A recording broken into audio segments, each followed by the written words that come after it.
Longshang City was one of the 7 major military regions in the country. On this day, aircraft took off one after another and troops, tanks, armored vehicles, and more moved out. All were fully equipped, rolling through the streets in a mighty procession. This spectacle unsettled everyone. Could it be? The rumors about the zombies are true. What do? We have to run. Run? Where can you go? I heard an island nation has already been completely overrun, and similar things are happening all over the world. Dear citizens, please don't worry. Longshang City is one of the nation's 7 key military strongholds. Its defense capability is extremely strong. Longshang City will surely be able to hold out. However, to be safe, everyone should make preparations at home. Also, let me inform you, within the next 3 days, we will eliminate all the zombies in Ningyi City.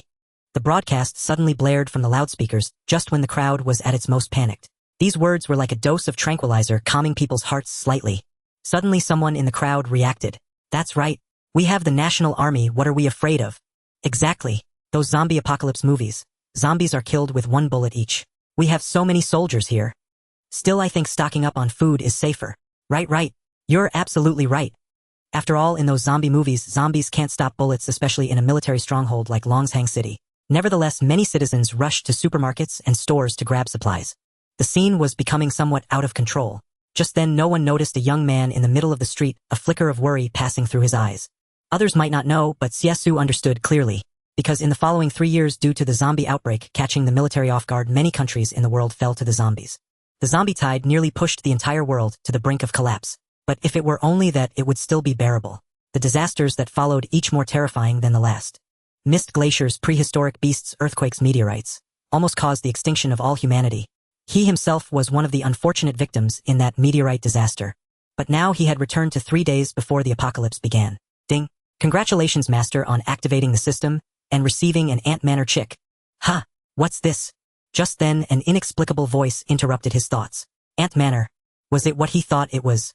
Sure enough, the system prompt appeared. Manor can traverse myriad worlds, bringing you all kinds of items to enhance your strength. Currently, your chick is too hungry and has run away from home. Would you like to go find it? Yes. No. No need to think twice. He chose the first option. Without hesitation, Xie Xu selected it. Chirp, chirp. Then a tiny chick appeared before his eyes, chirped, hopped into a glowing portal ahead, and vanished.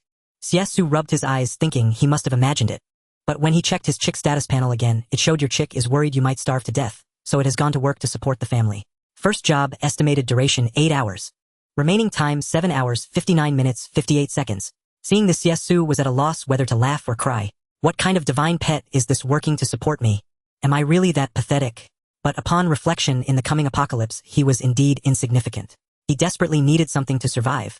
Maybe this little chick really could bring him something good. He began to feel a slight sense of anticipation. The streets grew more chaotic. Hearing about the zombies, many people started breaking the rules. Everywhere was crowded, voices growing louder.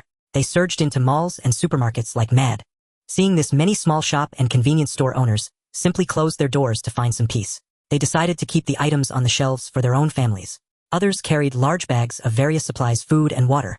The street was a mess. Shop signs, tilted traffic lights stopped working. Everything looked like the eve of the apocalypse. But Xie Xu turned a blind eye to it all, because he knew that no matter how well prepared they were, it was useless. Because in 3 days, the zombies would still flood into the city as scheduled. Though he didn't understand why the army couldn't stop them, Longshang City was doomed to fall in 3 days. So right now, the top priority was find a safe place to hide, seal the doors and windows, stock enough food for a week, and wait for military rescue. Because in the apocalypse, what's scary isn't just the zombies, but also people's hearts. Xie Xu hurried home. First, he checked the fridge, finding plenty of edible items. Water was also critical, so he filled several buckets. Soon, much of the groundwater would be contaminated by the zombie virus and become undrinkable. This was also one reason for the massive zombie spread. By night, it was eerily quiet. Just as Xie Xu was about to sleep, suddenly a tiny chick hopped onto the bedside, its round, huge eyes staring straight at him. Xie Xu opened his eyes and saw that his chick had returned. He quickly sat up and looked at it. Then a prompt appeared. Hey, your chick is back from work and brought you a safe haven. Would you like to use it? A shelter? Xie Xu's heart leaped with surprise and joy. This little chick had gone out for a trip and actually brought back a shelter. He knew that in the previous disaster, more than food and water safety, that is, a shelter was the most essential. Many people died because their shelters were not strong enough and zombies broke in, biting everyone. Now this little chick had found a secure place on its first outing. Use. But he didn't celebrate yet. First, he needed to see if the shelter was reliable. The system gave instructions. Please choose a large open space. Open space. Xie Xu walked out to the small yard. Since he lived on the first floor, there was a fairly large lawn. Confirm use. Yes. Facing the choice, Xie Xu didn't hesitate. Ding.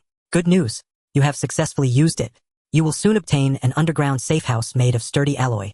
With the system's prompt, Xie Xu was astonished to find that the empty land before him had transformed. A basement had materialized out of thin air.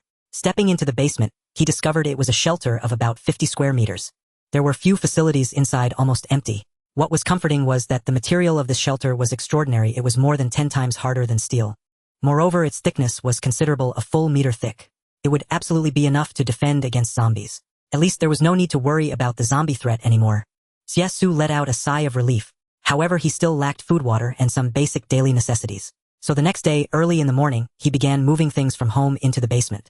Seeing this, the neighbors burst into mockery. Hey Xie Xu, what are you doing? When did you dig a basement? Can this basement even hold off the zombies? Ha ha ha. Beside them, Ningyi City had already fallen. Those who escaped repeatedly emphasized that one must rely on the military's safe zones. Personal basements and shelters were utterly fragile. Everyone had already made up their minds if a zombie tide really came, they would simply go straight to the safe zone. So watching Xie Xu laboring here diligently, they thought he was wasting his effort, casually cracking jokes. However, the neighbor Pu Ming was different. Instead of mocking Xie Xu, she couldn't help asking with concern, Xie Xu, how about you come with us later? My dad has already prepared an off-road vehicle. If the zombie tide really comes, hell, drive us to the safe zone. Xie Xu paid no attention to the other's taunts. After moving a sofa, he looked up and smiled at Pu Ming in the neighboring yard. This young lady was truly lovely. Young, only 18, she had already grown into a graceful beauty. At 1.75 m with an impeccable figure and a delicate face, in another couple of years, she might even enter the entertainment industry and become a rising star. Pu Ming's parents ran a business and the family had some assets. She also had a younger brother, Pu Yi. The two families had been neighbors for many years. Despite her parents' thorough preparations, they still failed to escape the zombie tide's onslaught. In the end, among the 4 family members, only Pu Ming was taken away by the military protection zone. The rest were all bitten by zombies. Thinking of this, Xie Xu remained silent, buried his head, and continued his work. This made Pu Ming tilt her cute little head in confusion. Could this rather makeshift basement really withstand the zombie invasion? Just then her father came out. Having heard their conversation earlier, he frowned and said, Xiao Ming, don't talk nonsense. How could our car carry that many people? But doesn't the car have 7 seats? Pu Mingsheng glanced at the still busy Xie Xu, then said to Pu Ming, an extra person means an extra risk. Exactly. Her younger brother Pu Yi then appeared lazily leaning against the wooden fence of the villa courtyard, a hint of contempt in his eyes. He said sarcastically to Xie Xu, hey sis, can you care about your own brother first? You're always hanging around the neighbor. What, do you have a crush on him? Hearing this, Pu Ming's face flushed slightly. She quickly retorted, what nonsense are you talking about? I just thought we're neighbors, so I should help if I can. Pu Ming's mother Zhu Ting also stepped out of the house and said casually, there are plenty of neighbors. Are you going to care for every single one? Alright, stop your nonsense. Hurry up and come with me to the supermarket to stock up on food. Without another word, she pulled Pu Ming away. At that moment, Pu Mingsheng interjected, don't waste your effort. The supermarket was looted clean yesterday. You're just wasting your time. Zhu Ting was unconvinced, carelessly saying, who says it's a waste? With money you can buy anything. Well, just pay more. With that, she dragged Pu Ming away without looking back. Seeing this whole scene, Pu Mingsheng shook his head and sighed silently, muttering to himself, women, sometimes they really have no common sense. However, when he turned his gaze back to Xie Xu, who was still diligently digging his basement, he suddenly felt, hey, this man was even more brainless than them. Shaking his head in disdain, he led Pu Yi back into the house. Xie Xu naturally saw all of this. However, he didn't intend to argue with someone he already considered a dead man. After all, in their eyes, his current foolish actions would become their biggest regret 2 days later. After moving the bed into the basement, Xie Xu felt a bit tired. He sat in the yard to take a short rest, looking over his labor. The basement. Bed, sofa, clothes, bedding, TV, computer, pots and pans, as well as 2 large bags of rice and flour, and unused cooking oil, salt, sauce, and vinegar. In short, he had moved almost everything he could. Yet despite all that, Xie Xu still felt it was far from enough, especially food and water. Roughly calculated, these supplies would only last about a week, because his initial plan was to wait for the military rescue to take him away in a week. But now, looking at this sturdy underground shelter, the temporary shelters built by the military were not as solid as this one. He still vividly remembered the shelter he had stayed in before, which had also suffered a zombie attack. That experience was unforgettable. Many lives were lost. In comparison, this place seemed safer. Therefore, Xie Xu needed to prepare more food and water. But now, with the zombie horde's commotion growing louder, and the entire city plunging into panic, where could he still procure food and water? Wasn't that a joke? Sure enough, by afternoon, Pu Ming and her mother Zhu Ting returned. As soon as she stepped inside, Zhu Ting blurted out in frustration, what a waste of time today. Couldn't even get a drop of water. The mall was practically empty. And guess what? I saw something even weirder. Some people started looting What's this world coming to? Muttering to herself, she dragged Pu Ming into the house. Catching sight of Xie Xu still fussing with his shelter in the yard, her heavily made-up eyes were full of disdain. She whispered to Pu Ming, Xiao Ming, don't follow his example. Look at him, he must have a screw loose. And you were thinking of taking him along. That's just asking for trouble. In any case, she had made up her mind no outsiders would be allowed to join the team. Pu Ming's face was etched with indecision, yet under his mother's insistence, he was reluctantly dragged into the house. Xie Xu paid little heed to their subsequent mutterings. He only absorbed the most crucial words, that there was no longer any way to obtain supplies from outside. Sure enough, everything unfolded exactly as he had anticipated. He shook his head, helplessly turned around and stepped into the house. Night fell. A sense of solitude. There were only 36 hours left before the catastrophic zombie outbreak. Suddenly that lonely little chick hopped onto his bedside again. Ever since he went out as a pet yesterday, this chick had been sleeping until now, over a dozen hours. How lazy. Xie Xu was somewhat speechless. But then he saw the system prompt, your lonely chick worried about your survival, has packed its bags, and is ready to embark on another working journey. And this time the pet duration was 24 hours, much longer than the last. More importantly, Xie Xu discovered that this lonely chick's pet destination was a world of technology. What wonderful things will it bring back this time? Last time it was a sanctuary. That took 8 hours. But this time a full 24 hours. Xie Xu began to feel a flicker of anticipation in his heart. The next day arrived. Only 24 hours remained until the zombie horde struck. Xie Xu turned on the television. Up to now, all kinds of social platforms along with the signal network were still functioning normally. At this moment, however, the television was no longer airing idle advertisements, dramas, or entertainment shows. Instead, it was all joint news broadcasts. Not just domestic news, but also reports on the situation around the world.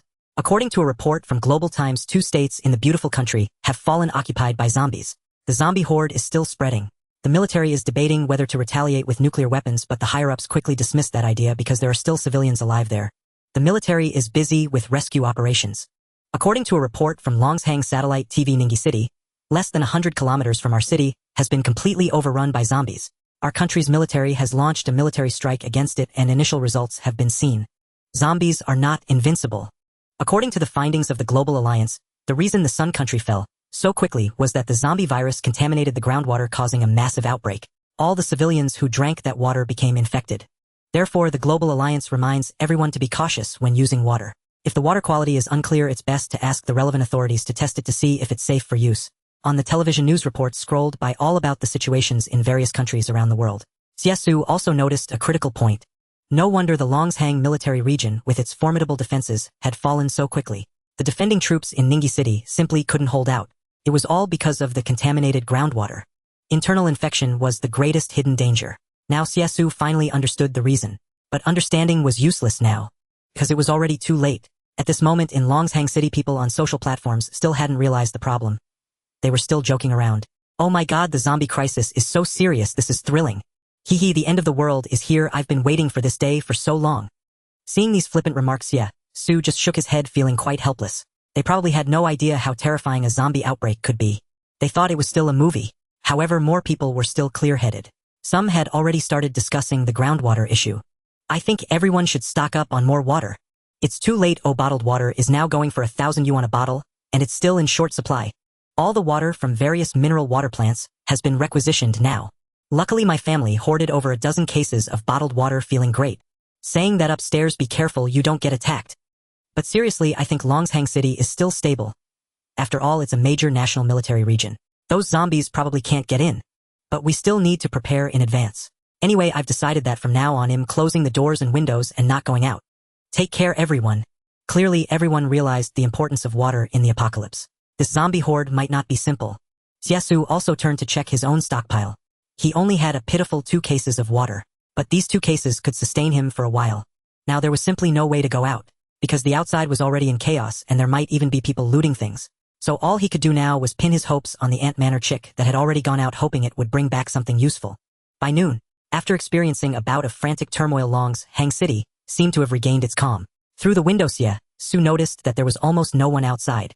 It seemed the entire city was safe, but Xie Xu understood this was the calm before the storm. Chirp, chirp. Just as he was pondering what to do next, a clear cry came from behind him. Xie Xu turned around. At some point, the lonely chick had returned. It chirped at Xie Xu. Feeling an inexplicable warmth, Xie Xu picked it up and asked, "This time on your trip, what goodies did you bring me?" Chirp, chirp. The little chick responded. Then a chime sounded. Dong, your little working chick worried you wouldn't survive, went to the technological kingdom and brought back a treasure of energy for you. With that, the little chick spat out a lump of iron. Xie Xu took one look and was startled.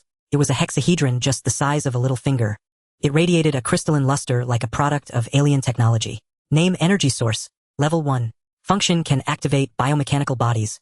Origin: from a distant planet called Cybertron, a cutting-edge technological creation, known as the evolution energy source. Possesses a power beyond your imagination. This is the Transformers Energon. Xie Xu was dumbfounded. Damn, such a thing exists. You have to understand, in the Transformers universe, the energy source could make one a creator of all things. It could create countless powerful mechanical lifeforms. And now he had one in his hand. Better test it out first to be safe. Thinking this and wanting to verify his idea, Xie Xu picked up the energy source and casually placed it on a mechanical watch nearby. Clank, clank, clank. The ordinary mechanical watch suddenly emitted a red light as if it had come to life. The sound of gears turning clanked loudly. Then it transformed into a metallic mechanical bird like liquid mercury. It emitted a piercing shriek. The gleaming metallic wings looked capable of slicing through a human body with ease. The moment those blood-red mechanical eyes caught sight of Xie Xu, they began to rotate, gradually shifting into a serene azure blue. The previously agitated mechanical bird also calmed down. It actually landed on Xie Xu's shoulder like a pet. At that moment, Xie Xu saw the data of this mechanical lifeform. Name: hunting bird. Level 1. Body length 80 centimeters. Wingspan up to 200 centimeters. Equipped with reconnaissance and attack functions. With a single glance, Xie Xu knew he had struck gold. Moreover, because it was a source of energy, this iron bird machine appeared exceptionally docile towards him, like a tamed little pet. A trace of reverence lingered in its deep blue eyes. Seeing this, Xie Xu asked, "What can you do?" Caw-caw. Hearing this, the iron bird flapped its wings and soared high, then spread its wings before Xie Xu.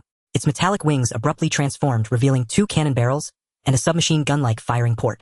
They were pitch black and deep, as if ready to transform into a super firepower bird at any moment. After the display, it suddenly landed back in Xie Xu's palm, and with a series of clicks turned into a wristwatch. Xie Xu understood. The hunting bird was showing off its strength, indicating its powerful offensive capabilities, and its ability to protect him closely. If activating a watch yielded such power, what about a car? Xie Xu's heart began to itch with curiosity. If he could truly awaken such a terrifying behemoth, what would there be to fear in this zombie-infested era? Just as Xie Xu was about to try more, he noticed that the energy source in his hand seemed to have dimmed. What's wrong? As Xie Xu puzzled over this, suddenly cheep. The little chick beside him chirped, and a prompt appeared: energy source low, recharging requires 24 hours. Each full charge can only activate 1 mechanical creature. So that's it. A look of dawning realization crossed Xie Xu's face. Since only 1 could be activated per day, he decided to call it quits for today. Besides, with this iron bird as his escort, he was safe for the time being. Hey little chick, where are you off to? As Xie Xu was about to continue building the shelter, he saw little chick had already hopped to the ground, not even looking back, and was hopping straight out. Xie Xu found it strange. Cheep, called by its master. Little chick turned back, looking at Xie Xu with its large anthropomorphic eyes, and chirped. Then another prompt appeared: 12 hours before the zombie tide erupts, the chick worries you might not be capable enough to protect yourself and is going to find you some more things. These words stunned Xie Xu. This little chick was too thoughtful. Then, without looking back, little chick jumped into a mysterious glowing portal and vanished. Since little chick was so attentive, Xie Xu certainly wasn't going to sit idly by. He decided to try his luck outside again to see if he could scavenge any more supplies like a generator or solar panels. After all, electricity was a crucial resource after the apocalypse. He drove to a large hardware market, only to find that almost all the shops were closed. However, a few were still open, and they were packed with people. Clearly, everyone was considering their survival and engaging in frantic purchasing. The bald boss was bustling about, a sly, profiteering grin plastered on his face. Hey, the screwdriver is $500. What? A screwdriver costs that much? You don't have to buy it. If you want, buy it, I will. Wait, I want one too, me too. The few remaining shops were nearly bursting at the seams. Xie Xu also squeezed over and noticed that most people were buying hardware tools like wrenches and hammers. As for generators, no one was interested. This secretly delighted Xie Xu. So putting on a calm facade, he pointed at the generator and asked the boss how much for this thing. A generator? The boss followed Xie Xu's finger, momentarily stunned. He hadn't even noticed the item. However, seeing the feigned composure on Xie Xu's face, he saw through it instantly. After all, he was a seasoned businessman. He chuckled and said, 10,000. What? 10,000? Are you robbing me? Everyone around was startled by the price. You have to understand, normally such a small generator was worth at most around $1,000. And now he was asking for 10,000. Unexpectedly, Xie Xu didn't hesitate and directly replied, deal, it's settled. At this point, a shrewd observer felt something was off. Indeed, this was the apocalypse. Once the zombie tide surged, the power supply would likely be the first to suffer. Electricity was deeply integrated into people's daily lives. Therefore, a young man quickly shouted to the shopkeeper, I'll pay 40,000. Sell it to me. Hearing someone else bidding for the generator, Xie Xu turned to look and found it was his neighbor Ryn-jie. Ryn-jie naturally knew Xie Xu and greeted him with a polite smile. Xie Xu, long time no see. Ya, long time no see. Xie Xu replied calmly, knowing that this guy had feelings for Pu Ming and therefore harbored an unspoken hostility towards him. Coupled with his well-off family background, he always carried an air of arrogance. Ryn-jie spoke up. Xie Xu, I'm really sorry, but I desperately need this generator too. It shouldn't be too much to ask for me to buy it for 40,000, right? 20,000. The boss was even more delighted. Hey, I haven't even said anything and you're already bidding against each other. So he deliberately glanced at Xie Xu and said with a troubled tone, oh dear, this gentleman has offered 20,000. Perhaps you could check another store. In the apocalypse, money was the least valuable thing. Xie Xu didn't stand on ceremony and raised the bid 30,000. They'll pay 40,000. Before his words faded, Ryn-jie immediately followed up. 40,000. Good heavens. Will this boss raise the bid further? The boss was overjoyed and quickly asked Xie Xu. To everyone's surprise this time, after hearing it, Xie Xu didn't raise the bid further, but turned and walked away. This move directly stunned the boss. What, not playing anymore? Ryn-jie, having secured the generator, wore a smug expression. Humph, don't think I don't know what you're up to. This thing is a treasure in the apocalypse. He said to the boss with a laugh, alright, wrap it up for me. Ha, no money and still trying to compete with me. Little did he know Xie Xu wasn't short on cash. He was just well aware that when the world ended, this guy wouldn't even survive the first wave. He'd be doomed soon enough. So there was no need to fight him for that generator. Thus Xie Xu simply drove home. Once back, he continued to take stock of his supplies. There were less than 10 hours left until the zombie tide erupted. Problems would likely start cropping up around midnight. Time was truly running out. Xie Xu had no time to organize anything else. His top priority now was to avoid the first wave of the zombie tide. So when night fell, Xie Xu hid inside the small shelter he had built. Having started construction 2 days ago, the small shelter had now taken shape. It contained a bed, a sofa set, a coffee table, toiletries, and stored supplies. Instant noodles were the most abundant, with 2 full boxes. There were also noodles, flour, and rice, along with an electric rice cooker, refrigerator, wok, cooking oil, salt, sauce, vinegar, matches, candles, batteries, and flashlights. These household appliances. One could say he had moved almost everything portable from his home downstairs. He had also dismantled a few surveillance cameras, the wired kind. Taking advantage of the remaining daylight, he installed these cameras on trees to monitor the surroundings. As a precaution, Xie Xu also set up numerous traps, such as iron spikes, at the shelter's entrance. After everything was ready, the newly relaxed Xie Xu noticed it was almost 9 in the evening. He looked around the neighborhood and saw that most homes were still brightly lit. Clearly due to the recent turmoil, people had grown accustomed to the zombie calamity, believing this place would not fall and life was returning to normal. Pu Ming next door was still awake. She happened to come out and saw Xie Xu. Hey Xie. She was about to greet him and invite him for a meal. Unexpectedly, before she could finish, Xie Xu had already entered the basement. This made Pu Ming tilt her head, feeling that this neighbor was a bit unusual. Why had he become so secretive? Xiao Ming, come eat. At that moment, Zhu Ting's voice came from inside. Pu Ming snapped back to reality, quickly responded, and ran back into the house holding her floral long dress. Today was her younger brother Pu Ye's birthday, and her mother had prepared a feast. Pu Mingsheng was also very happy, bringing out his treasured Maotai fine wine. He poured himself a glass of wine, then filled one for Pu Yi, saying with a beaming smile, Xiao Fan, today marks your significant 16th birthday. Come, Dad allows you a small drink to celebrate. Thanks, Dad. Pu Yi had long since taught himself to drink, and smoking and gambling came naturally to him. He was a well-known little troublemaker at school. Many female classmates had suffered his harassment, but at this moment he behaved quite well, raising his glass to toast his father. Mother Zhu Ting was also delighted. Come, drinking alone won't do, you must eat more dishes. While picking food for her precious son, she also made sure to serve Pu Ming some. Just then Pu Yi asked his sister with a sly grin, Big sis, where were you just now? I noticed you're getting interested in that guy again. Which person? Who? Pu Mingsheng frowned upon hearing this, glance towards Xie Xu's house, then turned to Pu Ming. Were you looking for Xie Xu again? Didn't I tell you these are critical times? After today's birthday, well, set off for the capital tomorrow morning, and stay at your uncle's place temporarily. Why keep running to that guy? Pu Ming was momentarily at a loss for words. She always felt that Xie Xu lived alone and seemed particularly lonely. She couldn't help but want to care for him. But she knew that at a time like this, her father wouldn't concern himself with such matters. Besides, Pu Yi interjected, dismissively, pouting.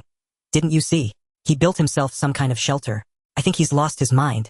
That flimsy thing of his couldn't even stop a dog, let alone defend against zombies. I think that guy isn't just a loner, oh, he's a fool. In their view, if a zombie horde truly came, digging a basement to hide in was simply asking for trouble. Pu Ming listened, her beautiful brows slightly furrowing, but she didn't argue. Instead, she looked up at Pu Mingsheng and asked, why must we flee to the capital?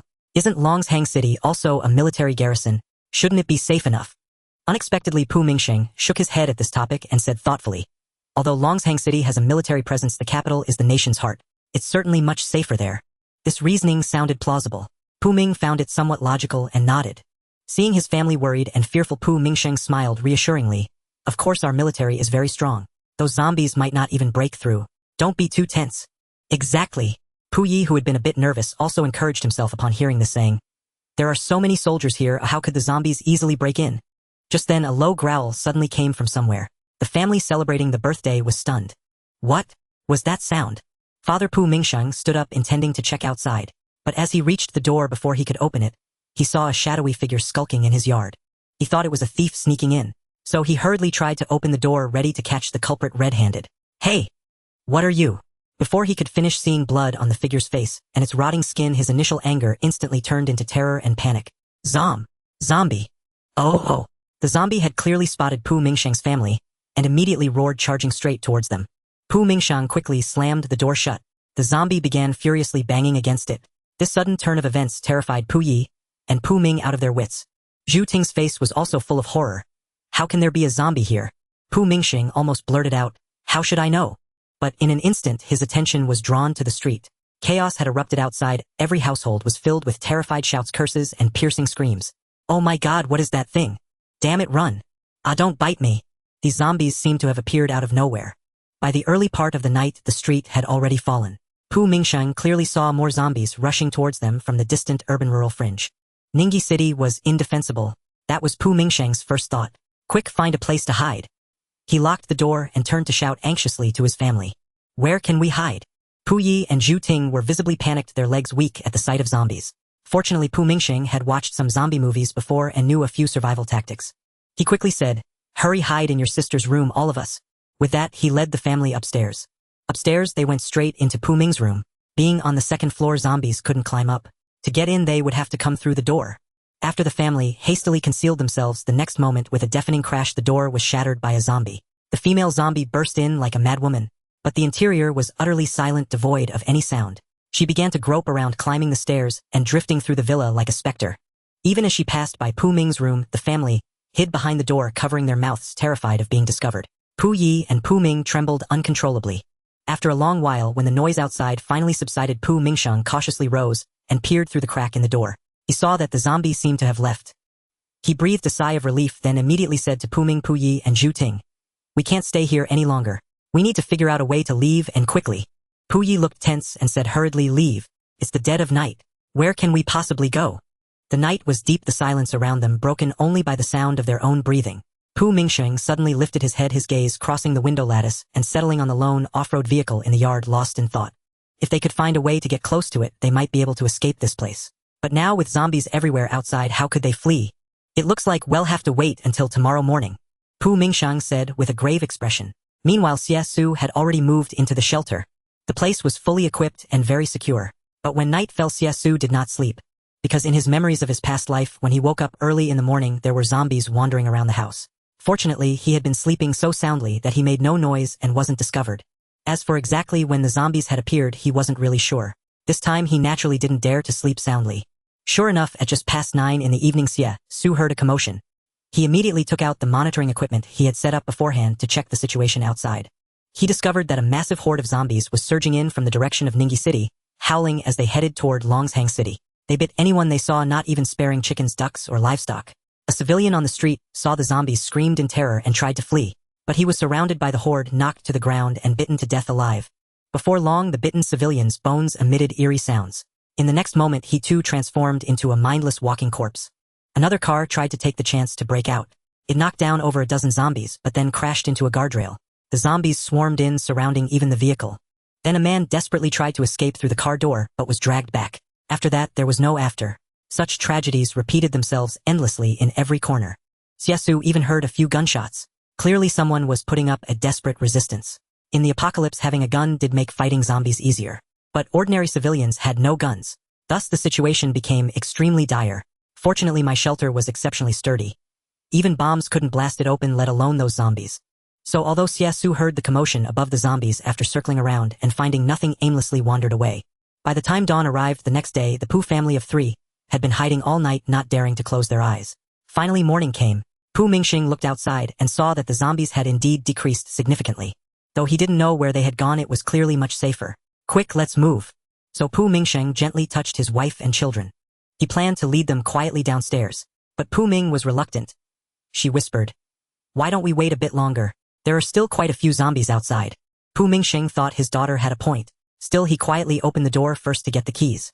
He found that the house was indeed free of any zombie traces. They had clearly all left. He immediately instructed his children and wife, "Quick, grab some food and water. Well, find a chance to get out of here." The family of 4 began to split up. After they had packed up as much as they could, Pu Mingsheng peeked outside again. He saw zombies still roaming the streets. Occasionally someone overwhelmed by stress would break down and run outside only to be trapped by the zombies. Other than that, there was no major commotion. Pu Mingsheng knew he had to wait for the right moment. A chance for them to escape safely, and so they waited for over an hour. Finally, bang, someone outside started a car engine. The noise attracted the attention of countless zombies nearby. They all surged toward that direction. The black sedan sped straight out, attempting to flee the area. The zombies began to howl and give chase. "This is our chance." Seeing the opportunity, Pu Mingsheng quickly led his children and wife dashing toward their modified off-road vehicle. Pu Mingsheng got in first. Then came Pu Yi and Zhu Ting, and finally Pu Ming. Roar! Just as the last door was closing, a zombie came out of nowhere and charged at them. It lunged straight onto the car window. "Ah!" Pu Ming screamed in fright and quickly rolled up the window, barely avoiding an attack. But Pu Mingsheng in the front seat wasn't so lucky. A zombie clawed at his arm. Fortunately, Zhu Ting in the passenger seat used a sledgehammer to strike the zombie several times, shaking it off. Seizing the moment, Pu Mingsheng started the car. Then he sped out of the yard. Since many zombies had already been lured away, only a few remained. As Pu Mingsheng burst out and was about to turn onto the main road to leave, Zhu Ting suddenly noticed blood streaming down Pu Mingsheng's arm from where he gripped the steering wheel. She immediately covered her mouth and screamed, "Honey, your arm!" "Ha! What's wrong with my arm?" He hadn't even noticed yet, but as soon as he looked, his face turned ashen. Pu Yi, pale with fear, said, "Dad, you haven't been infected, have you?" Pu Mingsheng's heart sank, but he still scolded harshly, "Nonsense, it's just a scratch, not a bite." But Pu Yi stammered, "But I saw on TV that experts said even being scratched could lead to infection." "Shut up." Pu Mingsheng's face darkened. He refused to admit it. Just then Zhu Ting suddenly said, "I just remembered we left our water in the yard. We need to go back for it." "Water?" Hearing this, Pu Mingsheng's expression immediately changed. After all, water resources were critical. Fortunately, looking around, he saw that there weren't many zombies left. He gritted his teeth, turned the car around, and parked at the entrance. He then jumped out to fetch the water. But the moment he got out, Pu Ming saw her mother Zhu Ting suddenly unbuckle her seatbelt, move to the driver's seat, and then reverse the car, directly preparing to leave. Pu Ming shouted, "Mom, what are you doing?" Pu Mingsheng, who had gotten out, also realized something was wrong and yelled, "Zhu Ting, where are you going? Wait for me." But Zhu Ting didn't look back. She accelerated in reverse and sped away without a trace. With a roar, Pu Mingsheng suddenly spotted a zombie charging in the distance. He hurriedly chased after the vehicle. Thus Pu Mingsheng ran desperately behind, with more and more zombies joining the pursuit. Pu Ming was frantic. "Mom, that's Dad. How could you abandon Dad?" But Zhu Ting, driving calmly, said, "Your father is infected. If he stays in the car, we'll all die." "Exactly." Pu Yi chimed in, supporting their mother's decision. "Sis, if we hadn't tricked Dad into getting out, none of us would survive. Dad is already infected." Pu Ming was stunned. She never expected her mother and brother to be so ruthless. It felt more absurd than a TV drama. She could only watch helplessly as her father chased the car, screaming, only to be surrounded by a horde of zombies, knocked down and torn apart. Soon there was no sound. She knew her father was gone, but their respite was short-lived. They hadn't driven far when a massive zombie suddenly blocked the car. A deafening crash made Zhu Ting scream. The car slammed into the guardrail, although that zombie fell. Their small car was wrecked. Zhu Ting tried to restart the engine but found it wouldn't start, so she quickly got out. "Quick, follow me. Let's find a place to hide." They climbed a building. There were zombies inside, but a door on the second floor was open. Armed with a hammer, they entered cautiously. Surprisingly, there were no zombies inside. No people either. Clearly, the owner had either been bitten or had fled in terror. Zhu Ting breathed a sigh of relief. She quickly told Pu Yi to close the door while she sealed the windows. Once everything was ready, the family of 3 collapsed to the floor, letting out a collective sigh. At least this place was safer than their villa. As dusk fell, they retrieved food left by the original owner from the fridge. They ate ravenously, but after a few bites, they suddenly fell silent. They noticed Pu Ming staring at them with an unervingly calm gaze. Zhu Ting felt a pang of guilt, but still explained, "Your father was infected. We had to leave him behind or none of us would survive." Pu Ming retorted, "But can we really escape this calamity like this?" Zhu Ting was momentarily speechless. She looked around and shook her head, uncertain. For now, they could only take it step by step. In truth, Pu Ming felt that surviving in such a hopeless situation was nearly impossible. Our only hope now is for the military to send rescue. Exactly. Zhu Ting thought the same. She smiled and said, so we should stay here. I've seen that the owner left plenty of food. It should last us a while. As long as we don't leave this. Bang! Before she could finish, Zhu Ting heard a pounding on the door, startling her. The family of three immediately stared at the door, holding their breath. In Pu Ming's beautiful eyes, despair was almost palpable. In this apocalypse overrun by zombies, how could they possibly survive? Zhu Ting, after a whole day of turmoil, was at her wits' end, on the verge of collapse. Especially after witnessing her husband being bitten and turned into a zombie, this brush with death was unbearable. Just then the door sounded again. If zombies broke in, they would be sitting ducks. The mere thought of those disgusting creatures biting and clawing at her made Zhu Ting's scalp tingle. Mother and daughter stared at the door. Bang! Another light thud. Clearly the door hadn't been breached. Then silence returned. Zhu Ting and Pu Ming breathed a sigh of relief, thinking the zombie had left. But unexpectedly, the next second they heard the click of the door lock opening. In an instant their nerves were stretched to the breaking point. Oh my god, could zombies pick locks now? Ah, don't come near. As a dark figure stepped in, Zhu Ting and Pu Yi couldn't help but scream. Zhu Ting's hammer nearly slipped from her hand. But just then a beam of flashlight shone directly at them, leaving the three dumbfounded. They couldn't even see who it was. What's going on? Do zombies use flashlights? But once their eyes adjusted, Pu Ming was the first to recognize the newcomer. She exclaimed joyfully, it's Xie Xu. Brother Xie Xu. What? Xie Xu. Hearing the name, Zhu Ting and Pu Yi were stunned. Wasn't he that silly neighbor boy? What was he doing here? Of course, Xie Xu was also taken aback when he saw the mother and daughter. His purpose here was simple: to scavenge for supplies. Being alone, he had returned early in the morning, and he had brought back something good, an antiviral potion. Drinking that potion meant no longer worrying about turning into a zombie. Of course, he still had to be careful not to get scratched, as wound infections could lead to tetanus. But with the hunting bird by his side, Xie Xu felt bolder. So while the zombies were away, Xie Xu planned to search this building for supplies. After all, his own shelter was running low on resources. He never expected to run into Pu Ming's family here. Pu Ming was equally surprised to see Xie Xu. Her beautiful face finally lit up with joy as she hurriedly said, Brother Xie Xu, why are you here? It's too dangerous. Xie Xu glanced at her and said, I'm here to gather supplies and stock up. What? Gathering supplies, stocking up? And in the dead of night? Zhu Ting and Pu Yi exchanged bewildered glances. Who knew how many zombies lurked in this city?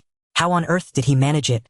Of course, Xie Xu knew there were plenty of zombies, but with the help of the hunting bird, a reconnaissance drone that had scouted the area, it could easily monitor the surroundings for half a kilometer, even pinpointing every zombie's movement. Thus Xie Xu could avoid the zombies and reach here effortlessly.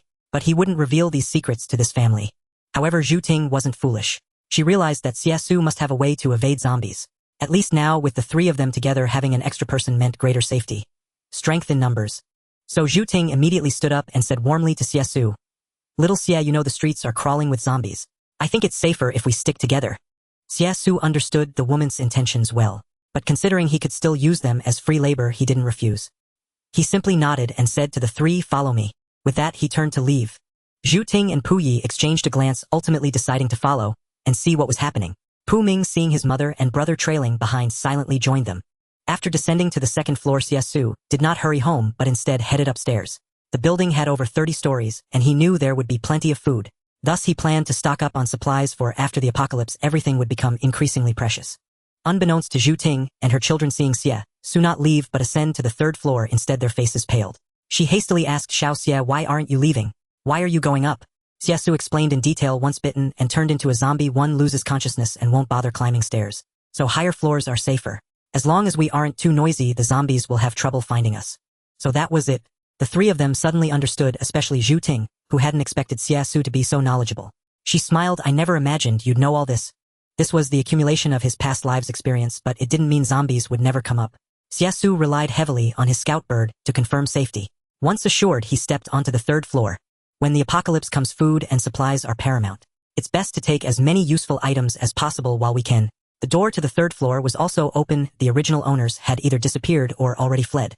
Entering the room, Xie Xu first searched the cabinets and drawers. He found some medicine, amoxicillin, roxithromycin, and vitamins.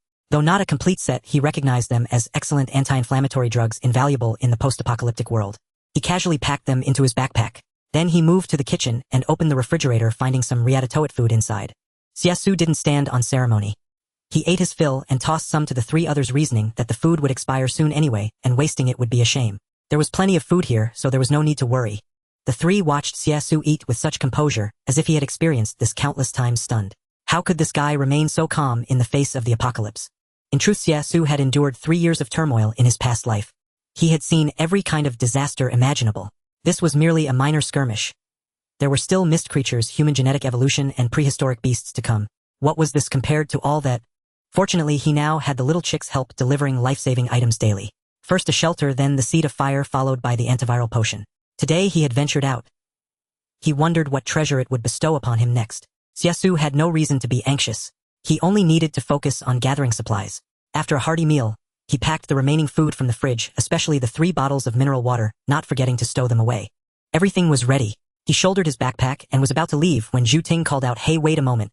Seeing Xie Xu about to depart, Zhu Ting and her daughter finally couldn't hold back. Glancing at the sky, she reminded him it's almost midnight. It might not be safe outside. Why don't we just stay here for the night? As she spoke, her breathing grew heavy and ragged. Xie Xu inwardly sighed. Pu Ming's mother was beautiful. At 40, she was well-preserved, looking like a woman in her 20s. Especially in that black dress with its torn parts. Ahem, where were his thoughts wandering? Xie Xu stared at the three and asked in surprise, "Pu Ming, where is your father?" "My father?" Before Pu Ming could speak, Zhu Ting quickly interjected. He was infected by a zombie and turned. As she spoke, her eyes reddened. Xie Xu knew instantly that Pu Mingsheng had likely been abandoned. Pu Ming didn't hide it, his eyes slightly red as he said Dad was infected and Mom drove away alone. Just as he suspected. Xie Xu looked at Zhu Ting. She looked embarrassed, afraid that Xie Xu would be suspicious and abandon them. After all, Xie Xu was no ordinary person on this journey. Staying with him might mean surviving longer. So Zhu Ting quickly forced a smile and said, "You know, once someone is infected, they're bound to become a zombie. For Xiao Fan and Xiao Ming, I had no choice." This woman certainly had a smooth excuse ready. Xie Xu smiled but said nothing. If it had been Pu Yi or Pu Ming who was infected, he suspected, she would have been just as ruthless in abandoning them. But in the apocalypse, such actions were all too common. Xie Xu didn't mind. You did the right thing. Otherwise, all 3 of you would have been doomed. Zhu Ting was secretly pleased, not expecting Xie Xu to agree with her. However, the night was deep. She glanced at Xie Xu, her eyes flickering. Xie Xu understood. Visibility was poor at night and zombies were more active in the morning.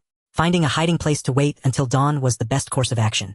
Moreover, tonight, when the little chick returned, it could easily find him. It was safer to wait a while and see what treasure it would bring before moving on. Night fell. The 4 of them quietly slipped into a room on the 3rd floor.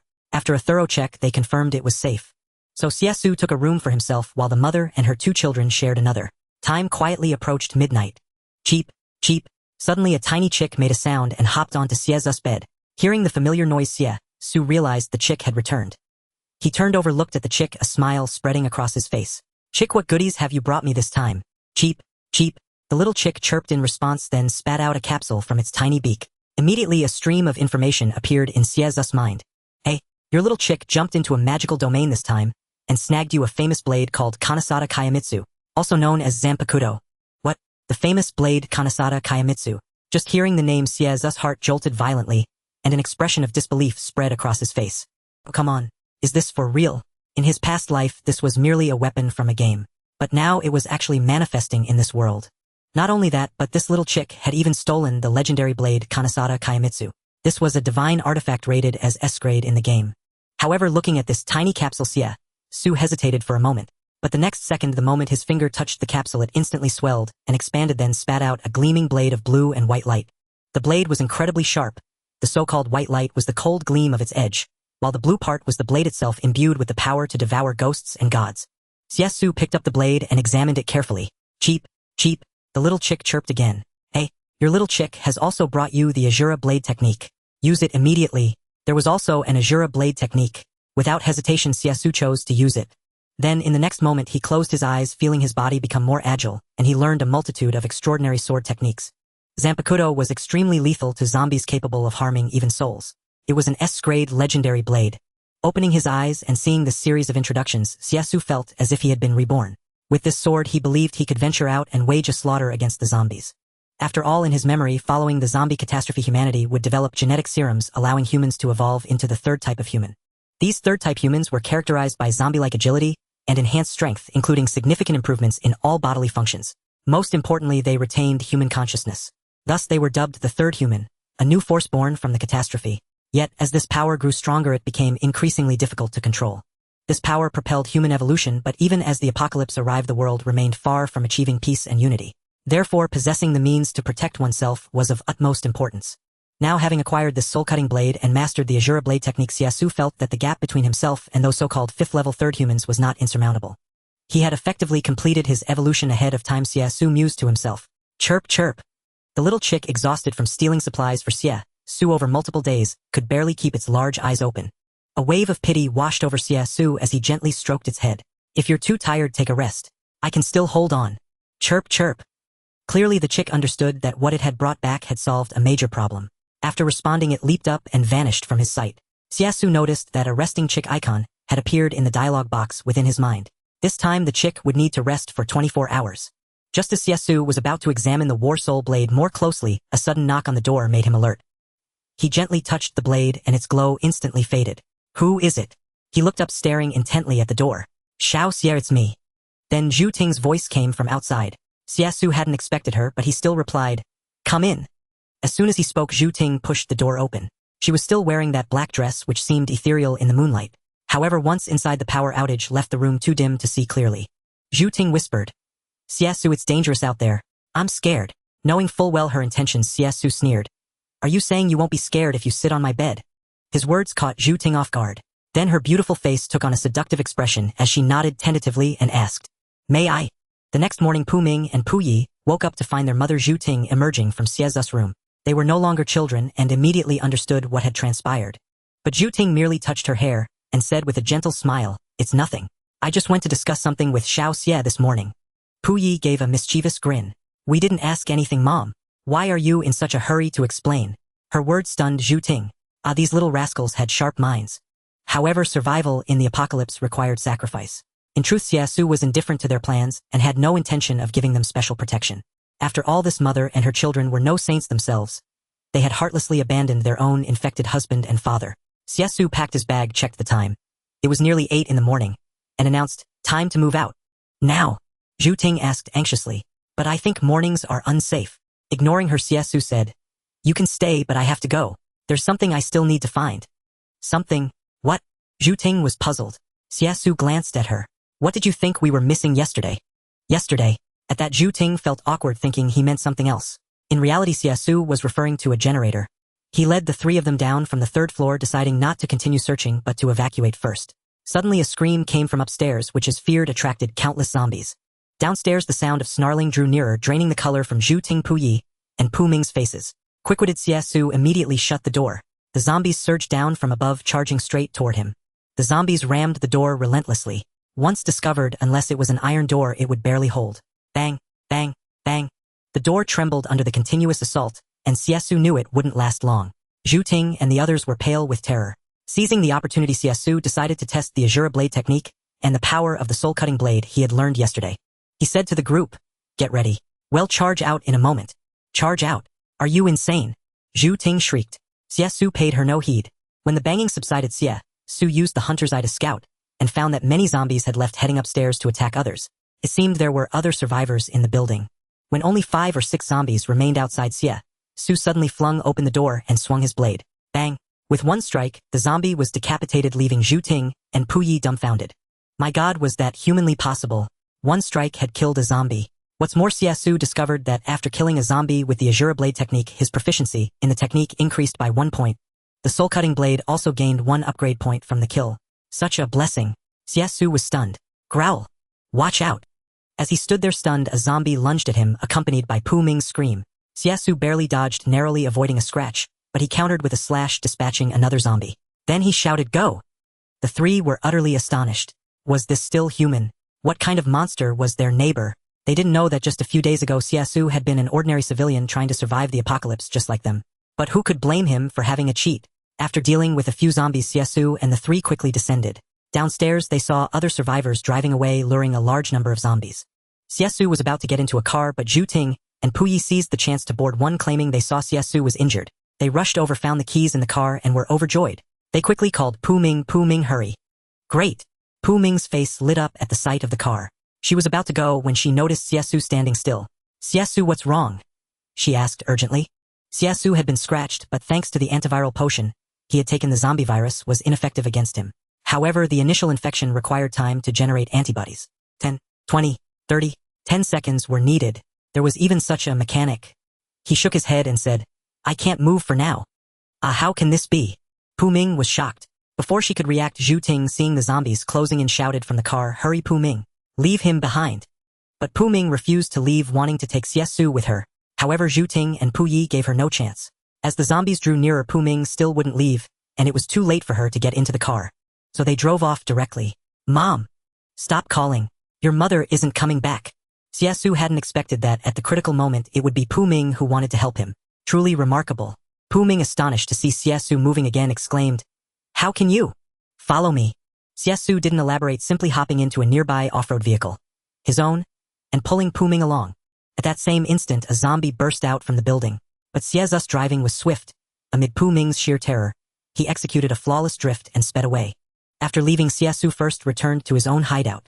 He parked, got out, and brought his belongings inside, with Pu Ming following. This was a shelter with its own identification system. Though only 50 square meters in size, it was incredibly sturdy, leaving Pu Ming, who trailed behind, wondering if her eyes were deceiving her. Her beautiful eyes wide, she said. It looks so ordinary from the outside, but inside it's this solid. And more than that. She also spotted a bed, sofa, water, food, clothing, and even a TV, computer, and other appliances. It was practically a supersized studio apartment. But Xie Xu had no time for lengthy explanations. He simply told Pu Ming, Stay right here. Don't go anywhere. Wait for me to return. Where are you going? Pu Ming grabbed his arm as he turned to leave, a hint of fear at being abandoned creeping into her voice. After all, her own mother had abandoned her to survive. Now, with no other choice, she could only hope Xie Xu wouldn't forsake her. But Xie Xu said, I still haven't gathered all the supplies. Pu Ming shook her head. I'm afraid that once you step out that door, you'll never come back. And why is that? Pu Ming said anxiously. I'm scared the zombies will get you, and then you'll leave me behind. Would you do that? Xie Xu nodded.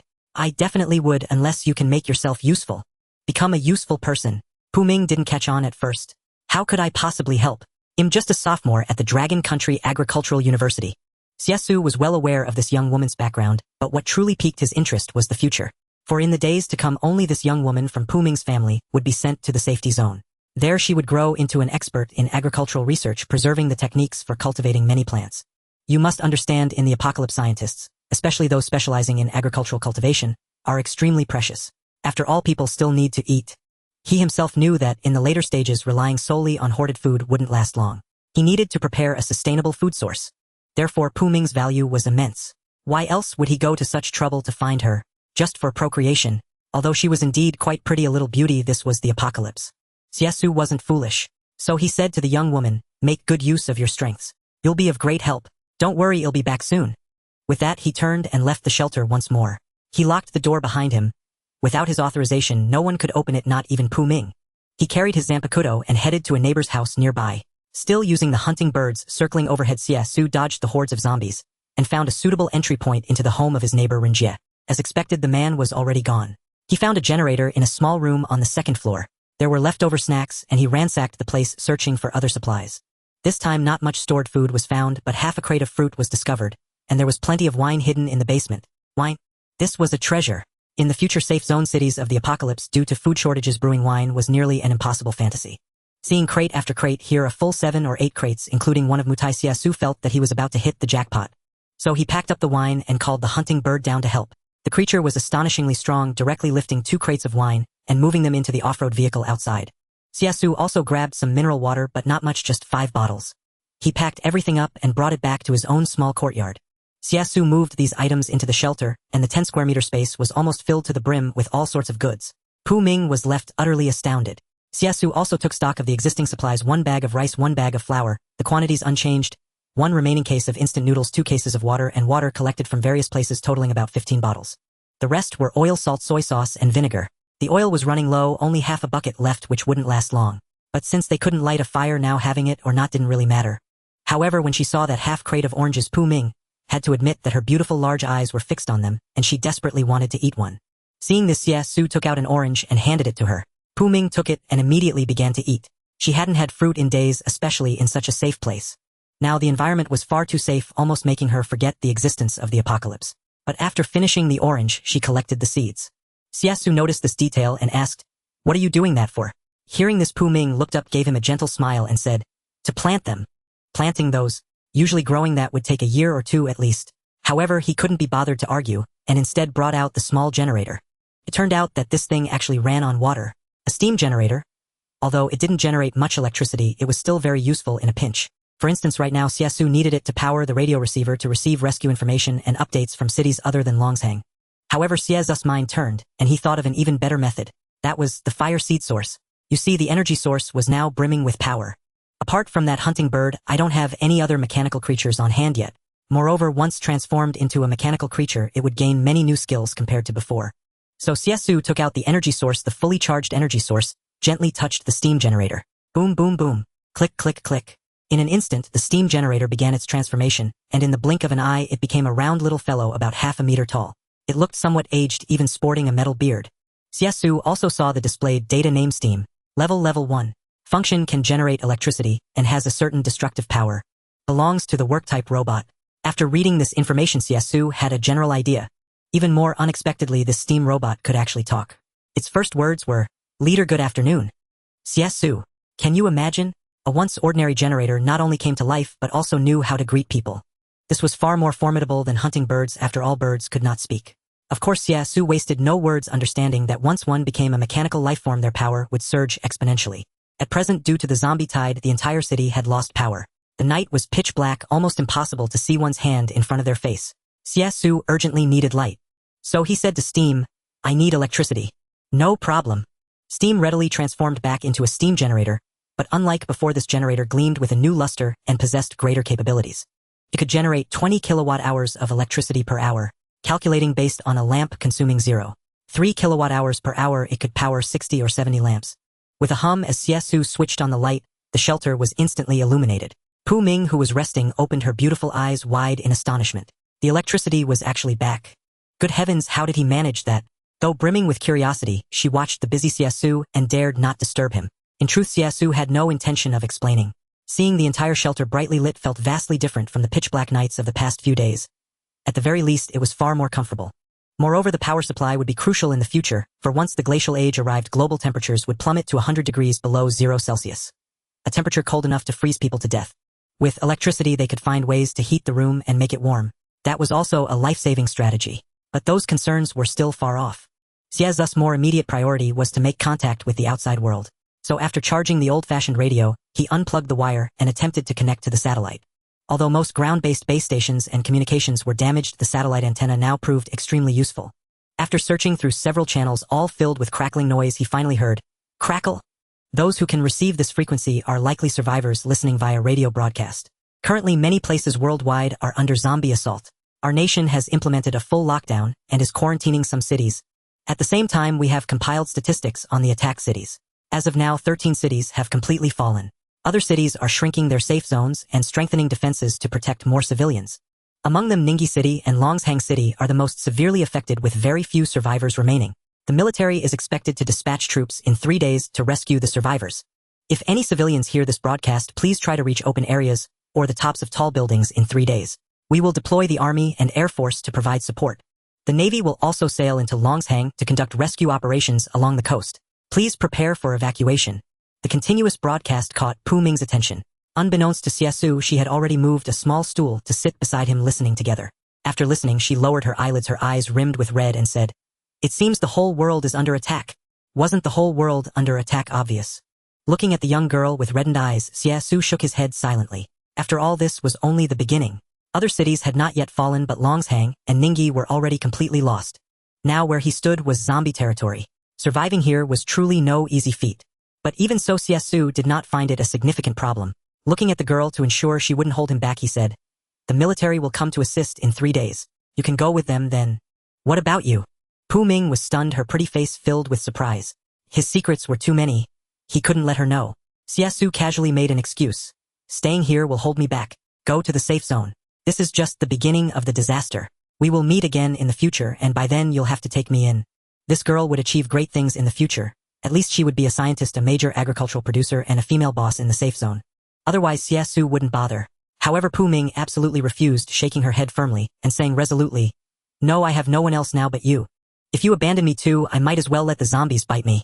She had made up her mind. Wherever Xie Xu went, she would follow. If the brother before her was going to leave her behind, she would rather choose death. Her father was already gone, and her mother and younger brother had abandoned her. Where else could she go? Seeing the girl's reluctance, Xie Xu was helpless. Lonely oh. Just then the lonely chick jumped out. Xie Xu noticed that Pu Ming could not see the chick at all, and she remained silent with a wronged expression. This surprised him slightly. However, it didn't seem like a bad thing. Lonely oh. Rested enough the chick is going to pet. Considering the new addition to the family, the hideout won't be safe enough. This time the chick will head to a new technological world. Duration 12 hours. At that moment, the lonely chick also gave a prompt. Then with a leap the chick vanished without a trace. Clearly it had gone to pet again. This filled Xie Xu with a bit more anticipation, wondering what good things it would bring back this time. Then he stopped arguing with Pu Ming and instead said, "I'm going out to find some things. You stay here and don't move. The super safe, don't worry. But it's too dangerous for you to go out." Pu Ming frowned. After all, it was completely dark outside. She was truly worried for Xie Xu. Xie Xu just smiled and said lightly, "If I'm not safe, then probably no one in this world is safe." With that, he left the shelter. This time he still brought the hunting bird along with him. However, after stepping out, he decided to drive. Because it was night. The main streets of Longshang City were relatively quiet, and the zombies had staggered into a resting state. This moment could be considered the safest. But making too much noise would still attract the zombies. Xie Xu was unconcerned because according to the hunting bird's reconnaissance, most of the zombie horde had already left the main streets for the suburbs, where they had discovered a shelter, and were attacking it. So he drove away directly. Without a vehicle, he simply couldn't bring back many supplies. Roar. The engine sound immediately drew the zombies' attention. Roar. A few scattered zombies charged over. Too few. Xie Xu simply drew his soul-severing blade and dealt with them one by one. With each zombie he killed, he noticed his blade's glow seemed to brighten a little and his own power seemed to increase by a fraction. This sensation was subtle, but it was definitely perceptible. At the same time, Xie Xu received a prompt. Ding killed a zombie 1, your blade skill proficiency increased 1, and your strength increased by 10. Ding killed another zombie 1, your soul-severing blade's soul attack intensity also increased 1. Such a good thing existed. Xie Xu brandished his soul reaver, a sudden surge of excitement coursing through him. In the future apocalyptic world, those at the 3rd rank were formidable yet ultimately merely dozens of times stronger than an ordinary human. Even the most elite 5th rank powerhouses only possessed a 100-fold enhancement. But now, wielding the soul reaver and its accompanying blade techniques, he could rival a 5th rank powerhouse. Moreover, with each zombie, he vanquished his strength swelled by a 10th. Imagine slaying 100 or even 1,000. Would he then possess power far surpassing a 5th rank human? In the apocalypse, a 5th rank human was the pinnacle of combat, might the ultimate force to confront the coming calamities. Yet Xie Xu harbored no ambition to face the disaster alone. He merely wished to live in peace. After dispatching a few zombies, he drove to Tangqing Tower, the most opulent skyscraper in Longshang City. This was Longshang's most exclusive real estate, comprising only 2 towers. The smallest unit spanned 300 square meters, all spacious penthouses, with the largest reaching 450. A haven for the wealthy. Xie Xu had never lived in such splendor, and because of its luxury, its resources were naturally abundant. He parked at the base. The building had been ravaged by zombies, its ground floor windows shattered, yet its grandeur remained undimmed. Entering through the 2nd floor entrance, he discovered a trove of goods. The refrigerator alone held numerous bottles of water, Avion Fiji. Here they served as mere drinking water. About 20 or 30 bottles. Xie Xu found a large crate and packed them all. He searched other rooms, finding some food, though not much. Other items once valuable were now worthless. Xie Xu shook his head in resignation. It seemed the edible supplies had been taken, which meant others might be surviving in this building. He ascended to the top floor. Seated in the living room with floor-to-ceiling windows, he could survey the entire city. Layered yet shrouded in darkness. Caw! The hunting bird, now enlarged, landed on his shoulder. Xie Xu commanded it, monitor the entire building. With a caw, the bird activated its search and reconnaissance functions. Soon, nearly every corner of the building fell under its surveillance. It detected no living humans, only zombies. Confirmed. Xie Xu rose and dispatched several zombies with his soul reaver. He then used the hunting bird's battery to restore power to the entire spacious floor. Light flooded the level, turning it into a beacon in the city's night. The sudden brilliance caught the attention of countless survivors who had endured the long darkness. Astonishment rippled through them all. Heavens, who turned on the lights? So there are others alive. Not just alive. The whole city's dark, but they have power. Should we go check it out? You think that's possible now? Watching, many survivors felt a pang of envy. They were weary of the lightless nights. Though only days had passed, it felt like an eternity of torment. They didn't know Xie Xu was only there temporarily to gather supplies. He cared little for their thoughts. In this expansive space, he found fine jewelry. It was a woman's residence, a wealthy one at that. The wardrobe overflowed with expensive designer clothes. Luxury car keys lay carelessly in a box. Shoes and more were abundant. Xie Xu was surprised by the woman's opulence, but none of it interested him. He continued his search for food and water. Water was scarce. Only a few bottles in the fridge, as if hoarded. a few cans of beer. He found no food, just half-eaten snacks. Someone must live here. Xie Xu mused, intrigued. He realized that despite the hunting bird sweep, he had overlooked one place, the very floor he stood on. Hunting bird. Caw, the bird's blue eyes turned red, activating infrared detection. Then caw. It lunged toward the innermost room, but Xie Xu caught its tail. Caw. The bird instantly reverted to its watch form. After calming the bird, Xie Xu lifted his soul reaver and advanced cautiously. The moment he entered, a sharp cry rang out. Ah, don't kill me, don't kill me. Amid the shrill screams, Xie Xu saw a girl before him. Clad in a flimsy nightgown surrounded by stockpiled food and water, she aimed a gun at him. A gun no less. Xie Xu, with his immense strength and speed, could easily dodge it. Even if he couldn't, the hunting bird on his wrist would shield him. Thus he felt no danger. Lowering his blade, he asked, "Who are you?" Who am I? Don't you know?" The woman stammered, trembling. She tried to make him recognize her, but Xie Xu truly didn't. Lian was terrified. When the zombie outbreak struck days ago, she had been unable to escape and had hidden here. Every day she lived in fear of death. Her father was a military commander, her mother the CEO of a major entertainment conglomerate, and her grandfather also a high-ranking officer. Her family was illustrious. How else could she possess a concealed firearm? Even so, Lian remained frightened. Though the youth before her seemed young and harmless, her voice quavered. My family is rich. Don't kill me." "Rich?" Xie Xu was taken aback, almost laughing. "It's the apocalypse. Do you think money matters?" "Well," Lian pointed urgently at the supplies. "I'll give you all of this." Supplies were exactly what he needed. Xie Xu nodded, then pointed at the gun in her hand. "Give me that." No. Lian was too frightened to speak clearly. Xie Xu quickly assured her, "I won't hurt you. The military will arrive in 2 days. You can wait until then to leave." The military in 2 days. The words felt like a lifeline to Lian, yet she was puzzled. "How do you know?" Xie Xu explained, "I have a radio. I heard it on the broadcast." "I see." Hearing this, the weight in Lian's heart finally lifted. If the military truly arrived in 2 days, she would likely be among the first to be rescued. After all, her father and grandfather would never let anything happen to her. But the thought of enduring 2 more days made Lian take a deep breath. Summoning her courage, she said to Xie Xu, "You just protect me for 2 days and I promise to take you with me when I leave." "Really?" Anyone else might have agreed, but Xie Xu showed no intention of leaving. However, he was genuinely intrigued by the gun. It was a means of self-preservation. So he said to her, "Hand over the gun, and I'll ensure your safety for 2 days." "Really?" Surprisingly, the woman seemed to believe him. Xie Xu had planned to trick her into giving up the gun, but her trusting gaze made him pause. He then smiled and said, "Of course. Fine." Lian calmed down and tossed the gun to Xie Xu. He picked it up, eliminating the threat entirely. Raising the weapon, he joked to Lian, "You actually believed me." To his surprise, Lian showed no fear at all, merely sitting quietly on the bed. Xie Xu was stunned. Indeed, Lian smiled helplessly and said, "It's been out of bullets for a while." Xie Xu was speechless. Well, he had intended to tease the young beauty, only to realize that he might have been the one being teased. He shook his head with a wry smile, finding the whole situation somewhat absurd. But Lian had already accepted reality. She said to Xie Xu, "As long as you can get me out of here, I'm willing to pay any price." In the apocalypse, survival was the paramount concern. Xie Xu glanced at the supplies, enough to sustain a person for a month. So he nodded and said, "Fine, but all these supplies are mine." Hearing this, Lian was puzzled again. The military would arrive in 2 days. What use were these supplies then? Unless you're not planning to leave here. Xie Xu shot her a look. Being too clever isn't always a good thing. Lian covered her mouth. Xie Xu said no more, as this place was no longer safe. Though turning on the lights wouldn't attract zombies, it would undoubtedly draw the attention of countless survivors. By dawn, they would surely find a way to come here. Then this place would become a focal point of conflict between zombies and humans, putting the entire building in danger. Thus Xie Xu looked at Lian and said, "Come with me and leave this place first. It's not safe here." "Where are we going?" Finally, someone was willing to save her.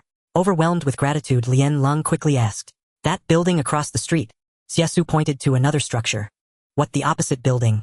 Lian was taken aback. What was wrong with that? But she didn't ask. She had endured enough of the fear of being alone. So she took a deep breath and said, "I'm willing to follow you." With that, she began packing her clothes and essentials. She only took a few pieces of intimate apparel, including a coat. She also changed into sneakers. Clearly, she understood that sneakers were the best gear for escape in such times. Soon she was ready. Xie Xu moved some supplies downstairs and loaded them into the car. During the process, zombies approached. Lian witnessed this handsome young man wield a knife and cut them all down. She was utterly shocked. Was he even human? Even soldiers couldn't match such combat prowess. But Xie Xu paid it no mind.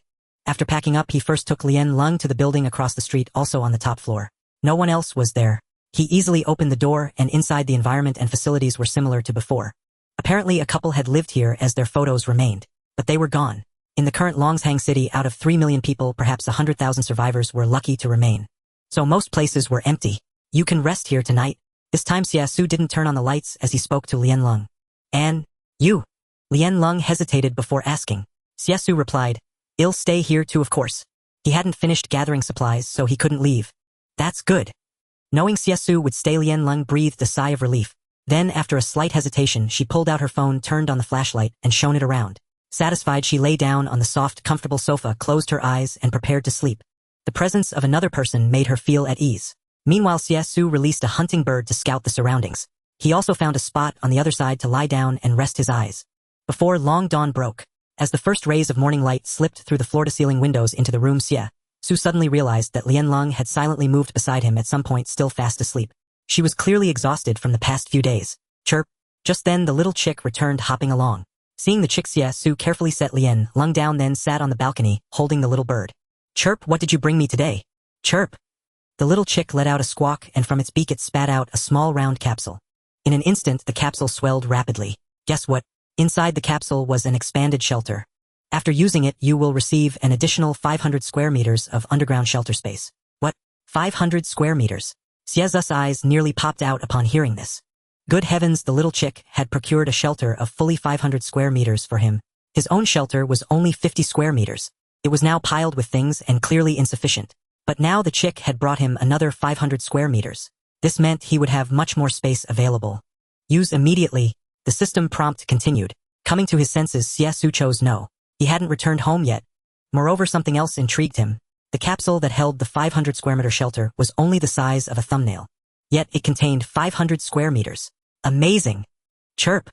The chick called out again at this, quickly explaining further. This made Xie Xu suddenly understand.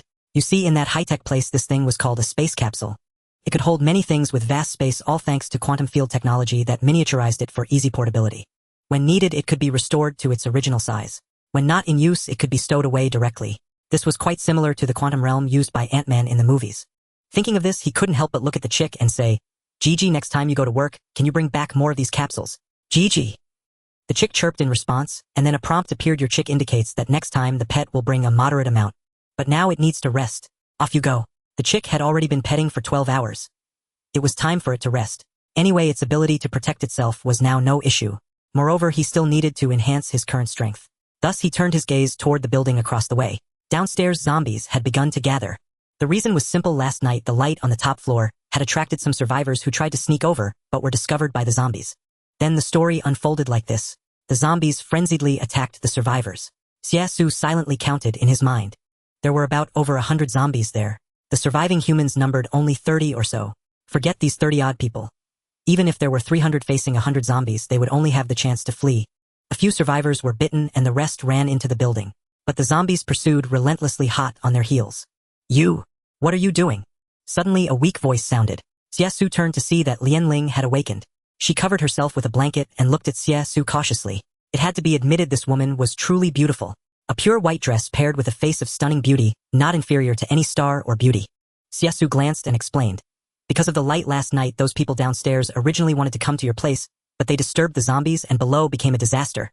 Oh, Lian Ling was astonished upon hearing this. She quickly got up to check. She found the streets below the tall building were indeed strewn with bodies. She covered her mouth in fright, but then she looked at Xie Xu with a strange expression. This man was truly clever. To have calculated even this, no wonder he had survived safely until now. What she didn't know was that, in the apocalypse, almost every long-term survivor knew these little details. All right. Seeing that time was about right, Xie Xu wasted no more. He raised the sword called Kanchij and instructed Lian Ling. Stay here, don't go anywhere. I need to go out and find some supplies. You're going down now, but there are zombies everywhere below. Lian Ling's face changed upon hearing this, and she quickly warned. Hey, it was precisely because of the zombies that he was going. Xie Xu muttered to himself, but he didn't explain further, turned and left. He first cleared the scattered zombies in this building, then slipped over to the opposite one. From the bottom floor, he slaughtered his way to the top, eliminating about over 100 zombies. Ding. Zanpakuto Soul Power 1. Ding. Strength 1. Ding. Zanpakuto Soul Power 1. Ding. Strength 1. Feeling his power continuously increase, Xie Xu had to admit that every time the number of zombies he killed grew, that sensation became ever more intense. Using the hunting bird to scout this building, he found a few more survivors. Xie Xu wasn't very interested in them. Instead, he used the remaining space capsules from last time to collect some supplies. Because this space capsule was a 500 square meter refuge, in other words, it had about 1,500 cubic meters of space capable of storing many things. Sometimes Xie Xu truly felt that if he had enough space capsules, he might even be able to pocket an entire city.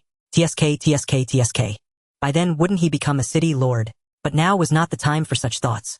Previously, due to limited space and ability, he could only take essentials like water and food. But now it was different. With such a large space, Xie Xu naturally wouldn't be polite. Sofas, beds, wardrobes, TVs, refrigerators. Anything that could be moved he stored one by one. And the storage method was very simple, just lightly touch with the capsule, and the entire refrigerator's volume shrank drastically smaller than a pinky finger, then directly taken into the capsule. This was like the Ant-Man quantum realm converter in the movies. GG. Just as Xie Xu was continuing to store things, suddenly that solitary chick popped out again. Xie Xu was startled and saw a prompt appear above its head. Your chick has finished resting and is going to continue petting. This petting session will last 8 hours. GG. With that, it hopped away and disappeared. Looking at this chick, which worked so hard to pet for him, it would be a lie to say he wasn't moved. So Xie Xu continued organizing items. Soon all the important items from this large flat were taken by him. Of course, mainly food and water. Then he searched building after building, until he reached the top floor, pushed open the door, and saw 6 people inside, but the scene was chaotic. Because 2 of them had been bitten by zombies and turned. The other 4 were also injured to varying degrees. Clearly the 2 that had become grotesque zombies had wiped out all 4 companions. At that moment, they all looked at Xie Xu with strange expressions. Well, Xie Xu drew Kanchage, closed the door, and cleanly dealt with all 6. After finishing, Xie Xu didn't forget to ransack the room, taking almost everything that could be carried. Once done, Xie Xu went downstairs, planning to return to the building where Lian was. However, a nearby car exhibition center caught his attention. That's right, because at this moment Xie Xu suddenly noticed it was the famous Longshang International Auto Show Center. Although the interior was already mostly wrecked, on the second floor, a red Ferrari sports car was parked on a suspended rotating platform, standing out strikingly in the now ruined city. Thus, with the fully energized spark in hand, a bold idea arose in his heart. He carried his blade and arrived at the exhibition center, walked up to the red Ferrari, slowly raised his hand, and let the spark gently touch the dazzling red Ferrari. Instantly a beam of pure white energy enveloped the Ferrari, and then change quietly began. Click, click, click. With a series of tight and orderly mechanical sounds, a mighty red robot gradually rose before him. This was a truly enormous robot. Really, it was as tall as 8 stories. Its entire body was made of some special metal. It seemed alive, able to change at will. Its massive body, coupled with 2 super cannons hanging on its back and various equipment all over, was a sight to behold. Xie Xu felt that this was a character straight out of Transformers, and moreover one belonging to the Autobot faction. He looked up at the colossal mechanical creature. When the mechanical creature was activated, its originally red eyes turned blue. It spotted Xie Xu. Then it voluntarily knelt on one knee, emitting a voice full of mechanical resonance like a product of the distant future. It respectfully uttered, "Master." Due to the influence of the Allspark, as these mechanical creatures were activated, the impression of Xie Xu as their creator was etched into their very cores. Therefore, they would never betray Xie Xu. The moment a treacherous thought arose that Mark would annihilate them. Hence Xie Xu had no need to worry about this giant turning against him. After a moment's thought, Xie Xu said to the mechanical creature, "From now on you shall be called Crimson Dragon." "Yes, master." This one was at least better than the previous hunter bird. It could actually speak. Following the steam and the hunter bird, Xie Xu welcomed his third warrior. With a roar, the Ferrari sped away, vanishing into a cloud of dust. Xie Xu returned to the building. Upon reaching the top floor, Lian, who had been terrified out of her wits, finally felt the knot of anxiety in her heart loosen the moment she saw him. After all night had fallen, she had spent the entire day in solitude. Without asking where he had been, Lian handed him a piece of bread. "Here, I prepared this for you." "For me?" Xie Xu glanced at it, finding it slightly amusing. Misinterpreting his reaction, Lian said awkwardly, "Actually, I can't cook." "I know." Xie Xu nodded slightly. He understood that this girl was either wealthy or powerful. Cooking was naturally not her forte. However, he had no interest in delving deeper. He simply took out a few items of clothing from a capsule which belonged to Lian and handed them to her. "These are all yours." Seeing her clothes, Lian was stunned. She had particularly regretted not being able to bring her favorite white shirt when they left in a hurry yesterday. But now, seeing that Xie Xu had brought them for her, she couldn't hide her surprise. Still, she asked, "You went back?" Xie Xu nodded. "It was quite a battle in there." Lian sat on the sofa. "Weren't you scared?" "I'm pretty good at dodging," Xie Xu replied. "Is that so?" She looked at him with a complex expression, finding it hard to fathom what kind of person he was. Sensing her strange gaze and knowing she had misunderstood, Xie Xu quickly said, "Don't get the wrong idea. I went to scavenge supplies, not specifically to fetch your clothes." Lian rolled her eyes at him helplessly. "You Can't you let me have a little fantasy? Xie Xu was indifferent. What's the point of so many fantasies? We might part ways tomorrow. This? Lian Ling's cute lips parted, but for a moment no words came out. She didn't know how to respond to that. As the night deepened, Xie Xu found a candle and lit it in the living room. This faint light wouldn't attract the attention of zombies or survivors. Lian Ling simply couldn't bear the encroaching darkness. Especially tonight, she kept staring at Xie Xu. No. Lian Ling smiled softly and whispered, "Am I pretty?" "Of course." Suddenly she smiled, leaned in, and caught him off guard with a kiss. This took Xie Xu by surprise. Hey, could she be falling for me? Of course Lian Ling had to admit it. In this apocalyptic environment, when a girl encounters a man, the outcome was obvious. But for now, she was well protected by him. So Lian Ling said, "If the military comes for me tomorrow, I want you to come with me. Then I'll have the power to protect you too." "You? Protect me?" Xie Xu couldn't help but laugh. But Lian Ling was serious. She knew that with her grandfather's military strength, protecting herself, her family, and Xie Xu was entirely possible. So she continued, "I'm not joking. If I survive this, I'll marry you in the future." "All right, we'll talk about that later." Xie Xu nodded, slightly too lazy to circle around the topic with her. He was still waiting for the chick to return. Lian Ling, however, thought he had agreed. A happy smile spread across her face. Then she lay down on the sofa to continue sleeping. Xie Xu also rested. By dawn the next morning, the sky was just beginning to show a pale light. Lonely and cold. With a familiar call, Xie Xu opened his eyes and found the chick had returned. The little chick was perched on his thigh, staring at him with its big round eyes. At the same time, a notification appeared before his eyes. "Ding, your chick has stolen a quantum converter for you from the pets of this technological world. Name quantum converter. Function capable of using the quantum realm to magnify or shrink objects, but only applies to inanimate items." What? A quantum converter? A wave of pleasant surprise surged within Xie Xu. He understood that he had been yearning for such a treasure. There was too much stuff in Longshang City. He simply couldn't carry it all. Later, when resources became scarce in the apocalypse, even the most insignificant trinkets would sell for astronomical prices. If he had the supplies of an entire city, he could practically survive until the end of the world. So he took out the quantum converter and studied it carefully. He discovered that this device was essentially a gun, but it didn't harm people. Instead, it used the power of the quantum realm to lock onto a target, shrink it infinitely, and then store it in a capsule. This thing was far more useful than the capsules. At this point, the chick was getting tired and sent a signal that it wanted to sleep.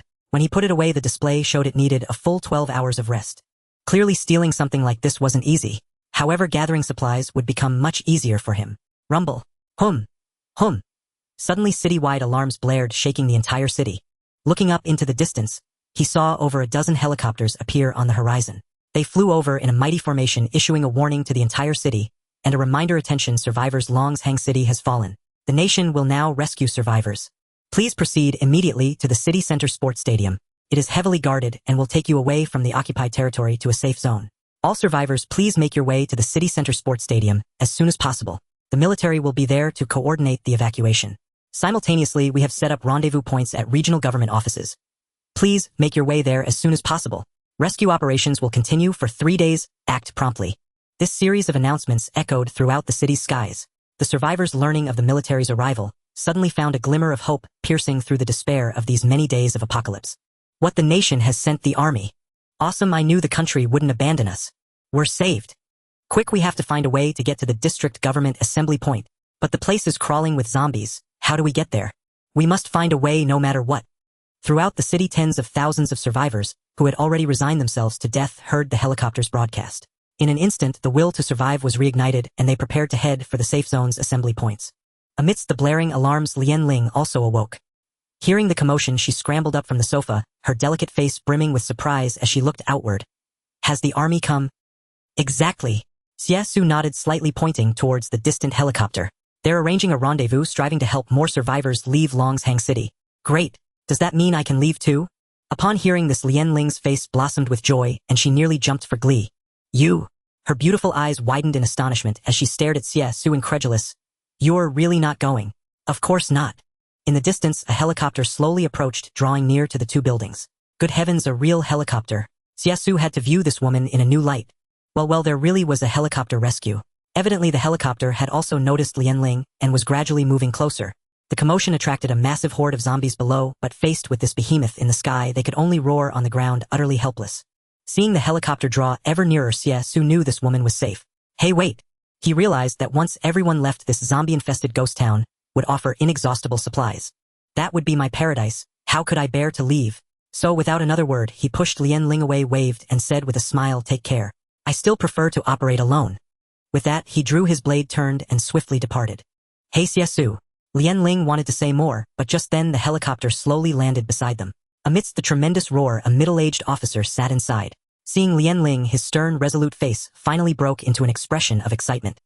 He quickly called out, "Linger, come get out of here with me." Seeing the middle-aged man, Lian-ling's face also lit up with joy. She exclaimed excitedly, "Dad." Soon a special forces soldier slid down a rope hooked onto the top balcony and swiftly approached. He then secured Lian-ling and lifted her into the helicopter. Once inside, the tension and grievance of the past days erupted all at once. "Dear daughter, don't cry, it's okay." Seeing his daughter's tears flowing like a spring, Lian Fumin's heart ached with pain.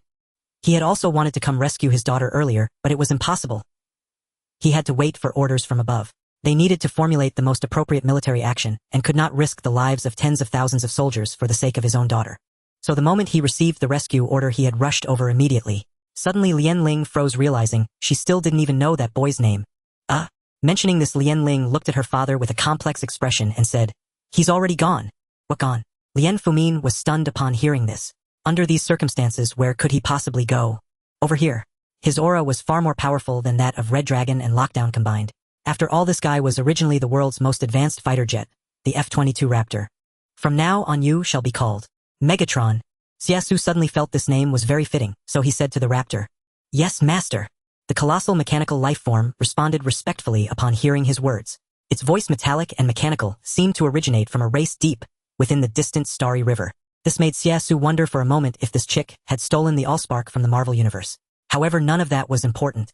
After activating Megatron, Xie Xu planned to continue searching the military garrison area, but it was clear there was nothing of value left here. After searching for several hours and confirming there was nothing more useful, Xie Xu turned and left. Once in the car, Lockdown transformed into a black Lamborghini sports car. As for Megatron, Xie Xu couldn't take him along because he was a plane too conspicuous. Moreover, through the data, Xie Xu saw an analysis of Megatron's capabilities. Undoubtedly, it was a powerful combat robot, but it had one special trait: it could fly. This was something the other Transformers lacked. "Megatron, go to space. I want you to monitor global signals. Do not act without my orders." "Yes, master." Upon receiving Xie Xu's new orders, Megatron slowly walked towards an open area. As it walked, suddenly, with a clatter of mechanical sounds, it transformed into an F-22 Raptor. With a stunning blast of exhaust, Megatron rapidly ascended into the sky. Within minutes, it had pierced the atmosphere and entered outer space. The Transformers had a unique means of communication, and through Lockdown, Xie Xu learned of Megatron's situation. The guy had already reached outer space, found a space station, and directly attached itself to it, camouflaging itself as part of the structure. The disguise was nearly flawless. It even used its mechanical tentacles to reach into the space station, acquiring all current publicly available global information. It wasn't that it couldn't steal more secrets. It was simply entirely unnecessary. Because Xie Xu only needed it to help monitor satellite signals in outer space, partly to understand the current global situation, and partly to ensure his own safety, avoiding detection by others. Although he now possessed formidable power, Xie Xu had no intention of sharing it. In the apocalypse, he would not easily trust anyone, nor would he readily reveal himself. Now, with Megatron having intercepted global signals, Xie Xu once again learned about the worldwide situation through Lockdown, especially the state of Longshang City. At this moment, the military had fully evacuated Longshang City, leaving it an abandoned post-apocalyptic ruin. For the time being, no troops would return to take control or launch a counteroffensive. Now was the perfect opportunity for him to level up, because according to his memories, in less than a month the world would face a second wave of catastrophe, the terrifying Mist invasion. Once swallowed by the Mist, one would vanish without a trace. In his past life, Xie Xu had nearly experienced this disaster himself, but fortunately, he was in a safe zone that was not invaded. However, from the news, he knew that, in many areas back then, the Mist was even more terrifying than the zombies. At least when facing zombies, people can still run and hide, but once one enters the Mist, no trace of life remains. Rumors claimed that within the Mist lurked a mysterious monster, colossal in size with tentacles that fed on humans, and even zombies were not spared. Of course, Xie Xu had never seen it with his own eyes. But to be prepared, he decided to stockpile supplies over the next month and then level up. When the Mist arrived, he would take Pu Ming and the shelter's people and leave. Lockdown. Thus Xie Xu closed his eyes to rest for a moment, then spoke, saying to the Transformer, "Head to the city center where the zombies gather. I need to level up." "Understood, master." Upon receiving the command, Lockdown responded instantly. The performance beast with its 12-cylinder engine roared and sped toward the city center. In this wasteland, there were still survivors who hadn't evacuated with the authorities. When they saw someone driving a sports car boldly through the ruined city in broad daylight, they were shocked. "Damn, so young and already so arrogant. This guy must be crazy. But the car is really cool." "Cool.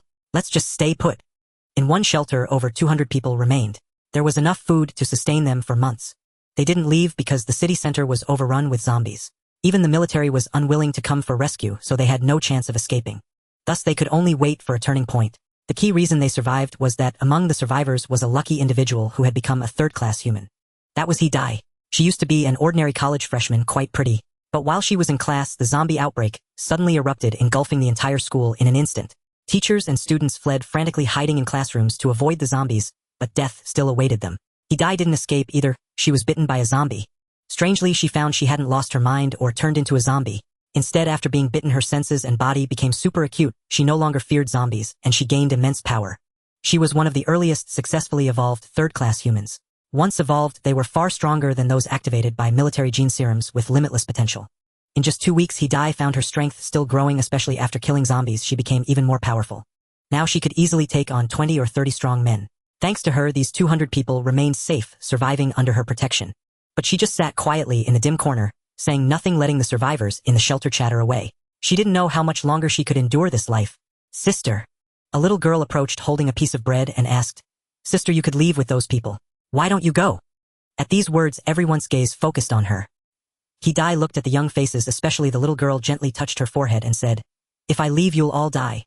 The military can't send troops into the city center. There are too many zombies here. At this, the crowd fell silent. Indeed, for this reason, they couldn't follow the military's orders to go to safe zones and could only hide in the dark, damp basement. Some hadn't seen the sun for nearly 2 weeks, living like sewer rats, never seeing daylight. A middle-aged man frowned and said, Even if you stay to protect us, we don't know when we'll be discovered. Maybe the next moment we'll all be done for. Ba ba ba. A fashionable but now disheveled woman quickly spat and said, Don't say such depressing things. We'll survive. Maybe in a few days the zombies will leave and the military might come back. These words plunged everyone into silence again. Those words were only good for fooling children. But just then a young man saw Xie Xu speeding through the city center through the window and said, Maybe it's safe now. Look, someone's driving a Lamborghini in the city center. Oh! But as the words fell, a roar came from above, followed by a zombie making a dull sound as it staggered past overhead. The sudden appearance of the terrifying creature made the young man shut his mouth immediately, his eyes filled with fear. Xie was fine, she was used to it, having killed quite a few zombies herself. So she immediately warned everyone, Quiet. Wait until the zombie passes. The crowd fell silent, hiding in the dark basement, staring nervously upward. Why were those ever-increasing zombies still around? Who was that? Are they crazy? The young man muttered bitterly under his breath. It must have been that person who attracted the zombies. But unexpectedly, the next second, boom. A loud crash came from above. Through the cracks, they saw a zombie sliced in half. A young man in a neat tracksuit wielding a sharp blade effortlessly killed a zombie. For a moment, they were all stunned. Oh my god, look! That guy is killing zombies. No way. Even Xie was drawn by the zombies' roar, and instinctively looked toward the ground, finding a young man killing zombies not far away. Her beautiful eyes showed shock. This guy's power was so strong. Was he also an evolved third-class human like her?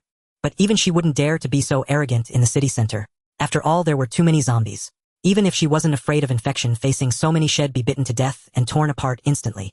Yet this kid dared to openly take them on in the city center where tens of thousands of zombies roamed. And not only that, the next scene shocked Xie even more. This young man's strength far surpassed hers. With every swing of his blade, zombies were effortlessly dispatched. In no time, dozens of zombie bodies lay on the ground. This shook Hidea's heart. Was this guy even human? Xie Xu, of course, had no interest in the survivors hiding in the shelter. At that moment, his mind was full of leveling up experience points. Swing after swing, he could slaughter these zombies without restraint with ease. As his power grew, he also enjoyed the benefits the zombies brought. Thus, over an hour passed. Almost all the zombies in this area had been attracted, roughly counting about 1,000. Xie, hiding in a dark corner, had nearly grown numb from watching. She was not alone, the others felt the same. They gazed in terror at the young man who slaughtered zombies, as if crushing ants, unable to suppress their astonishment. Is he even human? My god, how can there be such a powerful human in this world? He must be a successfully evolved third-tier human. Many turned their gazes toward Xie in the shadows. Faced with their questions, she slowly shook her head and said calmly, I am not that strong. He might be a successfully evolved third-tier human. But he is definitely far more powerful than I am. What's stronger than Xie? Is that true? Hearing this, some began to place their hopes on Xie Xu. As soon as these words were spoken, others chimed in agreement. Many, as if glimpsing a ray of hope for survival, began to shout loudly. Hey big brother up there, can you get us out? Save us, handsome. Handsome, please save us. Their shouts were deafening. Hidea's pretty face instantly changed and she urgently said, Keep quiet, you'll attract the zombies. Zombies. But faced with such a powerful human, how could they let this opportunity slip? Ignoring Hidea's warning, they continued shouting frantically. Young man, I am a wealthy merchant from Longshang City with billions in assets. If you agree to save me, I can give you all my money. A middle-aged man said, his tone striving for calm, but still betraying his panic. Finally, this scene caught Xie Xu's attention. He was momentarily stunned. Hey, there are still survivors here. He knew the military had only just left. This group was truly unfortunate. So Xie Xu casually killed a charging zombie, walked over to the manhole cover, and said to the people below, "Why are you still hiding down here? The army just left. We want to leave too, but with so many zombies here, how can we? Pay us to take us away. Pay?" Xie Xu glanced at the middle-aged man who wore expensive brand-name clothes, though now dirty and disheveled with a stubbly face, hardly resembling a wealthy merchant. Especially, it's the apocalypse. Xie Xu said nonchalantly, "No matter how much money, it's just waste paper. But I have gold." The man quickly responded, "Oh, gold." Hearing this, Xie Xu became interested. Gold was the only currency in the post-apocalyptic world, and it was valuable. "You've reminded me." Xie Xu suddenly realized. He hadn't yet visited the banks in Longshang City, which held not only money but also gold, including those jewelry stores. Thus Xie Xu decided to go and check it out. "Hey brother, don't leave." A strikingly beautiful woman also said anxiously. Though she looked disheveled now, her beauty was still evident. In normal times, she would undoubtedly be the dream of many. Unfortunately, this was the apocalypse. Xie Xu still showed little interest. Just then a roar interrupted the olive branches they were extending to Xie Xu. Everyone turned to look. The shelter's door had been discovered by zombies, who were now furiously battering it, clearly drawn by the noise inside. In an instant, the nearly 200 people's faces changed dramatically. They all stared at the shelter's door, terrified it would be breached. If it gave way, their fate would be total annihilation. At this moment, Hidai, who had been in the dark corner, also stood up, her expression calm, but her eyes fixed intently on the door. Clearly this place was about to be overrun. Hidai reacted the fastest. She grabbed a nearby baseball bat and said to the crowd in a deep voice, "Everyone be careful, this place can't hold." The commotion from earlier had been too loud, drawing all the zombies' attention. This place was on the verge of being lost. What? Hearing this, everyone became extremely tense. Immediately after, a zombie crashed through the iron door with a loud bang. Then a horde of zombies, as if crazed, frantically pushed through the door. Everyone was stunned. This was a shelter with no other exit, just this one small door. If the zombies got in, they would be like fish on a chopping block at their mercy. Panic began to spread through the crowd. Only Hidai, leading the little girl, calmly said, "Everyone get behind me." With that, she swung her baseball bat and with one blow split open a zombie's skull. Then a second, then a third. But there were too many zombies. Even Hidai couldn't handle them all. As soon as she killed one, others seized the opportunity to break through the line and pounce on the crowd. The zombies bit anyone they saw. In an instant, the shelter descended into chaos. "Help! Ah, don't bite me, please don't bite me. Ah! Run, run!" Many people began to stumble around the shelter, crashing into things. More and more were bitten by zombies, then fell to the ground convulsing. Even Hidai, with her immense strength, couldn't handle so many zombies. Finally, the elderly wealthy merchant gritted his teeth, bent down to pick up a scattered weapon, and resolved to fight desperately against the horrific creatures. He didn't forget to shout up to Xie Xu, "Young man, save us, can you open a door for us? Open a door." Ow! Standing above, Xie Xu naturally saw their plight. Though fellow humans were unreliable in the apocalypse, these zombies were even more alien.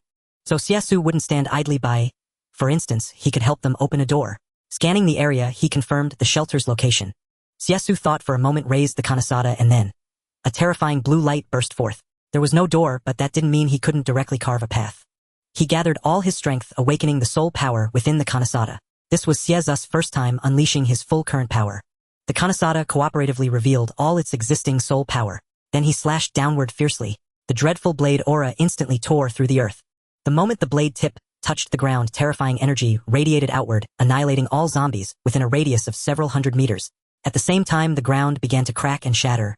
The surface split like an earthquake, leaving even the survivors in the underground shelter utterly dumbfounded. They stared in disbelief, awestruck by this godlike strike filled with terror. Was this guy even human? Even a missile might not cause such horror. However, the benefits were obvious. The ground was pierced and the foundation instantly collapsed. The shelter was exposed before everyone's eyes, nearly severed from its surroundings. But now was not the time for such thoughts. Seeing the light of day once more, some were overjoyed. "Quick, there's a path, everyone hurry up. Run for your lives." The zombies were hot on their heels. Hidai held the rear, standing firm. Though astonished by Xie Xu's superhuman strength, she did not forget her duty to protect the survivors. Gripping her baseball bat, she swung like a seasoned player, each strike precisely hitting a zombie's head. The creatures crumpled to the ground motionless. Eventually, more and more people climbed up. Instead of fleeing immediately, they huddled close to Xie Xu. They clearly understood that running now meant certain death. Staying with Xie Xu might offer a sliver of hope. When Hedi finally emerged with the little girl, Xie Xu took a look. Only 30 or 40 survivors remained and many were injured. Whether they were bitten or struck by falling rocks was hard to tell. But judging by their condition, these people probably couldn't go much further. Because a massive horde of zombies drawn by the noise launched another fierce assault. Just how many zombies were in the city center? At least tens of thousands. Such an overwhelming scale. Even Xie Xu felt he could barely hold his ground, let alone these people. A roar echoed as more and more zombies surged madly from every direction. The middle-aged wealthy man, pale-faced and clinging to Xie Xu, asked urgently, "What do we do now?" They were completely surrounded by the zombie horde. The beautiful survivor, still alive, immediately placed all her hopes on Xie Xu. Grabbing his arm, she pleaded, "Handsome, save me. If you do, I'll marry you." "Marry me?" Xie Xu glanced at her. Not interested, he shook his head. The sheer number of zombies was overwhelming. Even he couldn't eliminate them all. Though he had the trump card of confinement, which might allow him to succeed, Xie Xu was unwilling to reveal his secret. So he turned to leave. "Hey, handsome, I'll give you all my money." Seeing him about to go, the woman panicked. "That's right." The wealthy man was momentarily stunned, then seized on this as a delaying tactic, quickly chiming in, "All my property is yours." Yes, we all agree. They had witnessed Xie Xu's power. Such a being transcended ordinary description. He was like a god descending to earth. They yearned to follow him, yet faced with their fervent expectations, Xie Xu openly sneered, a look of disbelief on his face. "Are you kidding me? I have to waste my energy protecting you. Forget it. Getting you out was already a stretch. The rest is up to you." With that, Xie Xu jumped straight into his black Lamborghini Aventador. Then the next second, amidst the low roar of the engine, the crowd watched in stunned disbelief as Xie Xu drove directly away from the danger zone. For a moment, they were all frozen. He left. Just like that. This guy actually left. And there were still 30 or 40 people here. He was utterly heartless. Even Hedi was bewildered by Xie Xu's actions. He rescued them, then abandoned them, driving off in the midst of a zombie siege. What was he thinking? But now there was no time to ponder these questions. Roar. More and more zombies were closing in. Snapping back to reality, Hedi gripped her baseball bat tightly and whispered urgently, "Quick, find a way out of here." The 30 or 40 people pinned their hopes on her and obediently prepared to escape via a small path. As for Xie Xu, after fully demonstrating his power, though his strength was immense, he hadn't yet mastered the Azura blade art to perfection. If he got hurt, well, he wasn't worried about zombie virus infection, but he feared wound inflammation. So even the slightest injury was something Xie Xu was unwilling to endure. As for those people, saving them was already more than enough. Was he supposed to escort them out as well? Facing tens of thousands of zombies, Xie Xu naturally chose to make a quick getaway. The Lamborghini sped away like the wind. Xie Xu also used his hunting bird to scout the surroundings for signs of life. It was only because he hadn't used the bird earlier that his secret was nearly discovered. Therefore, Xie Xu was even more cautious as he left. Only after confirming no one was watching and that the zombies were in hot pursuit did he deploy confinement. Sitting in the driver's seat, Xie Xu witnessed as the zombies tried to catch up with the supercar. A single energy cannonball, like an armor-piercing shell, tore up a huge swath of ground. All the zombies ahead were wiped out in one go. Such was the beauty of firepower suppression. In truth, if the military were to hunt zombies, it would be quite easy. But the primary concern was doing so without harming survivors. Moreover, zombies were widespread and the military's firepower was now limited. After all, regions worldwide were plagued by varying degrees of zombie infestation, so the military couldn't just fire indiscriminately. They had to conserve their resources. They needed to save their ammunition for potential emergencies in the future. In the already abandoned Longshang city, large-scale bombardment was clearly not the preferred option. In an apocalyptic environment, every piece of heavy weaponry was a precious resource. But Xie Xu's situation was different. His partner confinement was a mechanical being with virtually no limits on bullets or energy. Besides, there were plenty of ways to supply it with energy. Running out of firepower was never a concern. With that one blast, Xie Xu estimated he had taken out at least 100 zombies. "Boss, where to next?" Confinement asked in its electronic voice after clearing the path. Xie Xu snapped back to reality and said to Confinement, "To the gold shop and the bank, of course." The words of that middle-aged wealthy man had given Xie Xu an idea. In this apocalypse, the most valuable items weren't in-game coins or colorful banknotes, but solid gold and silver treasures. And where were these treasures most abundant? Naturally, gold shops and banks. So their first stop was a gold shop. Yes, the old brand Lao Fengxiang. But when they arrived, Xie Xu realized he was still too naive. The shop had already been ransacked and several carts of gold were missing. Nothing was left. It was completely empty. "Look at that, plenty of clever folks in the apocalypse," Xie Xu muttered, gazing at the nearly stripped gold shop. Of course, there were still some diamonds left, but in the apocalypse, what good are diamonds when they are as abundant as air? However, one cannot return empty-handed, so Xie Xu collected those diamonds as well. But just because one gold shop was thoroughly looted does not mean all gold shops suffered the same fate. Subsequently, Xie Xu moved on to the second one. Alas, the situation was much the same as the first. The third and fourth shops, all were the same, yielding nothing, until he reached the fifth shop. The door was still tightly locked, so Xie Xu sent out the bird-hunting robot to scout ahead. He saw the bird-hunting robot release a small beetle-like reconnaissance drone, and before long the metal detector reacted. Xie Xu felt a surge of joy, for indeed there were still fish that slipped through the net. Without a word, he smashed the door open. Inside there were no living souls, only zombies. Xie Xu eliminated the few zombies present, and then powered up the bird-hunting robot, turning on the lights. To his surprise, the gold shop was filled with piles of gold jewelry, necklaces, bracelets, rings, everything one could imagine. In peaceful times, these necklaces and bracelets would easily be worth thousands, even tens of thousands. Not to mention most bracelets cost over 20,000 each. The weight was also substantial. Looking at the dazzling gold filling the room, Xie Xu naturally wouldn't hold back. He packed away gold bracelets, necklaces, rings, and earrings in bulk, collecting over 100 pounds of gold. Not just this shop, he swept clean other brand jewelry shops as well. Roughly calculated, he had over 300 kilograms of gold. At market price, 1 gram of gold is worth 500 units of currency, and 300 kilograms equate to 3 million grams, totaling 150 million units of currency. This was no small fortune. In the safe zone of the apocalypse, it could classify him as a wealthy individual. Satisfied, Xie Xu casually pocketed those originally valuable diamond necklaces as well. Next he moved on to the next shop, but unfortunately his good fortune ended there. Most places had already been ransacked. Now people were quite cunning, how much they could take out was uncertain. With the city center in such disarray, one could only imagine the outskirts. What gold could possibly remain? However, he hadn't searched the banks yet. After all, banks were different from other places. Security was particularly tight, especially in the city center where they were mostly branch institutions. Outside the bank, hordes of zombies wandered aimlessly searching for food. Upon getting out of the car, Xie Xu first sent in the bird-hunting robot for reconnaissance. The entire bank building was nearly empty, but it seemed there were signs of life on the top floor, clearly indicating that some humans were still surviving, most likely bank staff hiding on the top floor. Inside the building, zombies were also on the move, numbering in the hundreds. Xie Xu had little interest in them. He entered the building and, following the bird-hunting robot's guidance, descended to the underground vault, discovering a large amount of cash. Cash piled high on the tables, lined up like in a large factory, with each table stacked with tens of millions in bills. It was estimated to be over 1 billion. Unfortunately, these had all become worthless paper now. Shaking his head slightly, Xie Xu felt a pang of regret.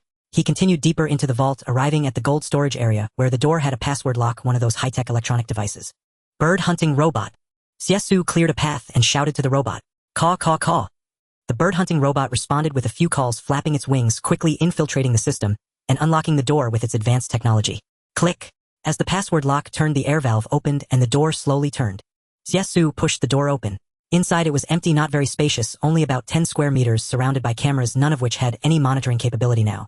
In the center, there were bars of gold, each weighing 100 grams, with over 1,000 bars stacked, nearly forming a small mountain of gold. Xie Xu glanced at the gold, then turned his gaze to the bird-hunting robot. Caw, caw. The bird-hunting robot understood immediately and activated its scanning mode. It was discovered that these were all pure gold. Roughly calculated, there were a total of 2,500 bars, equivalent to 500 pounds of gold. There were also over 10 large gold bricks weighing 1 kilogram each. After all, a large bank was still a large bank. Seeing this stash of gold, the gains from this trip were clearly impressive. One must know that in the apocalypse, gold is the only hard currency, the medium of exchange. The gold reserves in the bank would surely make Xie Xu a wealthy individual, even within the safe zone. However, that was a matter for later. After looting this bank, Xie Xu moved on to other banks. Since these banks were all tightly locked with passwords and safety locks, an average person could not open them at all. Furthermore, the city center was a gathering place for zombies. Even if the military intended to recover treasury funds, they wouldn't dare risk coming in. In this way, Xie Xu gained an advantage. By the time he reached the second bank, there was still. Then the third and fourth, a total of 12 banks were searched, 8 of which remained undamaged, and all the gold combined had already exceeded 1 ton. What does 1 ton mean? 1,000 kilograms. If converted to post-apocalyptic exchange currency, that would be 500 million. In the safe zone, he would absolutely qualify as a top-tier wealthy individual. What a pity! If only the currency in those banks could still circulate, then he would be a billionaire. But these were no longer the focus. After collecting the gold, the sky gradually darkened. On the way, Xie Xu also tallied the number of survivors in the city center, surprised to find there were actually 700 or 800. He didn't expect so many people could evade zombies and survive. However, on the way back, Xie Xu encountered a familiar face. It was a familiar acquaintance from a previous encounter, the woman who had been with Dai in the shelter, that beauty. Unfortunately, she had now turned into a zombie. Aimlessly wandering the streets, she even spotted Xie Xu's Lamborghini, staggering over, attempting to bite. This woman had already been bitten. He wondered how the others were faring.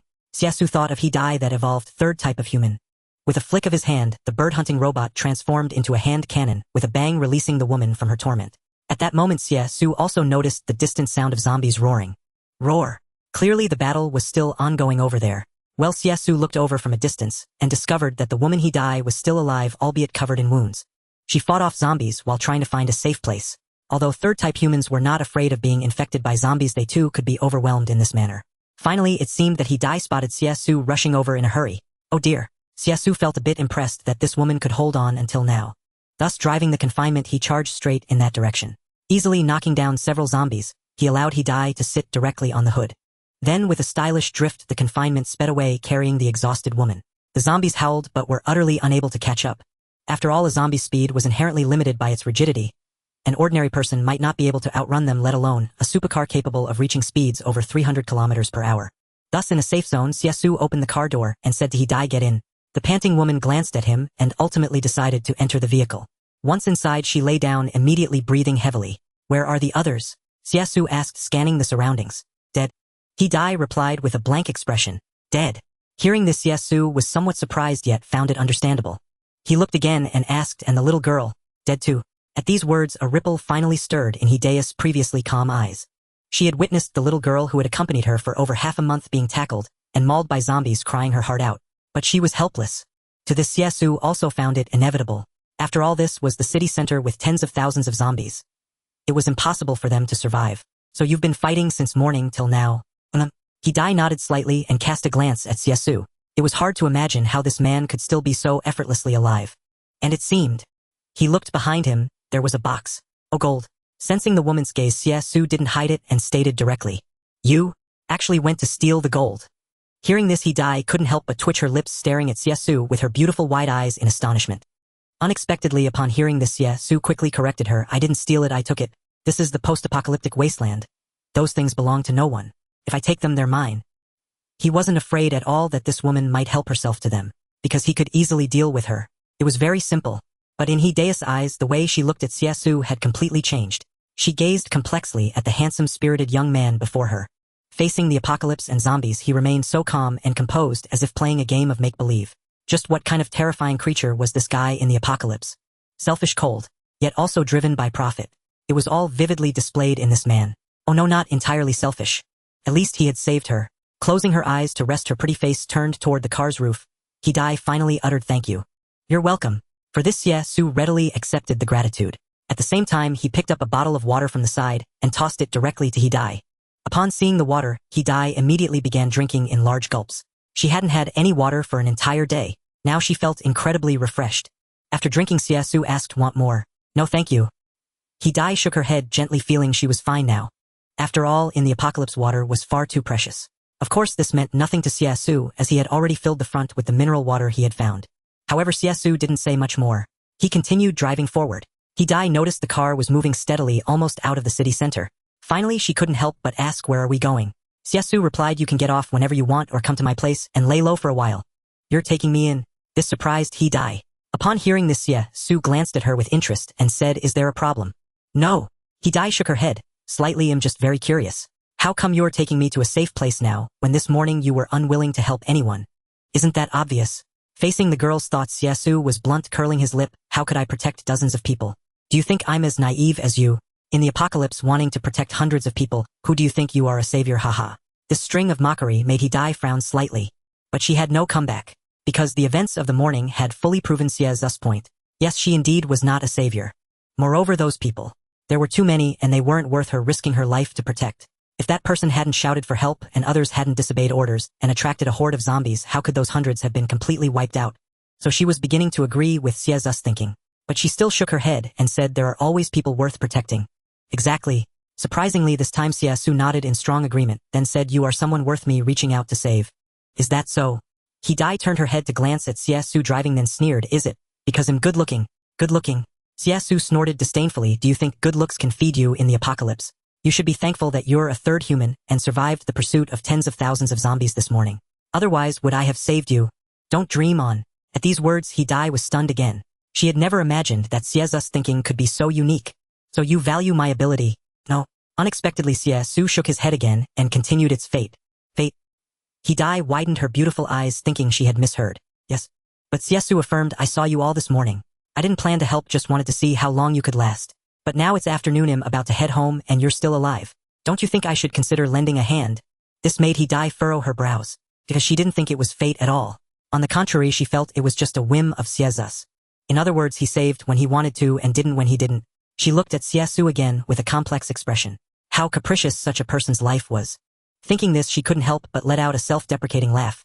Then shook her head. I really don't understand how someone like you survives in the apocalypse. How I survive? Hearing this, Xie Xu suddenly picked up the Kanesada Masamune beside him and said nonchalantly, by relying on this. With just one glance, Hidai was awestruck by the soul-shaking aura emanating from the blade. The feeling nearly took her breath away. Somewhat horrified, she suddenly understood the reason for Xie Xu's wanton behavior in the apocalypse. It was terrifying power. The car was still moving, having already left the city center. On the way to the shelter, the two walked in silence. Finally, Hidai couldn't help but ask, how did you do it? Do what? Xie Xu was momentarily puzzled. Hidai exclaimed in surprise, I mean, how did you become so powerful? Powerful? Xie Xu, of course, wouldn't reveal the secret of his ant farm. It's just that I followed the same path to strength as you did. Hearing this, Hidai couldn't help but admire him. Then you're better than me. I can't imagine how with the same evolution you could become so much stronger. What have you been through? Xie Xu waved his hand. I haven't been through anything special. I just wasn't foolish enough to protect so many people like you did. Foolish? Hidai recalled her past actions and couldn't help but chuckle. After a moment, she closed her eyes to rest and murmured to herself, perhaps. Back at the shelter, Pu Ming was busy with dinner. Or rather, reheating the meal she had kept warm all afternoon, waiting for Xie Xu's return. Finally, hearing the rumbling outside, the slight worry on Pu Ming's face instantly turned to joy. She quickly rose and peered through the only transparent window, seeing Xie Xu returning. As soon as he entered, Pu Ming hugged him tightly, her face full of concern. Brother, why are you back so late? I was so scared, so worried about you. Hidai, following behind, witnessed this and mistakenly thought Pu Ming was Xie Xu's biological sister, though this sister seemed overly affectionate. Xie Xu broke free from Pu Ming's embrace and said, today's haul was good. I found a box of gold and some water. With that, he carried several cases of bottled water into the room. Pu Ming noticed Hidai covered in grime and bloodstains. And this is a survivor I brought along. Another survivor. Hello, sister. And Pu Ming. Pu Ming greeted Hidai warmly. But Hidai, looking at Pu Ming's clean clothes, shook her head apologetically. I'm too dirty to shake your hand. Indeed, you are dirty. Pu Ming noticed Hidai's bloodstains and looked at Xie Xu with a questioning gaze. She had no aversion to the new survivor. If Xie Xu brought her, she trusted her. Xie Xu nodded knowingly. With his silent approval, the young beauty Pu Ming beamed with joy and said to Hidai's sister, come downstairs with me to wash up. Wash up? In this cramped 50 square meter shelter, Hidai was puzzled. How could one bathe here? Yet when Pu Ming led her to the underground shelter, the luxurious subterranean villa stunned her. It was as bright as day, like a 5-star hotel, spotlessly clean. Nothing like the apocalypse. This is... Hidai was speechless with amazement. Pu Ming introduced with a smile, this is Brother Xie Xu's shelter. Oh my god. Hidai covered her mouth, finding it unbelievable. This guy owned such a lavish underground villa in the apocalypse. But soon she felt it was only fitting. For someone so powerful, having such a shelter in the apocalypse was perfectly reasonable. What couldn't he accomplish? She smiled helplessly. Pu Ming, unconcerned, said our water is limited, so we can only prepare 1 cubic meter of bathwater for you. 1 cubic meter is already wonderful. I wouldn't dare ask for more. Hidai quickly thanked her. Pu Ming smiled and led her to the communal bathroom, helping to draw the water and preparing clothes, body wash, shampoo, and everything else. It felt surreal to Hidai, as if her days of fighting zombies were a dream. Now this was normal life. An hour later, Hidai finished washing. Pu Ming had also prepared a set of clothes for her. Observing the young woman, she found her age to be similar to her own. The shelter had a wide variety of clothes in all sizes, and since they had similar figures, the clothes fit perfectly. When Hidai, dressed neatly, entered the living room, Xie Xu glanced at her and couldn't help but admire his own judgment. Hidai was also beautiful. In the apocalypse, covered in blood with a cold expression, it was hard to guess her real age. But now, after bathing, she clearly looked like a young woman of 18 or 19. She still seemed more mature and composed than Pu Ming. After all, having survived half a month of the zombie apocalypse and protected over 300 people, her maturity was understandable. Come eat. Seeing that Hidai was about her age, Pu Ming suddenly felt less lonely. Waiting here every day for Xie Xu, she had felt worried and isolated. Now, having a sister to keep her company felt wonderful. So she pulled Hidai to join her for the meal, where Xie Xu had already started eating. Witnessing all this, Hidai instinctively assumed these were Xie Xu's spoils from recent days, especially the abundance of food and drinks. She smiled and said, I feel that, in the apocalypse, you deserve to live so comfortably. I now agree with your approach even more. Is that so? Xie Xu was pleased to hear this. This is what they call kindred spirits. Perhaps. Thinking it over, she herself had the ability to not fear zombies. Yet foolishly, she had protected those 300 ordinary people struggling for over half a month only to be wiped out. Essentially, she had achieved nothing in that half month. Looking at Xie Xu, who had also evolved into a third-generation human, he used his advantages not only to survive easily in the apocalypse but also to live better than before. Especially tonight. The warm bath and the hearty dinner. Recalling her days of roughing it outdoors, she shook her head and couldn't help but say, "I've wasted this half-month." She sat down and took a bite of food. Xie Xu paid no mind and simply asked, "So what are your plans now?" Unexpectedly, Hede paused while eating and finally said, "I'm going to the safe zone." The safe zone. Xie Xu thought she wanted to avoid danger. Of course it's safer there. But the woman shook her head and said coldly, "No, I'm going to the military district to keep killing zombies." Oh, well then. Even Xie Xu was taken aback by this. He hadn't expected her to decide on that after a night's thought. But he shrugged unsurprised and said not bad either. Killing zombies is a good thing anyway. But Hede asked again, "Do you want to come with me?" Xie Xu did not answer directly. Instead he gave her a strange look and said, "What do you think?" Well, Hede regretted her words the moment they were spoken, for she knew this man would not go with her. They were never on the same path. Shaking her head, she said, "I was overthinking. Your power is overwhelming, suffocating me. I believe if you went to the military district you could attain a high rank and accomplish far more." But before she could finish, Xie Xu interrupted. "Yet I alone cannot stand against all calamities." Indeed, that was true. Hede nodded. "It's fine for you to be this way, but I am different. I have completely abandoned any notion of a normal life. All I want now is to annihilate those zombies." The memory of the girl being bitten to death wrenched her heart. Then she calmed herself, lifted her bright eyes, and gave Xie Xu a charming smile. "When the military sent people before, I stayed behind to protect them. But now they are all dead. I think it is time for me to go." The next day, early in the morning, Xie Xu saw Hede off at the door. By then Hede had already shouldered her pack, which contained food and water. Xie Xu had even found her a car, or rather the lockdown helped procure one. An off-road vehicle. After loading the supplies, Hede looked at Xie Xu, who had come to see her off, and said gratefully, "Thank you." "You're welcome." Xie Xu waved his hand and said, "I am also very curious to see how far you as one of the first evolved third-generation humans can grow." In his memory, there were many third-generation humans, but the vast majority had become strong through genetic serums. Those like Hede who evolved spontaneously were 1 in 10,000. They also had a much brighter future ahead. If the third-generation humans enhanced by genetic serums could become elite special forces, then those like her were the pinnacle among special forces. Hede finally smiled upon hearing this. "I hope the next time we meet my performance will make your eyes light up. Looking forward to it." Xie Xu shrugged nonchalantly. Little did he know that Hede had already set him as the goal she would strive to surpass for a lifetime. However, even when she later became the commander of the Global Federation's third-generation human corps, she realized that the hardest person to surpass in this lifetime was still Xie Xu. But that was a story for another day. After seeing Hede off, Xie Xu returned to the shelter. Pu Ming did not follow him. Watching Hede leave, she felt a pang of reluctance. "I thought I finally had a friend to keep me company, but before I knew it she was gone."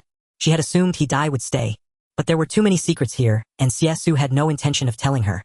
Yet Pu Ming could not help but look at Xie Xu and ask, "Sister, Hede is gone too. What do we do now?" "What to do?" Xie Xu said. "We leave here in a month." "What?" Pu Ming was startled, looking at Xie Xu in surprise. "We're leaving too?" "Yes." Xie Xu nodded gently. He knew that in less than another month, the second catastrophe would strike. By then the world would no longer be the domain of zombies, but the domain of the mist. An indescribable, terrifying mist would engulf most of the globe. In the engulfed areas life would be impossible. This was the true cataclysm, far more dreadful than the zombies. Though Xie Xu was brimming with confidence, to be on the safer side, he decided that moving was still necessary. For now, before the shadow of disaster fell, Xie Xu's primary task remained self-improvement, as well as expanding his military force, ensuring that when the catastrophe truly arrived, he would have sufficient strength to face it. However, Pu Ming did not understand these principles. So Xie Xu did not waste words and simply said, "Just follow my arrangements." "Okay, no problem." Pu Ming obediently nodded and indeed asked no more questions. In her heart, as long as she could stay with Xie Xu, it did not matter where they went. Thus, over the next month, Xie Xu officially embarked on his journey of leveling up. He led the Transformers, Lockdown, Grimlock, and Sideswipe, scavenging for supplies while expanding his team, and simultaneously eliminating zombies to gain experience and grow stronger. Hede had once set him as the goal to surpass, but she probably never dreamed that Xie Xu's leveling speed was nothing short of cheating. Boom! Soon 25 days passed swiftly. In the city center, accompanied by a deafening explosion, dozens of zombies were instantly obliterated. The terrifying blade light infused with the release of soul power nearly engulfed the entire street. As the smoke dissipated, Xie Xu's steady figure gradually emerged. Beside him stood 2 luxury cars, one a mysterious black Lamborghini like the night, and the other a passionate red Ferrari, their brilliance complementing each other, exuding an extraordinary aura. There was also the silver-white Cybertronian tank. On his shoulder perched a giant metallic mechanical bird, flapping its wings, monitoring everything around. In the distance, several colossal robotic figures sat silently, perched atop the bridge, merely watching the scene, taking no part in it. This was the power of Xie Xu's newly formed legion. The blue robot transformed from a Bugatti Veyron Big Head. The heavy armored robot transformed from a tank Ironhide. And the medical robot evolved from an ambulance. One could say a formidable legion had taken shape, with tank scouts, airstrikes, and infantry operating in coordination and crucially equipped with medics. They did not join Xie Xu in fighting the zombies, sitting idly looking somewhat bored. The ambulance was busy checking Xie Xu's physical strength indicators, working as he said, "Master, look, in just 10 days your strength has nearly tripled. Now you are more than 1,000 times stronger than an ordinary person." Big Head was not to be outdone. He blinked his electronic eyes, scanning up and down, then asked, "So how tough is the Master's body now?" The medic replied, "At least your hand cannon can no longer pierce the Master's flesh." "Oh, are you saying him weak?" Hearing this, Big Head raised an eyebrow in a very human manner, looking as if he was about to throw a punch. Ironhide, chewing on a cigarette, spat and said, "Big Head, curb your temper. If the Master sees you, he might just chop you in half." These Transformers had each developed their own unique personalities. For instance, Big Head, though fast and fierce in firepower, also had a fiery temper, perhaps related to his 12-cylinder engine. But whenever Xie Xu's name was mentioned, he immediately became well-behaved, then snorted coldly. "The Master ordered us to strengthen reconnaissance, saying a mist disaster might occur in the next few days. Any news?" Chirp. Just then, a small chicken suddenly appeared and let out a cry. At the sight of this little chick, the several mechanical life forms that had been bickering among themselves instantly stood in perfect unison, gazing towards Xie Xu in the distance, and called out, "Master, the chick is back." Xie Xu was still calculating the time, while continuing to clear out the zombies, when suddenly Data's voice reached his ears. Turning around, he saw that it was Gigi who had returned. "Gigi." The little chick hopped and bounced directly onto Xie Xu's hand. Xie Xu looked at the little creature and then asked, "Little chick, where did you run off to this time?" Lately, the chick had spent most of its time resting at home, venturing out to forage less and less frequently, leading Xie Xu to almost believe the little thing had entered a state of hibernation. But recently it had started going out frequently, and every time it returned it brought back a great many good things for Xie Xu, such as that nearly 100-acre underground man-made natural ecological farm where flowers and trees could be planted, fruits and vegetables cultivated, and even small animals raised. This time it had been away for a full 3 days. Upon its return, a series of notification sounds echoed in Xie Xu's mind. "Ding! Your pet chick has returned. In view of the impending second wave of global catastrophe, it has brought back a squad of mechanical soldiers for you." "What? A squad of mechanical soldiers?" Seeing this prompt, Xie Xu was indeed taken aback. He had thought that this time the chick would bring him some items to enhance his personal strength, but unexpectedly it had borrowed a squad of mechanical soldiers. What kind of mechanical soldiers? In the backdrop of the apocalypse, high-tech gadgets were particularly eye-catching, and Xie Xu was quite curious. "Gigi." The little chick chirped, then spat out a capsule. On the capsule was clearly written Mechanical Sentry 100. Good heavens, a full 100 mechanical sentries. Xie Xu felt a pleasant surprise. Still, he decided to release one first to test it out. A mechanical sentry about 2 meters tall and more imposing than an average person materialized. It was clad in a suit of mechanical armor, equipped with gear, and covered from head to toe with high-tech intelligent thermal vision equipment. It was like a mechanical warrior straight out of a futuristic war film. Upon seeing Xie Xu, the mechanical guard gave a respectful military salute, and then spoke in a mechanized voice. "I am the most advanced combat mechanical guard manufactured by Manor Corporation, serial number 001, reporting for duty." Xie Xu was unfamiliar with the name Manor Corporation, but based on this introduction along with the direction given by his pet chick, he could guess that it must have come from some top-tier futuristic tech company. Moreover, looking at the mechanical guard's data name, Mechanical Guard, Level 3, a highly lethal mechanical guard on the battlefield. After reading the description, Xie Xu understood that this was a protective combat robot, although he commanded an army of Transformers, each possessing extraordinary power. In many situations, these large entities were not suitable for overt operations. In contrast, this type of mechanical guard seemed more like the product of high-tech weapon research and development. Thus, the chick's performance this time was indeed commendable. "Gigi." Just as he was about to praise it, the chick popped up another notification. "Ding dong, there are 48 hours until the second disaster strikes. Fearing you might capsize in a ditch, the chick has decided to go treasure hunting again." So urgent. Seeing this message, Xie Xu was somewhat surprised. This time the chick had even given a specific time frame of 48 hours. In other words, in 48 hours, this city would be engulfed by the fog. "Looks like he'll have to find another place too." Xie Xu muttered to himself. The city was nearly a ghost town. In the past month, Xie Xu had eliminated countless zombies, but the number of confirmed survivors was only a few thousand. In other words, the survivors in Longshang City were few and far between. Once the fog hit, this place would bear the brunt of it. Without a path to explore, Xie Xu wouldn't take reckless risks. So he watched the chick leave, having made up his mind. Leave? Yes, master. For transformers like lockdown, the concept of fog invasion was meaningless. Their sole purpose was to ensure Xie Xu's safety. Upon receiving the order, Blue Blade Ratchet, Ironhide, Cybertron Tank, Raptor, Falcon, Lockdown, and Crimson Dragon all transformed back into their vehicle, tank, and helicopter forms. Then the massive convoy rumbled out of the city center. Upon returning home, Pu Ming was still busy cooking, but there wasn't much food left in the house. Mostly instant products. As for that 100-acre plantation, Xie Xu hadn't opened it yet. Back home, seeing the simple dinner on the table, he had no objections. Pu Ming, on the other hand, seemed to quite enjoy this lifestyle. She just didn't like Xie Xu going out because she was always worried sick. So how's my cooking? Even with just instant products, Pu Ming had shown off her culinary skills, like making the simplest egg pancake. Xie Xu nodded and smiled. Not bad. Hearing the praise, a joyful smile immediately spread across Pu Ming's exquisite face. But after a couple of bites, Xie Xu put down his chopsticks and said to Pu Ming, "We need to pack up these couple of days and get ready to leave." "What? Leave?" Pu Ming was momentarily stunned by his words. Her delicate face looked at Xie Xu with a hint of bewilderment. Why would they suddenly have to go?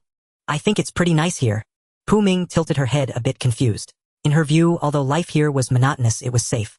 At least no zombies could get in. Such a life was already fortunate in the apocalypse. Xie Xu understood her thoughts and explained. "Soon the second disaster will arrive. Then all of Longshang City will be completely overrun. Not the kind of overrun by zombies, but in another far more terrifying way." "What do you mean?" Pu Ming was startled and somewhat confused. Or rather, what could be more terrifying than a zombie apocalypse? Xie Xu knew that, with Pu Ming's way of thinking, she simply couldn't grasp the horror of the coming catastrophe. And this wasn't just Pu Ming. Others thought the same way. Because of this, the impending second disaster would be far more devastating than the zombie apocalypse. In his memory, almost every city had been swallowed by the fog, directly reducing humanity's safe havens by more than half. This was an invisible enemy, not something tangible like zombies. Although Xie Xu admitted he was now powerful and had his Transformers Legion, he wouldn't advance recklessly. So moving to a safer area seemed the wiser choice.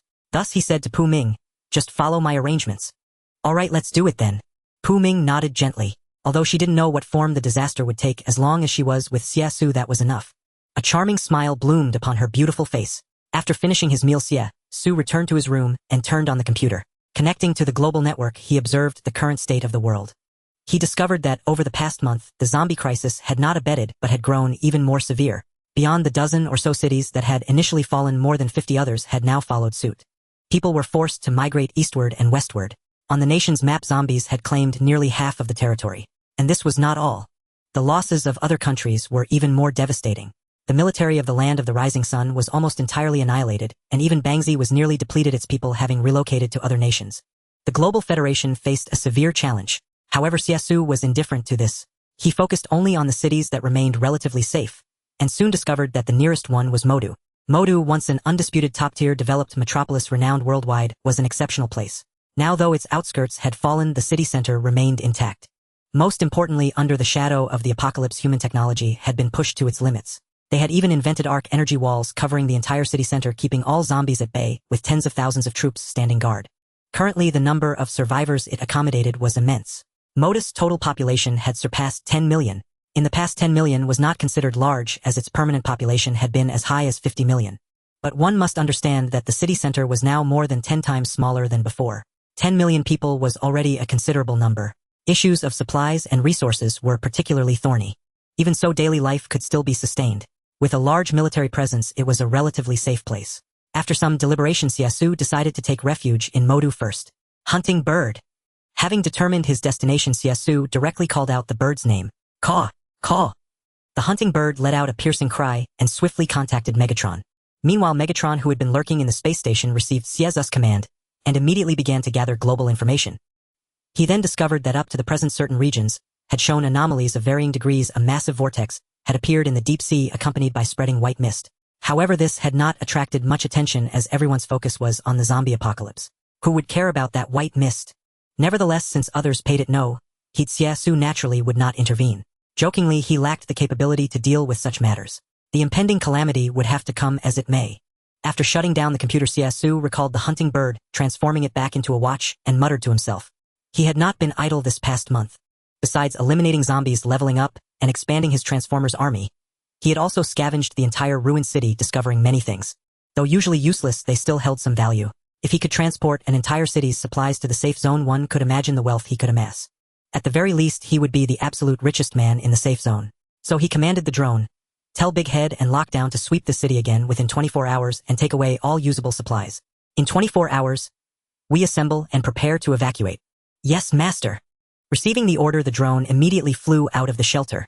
Over the next 24 hours, Xie Xu remained in the shelter, having Megatron monitor the movements of the mist, while urging Big Head and Lockdown to speed up the collection of supplies. As for the 100 sentinels brought by little chick Xie Xu, had not deployed them yet, keeping them in their capsules. There were no resources left worth taking in Longshang City. Even Xie Xu himself was unsure of the total amount of supplies he had hoarded. He estimated there were thousands of tons of grain alone, enough to feed tens of thousands of people for a year. As for bottled water, there were at least several thousand cases. Xie Xu had no worries about supplies, especially with the quantum converter and space capsules. Thus, leaving with these items was effortless. At that moment, Pu Ming walked up to Xie Xu and whispered softly, "Brother, it's time to rest." Glancing at his watch, he realized it was indeed quite late. So Xie Xu stood up, scooped up the young beauty, and together they entered the bedroom. The rest of the night was uneventful. The next day arrived. For nearly a month, Xie Xu had been hunting zombies to enhance his strength, scarcely resting, and was truly exhausted. Now that he could finally relax upon waking, Xie Xu was surprised to find it was already noon. I slept that long. Rubbing his temples, Xie Xu hurriedly checked the data transmitted by Megatron. He found that the mist in the deep sea had begun to spread at an astonishing speed, roughly 50 kilometers per hour. Even Xie Xu was taken aback by such speed. Could it be that the second wave of disaster had already begun to erupt? Just then the drone also relayed a message. "Boss, the misty turbulence on the seabed is kicking up a storm.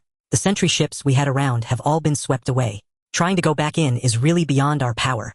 Impressive, it even devours warships." Xie Xu was even more astonished upon hearing this.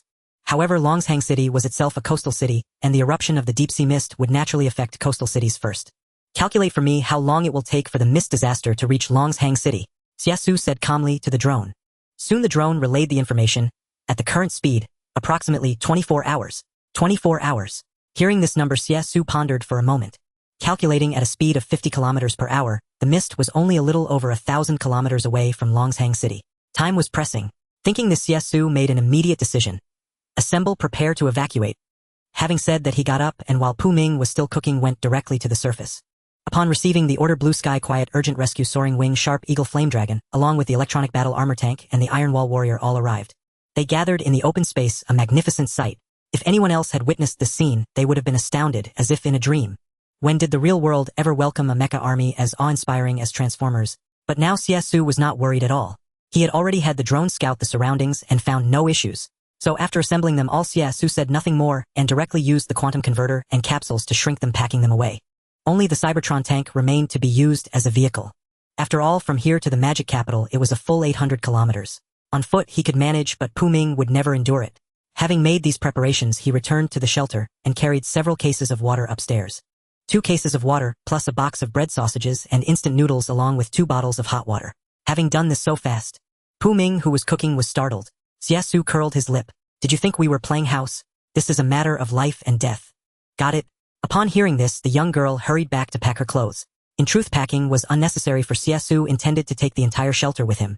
But this was too absurd, so he decided not to let the girl know. If it were leaked, the trouble would be immense. Though he knew she would not betray him, she might inadvertently let it slip. Thus it was best to keep it secret. The young girl looked at the underground luxury villa shelter, where she had lived for over a month, feeling somewhat reluctant to part. "Are we just leaving like this? Isn't it a waste?" Xie Xu, however, disagreed, saying, "Only if we don't leave, we'll lose our lives." "Fine." Pu Ming nodded obediently and still packed some important clothes. Then, after finishing their meal, they went up. Roar. In the distance, zombies approached, but Xie Xu casually dispatched them with a single shot. Ranged attacks spared him the worry of being soiled by splattering blood. After dealing with the zombies, he urged the girl to get into the vehicle quickly, then tossed a capsule and activated the quantum converter. In an instant, the entire underground shelter was stealthily absorbed by Xie Xu and stored within his system's personal space. With that accomplished, he dusted off his hands, started the cyberpunk tank, and slowly drove off, preparing to leave the no man's land for a safe zone. Meanwhile, near the Amazon Trench, warships appeared in orderly formation, one after another, about a dozen of them, all monitoring the strange mist. These were all warships of the Global Federation. With the outbreak of the global zombie catastrophe, the Federation had consolidated the world's forces, still led by several major powers, but unified in response to danger. Among the 5 warships here was also one from China. Jiang Tianshu, the fleet commander, was a middle-aged naval senior captain. This warship also possessed formidable firepower coverage. As the global zombie situation spiraled further out of control, they remained vigilant against other potential crises, such as the mysterious thick fog that suddenly emerged from the Amazon Trench. A cruise ship fleeing zombies arrived here, and though the fog ahead was only a few kilometers wide, it swallowed the entire vessel in the blink of an eye. More terrifyingly, just a day later, a vast amount of blood spilled from the fog. To think that the cruise ship carried over 10,000 people all vanished within that few kilometer radius. Once this was detected, the Global Alliance swiftly took emergency measures, deciding to seal off the sea area. Helicopters circled overhead daily for reconnaissance, but any electronic device that touched the fog would instantly fail, unable to transmit any information. They tried exploring with limited equipment, yet the result was still the same. The screen went black without any warning.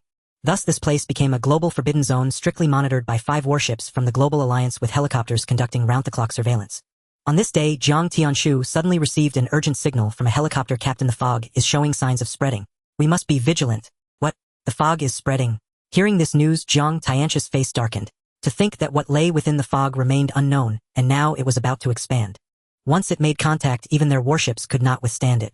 But before he could respond, he heard the helicopter pilot exclaim in surprise, "Captain, the fog is rising. Adjust altitude immediately." Facing the pilot's critical situation, Xie Xu issued another command. Fortunately, the helicopter pilot reacted swiftly, gaining altitude to avoid being engulfed by the fog.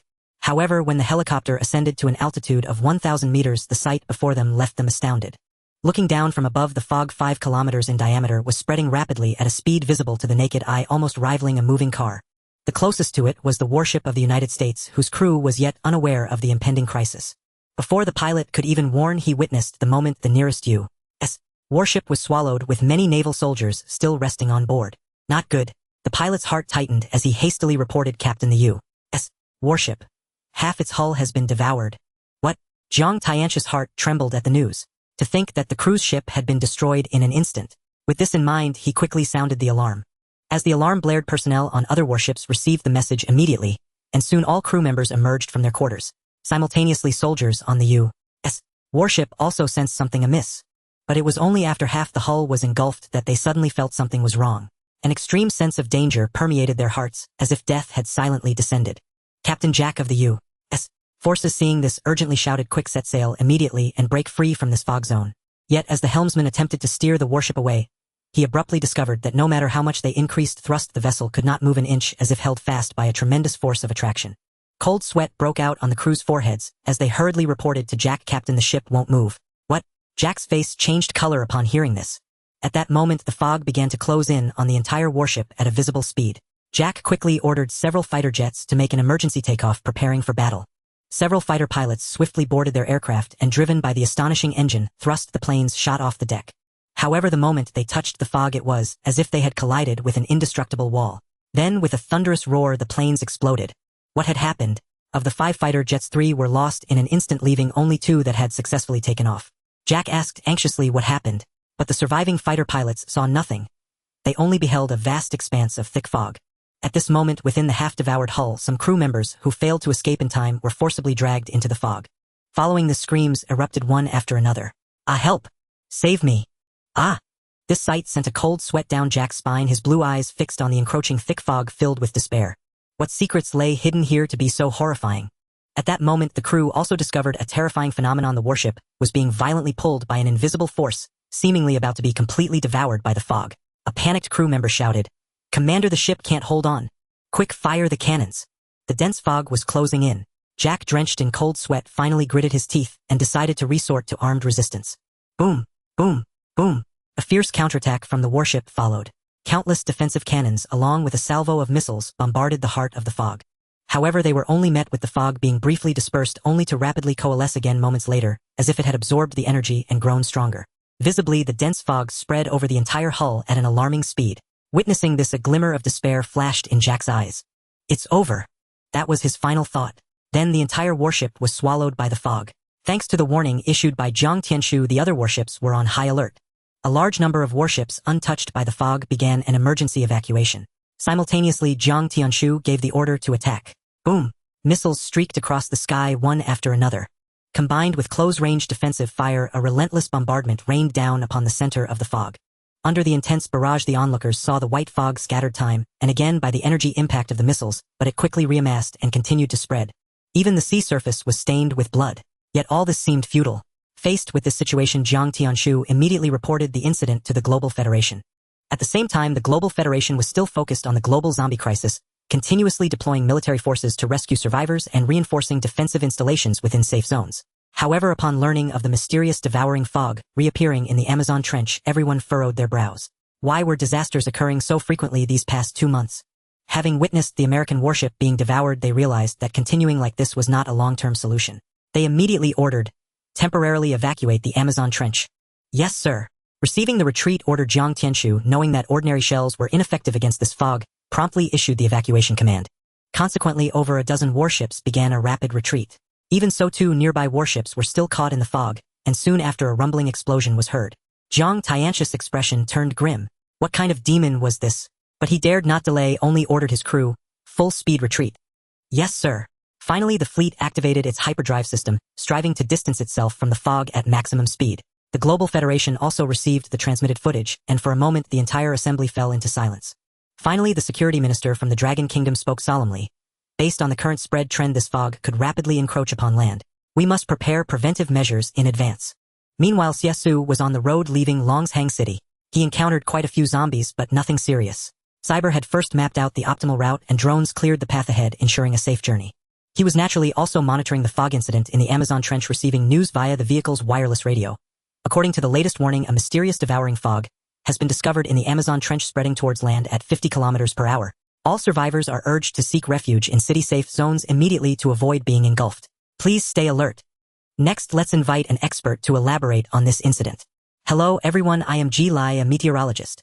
Current investigations show that this fog originates from the depths of the Amazon trench. It is not a common meteorological phenomenon, but an unknown mist released from beneath the earth.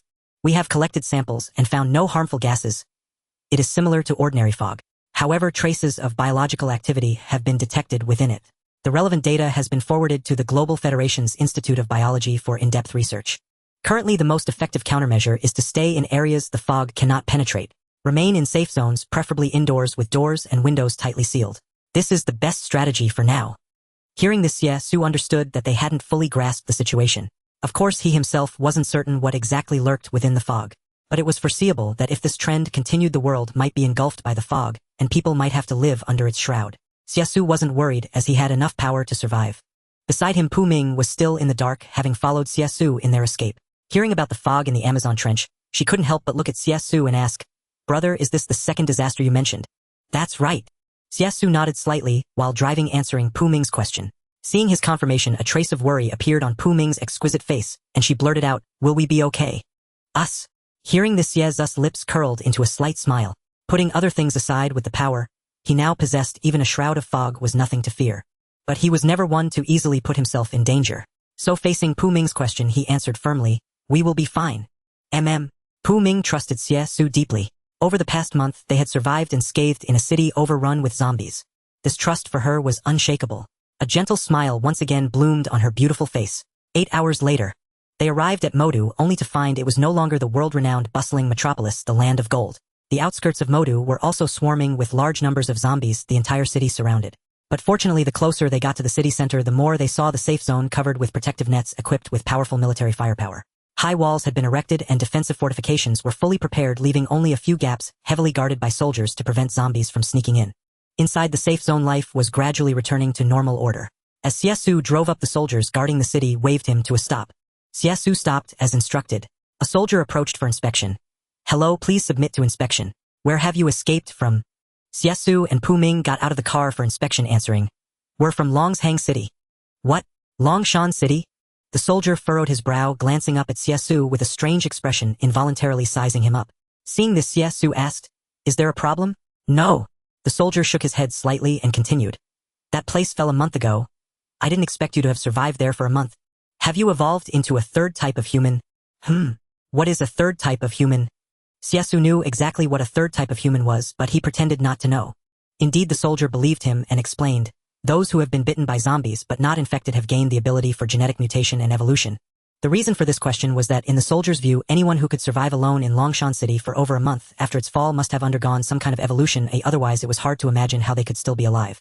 However, when the soldier aimed the device at Xie Xu for examination, he was surprised to find that apart from some indicators that were difficult to define, there was no significant difference from an ordinary person. Thus he frowned and asked, "You haven't been bitten?" "No." Xie Xu shook his head slightly. "All right then." The The soldier seeing this did not delve deeper and turned to a young woman nearby, who looked like a tour guide saying, "Take the survivor inside and settle them." "No problem." The volunteer smiled and then said to Xie Xu and Pu Ming, "Come with me. Now there are many survivors in Magic City, and we need to uniformly settle the newcomers. If you delay for another couple of days, Magic City might stop accepting survivors." "Is that so?" Xie Xu responded casually. The volunteer did not mind and led Xie Xu and Pu Ming into Magic City. Xie Xu found that Magic City had not changed much compared to before. The power supply was still maintained, but the streets were teeming with people. The towering buildings were almost fully occupied. On the streets apart from pedestrians, vehicles were rare as all oil had been requisitioned to support military equipment, including electricity, which was also restricted. Therefore, both electric and fuel vehicles were seldom seen on the road. Of course, this did not mean there were no gas stations. It was just that the prices were shockingly high, with 1 liter costing 100 yuan. Filling up a tank required 5,000 to 6,000 yuan, which ordinary people could hardly afford. Moreover, the cost of electricity was also astonishing at 10 yuan per kilowatt, more than 10 times the previous price. Although this was unfortunate, there was little that could be done. After all, Magic City had a large population, and due to the zombies, many businesses could not operate normally, making it extremely difficult to transport goods into the city, leading to a sharp rise in prices. However, this did not mean there were no one able to afford luxury cars. Occasionally, a few could still be seen on the road. In this city, you can no longer view things with the perspective from 2 months ago. "I will take you to the official designated housing, where you can settle down." While speaking, she had already driven the volunteer service vehicle, bringing Pu Ming to an area filled with unfinished buildings. Indeed, it was an area of unfinished structures. Although some details were yet to be completed, at least the floors were high enough to accommodate many residents. 1202 is your room. There is no elevator where you park, everything relies on your legs. Pu Ming and Xie Xu exchanged glances. The environment here was indeed dilapidated, and it was located at the very edge of the northern district. Less than 2 kilometers away, they could see zombies enclosed by walls. Impressive. Upon witnessing this scene, Xie Xu teased, "Being so close to the edge of the safe zone, once the defense line is breached, this place will surely be the first to suffer." Unexpectedly, the beautiful volunteer Jiang Lele heard this and replied, "There's nothing we can do about it. The survivors who can come here can only settle down for now." "Of course." But then she turned to Xie Xu smiling and added, "However, if you can meet any one of 2 conditions, I can arrange a better place for you." 2 conditions? Xie Xu quickly asked, "What conditions?" Jiang Lele said, "First, you are an evolved 3rd type of human. In Magic City, the status of such individuals is very high and much sought after. But clearly you are not one of those. The second condition is that you must have money." Alright. Xie Xu could still understand the first condition. Evolved 3rd type humans are a valuable resource for the country. They possess strong abilities, and have the potential to evolve, occupying a dominant position in future disasters. The world's top combat power will be composed of them. However, the second condition, using money to speak. That's right.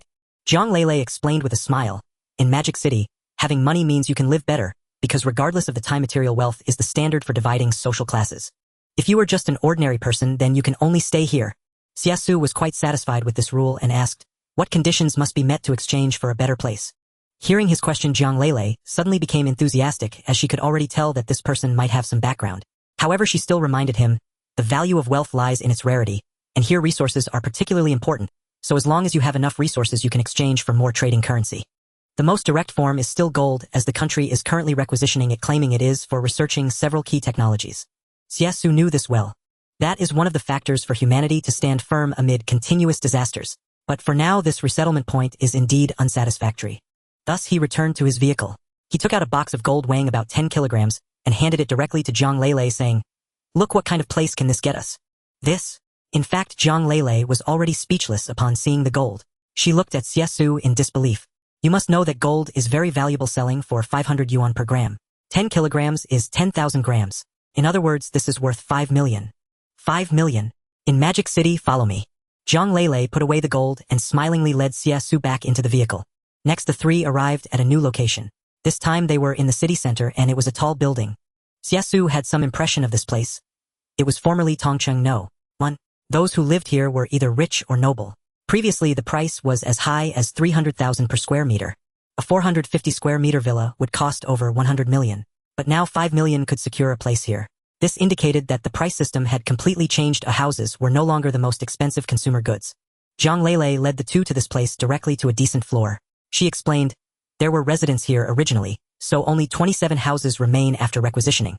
Under normal circumstances, these houses are not designated for resettlement unless you possess special supplies such as your gold.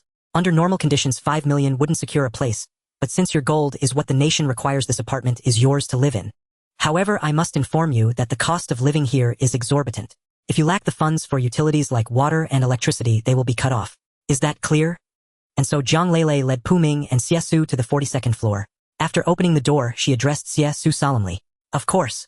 Xie Xu nodded gently, then looked at Zhang Lele and asked, if I have other supplies to sell, is there a specific channel? Yes. Zhang Lele understood that most who had survived to reach the city possessed treasures. Thus she nodded and said, across the street is the auction house. It can auction any supplies and facilitate barter except for gold. Gold was needed by the nation. If one had it, the nation would exchange it for supplies. However, private use was strictly forbidden. So Zhang Lele said, gold can be exchanged directly at the newly built bank at a rate of 500 per gram. Upon hearing this, Xie Xu roughly understood. This world had changed its survival rules due to the catastrophe. Transactions could no longer be measured by the standards of 2 months ago. But most principles remained unchanged. To obtain good things, one had to pay the corresponding price. And regardless of the era, the rich remained wealthy while the poor only grew poorer. This was the law of survival applicable in any age. If there were any exception, it would be the third category of people. But the third category was exceedingly rare, not even 1 in 10,000. Perhaps only 1 in 100,000 people. Such odds were akin to winning the lottery.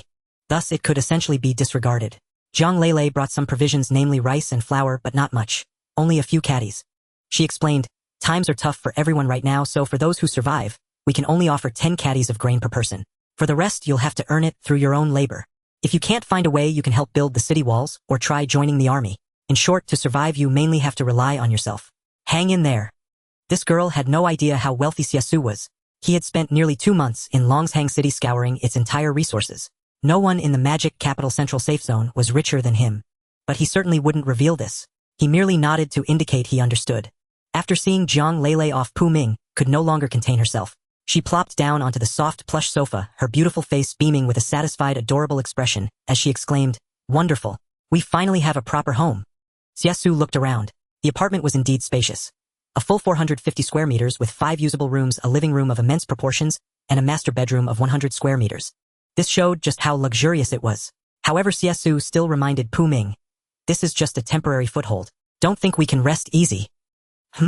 What do you mean? Pu Ming didn't quite grasp his meaning and couldn't help tilting her head in question. Xie Xu explained, the safe zone could be breached at any time. Why do you think it's so cheap to live here, while other places are exorbitantly expensive?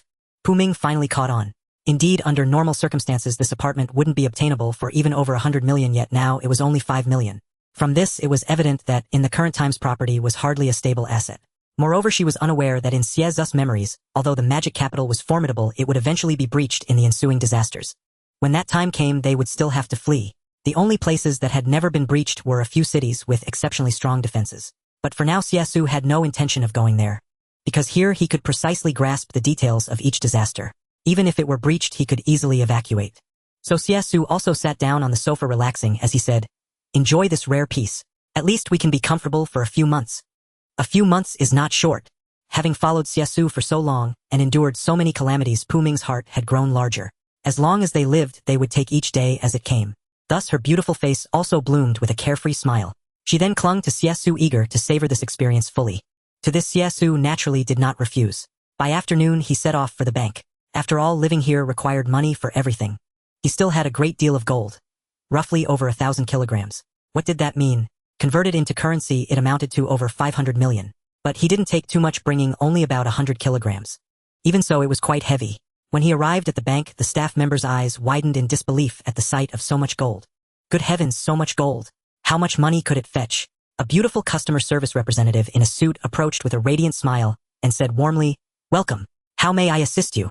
Xie Xu placed the 100 kilograms of gold on the counter and said, exchange this for trade currency. This trade currency was reliable. In his past life, it had circulated smoothly, so there was no fear of it becoming worthless paper. Upon seeing the gold, the representative's beautiful eyes flickered with surprise. Clearly she recognized Xie Xu, likely knowing he was a newcomer to the magic capital safe zone. But this did not affect her work. After a brief moment of astonishment, she smiled and nodded, beginning to inspect and weigh the gold. Finally, she confirmed the total. Exactly 100 kilograms. At the exchange rate of 500 per gram, you can exchange it for 50 million. This 50 million can be used to purchase supplies. This currency is issued by the Global Federation and is accepted in all safe zones worldwide. I understand. Nodding lightly after the series of explanations, Xie Xu completed the exchange of 50 million and deposited the money into his card. After finishing these matters and leaving the bank, Xie Xu headed straight for the auction house. He still had a large amount of supplies on hand that he intended to sell. This auction house, much like those described in novels, primarily dealt in auctions and transactions. The rarer the item, the higher its value, with everything revolving around survival. Thus, the items up for auction were diverse. Food, clothing, shelter, and transportation. Everything imaginable. Upon arriving, Xie Xu obtained his auction number and asked the receptionist, "What can be auctioned here? I have some items and am not sure if they're eligible." "Of course." The beautiful receptionist, upon seeing Xie Xu, was momentarily stunned, inwardly noting his handsome features, but she still smiled and nodded, replying, "Almost anything can be auctioned here. But if it's your first time, you can show me the items and I'll take a look." "Sure thing." Xie Xu didn't decline, hauling a box out of the car. Inside the box were all sorts of odds and ends he had gathered. For instance, a rather valuable Rolex watch. The young woman took a close look at the watch, then said with a smile, "If it were an electronic watch, it'd be worthless. But this mechanical piece is still quite valuable, especially now with the global catastrophe shutting down even Rolex factories. Such fine craftsmanship can't be replicated anymore, so I reckon it's worth at least $1 million. "A million?" Xie Xu was taken aback. "Are there still that many rich folks after the apocalypse?" The woman cast him a charming smile. "Not just as many. There are more than before. More than before." Hearing this, Xie Xu paused. Indeed, there were always the wealthy and even more so the shrewd. Clearly many had struck it rich amid the disaster. But it was a dangerous game. This was the apocalypse where death could strike at any moment. Even if there were those keeping order. Some couldn't even survive themselves, so why would they care about authority? Thus Xie Xu didn't hesitate, handing the entire box to the staff. "I'm auctioning it all." "Absolutely no problem." The staff smiled, began pulling items from the box, and was surprised to find quite a treasure trove inside. For instance, 3 watches in total. And each one just 2 months ago had been a top-tier mechanical brand. Such treasures could fetch millions apiece. But that wasn't all. The staff asked Xie Xu, "Compressed biscuits are a scarce commodity. Are you sure you want to auction them? Wouldn't you rather keep them for yourself? After all, this safe zone might not hold out forever." Xie Xu was a bit surprised that she would consider his interests. He didn't mind though. For one thing, he had found an entire factory in Longshang City with hundreds of boxes of compressed biscuits. That was the one thing Xie Xu had in abundance. So he casually said, "Auction it." "All right." The staff didn't press further, nodding with a smile, as she saw he was determined. Then she gathered the rest of the odds and ends. For example, a bottle of 1982 Lafite and 2 bottles of Mutai. Xie Xu had far too many of these items on hand. But he knew well that scarcity drove value. So naturally he didn't offer too many. "Please follow me." After the inspection, the staff carried the box. She then led Xie Xu into the auction house. He found a random seat and noticed the place was already lively, mostly filled with young people. They were decked out in designer brands, accompanied by stunning women. Clearly they were the children of the wealthy, still living as the rich second generation even in the apocalypse. Xie Xu couldn't help but find it amusing. Yet upon reflection, what did it matter? This was simply the law of the world. The rich could always enjoy better treatment. Of course, he also noticed some middle-aged men in suits still impeccably dressed despite the end of the world. Most crucially, Xie Xu spotted heavily armed security personnel. Due to the zombie apocalypse, the Global Federation had lifted firearm restrictions. So these people were carrying weapons, partly because the chaos made it necessary for their safety. After all, what good was wealth otherwise? There were always those willing to take on such work for a meal. He closed his eyes to rest, waiting for the auction to begin. At exactly 2 in the afternoon, the auction officially started. The first item was a case of gasoline. Xie Xu was a bit surprised. Could this really be auctioned off? A young woman nearby noticed the newcomer's confusion and kindly explained, "In this apocalyptic world, you have to be ready to flee at any moment. The authorities are controlling gasoline now. It's skyrocketed to 100 yuan per liter, and even if you have the money, you might not get any. So a case of gasoline is worth more than gold." "I see." Xie Xu nodded, then instinctively glanced at the woman. She appeared to be in her early 20s, dressed meticulously, maintaining her appearance even in the apocalypse, especially with the striking sapphire on her chest. Noticing his gaze, she smiled and pointed to the sapphire. In normal times, this would be worth tens of millions. But now it's just decoration. No one would buy it even for a few hundred. Xie Xu chuckled and nodded. Understandable in the apocalypse. She nodded lightly and introduced herself. "My name is Miao Ta.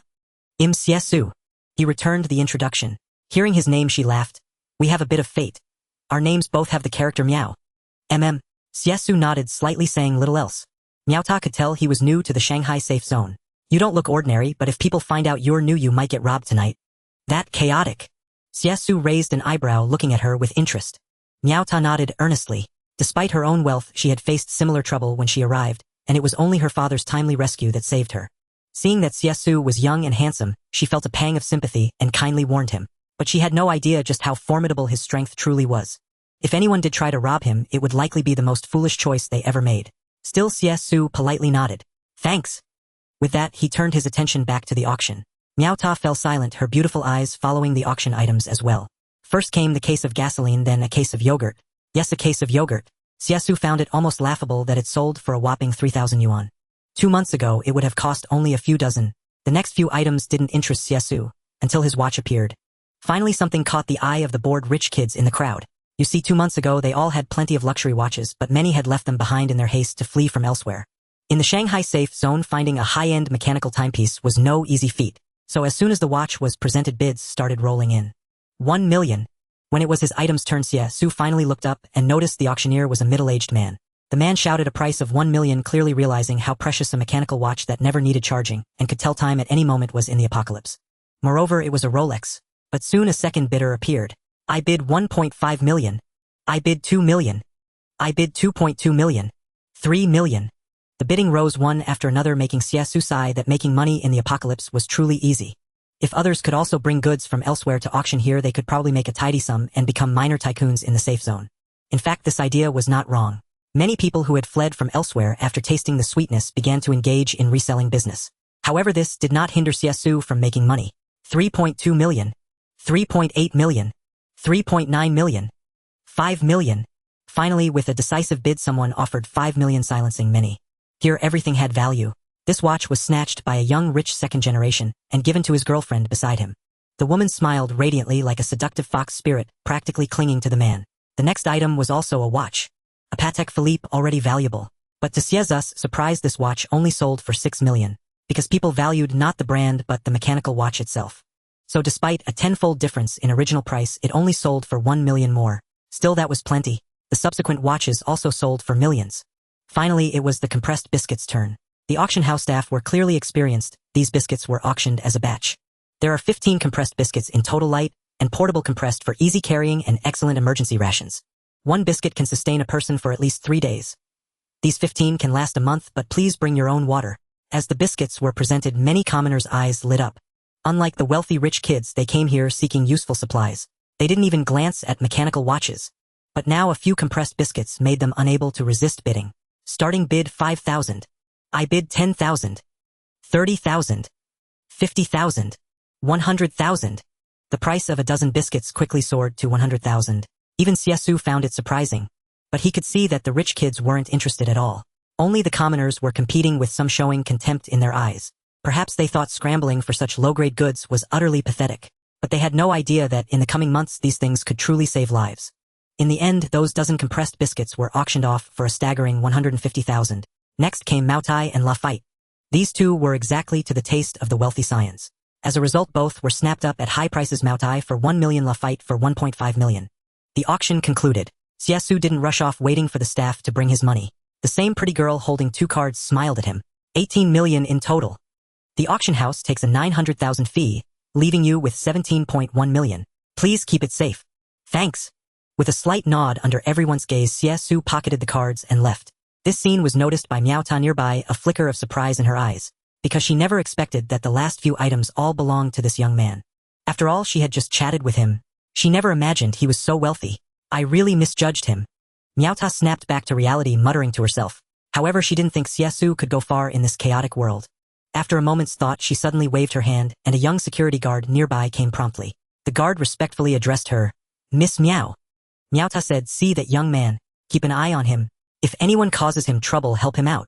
The guard was taken aback, not expecting this lady to ask him to help a stranger. But since he was paid to solve problems, he nodded. Got it. With that, he turned and left. In his mind, saving a young man was a trivial matter. Yet soon he realized he was gravely mistaken. Because when Teng Shu followed, he found the young man cornered in a narrow alley. In the alley were several habitual criminals specializing in robbery. In the apocalypse, many took risks. Although the consequences of being caught could be severe, they remained fearless, as everyone had already struggled through the brink of death. They had been watching the auction and naturally noticed Xie Xu. Seeing him sell many items, they cornered him in the alley as he left. The leader was a bald man. With a fierce glare, he brandished a gleaming knife and snarled, Kid, hand over the cards or I'll take your life. Teng Shu expected Xie Xu to turn pale, obediently hand over the cards and beg for mercy. But unexpectedly, the surrounded Xie Xu was eerily calm, instead asking, Is there no law here anymore? Law. Haha. Indeed, outside zombies roamed in the millions. The military was overwhelmed. But precisely because of that, some are risking their lives to protect you while you engage in such deeds. Aren't you ashamed? Ashamed? Haha. The bald man and his 3 henchmen laughed as if hearing the funniest joke. The bald man's eyes turned vicious. If I felt shame, I wouldn't be robbing. When you can't even survive, who has the mind for such thoughts? True. Unexpectedly, just as he thought Xie Xu would be frightened, Xie Xu calmly nodded. Then you shouldn't stay here. What? Before the bald man could react, a flash of azure light streaked by. The bald man didn't even have time to respond. His head was instantly severed from his body. The sudden bloodshed left the 3 accomplices frozen in shock, and even Teng Shu couldn't hide his astonishment. Such a swift blade. Had Xie Xu ever killed a man? No, not really. But in the apocalypse, how many zombies had he slain? At least tens of thousands. What did tens of thousands mean? In his eyes, these people were no different from the zombies outside. Everyone was struggling to survive, yet they caused trouble. It was simpler to just eliminate them. After all, if left unresolved, when zombies broke in, they would turn into zombies and harm countless others. Xie Xu wiped his blade, glanced at the 3 petrified men, and without hesitation struck again. It was still so fast that one couldn't even blink. 2 more fell down.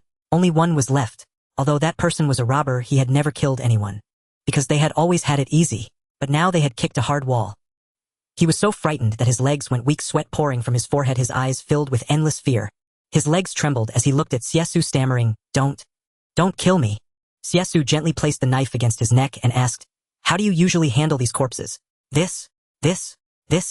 Although he was timid, he wasn't stupid. He hurriedly took out a small bottle of lime powder, handed it to Xie Xu and explained, This is something from the black market. Talcum powder can make them disappear without a trace. Xie Xu asked, Have you tried it? No, absolutely never touched it. He shook his head vigorously like a rattled drum. Xie Xu then retracted the knife and gestured for him to handle the corpses himself. He didn't want to provoke unnecessary trouble. The man was also quite perceptive, quickly, tremblingly starting to dissolve the corpses one by one. Once finished, he fearfully looked at Xie Xu, uncertain of what would happen next. Xie Xu was not a bloodthirsty madman. He simply waved his hand and said, All right, you can leave. Oh, thank you. The man was already scared out of his wits, thinking he was doomed. But hearing this, it felt as if he had been pardoned, and he quickly turned and ran. After all, they had just come together temporarily, and there was no need to fight for each other. It was much more practical to run away, honestly. At this moment, Teng Shu was a bit confused. In fact, Xie Xu had long noticed him, but was too lazy to expose him, for such a person posed no threat to him. Teng Shu looked at the calm, indifferent, and even somewhat youthful boy in front of him, feeling perplexed. Suddenly he felt that this kid seemed unfathomable. He could not see through him at all. He began to suspect whether Xie Xu belonged to the evolved 3rd type of humanity. In contrast to Teng Shu's confusion, Xie Xu saw through him at a glance. You are also a 3rd type of human. These words startled Teng Shu again. How did you know? How did I know? Of course, because I had a hunting bird as reconnaissance. It was easy to see the physical condition of the person in front of me. However, even without the hunting bird relying solely on Xie Xu's current strength and judgment, he could easily distinguish between ordinary people and 3rd type humans. He casually said, Your physical fitness far exceeds that of ordinary people. This is not something that can be hidden. Although to Xie Xu this was a very ordinary matter. But for Teng Shu it was completely shocking. Miss Miao even asked me to save this kid. But such a terrifying figure, does he still need saving? He now even felt that being stared at by this boy made him nearly lose the strength to move. Meanwhile, Miss Miao was still sitting in her high-rise villa, drinking plain water, waiting for Teng Shu's return. She was very curious about how that wealthy young master was doing. Finally, it was noon. Teng Shu returned. Miao Ta was surprised and asked, Why did you come back alone? What about that young man named Xie Xu? Xie Xu. Mentioning Xie Xu was fine, but at the mention of this name, a hint of a bitter smile flashed across Teng Shu's originally calm face. He looked up and said, Miss Miao, you really shouldn't have sent me to save him. What's wrong? Did something happen? Hearing this, Miao Ta thought it might be that he missed the opportunity, or that even Teng Shu couldn't handle it. No, not like that. Unexpectedly, Teng Shu appeared even more helpless, speaking with a bitter tone. What I mean is that guy doesn't need saving at all. Doesn't need saving. This statement stunned Miao Ta for a moment, leaving her momentarily speechless. Teng Shu then informed the woman in front of him about the entire situation. Upon learning that Xie Xu had effortlessly dealt with 3 people, and that Teng Shu hadn't even seen the moment he drew his knife, Miao Ta was completely stunned. Hey, are you trying to say he is also that upgraded 3rd type human? Not just that. In Teng Shu's view, a person like Xie Xu, unless he was evolved, an ordinary person could never possess such terrifying power far stronger than himself. If Xie Xu hadn't ignored him, he likely wouldn't have returned safely. Thus Teng Shu very seriously said to Miao Ta, He is much stronger than me. With such power, even Officer Miao Mang I have never seen. What? You've never seen it on Officer Miao Mang? At that moment, Miao Ta was completely shocked. It's important to note that there are already thousands of third-type humans evolved globally. Some have evolved through genetic potions, but these individuals differ significantly from those who evolved through their own strength. The recognized strongest are the elites among the 5 major nations of the Global Federation. Miao Meng is one of them. In the entire Federation, he is also one of the most powerful third-type humans. But now you tell me that a teenager is stronger than Miao Meng. You can't be joking. Teng Xu shook his head without hesitation. I wouldn't joke about this because I felt a pressure from that boy that even Officer Miao Meng does not possess. Oh my. At this moment Miao Ta finally believed it, and her astonished gaze revealed disbelief. She was not just an ordinary wealthy lady, especially since she had a sister who was Miao Meng. So she quickly asked, does Miao Meng know about this? Not yet. Teng Xu gently shook his head and replied. Miao Ta thought for a moment and suggested, someone with such exceptional talent shouldn't be left out in the open. You should really inform sister. I believe she would definitely want someone like him. Forget it. Surprisingly, upon hearing this, Teng Xu quickly waved his hand to refuse. Miao Ta looked up frowning at him. Teng Xu was afraid she would misunderstand, so he quickly shook his head to explain. I've invited him before, but he isn't interested and even said that if I talked too much he would stab me. Miao Ta was momentarily speechless. Well, she truly did not expect that the seemingly harmless boy could be so ruthless. However, this situation was not the first time she had encountered. After all, many of the evolved third-type humans are unwilling to join the national teams. Ultimately, these individuals hold significant power, easily amass wealth, and their influence keeps expanding. How could they willingly serve a team? They were all proud and arrogant. There was nothing to be done. Clearly she thought Xie Xu was also one of these people, so she could only say, then let's discuss it another time. Teng Xu said little more, just gently nodded and continued. There's one more thing. Captain Miao Meng mentioned that the mysterious mist from the Amazon trench is about to spread to the land. It should arrive in Magic City in about 2 days, and she hopes we can leave as soon as possible. So soon? She exclaimed in surprise upon hearing the news of the mist. Though the matter had been the talk of the town, she never expected it to descend so swiftly. Miao Ta was not one to dawdle. After a brief moment of contemplation he rose and began packing his belongings, ready to set off at once. Naturally, in their eyes Xie Xu might merely be a formidable third-class existence. But in truth Xie Xu was far more powerful than they could ever imagine. The sheer strength he had displayed, thousands of times that of an ordinary person, already surpassed the bounds of a 5th-level tertiary human. Yet none of that was the point, because what truly mattered now was how to survive. So upon returning to their temporary dwelling, he pushed open the door and found Pu Ming still bustling about preparing dinner. This time, unlike before, nearly all the basic amenities were functioning. Seeing Xie Xu return, Pu Ming's beautiful face lit up with joy, and she rushed over saying, "Brother, you're back." Xie Xu nodded softly, reaching out to pat the little girl on the head. Then he pulled a card from his pocket and handed it to Pu Ming. "I just went out and made some money. Over 60 million. Over 60 million. Pu Ming's eyes flew wide at the number. She thought she had misheard. Good heavens, before the apocalypse having over 60 million was the mark of absolute wealth. But now Xie Xu had earned over 60 million in a single day. Goodness, how did you manage that? After a brief moment of stunned disbelief, she asked, her voice brimming with surprise. Just moments ago, she had been frowning over the utility bills. A few hours earlier, someone had come to the door with a stern face telling her to pay up or face darkness and thirst within 2 days. She had planned to check their consumption to get a clear picture, but what she saw shocked her. Electricity cost 10 yuan per kilowatt-hour, and water was even more extortionate, a single ladle costing over 100 yuan. Even with her rigorous conservation, the bill for water alone had easily climbed to 300 yuan. And gas, she dared not even think about it. Yet, in the blink of an eye, Xie Xu had returned with over 60 million in his pocket. All those worries vanished like morning mist before the sun, dissipating without a trace. Overjoyed, Pu Ming planted a kiss on Xie Xu's cheek and said cheerfully, "I was just worrying about the bills, and now it's all taken care of. This is amazing." But Xie Xu poured cold water on her excitement. "Don't celebrate just yet. This money isn't just for trivial matters. The key is we need to use it to buy a whole lot of plants, birds, fish, and animals." Hearing this, Pu Ming was taken aback, confused. But Xie Xu knew well that all of this was merely a minor interlude. Far greater calamities lay ahead. To survive sitting here in comfort would only mean waiting for death. They had to seize this relatively safe period and take advantage of the near-perfect normal trading environment to quickly purchase seeds for plants, vegetables, and fruits. Building their own ecological sanctuary was the key. After all, this safety was only temporary. However, Xie Xu did not elaborate further. He simply instructed Pu Ming to make the purchases. Pu Ming did not press for more details, but nodded happily in agreement. Just as dinner ended, a sudden thump, thump, thump came at the door. "Who is it?" The unexpected knocking caught Pu Ming's attention, and she couldn't help but ask tentatively, "Hello?" At that moment, Jiang Leilei's voice sounded from outside. She said politely, "I'm Jiang Leilei, the one who received you during the day. I'm here to inform you of something." "What is it?" Upon hearing it was Jiang Leilei, Pu Ming went to open the door. The moment the door swung open, the woman stood there holding a list in her hand, which she handed to Pu Ming with a smile. Hey race, a registration form. With the zombie outbreak, everyone here needs to register. Once registered, you can join the collective training tomorrow. Are you interested? Collective training. Pu Ming was puzzled. Jiang Lele quickly explained. It's about teaching you survival skills and how to handle a gun proficiently. The apocalypse is here, relying solely on survival techniques isn't enough. You need to know how to use a gun. Pu Ming finally understood. Xie Xu, sitting on the sofa, had heard it all clearly. It was evident that this was now an era of universal armament. With the zombie apocalypse upon them, the military was busy conscripting, but what could be faster than arming everyone? Rather than limiting the army, it was better to have everyone join the fight. This approach had its flaws, but under the current circumstances, the benefits far outweighed the drawbacks. Almost all survivors are participating. Are you interested? Jiang Lele asked Pu Ming and Xie Xu with a smile. Sure. Before Pu Ming could react, Xie Xu had already answered for her. The young beauty paused but didn't object, nodding with a gentle smile.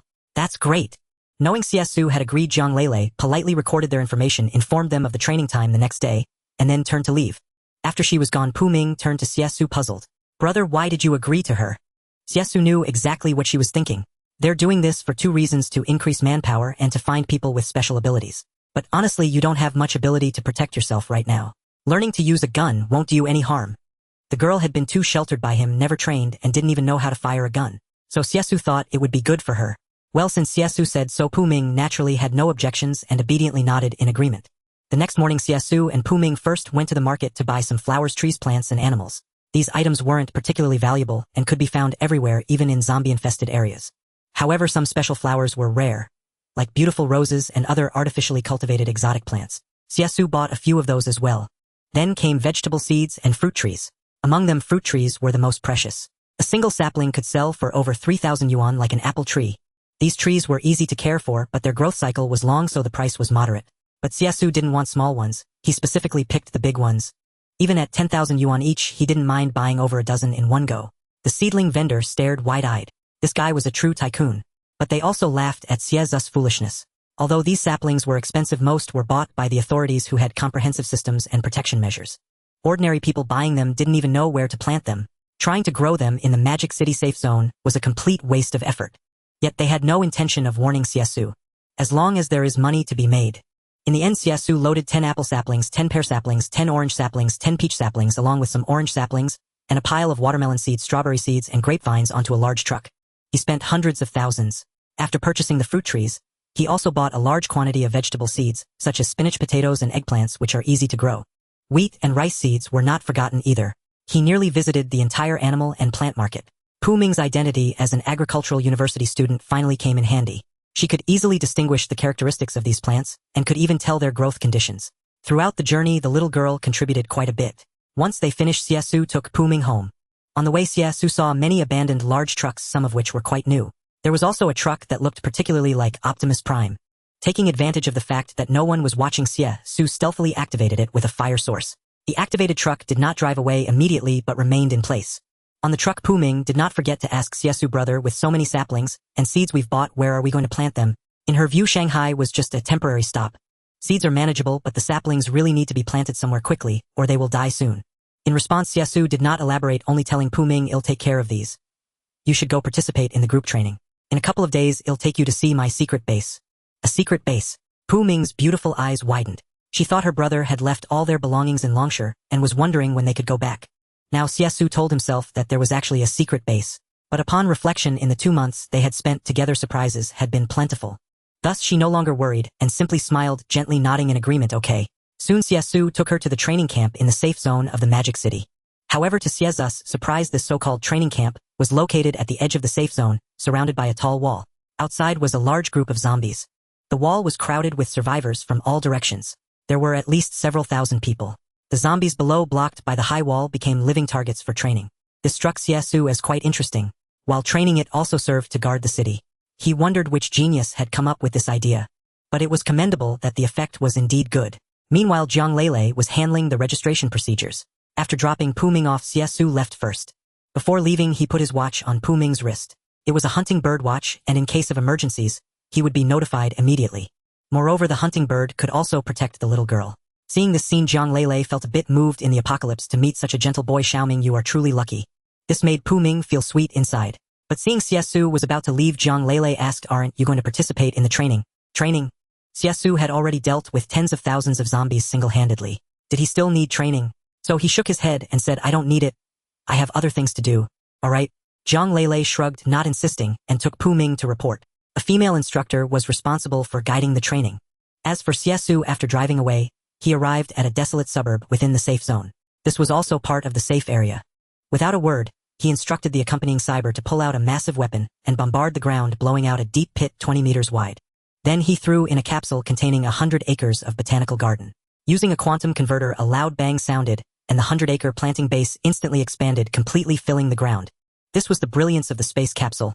No matter when or where, it could instantly create a vast expanse of land, making one feel as if they had stepped into another world while still being grounded. The entrance was precisely that 20-meter deep hole. The entrance was quite spacious. Xie Xu took a glance and then withdrew the Guanxi Zhengzong, leaping down. As he neared the ground, he used the Guanxi Zhengzong to pierce into the solid wall, performing a neat somersault and landing easily. However, upon entering, he was astonished by the giant plantation before him. What greeted his eyes was not an ordinary plantation, but rather a vast plant experimental base. All around were highly integrated mechanical operations, and as far as the eye could see, it seemed endless. Above the planting fields, the seasons changed directly, with day and night alternating, and the blue sky was vast and boundless, a scene difficult to witness even outside. It felt like stepping into another world. This made Xie Xu marvel at what kind of high-tech world the little chick must have entered to possess such advanced technology. It was at least 1,000 years ahead of current technology. He had previously thought the number of fruit tree saplings and seeds he bought was a bit excessive, but now, looking at the 100 acres of plantation, Xie Xu suddenly felt he had bought too few.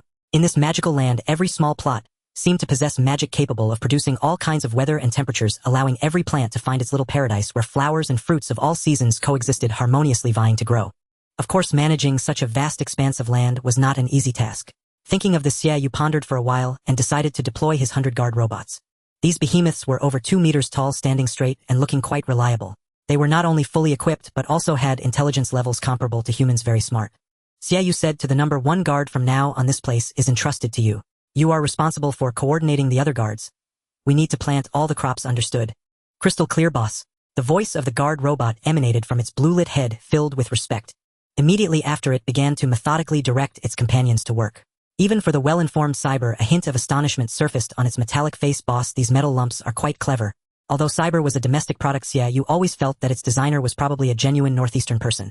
The way they spoke was full of the hearty flavor of the Northeast. Xie Xu was quite pleased with this and opened the door to the quantum space, releasing a group of various partners, Genie Qilong drones and transformers like Falcon Raptor and Big Head. As soon as he appeared, Big Head grumbled, "Boss, this place is too humid. My metal shell is about to rust."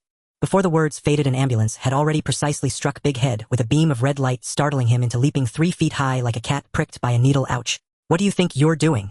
The ambulance, however, remained calm. "Just checking your health, don't make such a fuss." Big Head cursed. "Who uses a reconnaissance ray for a checkup?" Ironhide, standing by, gloated. "You deserve to be scanned by a reconnaissance ray to see if your brain is rusted." Big Head, hot-tempered, threw a punch at Ironhide without a word.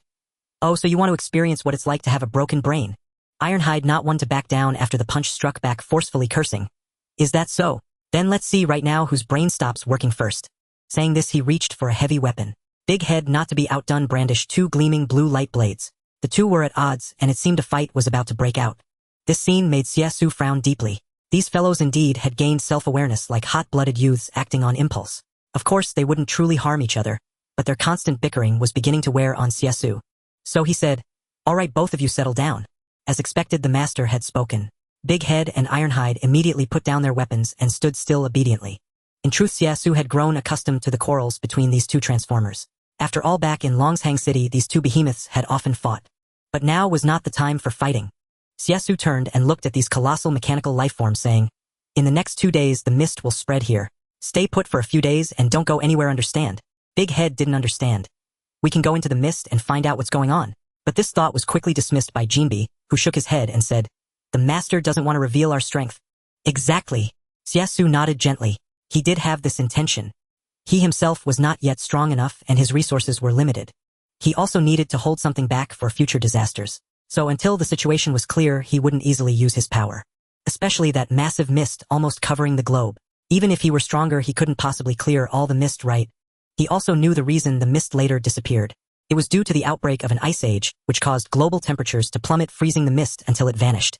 But at that time, the disaster people faced was even more terrifying. However, that was still a long way off. So now Xie Xu planned to wait until the mist spread before making a move. For now, his biggest worry was these fellows causing trouble outside. I think it's time to choose a leader for you all. Xie Xu shook his head slightly and said. Upon hearing the word leader, the mechanical lifeforms immediately became interested. Especially Big Head, who straightened his back and declared, Master, I will lead the entire mechanical lifeform legion and become your most powerful military force. Xie Xu shot him a glance. He felt it was better to trust a mute hunting bird than this arrogant fellow.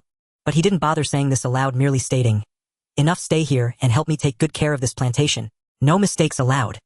Yes, master. The mechanical lifeforms replied in a unified mechanical tone. Though it was a bit of a waste of their talents, for now it was the best course of action. Drone. He called to the smallest transformer. The drone instantly transformed into a wristwatch and landed on Xie Xu's wrist. This was the benefit of living metal, it could change form at will. Having the drone around was also a good means of communication. After making the arrangements, Xie Xu returned to the surface and sealed the entrance to prevent others from discovering it.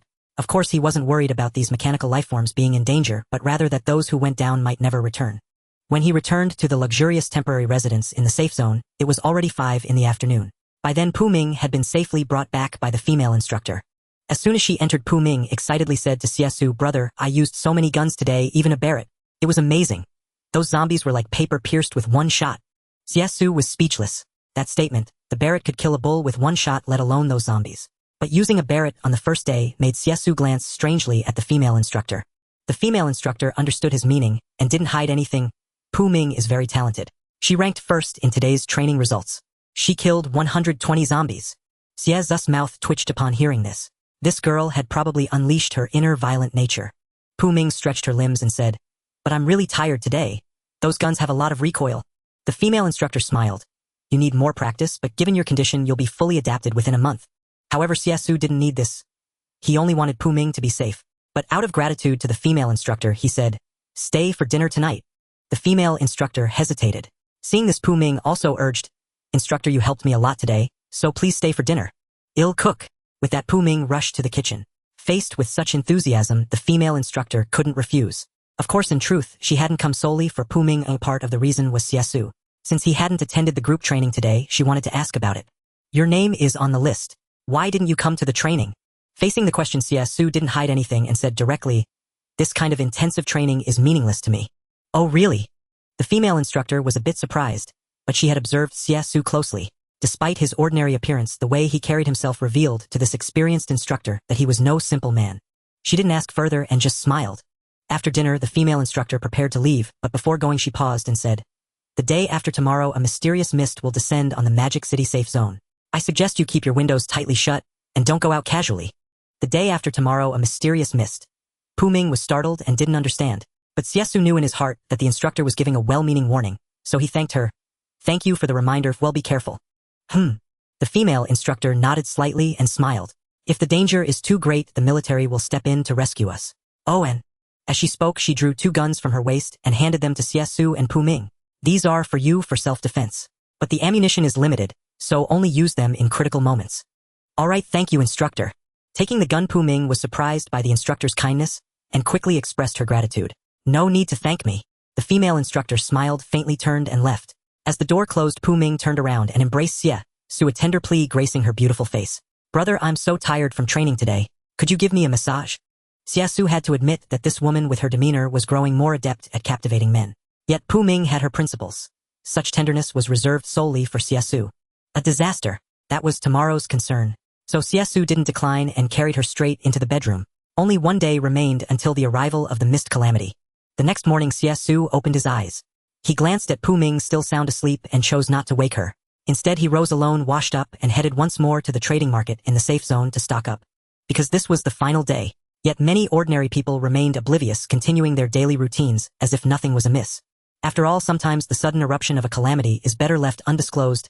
For warning, might plunge the entire safe zone into passivity. And this was precisely Xie Xu's purpose for this trip. Among the ruins of Longshang City, he couldn't find what he needed. Here, however, a complete trading market allowed him to purchase freely. Otherwise, what would be the point of scheming for auction spoils and holding a fortune only to reside temporarily in the magic capital safe zone? But today was different from yesterday, as he had already made bulk purchases of plants, fruit trees, and seeds. One must understand that under the terrifying 100-degree below temperatures of the Ice Age, the entire globe would be frozen solid. At that time, even the survival of humans would be uncertain, let alone flora and fauna. If he didn't preserve plants, fruit trees, and seeds in advance, they might vanish forever. This catastrophe would claim the lives of too many beings. However, plants alone were insufficient. The miniature ecological world Xie Xu was building required many creatures. So for this market trip, he planned to buy chickens, ducks, pigs, cattle, sheep, and more.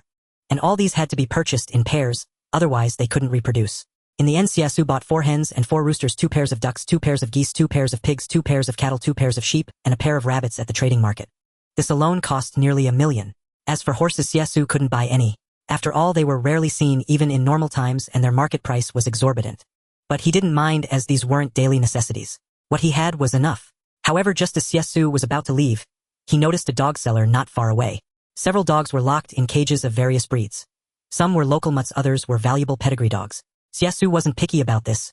Dogs were, after all, fine companions for humans, especially seeing them trapped in cages looking as if they might face misfortune at any moment. Unfortunately, dogs have keen senses and alert to danger, often barking. And once they bark, they attract the attention of hordes of zombies. To avoid this, people often chose to dispose of their own dogs. These dogs had clearly been collected by dog dealers, and each one's eyes revealed sheer terror. How much? Since he was here, Xie Xu approached the dog dealer to inquire. Seeing a potential customer, the dealer grinned slyly. Are you looking to take them home as pets, or planning to butcher them for meat? Just tell me the price. Xie Xu didn't answer, but spoke calmly. Fine. The dealer felt a bit put out, thinking you ask me but won't answer, so he said, 2,000 per dog. 2,000. Xie Xu was stunned for a moment. So cheap. But upon reflection, he understood. There was no helping it. Most people were like this.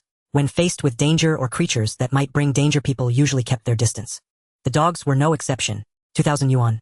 2 months ago, you couldn't even buy many valuable breeds for that price. But now, pack them all up for me. Xie Xu counted them. 7 in total, and said to the dealer, all of them. This was good. The dealer, seeing a big spender, immediately grinned. No problem, I'll throw in the cages for free. Saying this, he prepared to deliver them to Xie Xu. Xie Xu had already prepared a large truck and loaded all the dogs onto it. This drew quite a crowd, especially since the truck contained all kinds of animals. Chickens, ducks, geese, pigs, cattle, sheep, and more. The onlookers were stunned. This guy is hoarding supplies. With that many, is he planning to open a zoo? Ha, joking.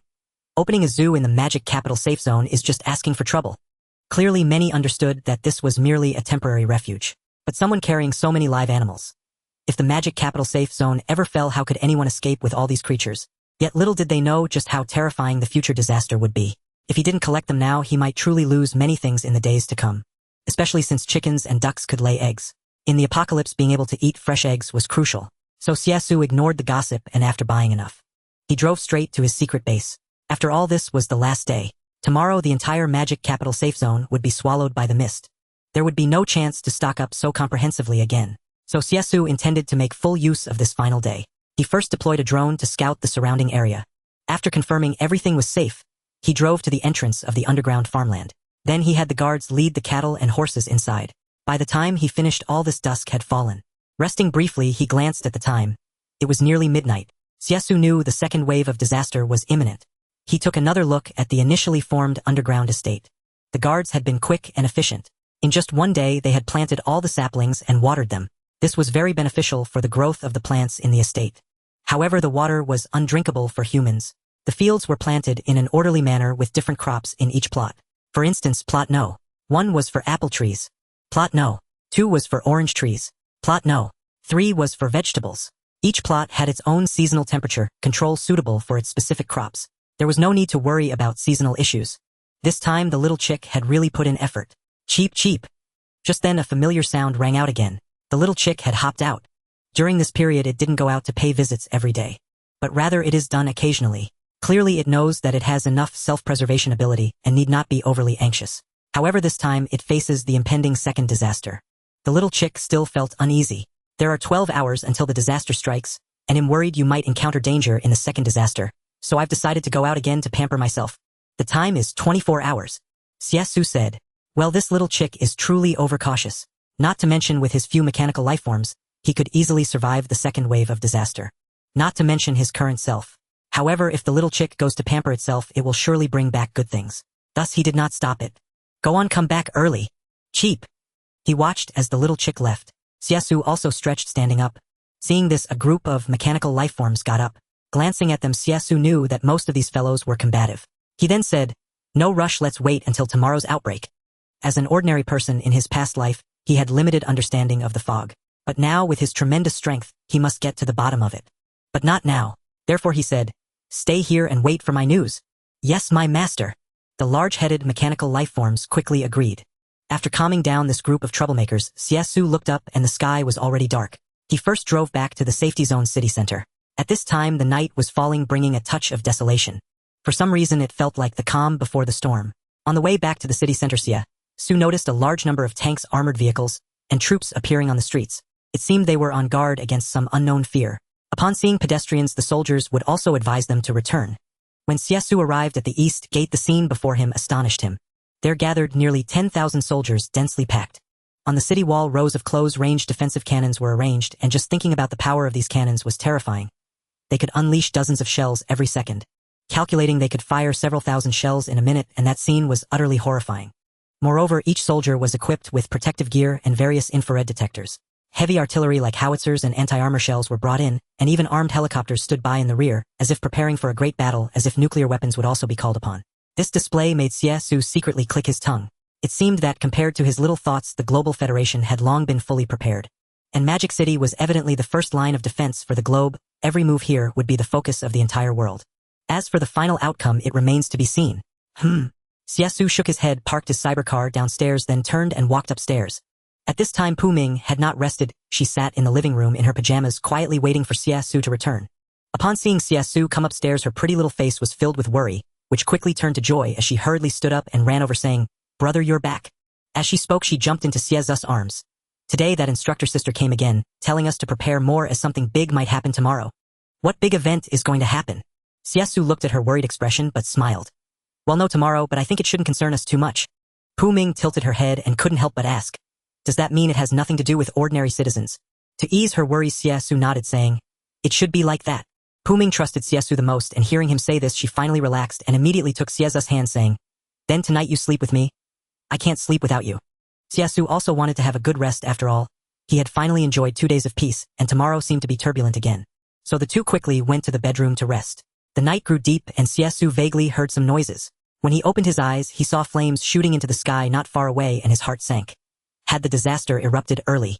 How could it occur several hours earlier than expected? Pu Ming was also awakened. She tightly hugged Xie Xu's neck, unable to help but look out the window. What happened? "Let's go take a look." Xie Xu got up, pulling Pu Ming to the balcony, where the floor-to-ceiling windows offered a broad view, allowing them to see the entire situation of the safety zone from such a height. Indeed, he saw that fierce gunfire had already erupted at the eastern edge of the safety zone, as if a terrible battle had broken out. The flames shooting into the sky, and the deafening sound of cannon fire, had awakened countless residents within the safety zone, all of whom poked their heads out to look. Listening to the booming sounds, Pu Ming appeared somewhat tense, asking, "What on earth is happening?" "The second wave of disaster has begun." Facing the little bowtie's inquiry, Xie Xu's tone was exceptionally calm. "What, the second wave of disaster has started?" Before Pu Ming could react, Xie Xu had already sent out a drone to scout the situation. With a buzzing sound, the drone flew towards the eastern battlefield like a supersonic fighter jet. Meanwhile, a horrifying battle had already erupted at the eastern defense line. And the instigator of all this was the mysterious fog ahead. Tens of thousands of soldiers were mobilized, madly shooting at the mysterious fog. The reason was quite simple. Just 10 minutes ago, the soldiers stationed at the periphery suddenly discovered the mysterious white fog and immediately notified the rear troops. After receiving the news, the commander of this operation, Lien Fumin, immediately issued the order to prepare for an attack. However, this time they were facing not zombies but a mysterious fog they had never encountered before. Faced with such an invisible and intangible opponent, even the experienced Lien Fumin found himself at a loss for a countermeasure. After all, zombies have a physical form while this fog is formless and omnipresent. What could he do? However, the superior's orders still had to be executed. Thus he led the 933 Legion, preparing to adopt a defensive attack strategy. But unexpectedly, as soon as the battle began, the forward reconnaissance vanguard lost contact in an instant, making his heart sink. Just as he was about to send troops to investigate again, suddenly a bloodied soldier staggered out of the fog. Behind him was the boundless, slowly spreading mysterious fog. This scene shocked everyone who saw it, and everyone couldn't help but hold their breath. The soldier shouted as he ran, "Quick, open fire! Fire!" This single statement made Lien Fumin realize that the mist was far from ordinary. He immediately ordered Miao Mang, one of the strongest among the third humans, to go to the rescue, while he himself issued the command to attack. Thus countless soldiers who had been standing ready along with various defensive cannons, rocket launchers, and howitzers opened fire simultaneously. A terrifying barrage of firepower instantly blanketed the boundless white sea of mist ahead. The mist seemed almost alive. Under the suppression of such intense firepower, its advance slowed somewhat, and it continuously dissipated. Yet the rate at which it dissipated barely matched the speed of its intensification, keeping them neck and neck. Moreover, there was an indistinct sense that it was still pressing forward. Witnessing this, Lien Fumin's expression grew increasingly somber. At this moment, the hundreds of nations under the Global Federation were all closely monitoring this battle. After all, the Magic City Safe Zone served as humanity's first line of defense against external enemies. Once it fell, it would mean the pervasive mist could no longer be withstood. But this time was different. Though it could not be held back, someone had managed to emerge alive from that very mist. Therefore, no matter what, he had to save the sole surviving member of the reconnaissance squad. Seeing the soldier weakened by injuries, unable to continue, and the mist about to engulf them, Lien Fumin ordered in a deep voice, "Quick, increase the firepower." Beside him, the adjutant, his face ashen and forehead beaded with sweat, said, "Our artillery can't sustain this for long. At this rate of consumption, we might not hold out for another 10 minutes. What? Only 10 minutes? Lien Fumin frowned upon hearing this. Little did he know this dense barrage was costing billions per second. In 10 minutes, it would amount to an astronomical figure of 60 billion. Even a global superpower could hardly bear such intense expenditure. Yet watching the soldier about to be consumed, a chill ran through his heart. He then shouted, "Continue." "Yes, sir." With no other choice, the adjutant also understood that this was the only person who had escaped the mist. He must have discovered something. So he immediately intensified the firepower, maintaining the continuous coverage. Miao Mang's speed was equally swift. The evolution of the third human was growing ever more powerful. Clutching a sharp blade, he reached the soldier's side in an instant. The soldier's face was covered in blood, and he was extremely weak. Seeing this, Miao Mang frowned and pulled him up, saying, "Come with me. I can't go on." The soldier struggled, only saying to Miao Mang, there are monsters inside. You all run." "Huh? Monsters?" Miao Mang was taken aback. But in that moment of hesitation, Lien Fumin's tense voice came from afar. "Miao Mang, retreat. Quickly, the mist is closing in." Unfortunately, it was too late. In the blink of an eye, the mist like a giant maw instantly swallowed Miao Mang. Then all fell silent. This scene left the other soldiers stunned and wide-eyed. They collectively drew in a sharp breath. To think that was an evolved third human. Had he simply vanished without a trace?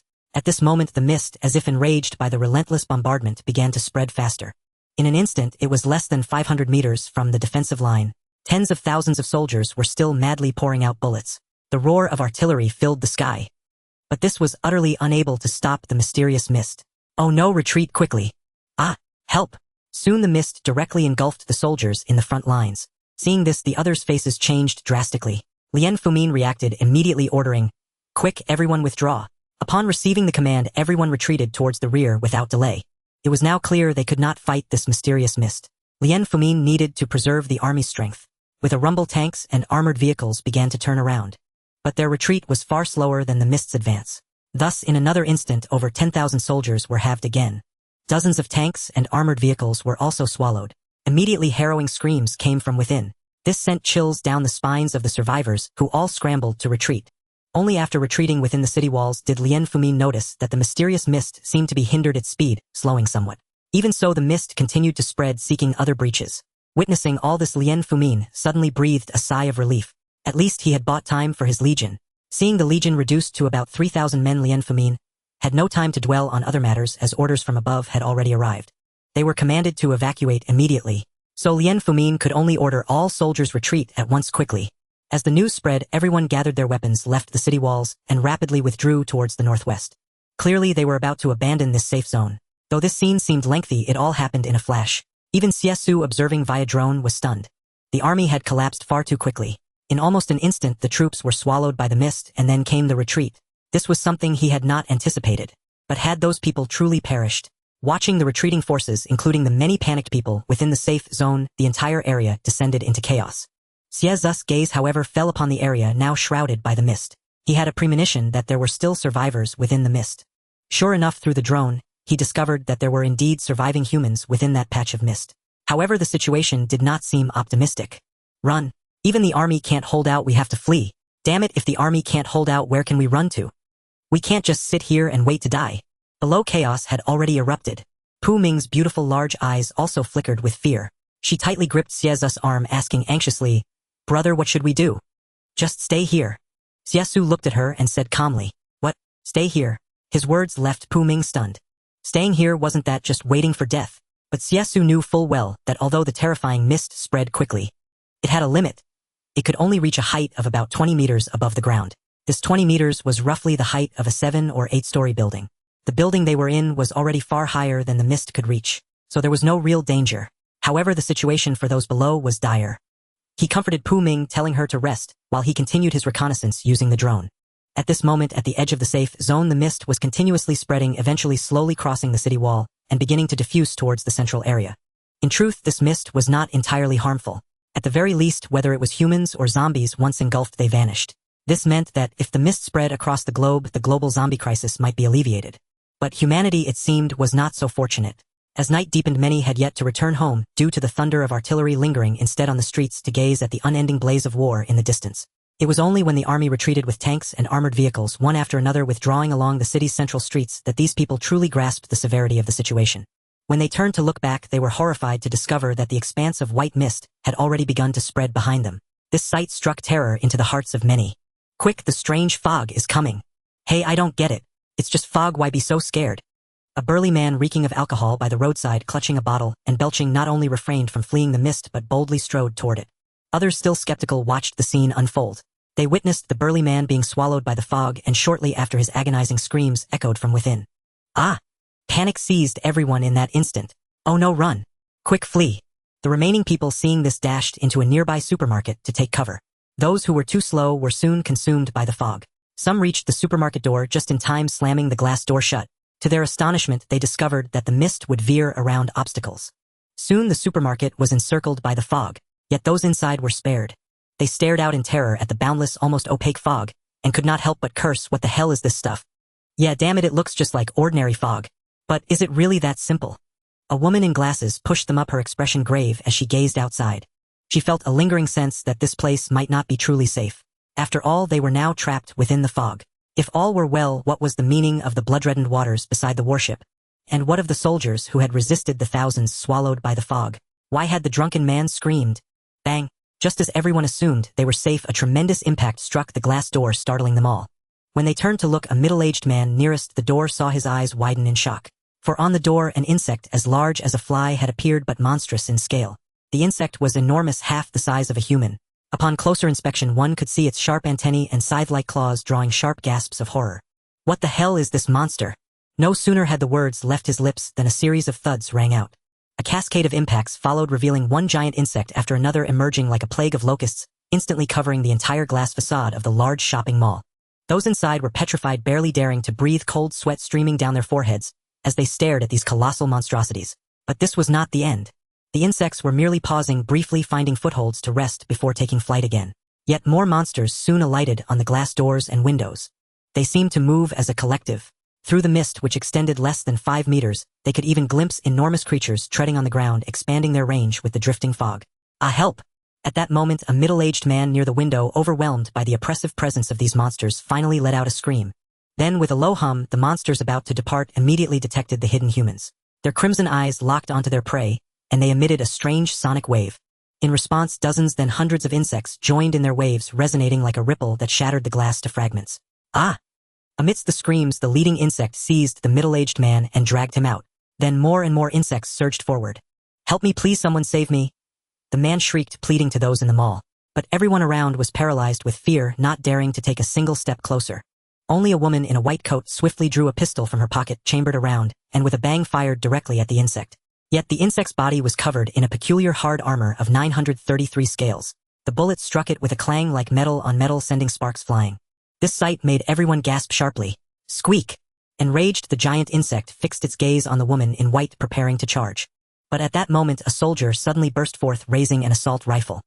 He unleashed a hail of bullets at the insect, striking the soft spot beneath its neck. The insect was felled instantly. Seeing this, the other insects prepared to rush through the shattered glass door. But the soldier held his ground, urgently shouting to the others, "Quick, find something to seal this opening."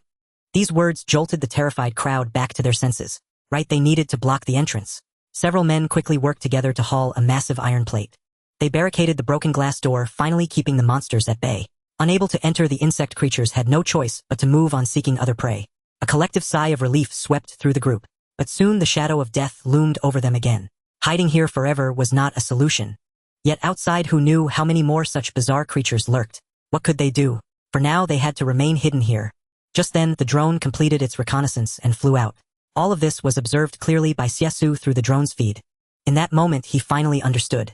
The monsters hidden within the fog were creatures that did not belong to this world. They hailed from the depths of the Amazon trench. It was often said that deep within the earth lay other races older than humanity who had inhabited Earth long before. They were the planet's earliest inhabitants. But now, with the eruption of catastrophe, they had returned to the surface, embarking on a rampage of slaughter. Of course, these were mere fragments of rumors from his past life. Yet now, witnessing these creatures firsthand, Xie Xu suddenly felt they were not invulnerable. But was this the only kind of being? Xie Xu sensed it was not so simple. Drone deploy! He commanded the drone once more to venture deep into the boundless fog, hoping to uncover more clues. To Xie Xu's dismay, even with the drone equipped with infrared and other high-tech devices, it could not penetrate the thick fog, seeing no farther than 20 meters. This defied the limits of current technology. Below, the incessant cries of anguish continued to rise. Xie Xu understood that this night would be anything but peaceful. Brother! Pu Ming called out from the room as she stepped out again, a hint of fear in her voice. Xie Xu turned off the lights and let her rest on the sofa. Tonight, he had to be extra cautious. He dispatched drones to patrol the surroundings. It seemed they wouldn't be able to leave anytime soon, so he held Pu Ming close, coaxing her into a peaceful slumber. The next morning, Xie Xu opened his eyes to find the day already bright. Outside, the sun had just emerged, its warmth gently caressing the earth as usual. However, when he rose and walked to the floor-to-ceiling window to look down, the sight before him left him stunned. What he saw no longer resembled a city at all. Beneath his feet lay an endless sea of fog. His position felt as if suspended above the clouds. Just 10 meters below, there was nothing but a vast expanse of white mist. Not bad, the view is quite unique. For some reason, upon seeing this, Xie Xu couldn't help but let out a laugh. The laughter woke Pu Ming. She crawled off the sofa, rubbed her bright large eyes, and followed him. She too was awestruck by the magnificent sight. A glimmer of surprise flashed in her beautiful eyes as she exclaimed, "It's all covered in fog down there, and it's actually beautiful." But soon a single remark from Xie Xu shattered her illusion of the scenery. "If you knew that beneath this beauty lay fields of corpses and rivers of blood, would you still find it so pristine?" This left Pu Ming stunned, and she fell into silence. Indeed, though it appeared beautiful and grand, who could have guessed that beneath that fog might lie countless bodies and blood? "Is this the catastrophe you mentioned, brother?" Pu Ming murmured to herself. Catastrophe? Xie Xu glanced at her, tempted to say that this was only the beginning. What was a global fog disaster compared to what lay ahead? Later, when the world entered an ice age with surface temperatures plummeting to 100 degrees below zero, freezing even humans in an instant. That would be true despair. Not to mention the subsequent cataclysms, prehistoric creature outbreaks, earthquakes, 2 months of continuous acid rain, tsunamis, and more. Which of these wasn't a terror capable of wiping out humanity? But he couldn't say these things. After all, it would be useless. "Brother, the water's gone." Suddenly Pu Ming remembered something and rushed to the balcony faucet, finding it dry. Xie Xu wasn't surprised by this. Once a city was engulfed by thick fog, daily life and industrial production would grind to a halt. Water and power outages were inevitable. Still, this place was safe for now. He turned and went back to the room, retrieving a steam generator. This machine had now become a mechanical creature. Though lacking in offensive power, it still worked efficiently. He had it connect to the power supply, temporarily ensuring electricity in the room. As for drinking water, he looked at the bottled water stored in the room. There wasn't much, just 7 or 8 cases. He had stored most of his supplies in the underground farm, so resources here were limited. Still, it should last for a while. But he was more concerned about the underground farm. Who knew if those little ones excited by the mysterious creatures from the fog might run out and cause trouble?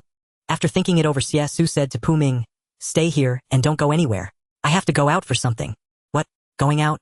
Pu Ming naturally didn't want that. After all, outside. No, the entire city was shrouded in thick fog. Going down would be suicide. Xie Xu reassured her, saying it would be fine and he would be careful. He left the hunting bird to guard Pu Ming and also arranged for Cyber to protect her. With a behemoth like Cyber around, those strange creatures were no match. However, once he went downstairs and opened the door, he was met with an endless thick fog. Visibility was pitifully low. Seeing 5 meters ahead was a stretch. Though Xie Xu was now incredibly strong, he had a terrible sense of direction. Especially in such low visibility, finding his way was a near impossibility. Just then, a massive tentacle suddenly shot out from the fog, hurtling toward him. But well, Xie Xu simply shook his head, casually drew Kanasada and swung it lightly. A brilliant azure light burst forth, and in the next instant, the tentacle was severed, leaving behind a pool of disgusting blue blood. Had anyone else witnessed this, they would have been speechless with shock. The monsters in the fog were terrifying, especially those tentacles. Once caught, one's life was in grave danger. But before Xie Xu, it was like, well, a weed that was all too easy to cut. Xie Xu's current power was truly formidable. What surprised him though was that after severing the massive tentacle, the blue blood splattered everywhere, and the kanasada in his hand began to glow blue as if absorbing the creature's blood. A mysterious force emanated from the blade. Ding, your Azura blade technique power has increased by 1. The system's notification made Xie Xu pause. Killing these bizarre creatures also granted power boosts. At that moment a roar. The severed tentacle in the fog let out a cry of pain followed by a burst of fury. Then Xie Xu looked up to see through the thick white mist the vague silhouette of a colossal monster. It had many tentacles like a giant octopus, but its body was immense. Below was a massive mouth full of fangs dripping with fresh red blood. It was about to attack Xie Xu. If before he had only severed a tentacle, now that its full form was revealed, Xie Xu found it even easier to deal with.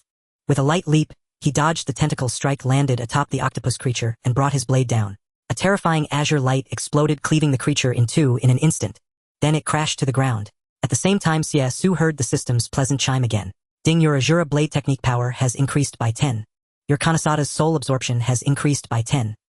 Hearing the boost in numbers, Xie Xu was somewhat surprised. Killing zombies usually only gave 1 point, but this time taking down a fog creature yielded 10 times that. Clearly these were of a higher level. With such a significant power increase, Xie Xu stretched his limbs, and suddenly felt that roaming through the thick fog to eliminate these creatures for leveling up wasn't a bad idea. At that moment the drone flew back. Upon landing it transformed into a half-man-high mechanical creature, then click-clack. It crawled along the corpse to the head area. Xie Xu frowned and asked, "Drone, what are you doing?" "Master, the drone has detected a mysterious energy body inside." "What? A mysterious energy body?" Xie Xu was taken aback. At that moment the drone had retrieved from the monster's head a palm-sized object resembling blue lace crystal, within which various lights flowed like liquid energy. Truly formidable. This is. He narrowed his eyes, taking the crystalline energy mass and examining it closely. Humming, the drone flew back to his shoulder and spoke. "This contains immense energy. Let the medic inspect it."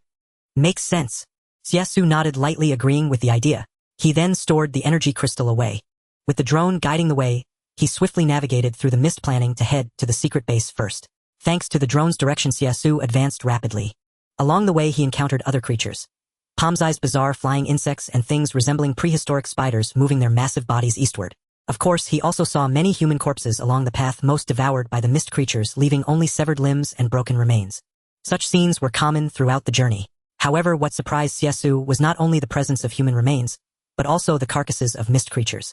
For instance, the giant insects had been hunted with bullets scattered on the ground. The slain insects were also being consumed by their own kind. There were also zombies on the ground, their faces torn beyond recognition. In short, this place was a living hell. Xie Xu even faintly heard gunfire. Clearly some humans were still alive. But due to the distance, Xie Xu couldn't make out any figures. So he continued toward his secret base. Finally, guided by the drone, Xie Xu reached the entrance of his secret base. Yet upon arrival, he found himself speechless. Around the entrance lay hundreds of mist creature corpses of various kinds. Octopus-like beings, spiders, insects, hunting birds, and more. What embarrassed Xie Xu most was the sight of a massive one-horned bull over 10 meters long lying sprawled there as well. Through the mist he also spotted a gigantic cannon barrel glowing with crimson light, poised to fire a devastating energy blast. Xie Xu recognized it instantly even through the haze and called out, "Crimson Dragon! Master!" Hearing the familiar voice, the crimson cannon barrel slowly retracted. The next second, Crimson Dragon emerged from the crimson Ferrari 488. Upon seeing Xie Xu, he dropped all guard and said respectfully, "Master, you've returned." These are all your handiwork, aren't they?" Xie Xu nodded, slightly pausing to gesture at the scattered mist creature corpses around them, unable to resist asking. Crimson Dragon did not deny it, saying only, "They tried to pass over the base. Some insect creatures discovered the entrance, so I dealt with them." Well then, hearing this, Xie Xu understood. It was because these strange mist creatures had found the place, and before they could enter, Crimson Dragon had blasted them to pieces. Then, due to the enormous noise, other mist creatures were drawn to the scene, arriving in droves. Thus this place became Crimson Dragon's killing ground. He annihilated all these creatures. Xie Xu estimated there were at least 100. But against a powerful mechanical lifeform like Crimson Dragon, they were utterly outmatched. Wait. Soon, however, Xie Xu noticed another peculiar phenomenon. One massive mist creature had been slashed to death, bearing marks of laser burns. His expression darkened and he asked, "Where's Big Head?" As expected at the mention of Big Head, Crimson Dragon scratched his head somewhat awkwardly and said, "He went after the fleeing mist creatures." Xie Xu. He knew it. That guy Big Head could never stay still. He immediately ordered Crimson Dragon, "Tell that damned Big Head to come back." "As you command, Master." Under normal communication systems this might have been impossible, but mechanical lifeforms could share information. Crimson Dragon relayed Xie Xu's order to Big Head. Then, after scanning the surroundings to ensure no mist creatures remained, Xie Xu descended underground with the drone and Crimson Dragon. Once back in the underground farm, he found lockdown Ironhide Raptor Falcon, and the medic all waiting quietly and idly. As for the 100 sentries, they were still busy working keeping the farm in perfect order. In just one day, Xie Xu was astonished to see many more plants. Clearly this was the fruit of the sentries' hard labor. Upon seeing Xie Xu lockdown and the other mechanical lifeforms immediately rose and said respectfully, "Master." Xie Xu nodded slightly and instructed the drone to retrieve the crystalline energy mass. He said to the medic, "I killed some mist creatures above and obtained this. Seems to contain vast energy. You can examine it." "Yes, my master." The medic extended a hand emitting a beam of azure light that enveloped the crystalline energy mass, then levitated it for analysis. The medic's duties included healing and research, so he possessed extensive knowledge about such energy forms. After a short while, he concluded, "Master, this indeed harbors immense energy, containing an element not found on Earth that can release tremendous power. Because it can gently conduct, it can be used in many elemental transformations and various functions, even for body enhancement." "Oh really?" Hearing this, Xie Xu finally grew interested. He recalled that, in his past life, the military had also invented a new element of great power. Its energy could be harnessed for various purposes, generating electricity, heat, and even as a propulsion system greatly conserving Earth's resources. In particular, this energy accumulated exceptionally well. A volume as small as a thumb could rival a nuclear reactor in total energy, and it could be released slowly, lasting nearly a century. This was why during the Ice Age, with temperatures plummeting to -100 degrees Celsius, many still survived, and why human technological progress accelerated dozens of times amidst the calamities. He had wondered about this before, but now he understood. It turned out that during the second disaster outbreak, these crystalline energy masses were extracted from the mist creatures. However, Xie Xu looked at the medic and asked, "If I entrust this energy mass to you, can you maximize its utility?" After all, this was a valuable resource he wouldn't want to miss. "Of course."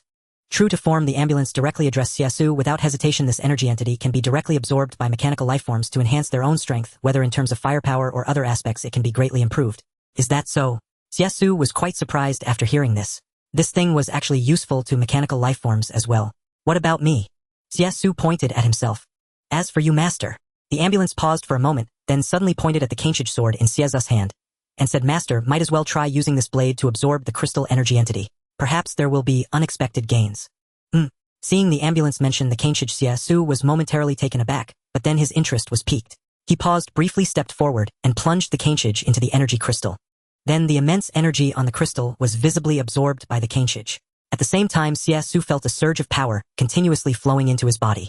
This energy was very gentle, circulating along his meridians and strengthening every function of his body, making Xie Xu feel as if he were soaking in a huge hot spring.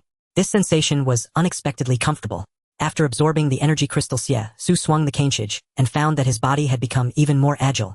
At this moment, the ambulance also used a scanning ray to scan Xie Xu's body and came to a conclusion. Name: Xie Xu. Body strength 3,000 times that of an ordinary human. Human level assessment unknown. These few simple pieces of data directly displayed Xie Xu's current physical state. Xie Xu looked at the data displayed by the ambulance and asked, "What basis do you use to compare my body strength with others?" The ambulance replied, "I made the comparison based on internal data stolen from Megatron. Taking the strongest among the current third-generation evolved humans as a benchmark, if their highest level is S, then you have far surpassed that value. You could be said to be SSS, but how they would classify SSS in the future is unknown to me. What is certain, however, is that you far exceed them." Far exceed them. Mentioning this, Xie Xu curled his lips dismissively. He was well aware that his current physical energy intensity naturally far surpassed that of Miao Mang and the others, the so-called strongest evolved humans of the Global Federation. It could be said that he could take care of those guys with a single slash. Therefore, the ambulance's unknown comparison was only to be expected. But this time, with so many mist creatures appearing, if they all had energy crystals inside them, then this would undoubtedly be a great opportunity for mass human evolution. No wonder some people could leap hundreds of meters back then, and even go head-to-head with prehistoric behemoths towering hundreds of meters tall. It turned out they all took advantage of this opportunity. Xie Xu naturally would not miss this opportunity, especially since the mechanical lifeform Legion also seemed able to evolve using this energy source. Just then, Big Head returned. As soon as he landed, he wanted to slip away because he hadn't listened to Xie Xu's order to guard the base, but instead went to hunt mist creatures. The moment he saw Xie Xu, he felt guilty and wanted to escape. But how could Xie Xu not see such a large person? So he said, "Big Head, this time out hunting mist creatures, how many did you catch?" He calculated that this time at least he would make these guys hunt more, and then tell them not to waste the energy crystal chunks. Unexpectedly, upon hearing this, Big Head grinned, strode over on his huge mechanical legs, and somewhat fawningly opened the hatch on his chest. With a clatter, countless energy crystal chunks spilled out like worthless glass beads. He quickly added, "Boss, I have good news for you. I found that those mist creatures have a lot of strange energy crystals inside containing a lot of energy, so I brought them to you. Pretty clever of me, huh?" This time Xie Xu's eyes went wide. and the mechanical creatures stared at him with speechless expressions. This guy, usually looking so dumb, had actually pulled off a major feat. Well, Xie Xu had originally intended to say since this guy was so keen on hunting mist creatures, he might as well bring back more energy crystals. But he never expected that Big Head had already taken care of it himself, especially when he saw the quantity. Xie Xu inspected them and found there were well over 100 pieces. Moreover, these crystals varied in size. Some were only as big as a thumb while others were as large as a fist. The fist-sized ones were naturally from the same level of mist creatures that Xie Xu had encountered earlier. Among them there were over a dozen. Clearly these were all results of Big Head's hunting. But upon reflection it wasn't really surprising. After all, Big Head's 2 laser blades were terrifyingly powerful, capable of easily cutting through steel. Although the shells of those mist creatures were as hard as rock, they were still no match for him. Coupled with the fact that this guy was a pillar of strength, whether in close combat or heavy labor, it was only reasonable that he could hunt so many mist creatures. What surprised Xie Xu, however, was that he actually knew to bring these energy crystals back. Even more astonishing to Xie Xu was that Big Head said to him, "Boss, I've studied these energy crystals. They can be made into explosive energy bombs with absolutely devastating power. How about giving them to Ironhide?" Ironhide was the military weapons expert in the Legion. This remark made Ironhide a bit unhappy, but he also knew that Big Head was telling the truth. So he said, "Master, these energy crystals can indeed be made into energy bombs, but their power is too great and they could easily injure our own people. A thumb-sized energy chunk can produce 10 times the damage." "Is that so?" Xie Xu was quite interested and said, "In that case, make some of these weapons, but most of them should be kept for evolution. You all need to evolve." He had long observed the levels of these mechanical lifeforms and found that they were all stuck at level 3, and absorbing a single energy chunk could almost raise them by 1 level. So it was better to let them level up a bit as well. Also, Xie Xu thought for a moment and added, "If conditions permit, you can go out and hunt those creatures and bring back more energy crystals. This stuff is very useful." "Understood." Upon receiving the order, the combative Big Head immediately agreed excitedly. He had thought he would be scolded upon returning, but not only was he not scolded, he could continue going out to hunt in the future. However, Xie Xu still reminded him, "But remember, try to avoid humans." He didn't want his power to be exposed too early. Otherwise, if such a large mechanical creature appeared alive before people, it would surely be mistaken for an alien being. Not long after he finished speaking, there was another earth-shaking rumble over there, and then another mechanical lifeform jumped down from a height. "It is a large truck." Xie Xu encountered it on the road and activated it. The sudden appearance of the mechanical creature left the other mechanical beings momentarily stunned. The big guy wanted to take action, but Xie Xu stopped him, and immediately said, "Your name is Tianzhu." "Yes, master." Upon receiving a name, Tianzhu responded immediately after landing. However, Xie Xu quickly noticed that there seemed to be something else in his hand. "That is a human," Tianzhu said in a mechanical voice. "Goodness." Just as the boss said not to touch humans, this guy brought a living person to the secret base. The big guy stepped forward, drawing out dual blades, and said, "Are you crazy? The boss doesn't allow anyone to enter." Upon hearing this, Tianzhu was momentarily at a loss, as he was not familiar with these rules. However, when Xie Xu approached and discovered the unconscious woman, he paused for a moment. This woman seemed familiar. It's the woman named Miao Mang. She was still wearing a military uniform, but her body was covered in wounds, seemingly due to excessive blood loss. Xie Xu remembered very clearly that this woman was the first to be swallowed by the mist in an effort to save an injured soldier. He thought she must have perished long ago, but unexpectedly she had survived until now. Thus Xie Xu looked at Tianzhu and furrowed his brows, asking what happened. "Master." Tianzhu did not answer, but projected a holographic image into the air, using the headlights on his chest. Then Xie Xu saw in the footage Miao Mang, who had been swallowed by the mist, was not dead. She wielded a steel knife, slaying a creature in the mist, and was about to escape with the injured soldier. But they were unable to escape as more and more soldiers were devoured and lost direction. Miao Mang quickly assembled a small team of over 10 people, fighting their way out while retreating. Yet those soldiers were merely mortals, and ultimately they were all annihilated. Only Miao Mang, during the process of fighting and retreating, happened to encounter Tianzhu, who was parked by the roadside. Having received no command from Xie Xu, Tianzhu remained on standby. At that moment, a large number of creatures from the mist surged towards them. Miao Mang had already boarded the vehicle and was desperately trying to start it. She could see those bizarre creatures rising. Tianzhu had no choice but to start up on his own. Then, pulling Miao Mang along, he raced according to the star map route he remembered. This scared Miao Mang quite a bit. However, before long, due to excessive blood loss, she fainted. "Oh, so that's how it is." Xie Xu, who had witnessed the entire process, never expected that Miao Mang, this girl, had managed to hold on until now.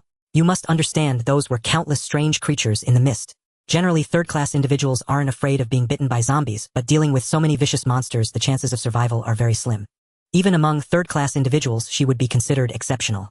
Xie Xu knew that if it weren't for encountering the mechanical being Tianzhu, she would have been doomed long ago. "Master."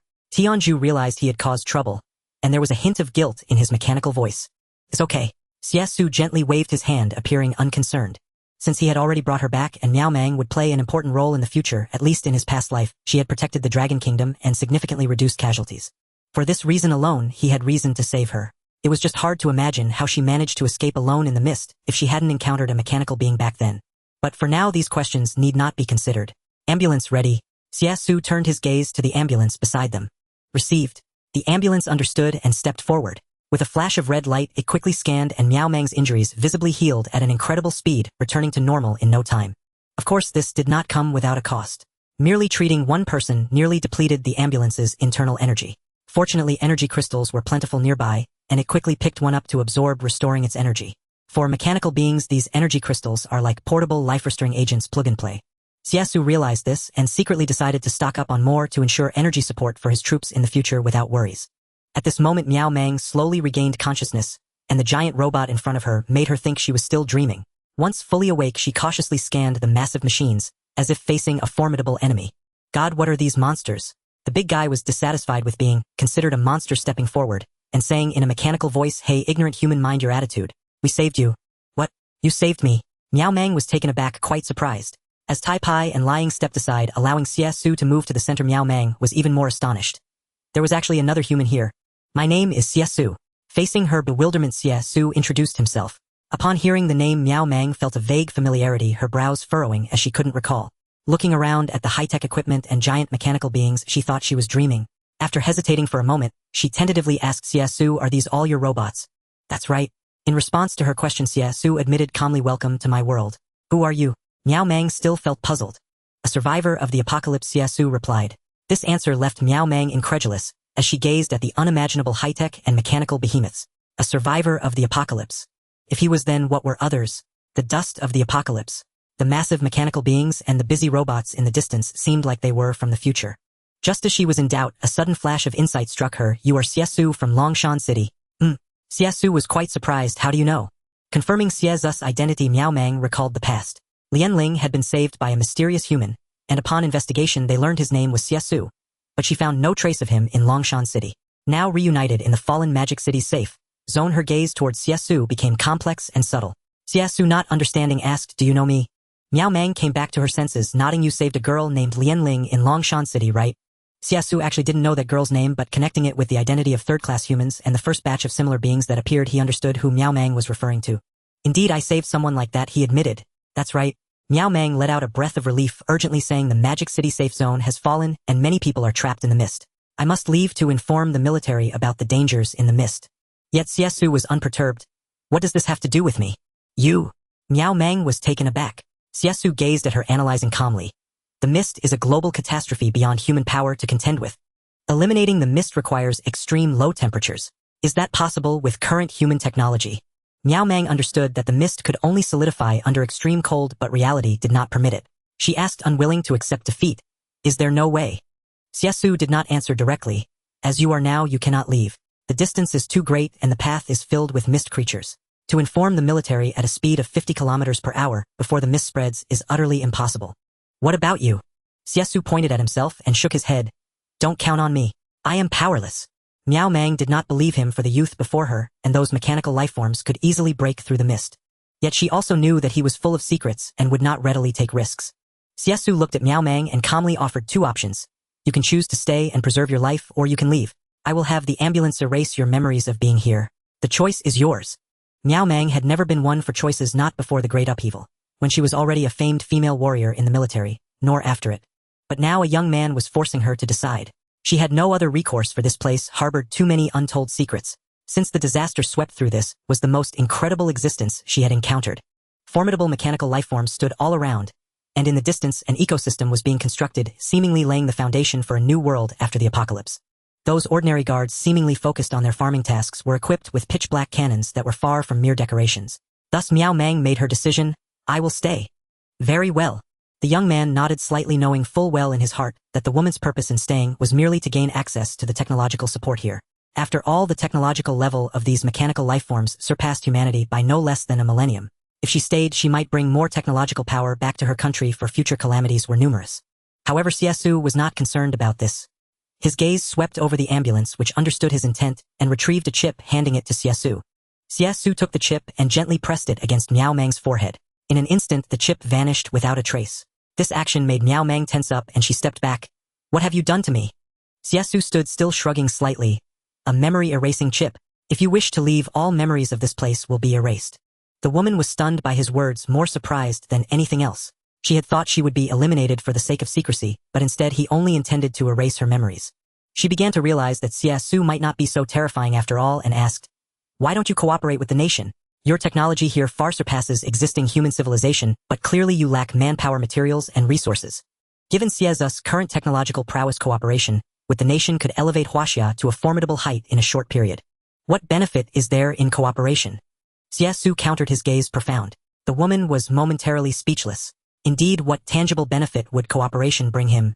The present world was plagued by frequent disasters, rampant zombies, and a global shroud of mist with everyone in fear for their own safety. Even the future of the global alliance was uncertain. For now, survival was paramount. She began to gradually understand Xie Xu's position. In truth, Xie Xu was considering matters on a far deeper level. In the long river of the future nations, and even the global alliance would be but fleeting clouds. Humanity must face disasters and the apocalypse alone. Any help seemed futile, the final outcome predetermined. Only the survivors would dominate the future. At this moment, there were more important matters to attend to. During this time, you may stay. Once the global mist disaster dissipates, you are free to leave. All right. Miao Meng nodded with a smile, resolved to keep the secret, and intending to seize this rare opportunity to learn the advanced technology here. As for whether her memories would be erased in the future, that was a matter for another day. Night fell quietly over the base where everything was in order. Fruit trees and vegetable seeds were planted one by one, each experimental plot, equipped with an independent control system capable of simulating the changes of the 4 seasons.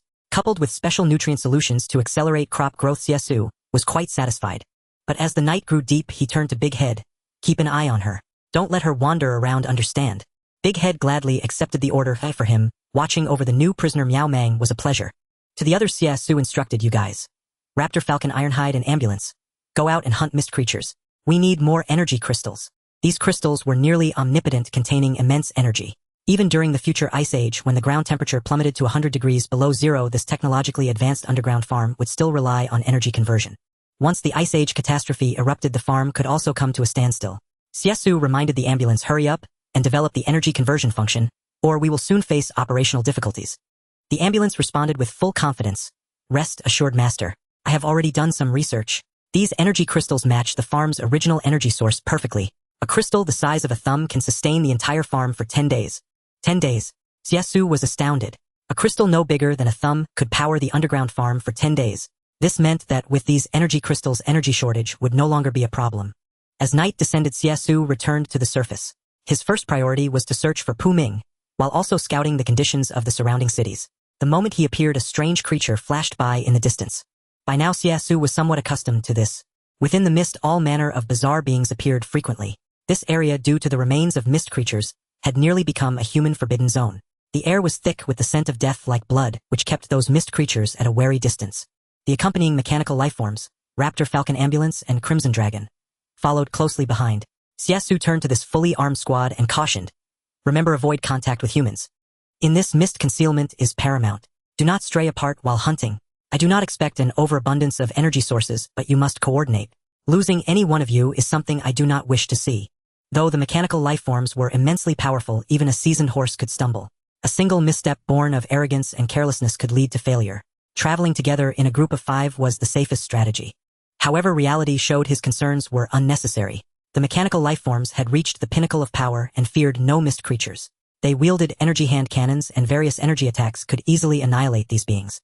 Nevertheless, the leader confinement responded in a mechanized tone. "As you command, Master."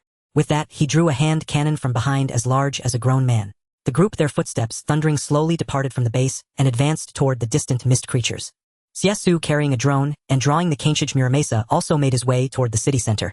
The area around the base had become a restricted zone due to the fall of numerous mist creatures. After walking about a kilometer, Xie Xu was attacked by mist creatures, but to him it was merely like being bitten by mosquitoes. A single slash easily dealt with them. If Miao Meng had witnessed this scene, she would have been struck speechless with astonishment. Even as a top-tier evolved human of the Global Federation, she had to fight bloody battles against mist creatures, while for Xie Xu it was just a matter of a single swing of his blade. In truth, Xie Xu himself hadn't realized that his strength now surpassed that of third-tier humans by hundreds of times. After dispatching the mist creatures, the drone quickly gathered energy crystals and handed them to Xie Xu. Clutching the crystals, he continued onward with the drone, slaying any mist he encountered. An hour later, he finally reached the city center. The deep night shrouded in mist made it impossible to see even an outstretched hand. Even Xie Xu had to heighten his vigilance, relying on his sharp senses to continue the hunt. Another creature fell.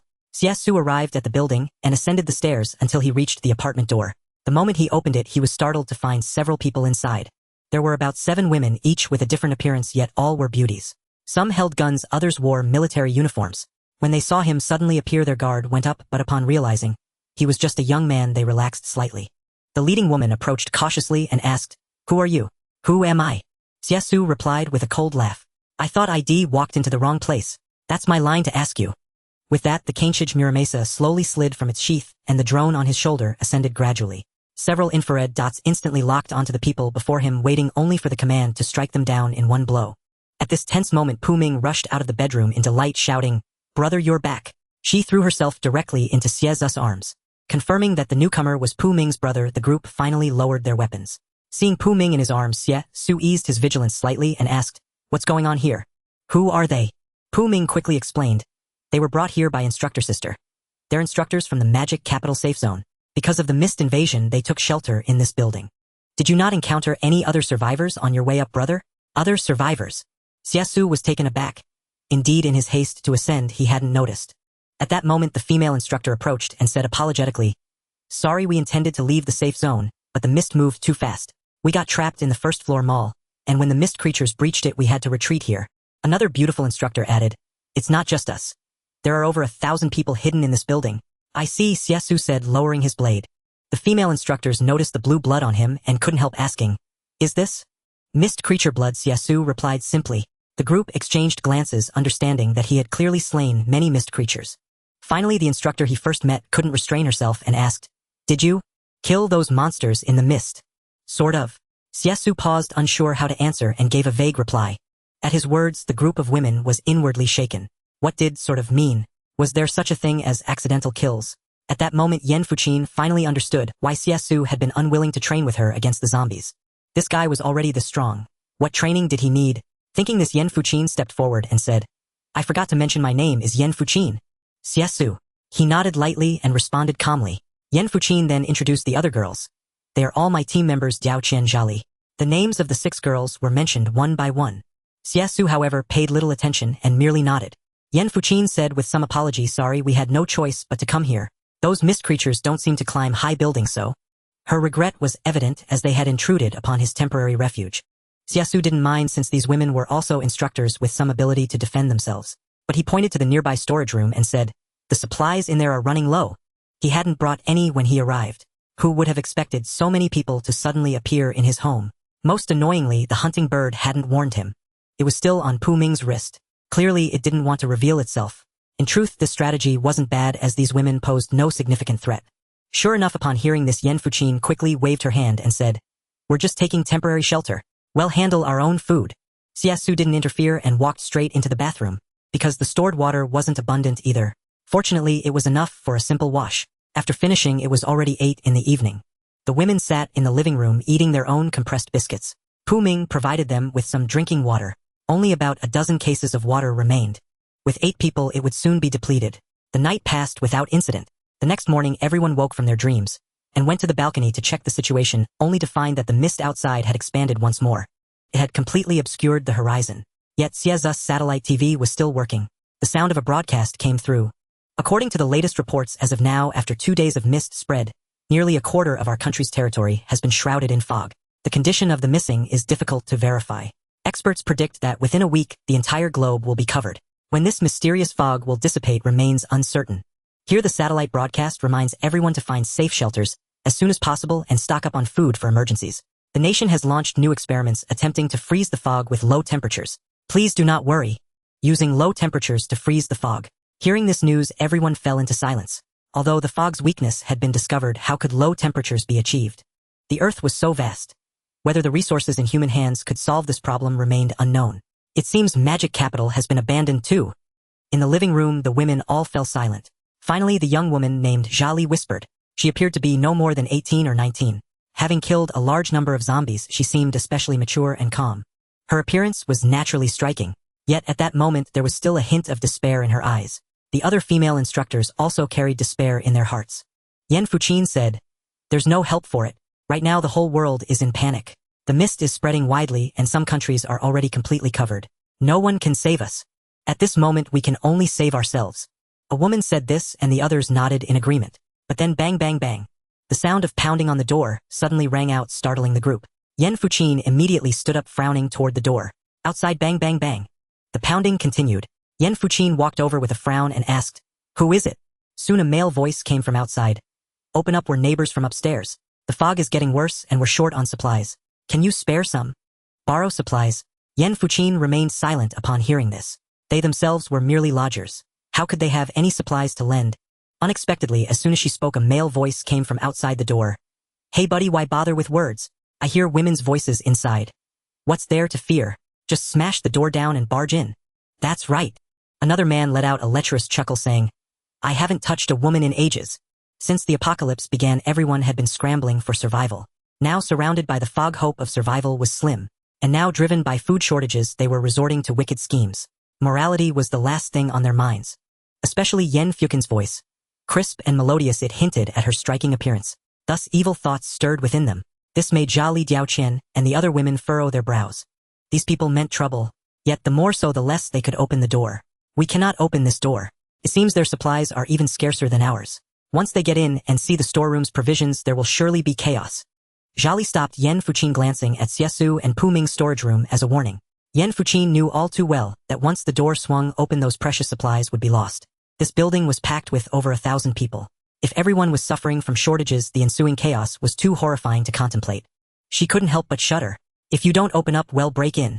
The man's arrogant voice rang out again, carrying an unyielding tyranny.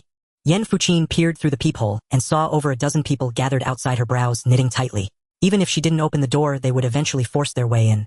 In this apocalypse, these people would stop at nothing to survive.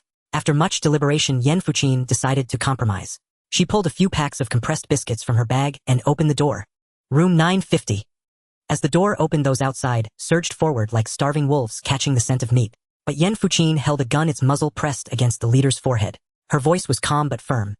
"You can take this pack of biscuits, but if anyone dares step inside, I'll blow his head off." The crowd was cowed by the gun, none daring to advance, though their eyes remained locked on the pack of compressed biscuits. Yan Fuqin tossed the supplies, and the mob pounced like ravenous beasts, scrambling over one another. "Mine, don't grab. It's mine. Get lost." Many snatched the biscuits. In the chaos, Yan Fuqin quickly shut the door. True enough, the group stopped battering the door, turning instead to fight over the supplies. The bag held plenty of biscuits, especially the compressed kind, which staved off hunger longer. Having gone hungry all day, they temporarily averted the crisis. But as Yan Fuqin turned around, she noticed Xie Xu sitting silently on the sofa watching them.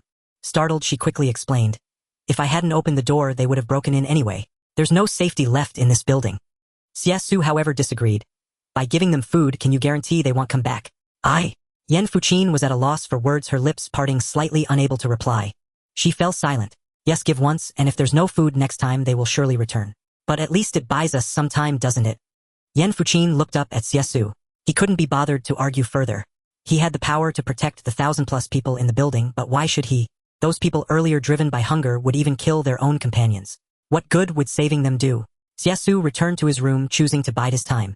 Night fell and everything quieted down. They nibbled on compressed biscuits, careful not to eat too much. Supplies had to be rationed. Water was nearly gone too, and they were still drinking Pu Ming's, which filled them with guilt. The girls gathered to discuss their next move. Yan Fuqin suggested, "What if I go out to look for supplies? Maybe you'll find something." Going out now would be suicide. Diaoqian immediately objected. The number of monsters lurking in the fog was unknown, making it extremely dangerous.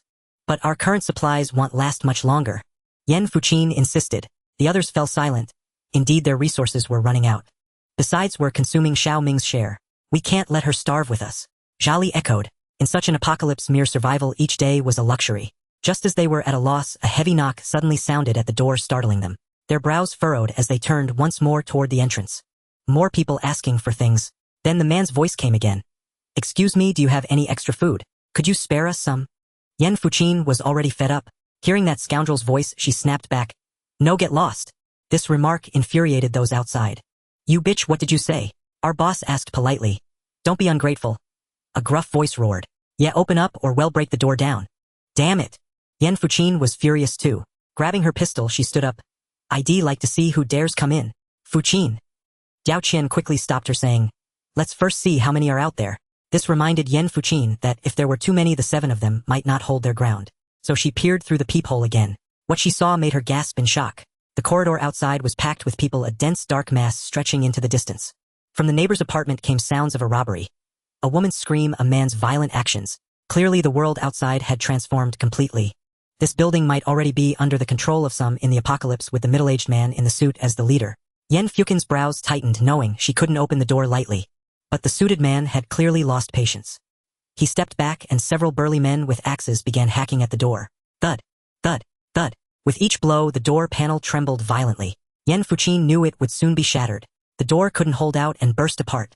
Instantly, the sound of footsteps and clamor flooded in. Leading the charge were several brawny men wielding clubs or knives. As they stepped inside, their eyes were drawn to the room full of women. What amazed them even more was that every girl was strikingly beautiful. The leading big man grinned, saying, well, who'd have thought there were so many pretty little ladies hidden here? This remark made the girls frown. But they were no ordinary women. They were female instructors from the magic capital safe zone, skilled in combat and armed with guns. The middle-aged man following behind didn't rush forward, knowing these women had firearms. He said to the big man, "Old Do, handle it as you see fit. Then I won't hold back." Old Do immediately set his sights on the supplies in the storage room. Bottled water and instant noodles piled up like a mountain. His eyes lit up with greed. Just as he reached out, Yen Fuqin pressed a gun to his head and said coldly, "Take one more step and you'll taste a bullet." This threat halted Old Do, but he showed no fear, sneering instead, "It's the end of the world now. What use is killing me? How many bullets can you have in that gun? There are over 100 of us here. Do you really think you can kill us all?" Indeed, their bullets totaled less than 100 rounds, and even if every shot hit its mark, they couldn't defeat the crowd. But Yen Fuqin's voice turned icy. "I don't care about the others, but you'll be the first to fall." Old Do burst into laughter. "Death? I've died once already. My family wasn't bitten in the first zombie wave. They were killed by survivors. I avenged them, and to survive I've killed more. I've long expected my day of death. Do you think I'm afraid?" Yen Fuqin fell silent. Old Do continued, "I can see you're no ordinary folk. I'll give you a chance. Join us and I'll guarantee your safety. A group of a few hundred is far stronger than your small band. Don't forget, this is just this building. There are more survivors in the magic capital safe zone, and they'll do the same. Aren't you afraid the army will arrest you all?" Yen Fuqin finally couldn't help but frown. At the mention of the army, Old Do scoffed with contempt. "The army? Are you talking about those cowards? Where were they when the zombies came? Now that the fog has descended, what are they doing? Why should I be arrested just to survive? Don't dream. They're not coming back." These words ignited Yen Fuqin's fury. She and her companions were practically soldiers themselves. She wouldn't tolerate such insults. A few days ago, they were on the front lines resisting the fog's invasion. "Did you see that?" Yen Fuqin retorted angrily. Old Do shrugged nonchalantly. "So what if I did? They still fled in defeat. And what were you doing then?" Just as the group was at a loss for words, a young man stepped out from the room. It was Xie Xu, dressed casually, his eyes appraising Old Do with amusement. He had witnessed the whole scene. He had been waiting for his companions to return, but instead of them, this bunch had come knocking, much to his annoyance. "Humph, where did you come from?" Old Do frowned. "Does it matter where I came from?" Xie Xu didn't answer directly, instead pressing forward step by step. "I'm asking you. When the army was fighting for their lives on the front lines, what were you doing? Were you busy running for your life?" "You?" Old Do, stung by the truth, flew into a rage. When the army was shedding blood, he had indeed been packing his bags to flee. But the army's retreat was so swift that he couldn't escape in time, so he hid in this building and later met their leader Tung Tianlong. "I'm just a commoner. What was I supposed to do?" Old Do fumed. "Is that so?" Xie Xu sneered. "The way you were smashing that door earlier didn't seem very law-abiding. More like..." Xie Xu paused, then said, "A bandit." "You?" Exposed Old Do jumped in anger, but Xie Xu paid him no mind, turning to the others instead. "What about you? I heard screams outside the door. Why didn't you take them in? Did you eliminate them all?" No one answered, the truth self-evident. "We have to survive." Someone finally blurted out in defense. "Is that so?" Xie Xu chuckled softly. "There are plenty who want to live. Those soldiers on the front lines wanted to live too, but until the order to retreat came, they didn't take a single step back. Why didn't they want to survive?" At these words, many hung their heads in shame. Though the army couldn't hold out forever, they had indeed stood their ground for 2 months, protecting the survivors. In contrast, their own group was robbing their fellow countrymen. Seeing the situation turn dire, Tung Tianlong, who had been silent, sensed that his hard-gathered followers were about to awaken. He quickly said, "Have you all forgotten the taste of hunger? Do you want to starve to death here? In the apocalypse, if we want to live, this is what we have to do. Of course, if you want to starve, I won't stop you." Then he turned to Xie Xu with a sneer, Want to play hero? No interest. Tang Tianlong thought Xie Xu was going to seize the chance to sway his group, but to his surprise Xie Xu shook his head. He had no such inclination. He only sought to send these people to hell. So he abruptly drew Kaimitsu. Slowly the tip of the blade touched the ground.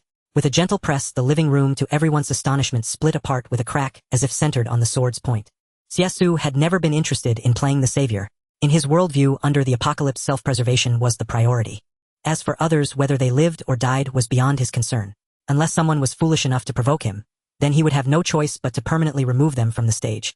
Thus, in the blink of an eye, a towering building shattered with a deafening roar, collapsing slowly before the horrified gazes of the crowd. At that moment, Xie Xu leaped down with Pu Ming. Simultaneously, Cyborg acted swiftly to rescue Yan Fuqin and the others.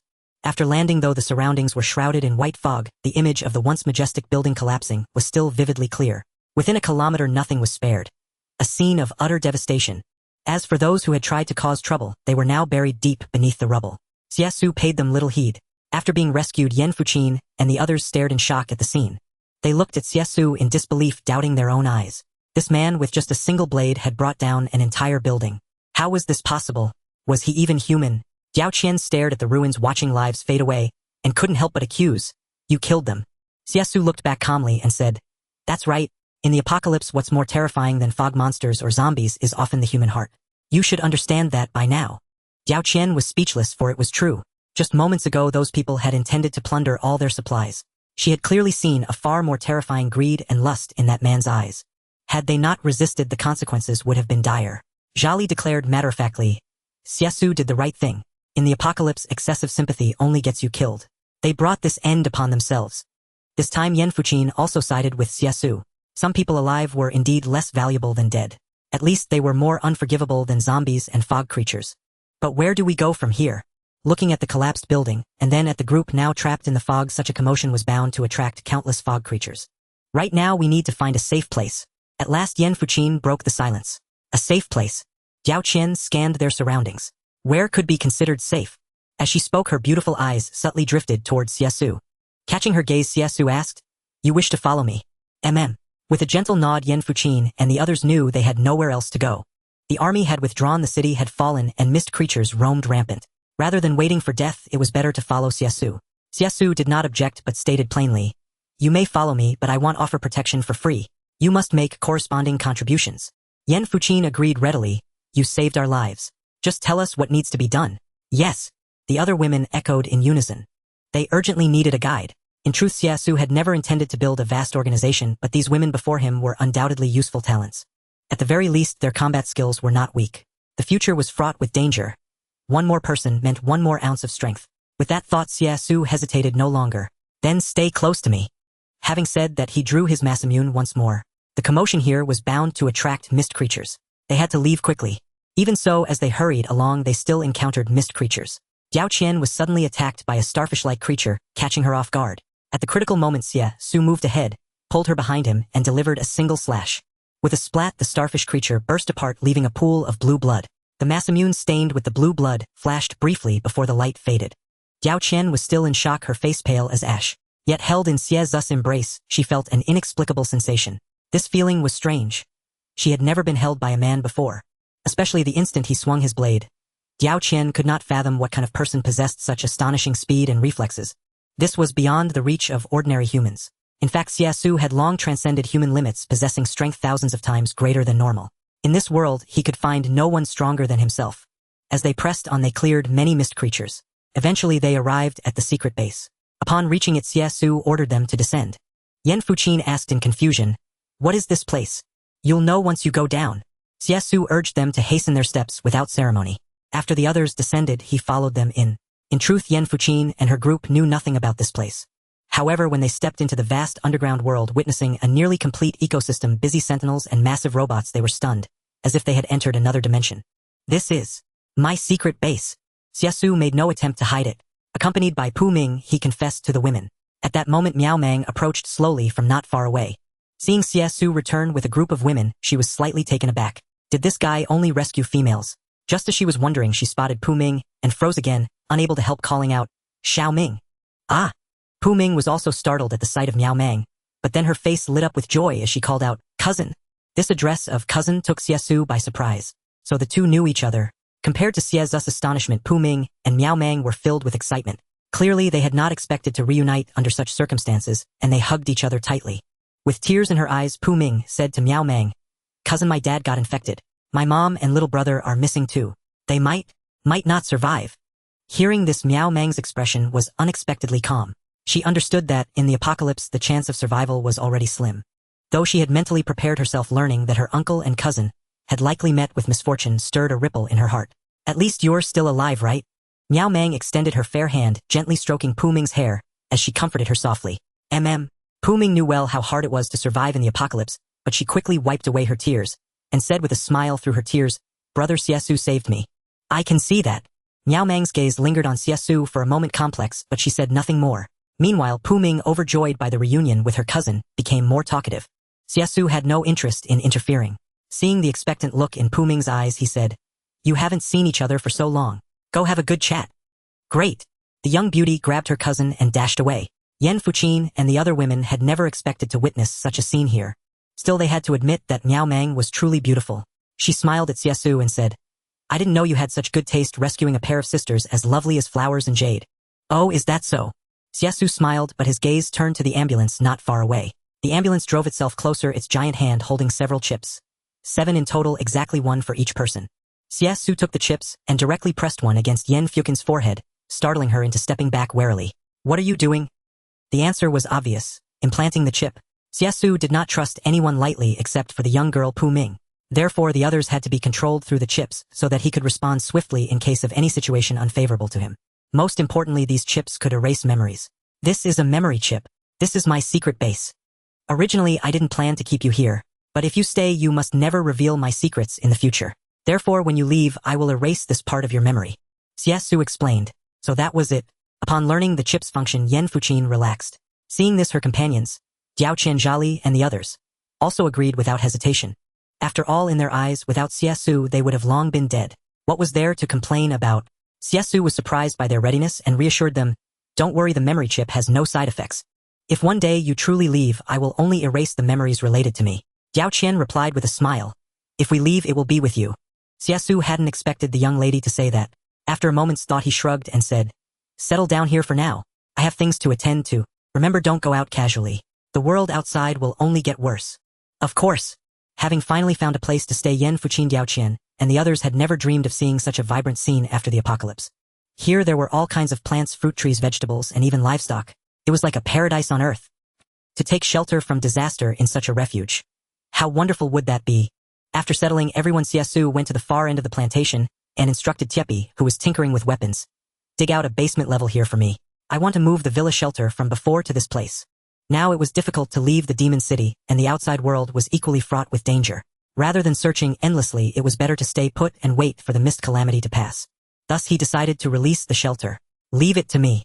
Ironhide accepted the order, stood up, and pulled out his energy hand cannon. With a hum, energy gathered, and a wave of power, akin to a miniature nuclear explosion, instantly pierced the ground, drawing the attention of many busy sentinels. But seeing it was Ironhide causing the ruckus, they each returned to their tasks.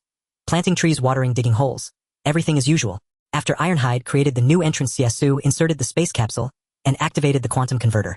In an instant, the earth trembled and the villa shelter reappeared before their eyes. Xie Xu descended the stairs into the underground, which was merely 2 meters below the surface. After powering it on, everything inside remained unchanged. At that moment, the steam robot returned on its own. Mechanical beings had their own means of communication, and Xie Xu wasn't worried it would get lost having left without it. Clank, clank, clank. The steam robot found its way back its half-human height, prompting Ironhide to joke, "Little one, you're still alive." Clank, clank, clank. Enraged by the remark, Steam lunged to strike Ironhide, but could only reach his mechanical ankle, only to be kicked away.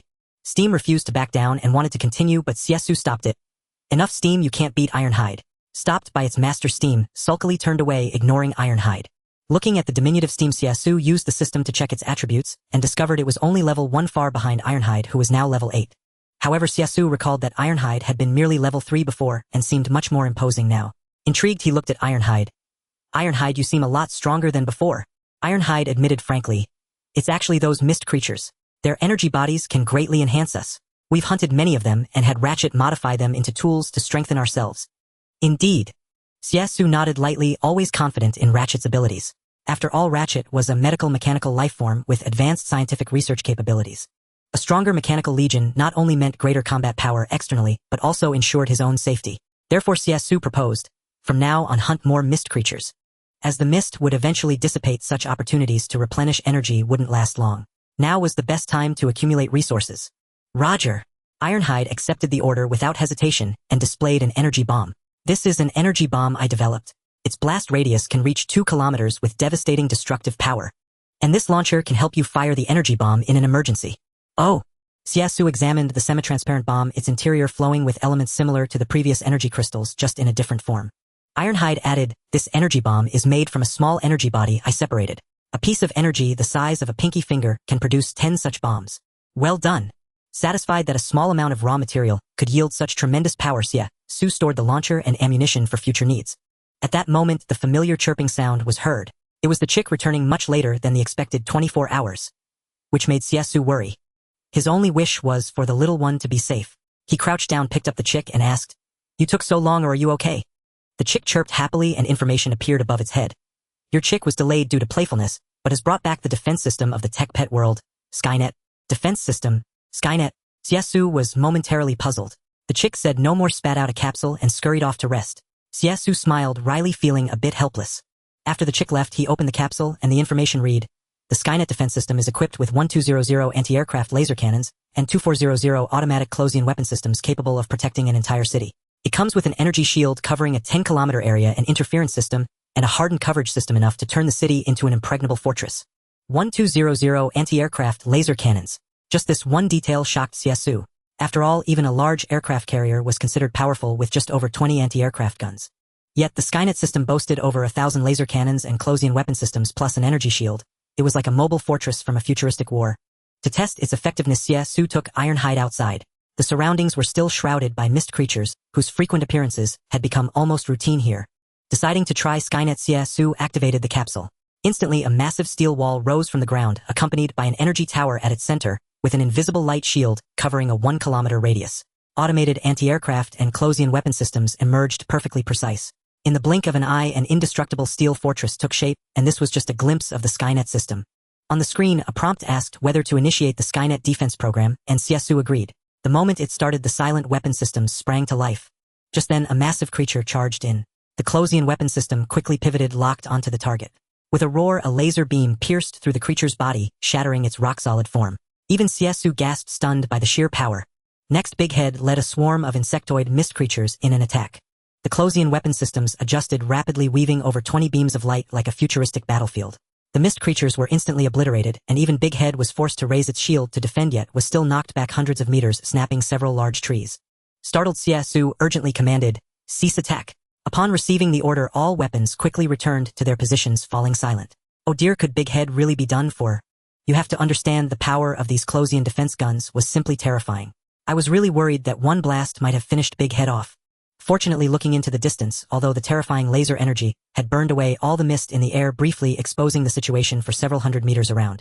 Then Xie Xu saw Big Head cursing loudly as it climbed up from the ground not far away. It was covered in injuries and missing an arm. But since it was a mechanical arm, it wasn't a big deal. It reattached it, walking and swearing, "Damn, what the hell was that? Almost took me out." This guy had picked up a lot of earthling swear words from who knows where. Even Ironhide's mouth twitched involuntarily at the sight of the power. He simply kept his mouth shut. And Big Head, the reckless one, still hadn't figured out what was going on. Seeing Xie Xu, it quickly asked, "Boss, did you see that? What was that thing? Which bastard shot me with that? If I hadn't reacted fast and recently upgraded ID, definitely have been taken out by that blast." Xie Xu was at a loss for words. How could he even explain this? Even as the master, he found himself in a dilemma. After all, those point defense cannons showed no mercy to anyone. That guy was lucky to have survived. However, Big Head, being a sharp mechanical lifeform, caught on quickly upon seeing Xie Xu's awkward expression. His blue mechanical eyes widened in disbelief as he asked, "Boss, don't tell me you were the one who blasted me." "Oh well?" Faced with the pressing inquiry, Xie Xu had to explain. "You know how chicken often brings back all sorts of strange things. I was just testing them out and you happened to show up at that moment, so?" "Damn it." Big Head was nearly furious upon hearing this. At the same time, he noticed the steel walls and the point defense cannons around him. Still, he felt a bit intimidated. He deliberately skirted around the cannon muzzles. No matter what, these things were truly terrifying. Just then, Xie Xu realized that this guy had actually leveled up to 10. That was 2 levels higher than Ironhide. He exclaimed in surprise, "Big Head, you're leveling speed." He glanced at Ironhide. The latter, well aware, said directly, Big Head is a leveling maniac. He hasn't been back since yesterday. He's really good at dealing with mist creatures, using ultrasonic waves to interfere, specifically targeting these little ones, gathering them all together, and wiping them out in one go. Efficient and effective, so naturally he levels up faster. Hey! Sure enough, upon hearing this, Big Head boasted proudly. The early bird catches the worm. Not that I'm calling myself dumb. I mean, I'm already soaring with my smarts. How could you ever catch up? Ironhide couldn't be bothered with him. Even Xie Xu knew what the little guy was up to.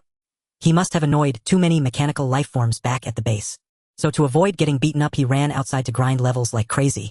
Of course, he also harbored the ambition of becoming the leader of the mechanical lifeform army, since higher-level individuals had the upper hand. That's why he was putting in so much effort. Seeing this, Xie Xu couldn't help but be amused. Apart from being a bit dim-witted, Big Head excelled in every other aspect. However, if someone like that were to lead the mechanical lifeforms, Xie Xu was truly afraid they might end up in a ditch one day. Still, he took out the spark and handed it to Big Head. Since the guy was so eager to be the boss and leader, and Xie Xu himself had no time to pick suitable mechanical lifeforms, he figured he might as well let him try to develop them. Perhaps it would bring a pleasant surprise. So he said to Big Head, since you're so keen on being a leader, take the spark and activate more mechanical lifeforms. I'll let you be the head of this little group. Really? Upon hearing this, Big Head immediately became ecstatic. After all, the spark belonged to Xie Xu, and no one else could use it without authorization. And even with authorization, the evolved mechanical lifeforms would ultimately obey only Xie Xu. So he had no worries about the mechanical lifeform army getting out of control. Moreover, the spark was now almost fused with him, allowing him to track its location at any time without fear of loss. So Xie Xu let the kid expand his operations. Consider this compensation for what happened earlier. Haha.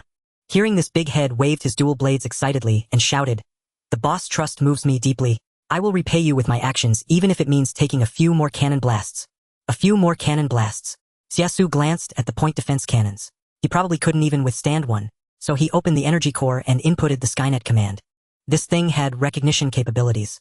Once authorized, even amidst countless dense barrages, Skynet could precisely calculate safe distances to avoid friendly fire. Thus, Xie Xu first registered Ironhide, Big Head, and other mechanical lifeforms into the system, just in case this guy got blasted into scrap again. After inputting the data, he brought in the other mechanical lifeforms one by one for identification. Once done, Big Head plunged back into the mist and vanished. But this time, Xie Xu had him take solitary confinement and Crimson Dragon along. A three-man team was at least safer. Xie Xu also put away Skynet. The reason was simple: Skynet's power was too immense. There was no need for it here for now, so Xie Xu didn't plan to use it. Of course, the main thing was that while it was powerful, its energy consumption was terrifying. Interestingly, Xie Xu discovered that besides energy, Skynet could also run on these energy shards. A piece the size of a fingernail could power Skynet for an entire day. However, at full power it wouldn't last long, at most an hour, so hunting mist creatures was still essential. Before leaving, Big Head left behind a huge pile of energy shards. Xie Xu made a rough count, about 500 small ones. These alone could provide over 500 hours of energy. There were also dozens of larger shards. Apparently Big Head hadn't missed a single one. Still, that wasn't a bad thing. The mist threat would last at most 3 more months. So during these 3 months, the more energy shards the better. Because this was just the beginning, the disasters to come would be even harder to face. Stockpiling energy shards was key to surviving future calamities. After testing the Skynet system, night had fallen. When we returned to that hidden underground home, dinner was prepared by Pu Ming, and the table was laden with an extravagant spread, all thanks to Xie Xu's meticulous hoarding of supplies. The resources of the magic capital safe zone were also part of his plan, but that was a matter for later. Dinner was actually simple instant noodles, boiled eggs, and a few self-heating hot pots. Yet it was a rare luxury in the post-apocalyptic world. Yan Fuqin and the other newcomers were astonished by this unexpected abundance, and unconsciously ate far more than usual. After all, in this apocalypse, every bite of food was a precious hope. After the meal, fruit was an added surprise. Xie Xu had already arranged accommodations for everyone. A 2-story shelter he had built himself, safer and more concealed than the underground manor. Even if the surface world collapsed, this place would remain impregnable. The 7 of them, including Yan Fuqin, could hardly believe such a miracle. Exhausted, they didn't delve into the technological secrets behind it and chose to rest early. After a long escape, it was their first chance to sleep peacefully. Moreover, Xie Xu used technology to extract groundwater, purified it, and provided drinkable water and bathing facilities throughout the house. Such a life was like a utopian dream to them. In the safe zone, every step required vigilance against zombie threats, but here basic needs were met. Yan Fuqin and Diao Qian shared a large soft bed, the gentle lighting plus a projector showing pre-apocalyptic movies, even sci-fi blockbusters they had never seen before, all lulled them into a peaceful sleep. As for Xie Xu and Pu Ming, after washing up that night facing Pu Ming, who was overjoyed to be back in her familiar bed, Xie Xu hesitated on how to explain everything to her. Yet Pu Ming, sensitive as she was, caught his subtle unease. She rose, drew close, gently wrapped her arms around his neck, and whispered softly, "Brother, you don't need to explain anything to me. I trust you unconditionally. No matter how you acquired these things or what's happening with the crops in the fields, I don't care. As long as I can be with you, that's enough." Xie Xu was momentarily stunned, never expecting her to be so understanding. Pu Ming didn't really mind the secrets behind it all, for she knew Xie Xu harbored many hidden truths, and her ignorance of them might actually keep her safer. Now for his sake, she had revealed everything about herself. She was content with the present. Xie Xu then explained, "I mentioned before that I'd tell you a secret someday. It's about those experimental fields. Now you understand why I bought so many plants." Of course. Though Pu Ming hadn't fully grasped it earlier, seeing those highly technological experimental fields made everything clear. For someone with an agricultural background, this place was nothing short of a research paradise. "So," Xie Xu continued, "from now on these fields are yours to manage. I look forward to tasting the crops we've grown ourselves. Leave it to me." Pu Ming promised with unwavering confidence. After days of exhaustion, she could finally rest well. Yawning, a charming smile bloomed on her face as she softly suggested, "Shouldn't we get some rest?" "Of course." Xie Xu nodded and scooped the young girl into bed. What followed was an indescribable warmth. The next morning, Xie Xu awoke from his dreams at 8 o'clock. Gazing at Pu Ming still fast asleep beside him, he quietly got up to wash and dress. In the living room, Yan Fuqin and the other girls were already bustling about preparing breakfast. When they saw Xie Xu, the women looked a little flustered and quickly stood up. Xie Xu quickly reassured them, "No need to be so formal with me. Feel free to use everything here. We have plenty of supplies." Yan Fuqin thanked him shyly, feeling they were taking up too many resources. But Xie Xu waved his hand with a smile. "It's nothing. A few extra mouths to feed is hardly a burden to me." Diao Qian joked, "Then I'll offer myself to you as payment, or I'll feel guilty for getting something for nothing." Xie Xu replied humorously, "Are you planning to freeload for a lifetime?" This quip left Diao Qian stunned for a moment, her eyes wide, while the others burst into laughter, praising Xie Xu's wit for planning so far ahead. Diao Qian felt a bit embarrassed, considering herself quite attractive with many suitors before the catastrophe. Yet in Xie Xu's eyes, it seemed Pu Ming was everything. Pu Ming's beauty was indeed flawless. So breathtaking she could be called a peerless beauty, like a legendary ancient maiden. Joking aside, Xie Xu turned serious and said to them, "You can't just eat without working. The fields upstairs need hands." "No problem." The girls agreed readily. Having work made them feel more at ease, as their efforts were crucial for future survival and a vital defense against the disaster. And so everyone threw themselves into their new life. After sending off the young maids, Xie Xu didn't idle. He first activated the satellite TV using Megatron's information network to survey the global situation. What he discovered was that not only the Dragon Kingdom but the entire world was facing the same crisis from the mist creatures. First came the zombie rampage, then the Shroud of Mist. Now nearly a third of the Earth was covered in mist, and even the Atlantic Ocean had been completely swallowed. Warships that once sailed the seas were now forced to seek refuge in ports, opting for a conservative strategy to preserve their strength against the overwhelming numbers of mist creatures. Even powerful nations like the beautiful country were not spared. The mist's erosion was unstoppable, and predictions suggested that within a week at most the entire world would be consumed by it. This seemed an irreversible trend beyond anyone's power to change. Xie Xu knew his top priority was to enhance his own strength. This was a rare opportunity. Once the mist creatures were gone, he might never find another way to obtain energy bodies. After preparing, he planned to return to the surface and hunt the mist creatures. But just as he was about to act, Miao Mang blocked his path in the plantation. "Xie Xu, wait." She approached, quickly dressed in sportswear. Xie Xu stopped and looked her over. He had to admit she bore some resemblance to Pu Ming. Equally beautiful and captivating. But Miao Mang carried an extra air of valor and aloofness that stirred a desire to conquer. He was getting sidetracked. Facing Miao Mang as she walked toward him, Xie Xu asked directly, "What is it?" Drawing near, she paused and spoke slowly. "I came to thank you." "Thank me?" Xie Xu pointed at himself, finding it somewhat amusing. "When I saved you, you didn't seem so sincere in your thanks. Why this sudden earnestness now? Is it because of Pu Ming?" "Yes." Miao Mang nodded gently and continued. "Xiao Ming is my biological sister. She's my only family left. I thought her whole family had fallen to the zombies, but you saved Xiao Ming. She's everything to me, so I'm deeply grateful." "And your family?" Xie Xu caught the key point and pressed on. Miao Mang let out a bitter laugh. "They're gone. Bitten by zombies, turned into those monsters. I almost died too, but luckily I awakened my genes." Xie Xu understood. After all, the reason Miao Mang had survived was largely because she had been bitten, triggering her genetic awakening. "That has nothing to do with me," Xie Xu replied calmly. Miao Mang was taken aback, a flicker of surprise crossing her beautiful face. This guy was far too cold. But on second thought, none of it really concerned him. She laughed at herself.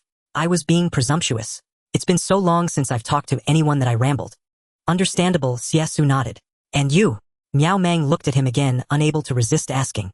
Seeing his odd expression, she quickly added, "Don't misunderstand. As her sister, I just want to know how Xiao Ming is doing. After all, she's been with you." Xie Xu understood her concern.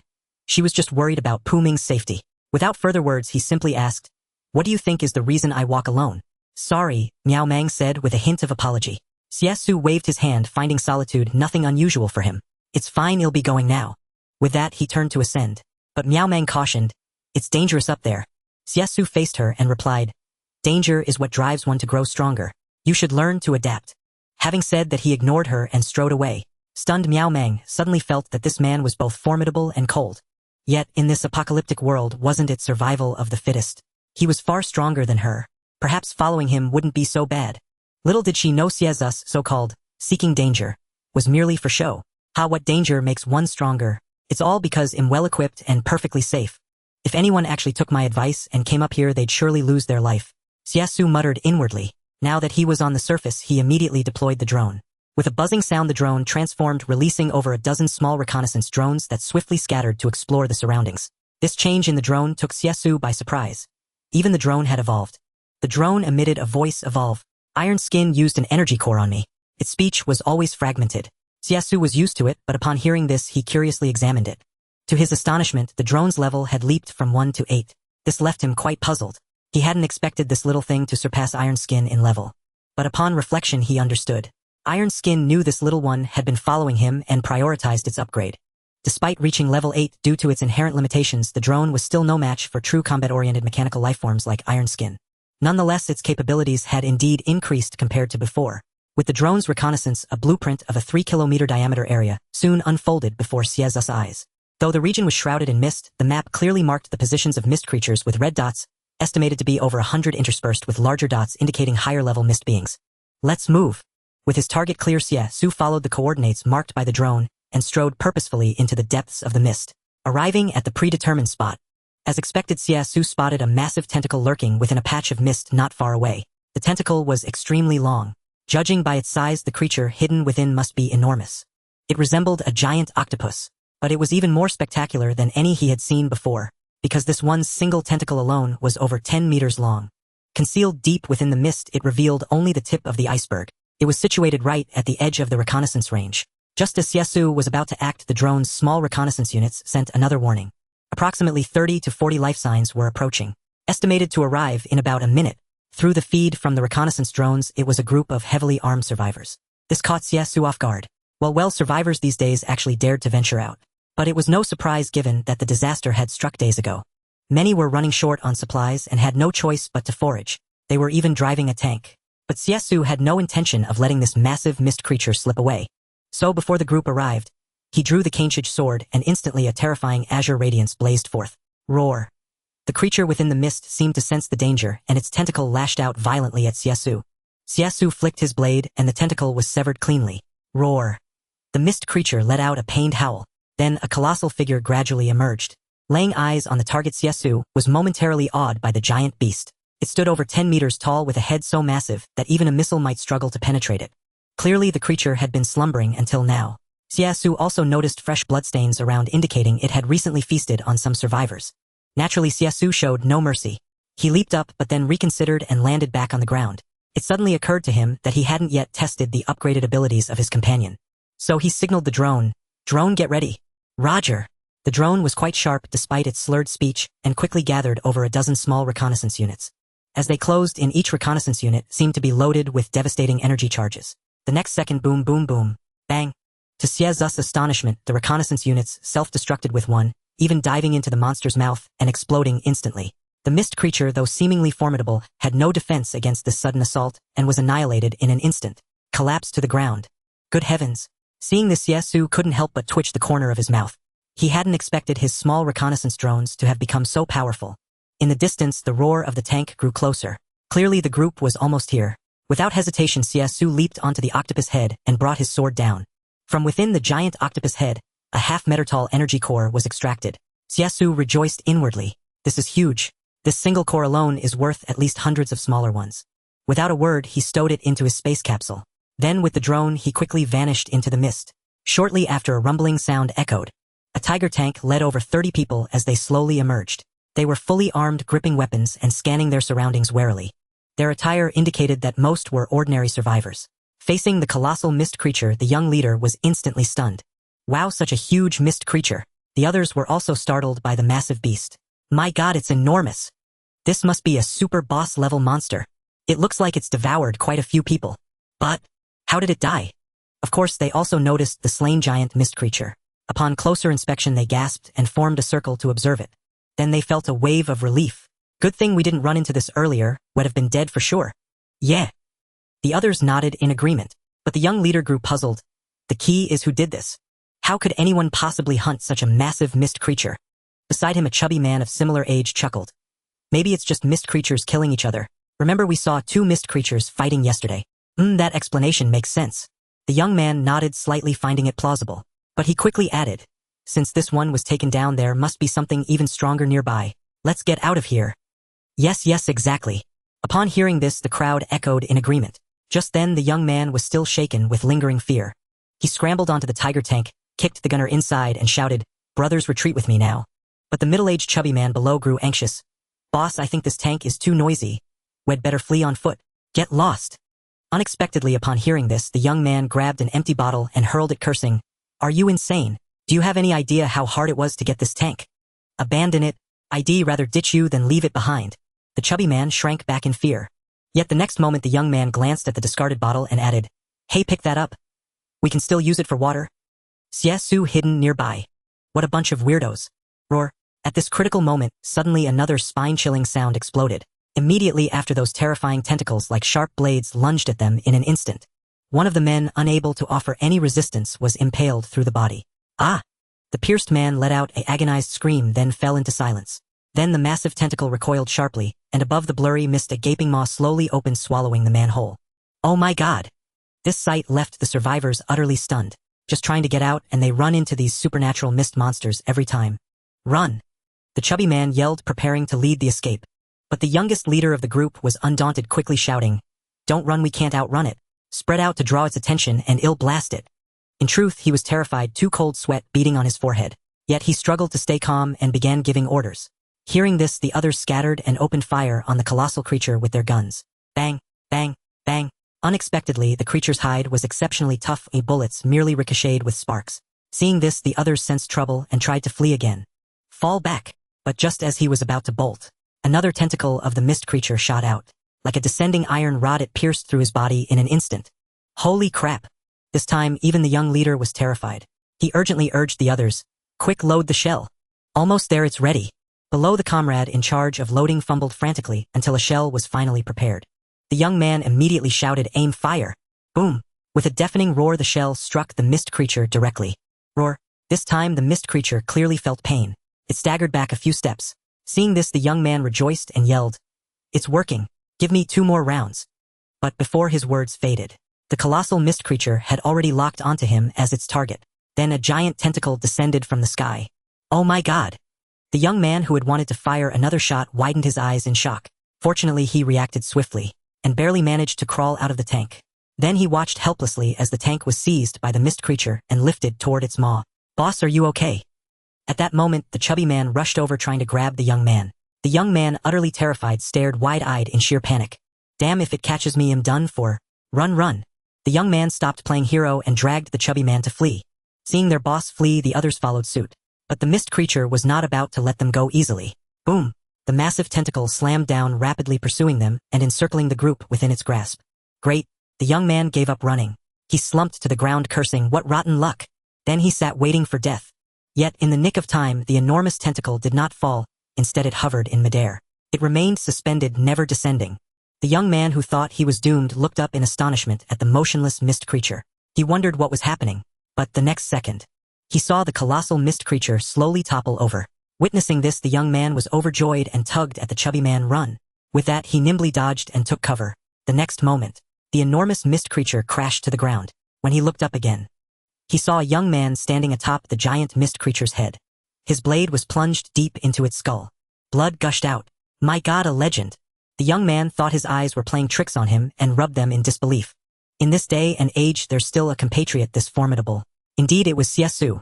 He hadn't intended to intervene, but this mist creature was nearly identical to the previous octopus monster, and it was too good a kill to pass up. Seeing these men about to die, Xie Xu decided to save them on a whim, but this rescue proved momentous. The young man, stunned at first, was soon filled with boundless admiration. This is the true protagonist style for the apocalypse. The group staggered to their feet, the terror of their narrow escape leaving them dazed for a long time. By then Xie Xu had already extracted the energy core and tossed it into his spatial capsule ready to leave. "Hey big brother." Just then, seeing him about to depart, the young man excitedly ran over and shouted, "Brother, are you one of those legendary third-generation humans? Are you taking in followers? What do you think of me? My name is Pu Fei, you can call me A Fei." Stop. Xie Xu looked at the guy with a strange expression. He noticed the adoration in the other's eyes. However, Xie Xu had no interest in taking on followers. He hadn't even sorted things out with the ladies at home, let alone taken some greenhorn. So he said, "I'm not interested." With that, he turned to leave. But Pu Fei was unwilling. After all, surviving the apocalypse these days was dangerous. If he had a big brother to watch his back, wouldn't he be able to breeze through the apocalypse? So he rushed over to block Xie Xu, pleading, "Big brother, take me in. He'll do any job. Pouring tea, fetching water, manual labor. I mean it." Well, now the remaining 20 or so followers were dumbfounded. Was this still their boss? After all, it was this guy who had saved them in his tank just 3 days ago. And now their boss was leaving with someone else. The chubby man quickly called out, "Boss, if you run off with him, what's to become of us?" But Pu Fei retorted sharply, "Fatty, be honest. I saved you all by pure chance. You're the ones who stuck to me. I never asked you to follow." He swore to the heavens. Since the apocalypse began, he had been wandering outside, stumbling upon an abandoned military base where he hid for 2 months, evading the zombies. Then the mist came again. A group of people happened to take refuge in the base, drawing the attention of the mist creatures. He had no choice but to drive the only operable tank to rescue them. From then on, he was stuck with this group. Over 30 people. The base's food supplies were devoured in the blink of an eye. With no other option, he led them out to forage for food. Who would have thought that, on the very first day out, they nearly met their doom? "Damn it, if you hadn't eaten all my rations, I could have lasted at least another month." Thus Pu Fei grew angrier as he spoke, berating Fatty and the others. Embarrassed, they exchanged awkward glances. Well, there was some truth to that. Just 3 days ago, everyone had been fleeing from mist creatures, eventually hiding in the abandoned military base. If not for this guy showing up in a tank playing the hero, they might have all perished. Especially when he led them into the base and found food, giving them another 2 days of survival. But supplies were limited. After a discussion, they decided to make this guy their leader, guiding them to find a way out.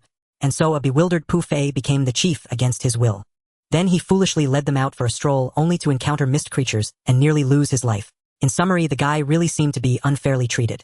Sure enough, Pu Fei wept bitterly, sobbing, "I'm just an ordinary person. You forced me to be the leader, what can I do? Big brother." He turned to Xie Xu, calling him big brother, grabbing his hand, and said, "Big brother, take me in. I really don't want to hang out with these bastards anymore. Meeting them was the worst luck of my life." Well, Xie Xu finally understood. To be honest, facing such a bunch of oddballs, he was truly at a loss for words. These people were all extraordinarily thick-skinned. Yet, despite being such greenhorns, they had managed to survive. Their luck was undeniably impressive. However, Xie Xu still couldn't take them along. So he laid it out to Pu Fei, "I can't help you. I'm used to going solo. Taking you all would only hold me back." Unexpectedly, Pu Fei immediately explained, "You don't have to worry about them, just take me." Fatty and the others looked at him with pitiful eyes. But Pu Fei genuinely didn't want any more trouble. Feeding this group for 3 days was already more than enough. Now that the tank was gone, how could he manage? So he eagerly plastered a smile on his face and said to Xie Xu, "Big brother, take me with you. I promise I won't cause any trouble." But the next second, as Xie Xu drew his blade, he wisely let go. Then he gave an awkward laugh and stepped back. Seeing that he had some sense, Xie Xu prepared to leave. But Pu Fei gazed at him pitifully from behind. After a moment's hesitation, Xie Xu tossed down an energy gun and its energy round, saying to Pu Fei, "This is all I can do for you. This thing packs a punch. Use it next time you encounter a big one." Pu Fei immediately hurried over to pick it up. Examining it closely, he found it was high-tech. But he had no interest in fighting monsters. However, watching Xie Xu walk away, he didn't dare to chase after him, only shouting from behind, "Big brother, how can I join you?" Xie Xu couldn't be bothered, but casually replied, "If you're still alive in a month, well, talk then." With that, he quickly vanished into the mist. Pu Fei took his words seriously, clutching the energy gun tightly, thinking, "I'm so good at surviving a week is nothing." But when he turned around, Fatty and the others were still staring at him expectantly. Clearly, without him, their days were numbered. He understood he still had to take these comrades along. So he kicked Fatty and said, "It'll take you back to the base and then we're even." "Thanks, boss." Fatty was overjoyed. The others quickly expressed their gratitude. With no other choice, Pu Fei led these guys back on the road home. As for Xie Xu, this was merely a trivial matter. After all, he still needed to collect more energy bodies. Along the way, he hunted many mist creatures and gathered plenty of energy bodies. At the same time, his own power was steadily increasing. Feeling the benefits of enhancement, Xie Xu was quite satisfied. By nightfall, though it was hard to distinguish day from night, he returned to the base first. Upon returning, he found that aside from Skypillar and the ambulance, all the other mechanical creatures had gone out to hunt mist creatures. He placed the 30-plus energy bodies on the ground and asked the ambulance how were today's results. The ambulance counted and replied, "Today, we collected over 2,000 energy bodies in total." Over 2,000. This number even surprised Xie Xu. That was no small amount. Over 2,000 a day meant 60,000 in a month. Even with continuous use of the celestial net, it could sustain 60,000 hours, equivalent to 2,500 days. But Xie Xu also needed them to upgrade the mechanical creature legion. With machine wear and tear, they consumed one daily. In reality, it wouldn't last long, and this amount was far from sufficient. Therefore, Xie Xu frowned and said, "We need to find a way to hunt more mist creatures." But the ambulance replied with difficulty, "The creatures in the outskirts of Modu are almost cleared out. It's impossible to kill them all." Xie Xu shook his head. He knew well that those mist creatures originated from the Amazon trench and would spread globally. Exterminating them all was an insurmountable task. Those mist creatures would continuously pass through here, leaving nothing untouched. Therefore, Xie Xu had to hunt as many as possible. He was just pondering how to hunt most efficiently. Currently, the mechanical creature legion was too weak, with only a dozen or so members. In the future, when expanded to hundreds, the daily consumption would be nearly 1,000. 60,000 would only last 2 months, which was far from enough. Just then, the long-silent Optimus Prime suddenly spoke, "Why don't we use the celestial net to set up a 30-kilometer defense line covering the entire western 30-kilometer range? All mist creatures coming from the west would be within hunting range." This remark left Xie Xu stunned. It seemed to make some sense. Indeed, the protective power of the celestial net was astonishing. Not only did it feature close-range artillery and anti-aircraft guns, but it also possessed countless intelligent processing capabilities, achieving a 360-degree blind spot lock on the entire hemisphere. Almost no living creature could evade its surveillance. At least that was the case until now. If it were extended into a 30-kilometer-long defensive line along a vital route on the outskirts of Modu, any mist creature appearing within that 30-kilometer range would be inevitably captured by the celestial net. The result was self-evident, much like hanging a massive bird-catching net here. Once a bird struck the net, it would be instantly electrocuted to death. The celestial net precisely fulfilled this function. Compared to solitary hunts, the yield from such a net was utterly incalculable. With this thought, Xie Xu turned to Tianzhu and instructed, "Handle this matter, but remember, ensure that no survivors exist within a radius of dozens of kilometers." He had no desire to harm his own kind, and more importantly, he wanted no one to discover the extraordinary celestial shield system he possessed. If the mist hadn't disrupted global satellite signals, Xie Xu couldn't have acted so freely. But now the times had changed. Seizing the natural barrier provided by the mist, he would never let slip this opportunity for rapid growth and strengthening. Tianzhu immediately complied. "Understood, Master." Xie Xu nodded, recalling Tiepi and Falcon to assist Tianzhu. They would set up the defensive line while Weizenshin in the satellite space station handled information relay. With everything arranged, Xie Xu turned back and went underground to rest. Having eliminated so many mist creatures today, he felt utterly exhausted and needed to recover. At home, Pu Ming was busy cooking. Seeing Xie Xu return, she immediately approached with concern, asking, "How was it? Are you all right?" "I'm fine," Xie Xu replied with a smile. "Just a bit tired. I want to take a shower first. I'll run the water for you." Hearing this, Pu Ming hurried to the bathroom to draw hot water. Xie Xu quickly entered, shedding his soiled clothes and beginning to wash. His body was indeed stained with the blood of many mist creatures. After cleaning up, Xie Xu changed into fresh clothes. He owed this comfort to the supplies gathered in Longshang City, otherwise such a leisurely life would have been impossible. Of course, as the nation's most prosperous city, the Modu safe zone also held many valuable items which Xie Xu had no intention of ignoring. But not now. After drying his hair, Xie Xu felt as if he had momentarily returned to the days before the apocalypse amid the world's devastation outside. Yet this sensation was but a fleeting illusion. Gazing at the sumptuous dinner before him, a bowl of egg noodles, Pu Ming said with a smile, "I picked these from the garden. The synthetic fertilizer you mixed works wonderfully. It accelerates growth without side effects. Many vegetables have already sprouted. At this rate, they'll be ready to eat in at most a month. I used 2 eggs, homemade noodles, and greens bought from the Modu safe zone. It smells and tastes wonderful." Xie Xu inhaled the fragrant aroma, then looked up and smiled at Pu Ming. She rested her chin on her hand, watching him eat tenderly, and murmured, "I'm glad you like it." Taking a bite, Xie Xu also said, "Don't worry. Soon our garden will be fully usable, and we'll have plenty more fresh, nutritious vegetables." "Mum." Pu Ming nodded, obediently, eagerly anticipating the fresh fruits and vegetables. So watching Xie Xu eat, she said, "I'll go check the fields." "Go ahead." He nodded lightly, watching her leave. After finishing dinner and regaining his strength, Xie Xu returned to bed to rest. He slept straight until dawn. Waking early the next morning to find Pu Ming still sound asleep, Xie Xu rose alone and headed to the ecological experiment base. It was just past 6 in the morning. He had risen quite early. With the experimental base now taking shape, Xie Xu discovered fresh air here, upon waking feeling exceptionally refreshed. Such an environment was impossible outside. Particularly now with mist spreading everywhere and the stench of decay permeating the air, there was no such pristine ecosystem. At that moment he also noticed something in the distance. Besides the busy sentries, the woman Miao Mang had already risen as well. And it was only 6 o'clock. Zhao Liyan Fuqin and the others were still resting, but this woman was already up, even lightly exercising in the yard. She spotted Xie Xu too, paused her movements and said with a smile, "It's been a while since I stretched my limbs. Just getting a little exercise?" Xie Xu remarked, "You've only been here for 3 days. But Miao Mang replied, 3 days feels like a long time to me." Xie Xu understood her meaning. After staying here for 3 days, she was completely in the dark about the outside situation. Though she could distinguish day from night, she still had no real grasp of the actual circumstances. However, Xie Xu didn't stop her from going out. He simply said, "The mist is now spreading, nearly covering the entire globe. Within a week at most the whole world will be shrouded in mist. As for how many mist creatures will emerge, I don't know, but it's certain their numbers may already exceed humanity's." "So," Miao Mang smiled bitterly, "they've become the new masters of Earth." "You could say that." Xie Xu shrugged, speaking bluntly, "Now humans on the surface are merely their prey." Hearing this, Miao Mang fell silent. At some point humanity, once the rulers of Earth, now could only eke out a living underground, skulking like rats to survive. No one knew how much longer such days would last. Just then Tianzhu approached from not far away. He said to Xie Xu, "Master, everything is ready." "Ready for what?" Miao Mang was taken aback, looking at Xie Xu with confusion. She naturally had no idea that Xie Xu had set up a 30-kilometer defensive line outside to hunt mist creatures. Of course Xie Xu had no intention of telling her. He merely said, "Just hunting mist creatures." "What? Hunting mist creatures?" Even so, Miao Mang was secretly astonished upon hearing this. What was this man really plotting? After all, humanity had already been driven to such a desperate state. Countless people had given up resistance.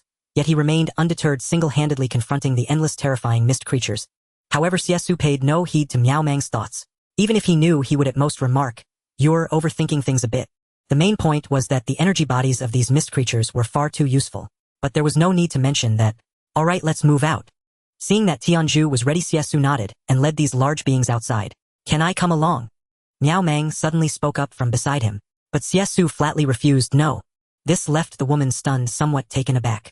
Was it necessary to refuse so bluntly? At that moment, Xie Xu, accompanied by Tianzhu Tiepi and Falcon, set off toward the ground. Along the way, Tianzhu transformed into a colossal truck carrying Xie Xu to the outskirts of what was once the safe zone of the magic capital. Here the roads were strewn with corpses mingled with the remains of zombies, and blood pooled everywhere. Clearly the spread of mist creatures over the past few days had sparked a true massacre. No human they encountered was spared. Nay, not even animals could escape. These beings, like vengeful specters from hell, were determined to reclaim dominion over the Earth's surface. Yet Xie Xu remained indifferent. He led Tianzhu, Falcon, and Tiepi beyond the defensive line. The mist still lingered, stretching endlessly, shrouding everything in a vast white expanse. Even with the Skynet defense line, the boundary remained invisible. Only a vague silhouette of 1 or 2 Closian defense guns and anti-aircraft installations could be discerned. But this did nothing to diminish the Skynet's deterrent power. Beside him, Tianzhu clicked and whirred back into his mechanical form, saying to Xie Xu, "Master, I have scouted the area. Survivors still dwell in the city center. But outside the safe zone, aside from mist creatures, no other beings will disturb us. This is an ideal location to deploy the Skynet defense line." "Good." With a slight nod, Xie Xu knew it was time to hunt. He strode directly toward the control panel, guarded by a few sentinels. Their presence was somewhat superfluous, for none could breach this place. Xie Xu opened the panel and inserted an energy core. The screen instantly displayed 100% energy. With that done, Xie Xu pressed the switch. A mechanized voice then rang out. "Skynet activated." The moment the words fell, the surrounding anti-aircraft guns, Closian defense systems, and energy shields surged to life. Each Closian defense gun was enveloped in a protective glow. Simultaneously, specialized infrared rays blanketed an area roughly 3 kilometers ahead. A roar erupted as a mist creature lunged from the fog. The Closian defense gun instantly pivoted, and a laser beam pierced through the mist creature's body. It was shattered. An energy core clattered to the ground. Witnessing this flawless response speed, Xie Xu couldn't help but marvel inwardly. From other directions, muffled explosions echoed. Clearly others had also encountered mist creatures and were hunting with full force. Yet despite this, the pace still seemed somewhat sluggish. Thus Xie Xu turned to Tiepi and said, "Go scout elsewhere. Find if there are large clusters of mist creatures. In the 30-kilometer spread, I've left 3/4 of the Skynet. We can deploy it in other locations." "As you command, Master." Tiepi responded with a mechanical tone, then plunged into the mist. Meanwhile, Big Head and the others, having received orders, began to converge here, drawing a horde of mist creatures. But since they were mechanical lifeforms, truth be told, the mist creatures showed little interest in them. After all, their prey was human beings of flesh and blood. Thus it was more a chase than an active pursuit by the mist creatures. Even so, the harvest was substantial. Leaving the area under the watch of Tianju and the other mechanical beings, Xie Xu decided to return first and assess the first day's results. So he headed back to the base. By then Pu Ming and the other women had awakened and were busy in the vegetable garden. The first batch of chicks, now over 20 along with a dozen ducklings, scurried and frolicked across the fields. To meet the needs of these fowl, a good deal of fodder had been planted.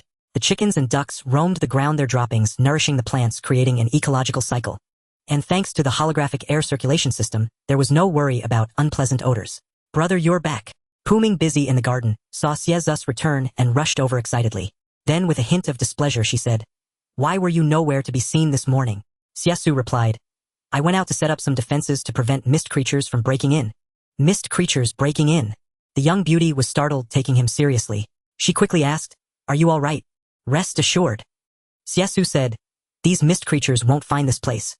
That puts my mind at ease." Hearing this, Pu Ming finally breathed a sigh of relief. But she added, "Today I saw the global situation on satellite TV. It said the Global Federation has organized armies to enter the mist and fight those mist creatures." The Global Federation had already begun its counterattack. Xie Xu was momentarily stunned, yet he knew that the military's actions would change little. For in a world shrouded in mist, ordinary people stood no chance against mist creatures. This was destined to be but a minor ripple in the catastrophe. Therefore he paid it no mind. After all, based on memories from his past life, though the vast fog had engulfed the entire Earth and the Global Federation had responded, the effect was negligible. Because in that white mist-filled world, teeming with creatures flesh and blood, were nearly defenseless. However, one thing was noteworthy: through this counterattack, people discovered the existence of energy cores and began collecting them in large quantities, even encouraging ordinary civilians to participate. These energy cores became a pivotal turning point in human evolution. If survivors could absorb them, they could greatly enhance their physiques, advancing toward higher levels of evolution. But for Xie Xu, this was essentially optional. Moreover, even if the Global Federation went all out, the number of mist creatures they eliminated was meager compared to his own efficiency. Thus he didn't concern himself much with it. On the second day, Xie Xu awoke from his slumber, washed up, dressed, and once again ascended to the surface. This time he brought Lockdown along. After TP's modifications, the black Lamborghini Aventador Lockdown, even without transforming into its mechanical lifeform, was equipped with numerous devastating energy weapons, as if it had stepped straight out of a movie about mechanical lifeform supercars. Thus he drove straight to the Skynet's control area. Tianju, Tiepi, and Raptor were still stationed there. Seeing Xie Xu arriving in Lockdown, they approached. "Master, what are the results?" Xie Xu asked immediately upon stepping out. "Much improved over before." Tianju led Xie Xu to the control panel. The virtual screen on the panel displayed the full view of the defense line, marking the positions of all mist creatures within a 3-kilometer radius. At the bottom of the screen, the number of kills was starkly listed. Over 10,000. Even Xie Xu was taken aback by this figure. This efficiency was far superior to before. At this rate, he could harvest over 300,000 energy cores in a month, making upgrades, energy replenishment, and sustained combat effortless. However, after reviewing the hunting patterns, he also understood that the mist creatures here would likely dwindle significantly within a day. The most evident change was that Xie Xu noticed the mist behind the celestial net had become much thinner. Compared to the dense fog elsewhere, the disparity here was strikingly obvious. Clearly, the extensive hunting of mist creatures had cleared this area, causing the mist to dissipate. Yet, on a global scale, this achievement was utterly insignificant. Thus Xie Xu was not overly concerned. He turned to the celestial pillar and said, "After one more day of hunting, we'll need to find a suitable new location." Jembi, standing by, proposed, "We could try heading to Longshang City." Longshang City. The mere mention made even Xie Xu pause momentarily. He had never truly considered this place. After all, Longshang City had been completely abandoned. As a coastal city, it was bound to be teeming with mist creatures. After a brief deliberation, Xie Xu decided, "Tomorrow we head to Longshang City." "Yes, master." Jembi acknowledged and nodded immediately. Just then, a few more mist creatures attacked, but they were swiftly dealt with by the celestial net. Xie Xu also noticed that the celestial net had replaced over 20 energy cells, consuming roughly 1 per hour. This rate of consumption was nearly negligible compared to the over 10,000 energy cells acquired. Meanwhile, Datu returned from afar, leading his army. In addition to the Red Dragon and Falcon, 2 new companions had joined. One was pitch black as night, like a phantom of darkness or a messenger from the abyss. The other was as white as a swan, yet possessed terrifying muscles, its stature rivaling any towering machine. This surprised Xie Xu. "Who are these two?" "The voice of night and the white swan," Datu introduced promptly. "Master." The voice of night and the white swan knelt obediently on one knee, performing the highest salute. Notably, the voice of night was comparable in size to Datu, but the white swan was a full 2 times larger. Datu explained the origins of these two mechanical beings. The voice of night was discovered at the Shanghai International Auto Show Center, one of only 11 Bugatti voitures noirs in the world, practically Data's blood brother. As for the White Swan, it was even more extraordinary. It came from a derelict site in Shanghai and was once the ruler of the skies, the venerable White Swan fighter jet. Though a relic of the last century, its exceptional performance and elegant design made it a battle angel on the battlefield. You've arrived just in time. Coincidentally, Xie Xu was planning to go to Longshang City, which would take 7 or 8 hours by car. So he said to the White Swan, "Tomorrow you'll accompany me to Longshang City." "Yes, master." The White Swan accepted the order without hesitation. However, Datu watched the scene feeling bewildered. He paused, thinking this doesn't seem right. This guy is clearly my subordinate. Why did the boss choose him over me? So he quickly said, "Boss, I can come with you." But Xie Xu silenced him with a single question. "Are you faster than the White Swan?" "Oh well." Data's mechanical eyes whirred as he struggled to find a retort. Xie Xu saw this and knew the fellow had performed well this time, so he smiled and said, "You did well bringing back these 2 big ones. We need more powerful mechanical lifeforms now. Keep up the good work." Praise instantly made Datu forget the earlier slight. He assured, "Don't worry, boss. Actually, we found another big one called Lightning with the White Swan. I sent it on a mission to prepare a surprise for you." A surprise? He hadn't expected this fellow to have prepared a surprise for him. Xie Xu looked at him and chuckled. "Then he'll look forward to it." "Haha." Data said with confidence. "Rest assured, boss, this time you won't be disappointed." "Really?" Xie Xu, who had been indifferent now, felt a flicker of curiosity. What kind of surprise would this fellow bring him? He couldn't help but feel a hint of anticipation. The global mist catastrophe had entered its 7th day. The celestial net system had successfully hunted over 20,000 mist creatures, yielding more than 20,000 energy cells. Combined with the achievements of Datu and other robotic companions, the total had accumulated to over 26,000. That day, Xie Xu and his companion, the White Swan, returned to the long-abandoned Longshang City. Piloting the Stady-Off-Tart fighter jet, he soared over the city, the intense airflow even triggering a sonic boom. This was Xie Xu's first experience with such a high-performance aircraft. The thrill of supersonic speed was unparalleled. From the Magic City safe zone to Longshang City took just over 10 minutes, a testament to its astonishing velocity. Upon arriving at Longshang City, the White Swan immediately began reconnaissance. The scan results showed that the surviving population was less than 1,000. This city had once been home to nearly 10 million people. Now the survival rate was as low as 1 in 10,000. Unfortunately, a large number of people had already evacuated when the disaster first struck. As a fallen zone, survival was especially difficult. Compounded by the rampant mist calamity, most people could only hide underground, afraid to show themselves. Xie Xu also noticed traces of mist creature activity. The variety and quantity here far exceeded those in the Magic City safe zone. Mist creatures were practically everywhere, swarming in groups estimated to number in the millions. If I could clear them all out here, that would be. Xie Xu marveled inwardly, while also brewing a plan. "White Swan, descend." He issued the command to the White Swan. Upon receiving the order, the White Swan landed nimbly. No sooner had it touched down than it was surrounded by a sudden ambush of mist creatures. Click, clack, clack. But in an instant, the White Swan transformed into a robot, countering with mechanical precision. Grabbing an enemy in one grip while blasting with its arm cannon, piercing through in one shot. Roar. The monsters charged recklessly, clearly ravenous. Soon several massive mist creatures burst forth. The White Swan showed no fear. Its shoulder safety mechanisms activated and several small energy cannons sprang out, auto-locking and instantly shattering 3 mist creatures. Then another blast took down 1 more. Xie Xu was not idle either. He too was ambushed by mist creatures. However, with his greatly augmented strength, Xie Xu drew the Kanchage Mass Immune and dispatched his opponent with a single strike, then released a drone that transformed into a wristwatch. Where click, clack, clack. The drone immediately launched numerous micro-reconnaissance devices that exploded on contact. Boom, boom, boom. The explosions rang out in succession, clearing the mist creatures in an instant.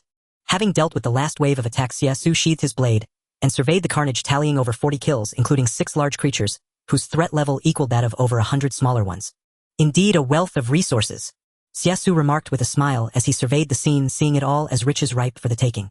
The White Swan also announced, "A horde of mist creatures is approaching. They come at the perfect moment." Upon hearing this, Xie Xu immediately activated the Skynet. The kilometer-wide net swiftly enveloped the 2 buildings, and with its energy still unspent, the artillery opened fire. In the next moment, under the precise calculations of the Skynet, hundreds of anti-aircraft and Closian weapon systems unleashed a torrent of firepower upon the targets. All the approaching mist creatures were annihilated before they could even draw near. Especially the giant airborne insects, which exploded midair, leaving only ethereal energy fragments to fall. Drones took over the task of collecting spoils on the battlefield, while the White Swan continued its surveillance, ensuring no other surprises arose.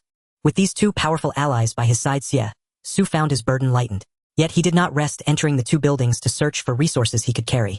Unfortunately, over the past 2 months, the city had been thoroughly looted. Combined with consumption by survivors and destruction by mist creatures, finding supplies proved extremely difficult. Still, his efforts were not entirely in vain. In a small warehouse, Xie Xu discovered a stash of unexpired carbonated drinks, which he packed up and took away. This was his only find for now. The scene outside, however, was far more breathtaking and perilous. Longshang City had long fallen completely overrun by mist creatures. A vast number of these beings were resting there when the sudden commotion stirred them. Especially upon detecting humans, they launched a frenzied assault.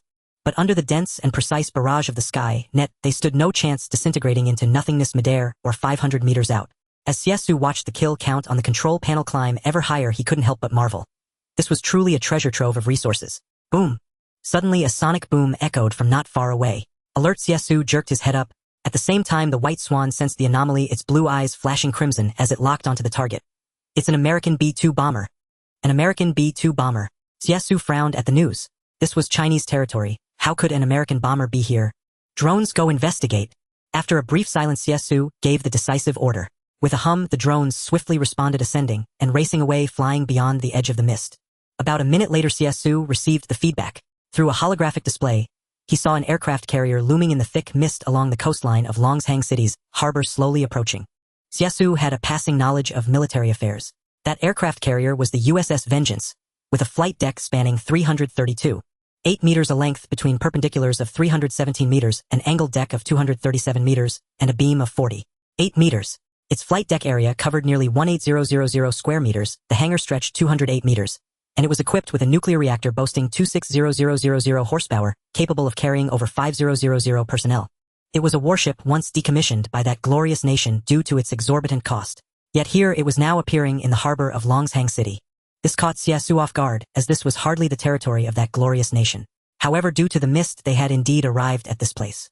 The carrier Avenger bore the hull number 950, and its captain was named Johnson. The global mist had severed their connection with the glorious nation's fleet, leaving them adrift at sea for 7 days. With all wireless communications down, they could only rely on a primitive compass to navigate. Meanwhile, fuel and food supplies were running dangerously low. The ship carried over 5,000 soldiers. They had to fend off any mist creatures that might appear at any moment, while also seeking ways to replenish their energy. They dispatched the most advanced B-2 bomber to scout ahead. At that moment, Adjutant Jack reported to Johnson, "Captain, the B-2 reports that ahead lies the territory of the Dragon Nation. If I'm not mistaken, it should be Longshang City." Longshang City, Johnson replied. In the Global Federation, the Dragon Nation, as one of the first forces to resist the mist invasion, retreated swiftly without providing any useful intelligence. Now that this place has completely fallen, we can take a temporary rest here. But, Jack said with a troubled expression, although the Global Federation has resolved to unite against the catastrophe, this is Dragon Nation territory. Is it appropriate for us to enter without notifying them? Unexpectedly, Johnson cursed, "Damn it, who are we supposed to notify? Global communications are down, and the carrier is useless except for its nuclear power. We can't keep going forward. Our only option is to wait for the mist to clear, and then find another way out. Heed my orders, prepare to dock." "Yes, sir." Jack had no choice but to obey. Subsequently, the carrier restarted its engines, and chose to anchor at the port of Longshang City in the Dragon Nation. Soon after, a large number of soldiers began to disembark, attempting to find supplies. However, they did not simply march ashore on foot, but deployed armored vehicles and tanks.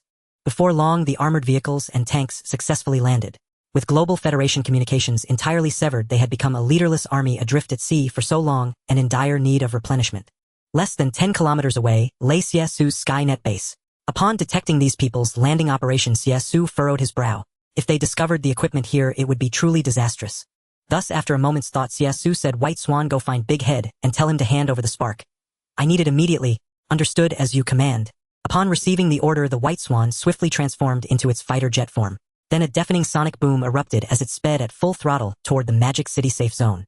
Meanwhile, the B-2 bomber returning from its mission happened to encounter the White Swan. The B-2 pilot was astonished at the sight. How could a Dragon Nation White Swan fighter be here?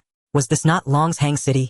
With this thought, he immediately used the remaining communication means to report to Johnson. B-2 reporting, spotted a Dragon Nation White Swan fighter. Be advised, spotted a Dragon Nation White Swan fighter. At that moment, Johnson was about to issue the landing order. The sudden report put him on high alert. What? How could a White Swan fighter be here? Could it be an ally from the Federation? Johnson quickly said, "Quick, try to establish contact with the White Swan. We need support." "Yes, sir." The pilot acknowledged the order and immediately piloted the B-2 to chase after the White Swan, hailing attention aircraft ahead. "I am a Glorious Nation B-2 bomber. We are in a predicament. Can you provide assistance?" However, the White Swan cast a glance at the B-2, and without hesitation unleashed an astonishing Mach 3 speed. In the next instant, to the B-2's shock, the White Swan left it far behind at a velocity beyond human imagination. This sudden turn of events made the B-2 pilot realize something was amiss. Reporting, sir, this white swan is problematic. It seems not of human manufacture. What? Upon hearing this, Johnson's initial excitement froze, and a terrifying thought crossed his mind. Could it be that this is not a human aircraft, but rather a mysterious alien creature disguised amidst the disaster? It is important to note that disasters have been frequent worldwide, with the bioweapon apocalypse, followed by the emergence of various fog creatures. The world has long been plunged into chaos. Now a daytime swan fighter jet without any supplies appears above the Dragon country, outpacing the B-2 at an incredible speed. There is only one possibility: it is not safe here. Therefore John swiftly ordered, "Quick, prepare to evacuate." The team that had just disembarked was momentarily stunned by the command. But it was already too late. Amidst the roars, a large number of fog creatures nearby had locked onto their position and were rushing toward them frantically. Conflict was imminent. Roar! On the retreat route, a massive tentacle suddenly lunged out from the dense fog, sweeping up a tank in one motion. This scene left the remaining personnel in shock. Run! But before they could react, the tank was hurled back, crashing directly into several soldiers who were closely following behind. Tat-a-tat-a-tat. The remaining soldiers quickly retaliated with their weapons. However, the skin of these fog creatures was impervious. Their attacks were utterly ineffective. Meanwhile, a large number of flying fog creatures appeared in the sky. They charged straight at the soldiers. In the blink of an eye, nearly 30 men were lost. Retreat! Hurry, fall back! The remaining soldiers, witnessing the situation, hurriedly retreated in an orderly fashion toward the aircraft carrier. Although it was only 200 meters away, countless fog creatures surged around them, attacking wildly. They had not tasted food for a long time. Thus this army of 5,000 became their finest feast. Faced with this scene, Xie Xu had no intention of offering assistance. After all, these people were not his compatriots. Moreover, saving too many during the apocalypse would not benefit him. For sometimes human hearts can be terrifying. Therefore, he merely watched calmly as the drone transmitted the footage, allowing the fog creatures to stall the American forces, while he awaited the return of the daytime swan with the source of the fire. As for John, he also noticed the soldiers under attack. He immediately ordered the closing defense guns on the aircraft carrier to lock onto the targets and prepare to fire. However, due to the magnetic interference in the fog, the closing defense guns struggled to lock on accurately. Jack said, "If we fire recklessly, we might accidentally hit our own soldiers. All personnel retreat." However, the fog creatures moved too quickly. Although they were easily dispatched before Xie Xu, to ordinary people they were incarnations of death. In the blink of an eye, nearly 100 more people perished. Finally, the remaining personnel retreated to the aircraft carrier. Those fog creatures followed closely behind. Seeing this, John immediately ordered fire. Tat-a-tat-a-tat. With the order given, countless closing defense guns simultaneously opened fire toward the shore. In an instant, a gigantic fog creature was pierced. The other fog creatures were temporarily repelled as a result. Witnessing all this, Xie Xu had to admit that the aircraft carrier was indeed the ruler of the sea, with top-tier weaponry and comprehensive capabilities. At that moment, the B-2 bomber began dropping bombs from the sky, conducting indiscriminate bombardment on the coast. Roar! Countless fog creatures cried out in pain, howling. Many smaller fog creatures were exterminated. Yet the larger ones could withstand the damage caused by the explosions and even continued their assault. They aimed to destroy this colossal aircraft carrier. However, John could not attend to that now. He unleashed all firepower to prevent the fog creatures from getting closer. Indiscriminate fire destroyed the entire port, forcing the fog creatures to retreat. Just as it seemed they would be able to push them back, John finally breathed a sigh of relief. However, just as he was about to order a swift evacuation, he suddenly noticed an anomaly. That is, the retreat of these fog creatures was not out of fear of the firepower, but because a more terrifying fog creature was about to arrive. Sure enough, at that moment a soldier on the deck shouted, "Look quickly, what is that?" John and Jack hurriedly turned around, their faces filled with fear. For in that vast sea fog, a gigantic figure slowly rose from the depths, the immense shadow creating an oppressive atmosphere. The surrounding fog also began to rise and spread. From an original height of 20 meters, it slowly ascended to 200 meters and continued to rise. The sea level seemed to be rising due to the appearance of this unknown creature, as if a colossal being were emerging from the deep. What is that thing? Xie Xu also noticed the situation and squinted his eyes. As the drone continued to approach and ascend, he finally saw clearly that it was a gigantic fog creature with dozens of tentacles, each over 100 meters long with diameters around 10 meters. Shrouded in fog, its true form remained obscured. This massive body stunned Xie Xu. Goodness, this was far larger than any fog creature he had encountered before. Since the disaster began, this was the first time he had encountered such a being. But Xie Xu was not foolish, or despite his immense power, perhaps he could hunt such a creature. However, without absolute certainty, he would not easily attempt it. Boom! Meanwhile, the daytime swan cut through the air and returned. Its speed was incredibly fast, taking only about 20 minutes for a round trip.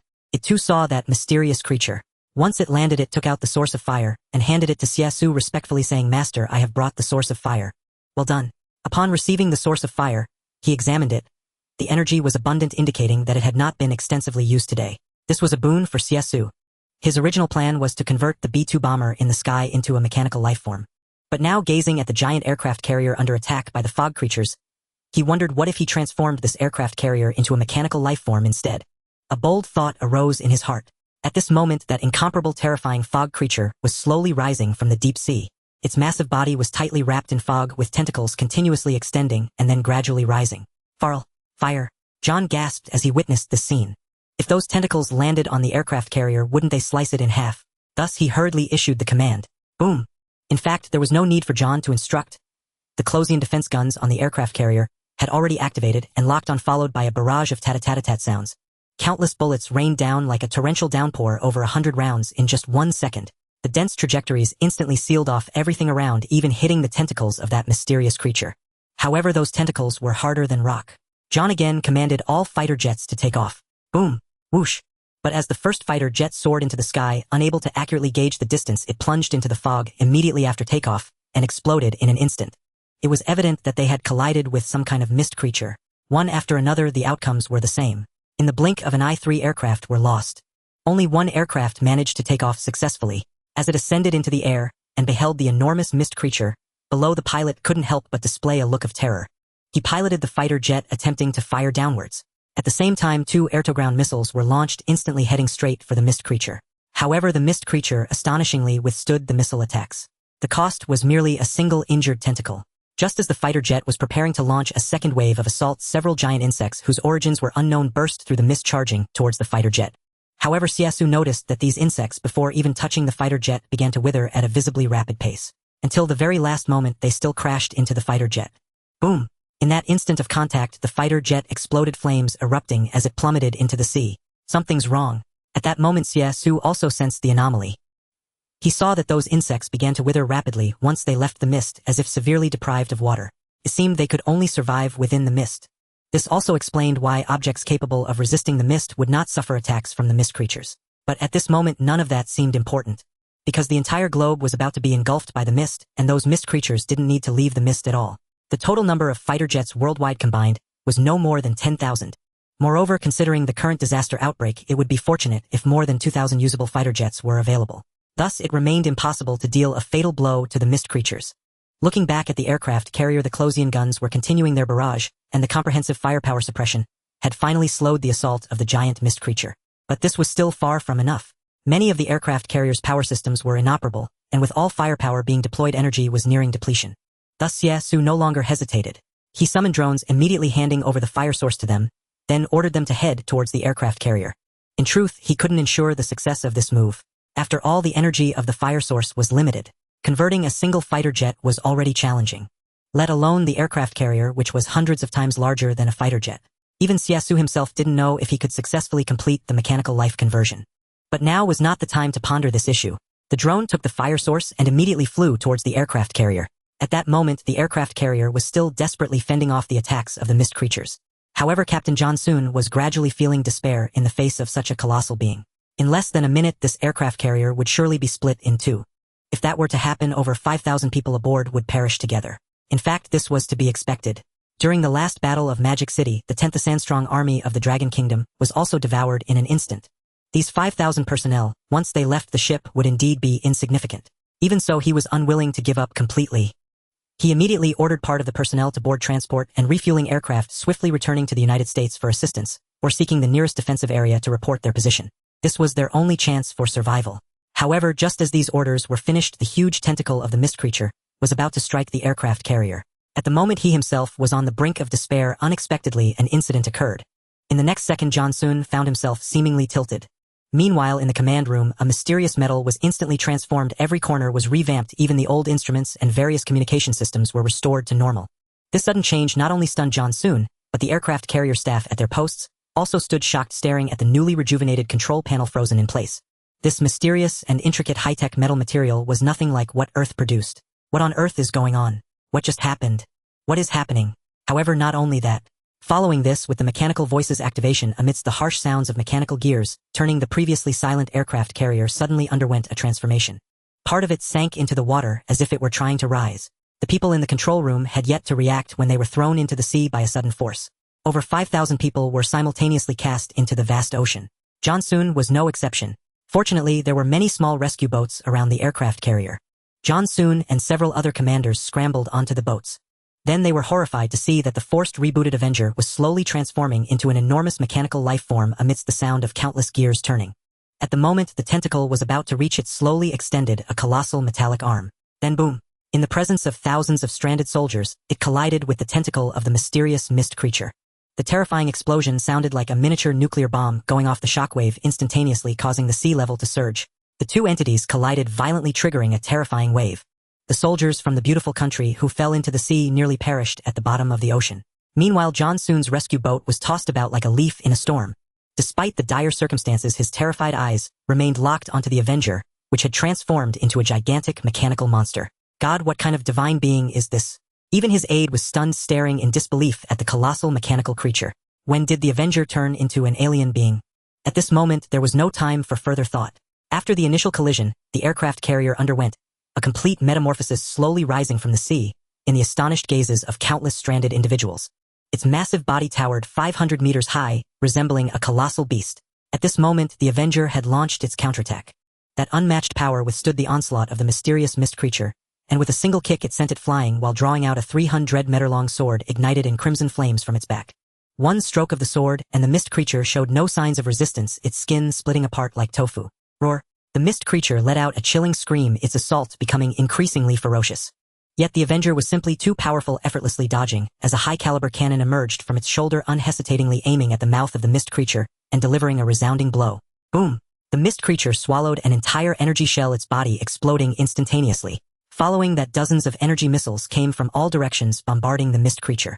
Thus, before the eyes of thousands of stranded soldiers, the once invincible mist creature finally fell. Oh my God, what did I just witness? Is this possible? Could it be our latest black technology? The mist creatures have been annihilated. The survivors murmured, their hearts churning with a chilling realization. Only Johnsun knew that this colossal entity was not of their nation's making. It seemed more like an extraterrestrial being that had long lurked on Earth. As expected, upon completing its mission, the massive aircraft carrier slowly descended once again, transforming into the colossal carrier Avenger. Yet it did not welcome Johnsun and his company. Instead, it sailed away directly. In the blink of an eye, Johnsun and his men were once again attacked by mist creatures. The outcome was inevitable. How could thousands of drowning soldiers prevail against tens of thousands of mist creatures? Amid countless anguished cries, the coastline was stained a deep crimson. Johnsun did not escape his fate, falling prey to the hunt. Within mere minutes, Xie Xu confirmed through drone surveillance that no one had survived. All had lost their vital signs. Indeed, Xie Xu had the power to save the vast majority of them, but he chose not to. The reason was simple: the terror of the giant carrier's transformation into a mechanical being sent a chill even through him. Such a horrifying mechanical entity would be a catastrophe for all nations during peacetime. Even amidst the apocalyptic calamity, it would inevitably be a fearsome presence capable of dominating its domain. Thus, it must never be exposed. These witnesses could not be allowed to survive, or otherwise, once revealed, they would become the primary target of the Global Federation. The outcome Xie Xu wished to avoid. As for the mist creatures, they were sufficient to bring about their demise. The B-2 bomber in the sky was also attacked, but Xie Xu dispatched the White Swan to rescue it. The pilot had ejected early, but upon landing was instantly devoured by mist creatures. Thus no one could relay the message. Convinced that no one had escaped, Xie Xu breathed a sigh of relief, boarded the White Swan, and pursued the carrier that had reached the sea. The White Swan intercepted it, transforming into a mechanical life form, allowing Xie Xu to sit upon its shoulder. The thrusters behind stabilized his aerial posture. At that moment, the carrier began its transformation once more. Due to its colossal size, the process was slow, taking over 10 seconds to complete. Once transformed, its dark, somber visage exuded a chilling aura. The carrier spoke reverently, "Master." Seated on the White Swan's shoulder, Xie Xu surveyed the behemoth, thoroughly satisfied with this evolved creation. Especially after reading the carrier's data name: Carrier. Level 15. Top-tier combat power, capable of land, sea, and air operations. The strongest mechanical life form to date. With a brief introduction, Xie Xu gained a general understanding. He then said to the carrier, "From now on you shall be called Avenger." Understood. Avenger acknowledges. The carrier emitted a mechanical sound, as if a giant megaphone were being used, audible for miles around. Yet Xie Xu was not worried about detection, for it was the era of the apocalyptic mist disaster, shrouding the globe with visibility under 5 meters. This was Xie Xu's prime opportunity to expand his mechanical life form army without fear of discovery. However, for now, the loss of contact with the Avenger might prompt the beautiful nation to search. Xie Xu then said, "Remain here on standby and do not be discovered by anyone." Understood, my master. Avenger immediately executed the command. Still uneasy, Xie Xu added, I will assign Falcon and Raptor to cooperate with you, staying here together. Report any developments promptly. Yes, Master. Avenger appeared simple and not overly astute, but its strength was not to be underestimated. To avoid mishaps, equipping it with companions was the wisest choice. Now the Leviathan of the Seas had emerged along with the White Swan and the planned activation of the B-2 bomber. With Falcon, Raptor, and Megatron, the drone and air forces were taking shape. As for the ground forces, Optimus Prime, Big Head, Red Dragon, Lockdown, Nightshade Tank, and Ratchet, his mechanical lifeform army was forming a rudimentary tri-service force. Even Xie Xu himself had not anticipated acquiring so many mechanical life forms so quickly. Yet this was not a drawback. Rather, the more the better. After all, the future held countless calamities: meteorites, earthquakes, tsunamis, acid rain, sudden attacks from prehistoric creatures, and even the arrival of extraterrestrial beings. In his memories, the combat prowess of those alien entities rivaled the terror of mechanical life forms. However, his upgraded mechanical life forms possessed sufficient strength to counter them. Thus, as matters progressed, the final victor remained uncertain. With this thought, he glanced at Avenger. Without delay, Xie Xu instructed the White Swan to return to Longshang City. The primary task was to retrieve the massive energy body of the mist creature that Avenger had defeated. Xie Xu stared eagerly at this energy body towering over 10 meters like a pillar. It was the largest energy body he had ever seen, equivalent to the sum of over 100,000 smaller ones. With this, the energy concerns for Skynet would be alleviated. Once Lockdown and Ironhide arrived and completed the handover to Skynet, Xie Xu immediately embedded this energy body into it. Afterwards, he led the White Swan back to the Modu safe zone. As night fell, Raptor and Falcon returned. Xie Xu then dispatched them to Longshang City to rendezvous with Avenger. As for Big Head, Xie Xu no longer concerned himself with it. Alongside Red Dragon and Nightshade, it was sweeping through all mist creatures within the Modu safe zone. Meanwhile, Xie Xu himself was not idle. A week later, millions of survivors remained in the Modu safe zone. Some hid in underground bunkers, others in skyscrapers, and still more in basement shelters. People were everywhere, yet the streets were deserted. Venturing outside meant risking a hunt by mist creatures. But they were acutely aware of another dire issue: food shortages. Though safety was temporarily secured, the vast population would starve without food. Thus, some attempted to forage under the cover of night. The result was predictable. They became meals for the mist creatures. Thereafter, no one dared to venture out lightly. Xie Xu had grown accustomed to this, his emotions unmoved. His goal was to gather supplies. For instance, he returned to the former trading market and found many goods, still their vegetable seeds and various tradable plants. As for animals, they were nowhere to be found. This time, Xie Xu did not hold back, collecting nearly all the supplies into space capsules for his plantation. Upon arriving at the bank, he discovered a rather intriguing phenomenon. The bank had little currency, but an astonishing gold reserve. Fully 30 tons. He also saw the gold he had exchanged earlier. 30 tons of gold equated to about 15 billion in trade currency. Even more surprising, the Modu safe zone housed 3 such banks. Before the catastrophe erupted, there had been no time to transfer the wealth. Thus, all this gold remained locked within the bank. Now, with the mist-shrouded creatures wreaking havoc, no one dared to venture outside. Even those who attempted to leave never returned alive. Consequently, this fortune fell into Xie Xu's hands. After clearing out 3 banks, he tallied the gold and discovered it amounted to a staggering 500 tons. That was equivalent to 450 billion in trade currency. Just how much did the world's wealthiest magnates possess? Xie Xu gave a bitter smile. He had inadvertently almost become the richest man in the world. But the crucial question was, what use was being the richest man in the apocalypse? Shaking his head lightly, Xie Xu left the bank and headed for a large shopping mall. Through drone reconnaissance, he discovered that hundreds of survivors were hiding there. Clearly, when the disaster struck, they had taken refuge inside the mall. And because the mall held ample food and supplies, this group's life was relatively comfortable. Yet through the drone, Xie Xu also noticed that within just a few days they had established their own system of rule, where the strong reigned supreme. Whoever had the strongest fist became the leader, and the authority to distribute all resources rested in the hands of this so-called boss. Thus Xie Xu effortlessly disposed of that boss, and in full view of everyone openly gathered the supplies he needed. For instance, canned goods. He discovered a vast quantity of them in the mall. He also took ham sausages, bottled water, and other items, carrying them all away. Those people dared not utter a word. Xie Xu noticed a woman in a white coat glaring at him furiously, but he paid her no heed. With his supplies, he leaped down from the upper floor. Only then did the crowd realize the truth. That guy, he's a third human. No wonder he's so formidable. He's a third human. How envious. If only I were a third human too. But soon someone poured cold water. Stop dreaming. Even among third humans, he's the cream of the crop. These words left no room for rebuttal. Indeed, even among third humans, few dared to move alone through the mist. Fortunately, Xie Xu hadn't annihilated them completely. He left behind enough supplies to sustain them for 2 months, allowing them to continue taking shelter there. In truth, Xie Xu didn't take everything, not because he couldn't, but because most of it was of little use to him. So he only took what served his purpose, leaving the rest aside for now. After leaving the mall, he visited other shopping centers collecting many useful supplies. By the time he returned to the underground base, it was already noon the next day. Pu Ming had been busy in the fields all along awaiting Xie Xu's return. When Xie Xu descended from above, holding the kinesimian, he instantly captured the attention of nearly all the girls. Miao Meng was no exception. She stared at Xie Xu with a complex expression. This guy had been gone for a full 36 hours. Who knew what he had been up to? Pu Ming's reaction was different. Upon seeing Xie Xu return, she rushed over without hesitation and embraced him tightly, her voice a mix of worry and joy. Brother, you're finally back. What did you do? Why were you gone so long? The little girl was clever indeed. Xie Xu chuckled, then opened the swan-shaped capsule that had been trailing behind him. Instantly, a cascade of supplies clattered to the ground. Amid the rustling sounds, the goods spread across an area of 7 or 8 square meters. Pu Ming's beautiful eyes widened in disbelief. She couldn't help covering her mouth and exclaiming in delight, "Wow, brother, did you bring all this back from outside?" She dashed forward, rifling through the supplies. There were sodas, medical items, and bottled water. Most importantly, there were even canned goods. It was worth noting that Xie Xu's earlier stockpile had contained no canned food. The sudden appearance of these dozens of cans filled Pu Ming with joy. She said, "Brother, you've brought back so many wonderful things." Xie Xu shrugged. Naturally, he had brought back more than this, but for now this was all they could see. Number 950. Xie Xu glanced at Yan Fuqin and the other girls, knowing they hadn't tasted meat in a long time. "Share these among yourselves," he said. "Thank you, Xie Xu." Hearing this, the girls set down their work and hurried over to grab the cans. Each took a can, opened it, and took a bite.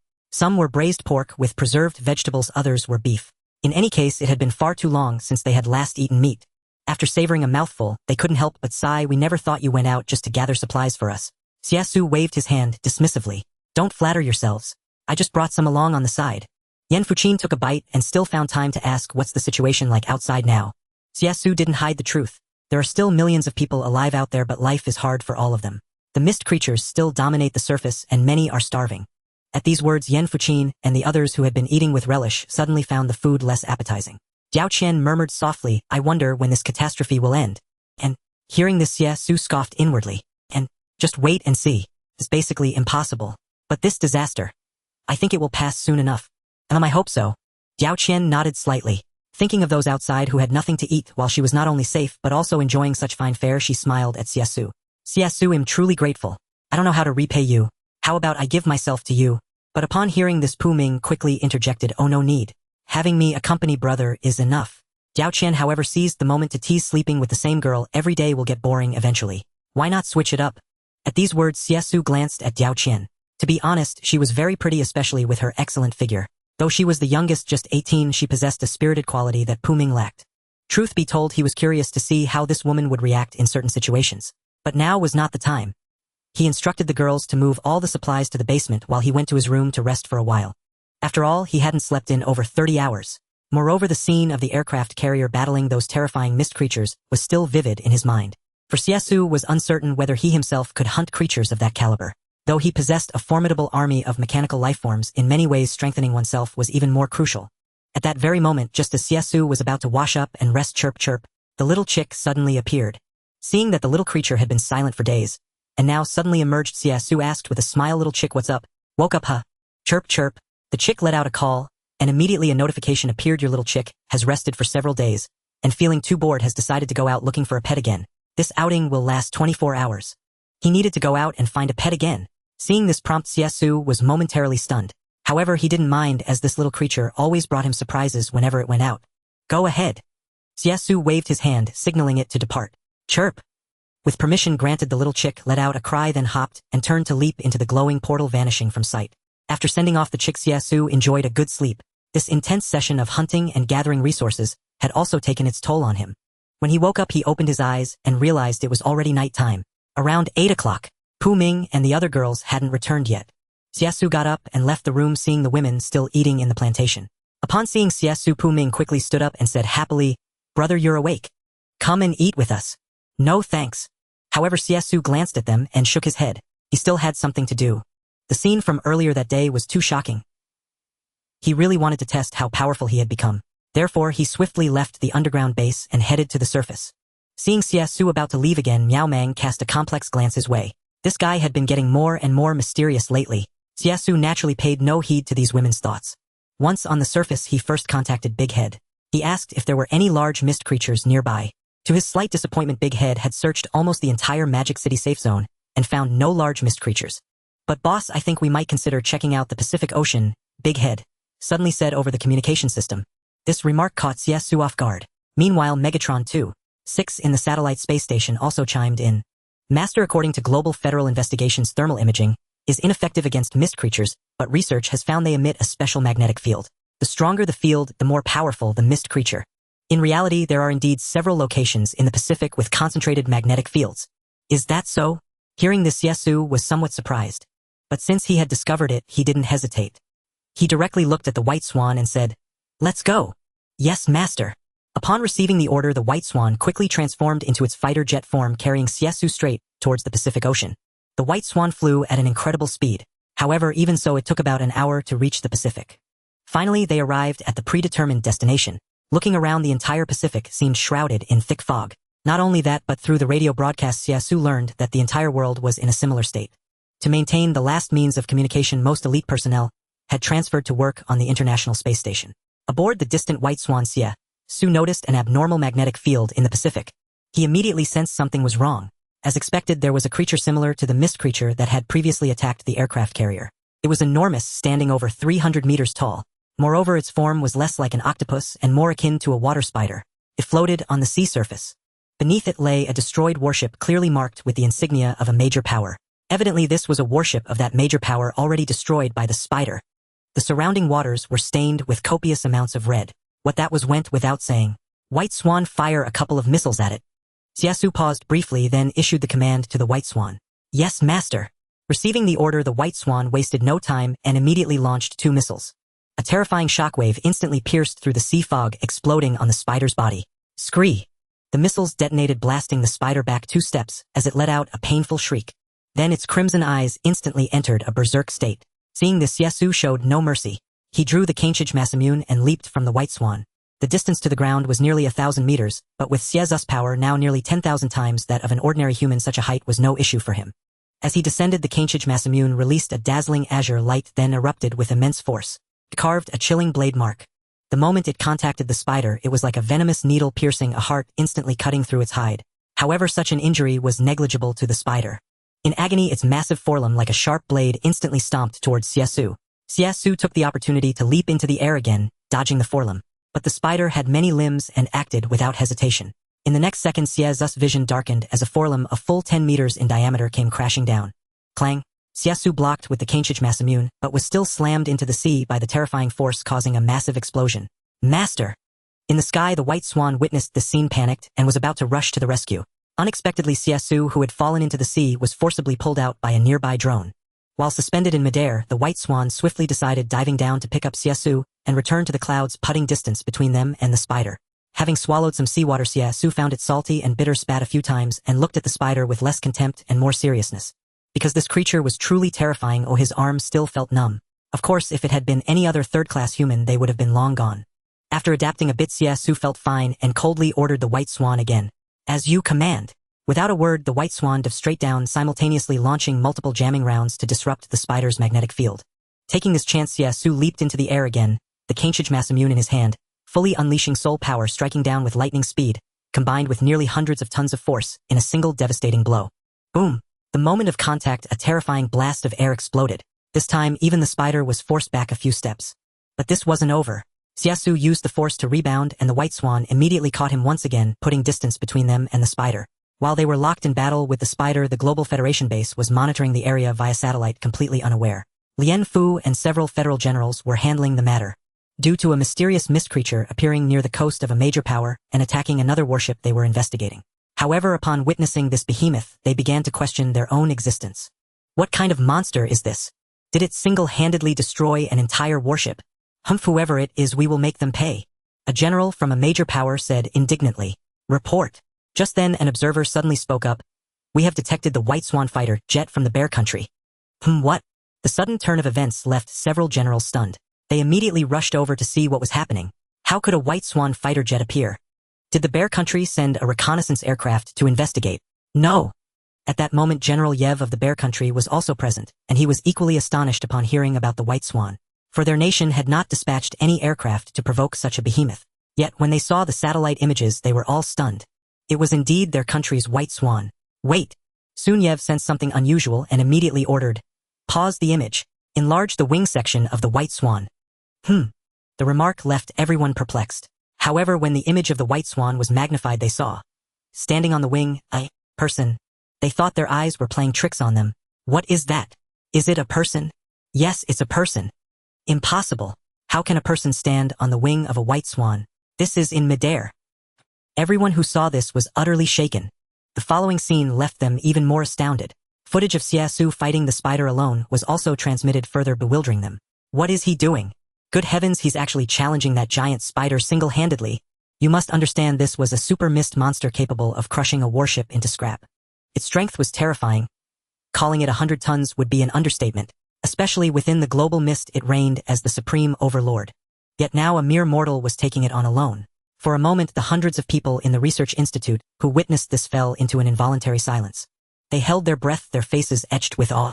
Is this still human? Can we zoom in and see his face? At this point, General Jack from the beautiful country couldn't help but ask. But the staff member looked troubled and said, "Sorry, they're moving too fast. Even the most advanced satellites can barely capture an image." What? Can't see him? The generals exchanged glances upon hearing this. They were all too eager for such an existence to join the Global Federation. But now they couldn't even make out his face. Meanwhile, on the Pacific, Xie Xu remained unaware he was being watched. Not that it would have mattered if he knew. The whole world was in chaos. Even if discovered, what could they do? They would never find him. At this moment, Xie Xu's eyes were fixed solely on the colossal creature before him. Having been knocked into the sea, Xie Xu was now thoroughly enraged. Black blade, dark moon. He stood on the white swan and let out a low shout. Then the black blade dark moon, which had remained sheathed until now, was drawn by Xie Xu. As it emerged, a terrifying black light shot forth. Simultaneously, black mist swirled around Xie Xu, and a trembling aura erupted, as if he had donned an impenetrable suit of black armor. Gripping the black blade dark moon in one hand, and the canechage in the other, Xie Xu felt his inner power surge once more. Not only that, bolstered by the black mist armor from the black blade, Xie Xu leaped down from the white swan once again. Then the twin blades emitted different colored lights. He swung them down fiercely, and so inside the Global Federation's research base, this was the scene they witnessed. They saw only a swiftly moving figure. A young man with a blurred face wielding twin blades enveloped in a mysterious black mist. When the twin blades slashed down, even the giant spider with its rock-hard carapace could no longer withstand the blow. Squeal! It let out a piercing scream, then was cleaved in two by Xie Xu collapsing onto the Pacific Ocean.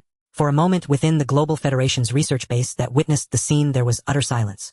Everyone had witnessed that moment. They were so shocked they forgot to breathe. The entire research base was eerily quiet. Even the sound of a pin dropping could be heard. That giant spider creature. Is it dead? Impossible. Finally, the exclamation of some researcher snapped everyone back to reality. Then all eyes were transfixed by the scene on the screen. Each person's eyes held an expression of utter disbelief. After all, that creature was the overlord of the seas. It had already devoured several warships. Whether the military deployed ships, planes, or missiles, none had inflicted significant damage on it. Yet that man with just two blades and a mysterious white swan, through flawless coordination, had effortlessly vanquished the ocean behemoth. My God, what kind of monster is this? Which country does he belong to? Seeing the sea beast slain, General Jack of the beautiful country slammed the table in excitement and immediately ordered, "Quick, send a pilot to make contact. Find out which country's third human this is." But before the order could be fully issued, a researcher from the beautiful country pointed at the main screen and shouted, "He's flying towards our territory." What? Upon hearing this, General Jack assumed it was a survivor from the beautiful country who had evolved. He was so excited his face flushed red. He hurriedly said to Lien Fumin and General Yev of the Bear Country with smug satisfaction, "See, that's our beautiful country's third human. Ah, I never knew our third humans had such a mysterious existence." But Lien Fumin replied with a strange expression, "How do you know he's from your beautiful country?" Jack gesticulated excitedly and said smugly, "Because he's flying towards our territory." However, Yev countered, "But he's using our Bear Country's White Swan fighter. Give it a rest." Jack scoffed, "Don't forget your Bear Country stopped using White Swan fighters long ago." Yev was left speechless. But as he watched the exuberant Jack, he turned his gaze towards General Lien Fumin of the Dragon Country. His meaning was clear. If this man who could single-handedly hunt the overlord of the seas truly was a third human from the beautiful country, then the beautiful country might once again dominate the Global Federation. After all, this country had done no shortage of mischief before the disaster struck. Now that a global catastrophe had erupted, nations were forced to unite. Otherwise, it would surely continue its troublemaking. And now, if this youth truly was a survivor from the beautiful country, then once he joined them, he would become their greatest asset. However, in contrast to Yev's concern, Lien Fumin's expression was somewhat peculiar, for he had noticed a detail that others had overlooked. That white swan appeared to be from the Dragon Country's Magic Capital Aerospace Research Institute. It was understandable that others wouldn't recognize it. The institute had marked the aircraft with 2 red stripes on the underside of the fuselage.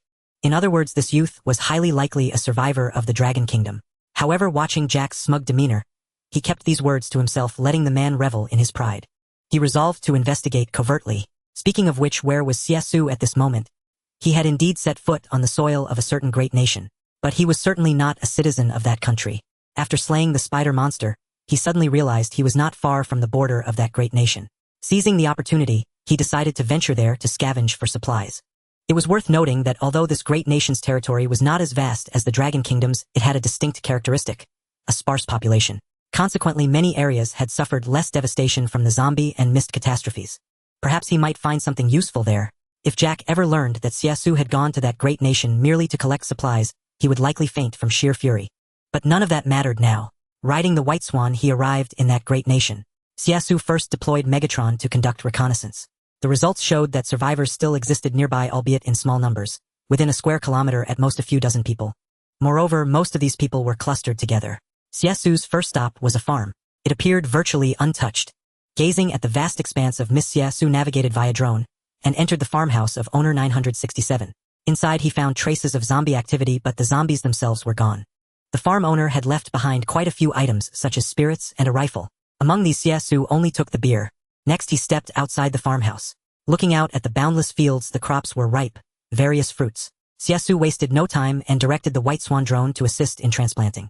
After all, the base's residents hadn't enjoyed fresh fruit in a long time, and here there were abundant fresh oranges and several apple trees. Without a second thought, Xie Xu packed them all up. After half a day of hard work with the help of the White Swan and drones, Xie Xu harvested roughly 100 kilograms of oranges and 100 kilograms of apples. It wasn't that there were only these. Rather, Xie Xu felt it wasteful to pick everything. Instead, he decided to transplant the trees along with their soil to his own base. Thus, the White Swan uprooted the fruit trees and stored them in space capsules. The drones were tasked with scouting the surroundings to guard against any potential mist creatures that might emerge. However, manpower remained insufficient. Xie Xu contacted Raptor and Falcon, instructing them to bring 20 sentinels.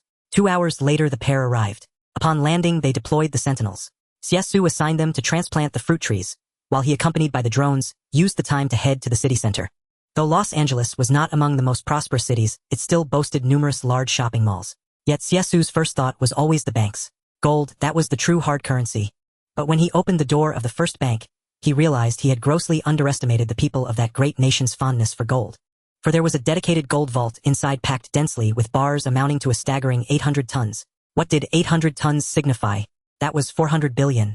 Xie Xu naturally did not let it go to waste. He used space capsules to pack it all away. Then he moved on to other banks. Regrettably, there weren't many large banks here, but he still managed to collect nearly 100 tons. After looting several banks in succession, Xie Xu amassed a total of 1300 tons of gold. It could be said that he had virtually emptied every bank in Los Angeles. After gathering the gold, he turned his attention to the large shopping malls. Unlike those in the Dragon Kingdom, which had been nearly stripped clean, many items here remained untouched. Of course, some people had been there and taken a few things, but the vast majority was still present. Items like grain, cooking oil, and flour, all specially supplied to the Dragon Kingdom's people. Xie Xu gathered these up and also found red wine, grape wine, and beer. There were even some fruit wine bases. He took those as well. By the time he finished all this, dusk had fallen. Checking the time, he felt it was about right and returned to the farm. Raptor and Falcon had also completed their collections. The farm spanned nearly 100 acres, but Xie Xu had only transplanted 50 acres, because his underground base's farm plot totaled just 100 acres with 50 already planted. Moving everything over would leave insufficient space. So Xie Xu could only relocate a portion for now. Besides, no one would be foolish enough to venture into the mist to take these items. That was the advantage of a sparse population. Of course, Xie Xu had the mist disaster to thank. It had saved him so much trouble. As the sky darkened, Xie Xu along with White Swan, Falcon, Raptor, and the Sentinels began the return journey. 2 hours later, it was 8 in the evening. Xie Xu arrived back at the base in the Magic City safe zone. Descending, he saw several young women busily planting saplings. Seeing this, Xie Xu approached and said, "Stop working. I've brought back some mature trees." With that, he directed the White Swan to release the fruit trees. Instantly, the group of women stood frozen, staring at the enormous fruit trees that had suddenly appeared, especially when they saw the oranges hanging from the branches. Where have you been?" Yan Fuqin looked at Xie Xu in astonishment. This man had become so mysterious lately, leaving early and returning late, occasionally bringing back surprises. Xie Xu didn't explain much, but continued to unload the goods he had scoured from Los Angeles. I also brought some beer including draft beer and some food. Wow, this is too wonderful. Diao Qian loved drinking, and she had barely touched a drop in days. Of course she had thought about asking Xie Xu for some, but how could she in these apocalyptic times? Unexpectedly Xie Xu had brought it now. And it was even. Soon she noticed the issue, the English logo on the packaging from that great nation. The young girl raised her beautiful eyes in surprise. This is Los Angeles packaging. Where did you get it? You didn't go to America, did you? Diao Qian's pretty face was full of shock as she looked at Xie Xu. Surprised that the little girl could recognize it, Xie Xu still asked curiously, how do you know? Oh my god. Seeing Xie Xu's silent confirmation, Diao Qian didn't answer immediately, but exclaimed in astonishment, you went from Los Angeles to America in a single day. Do you know how far that is? Miao Meng was also drawn by the commotion, and couldn't help but glance at Xie Xu several times. This guy was becoming more and more unfathomable lately. It was one thing that he had brought back so many supplies before, but now he had even brought items from Los Angeles.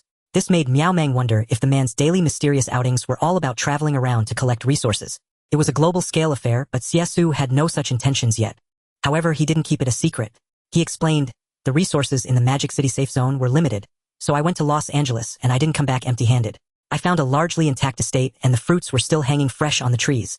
With that, he kicked the orange tree and said, we've already planted 50 acres. For the remaining 50, we can definitely plant some of these. And guess what? Xie Xu picked an orange and tossed it to Diao Qian. Try it. Then I want stand on ceremony. Diao Qian's eyes lit up at the sight of the orange. After all, though they had been eating and drinking their fill these days, most of it was processed food, and they were all on the verge of getting heaty. Now fresh oranges were available. Although science says eating too many oranges can cause heatiness, a few would certainly replenish vitamins. So Diao Qian unceremoniously took one, peeled it, and started eating. Xie Xu wasn't stingy.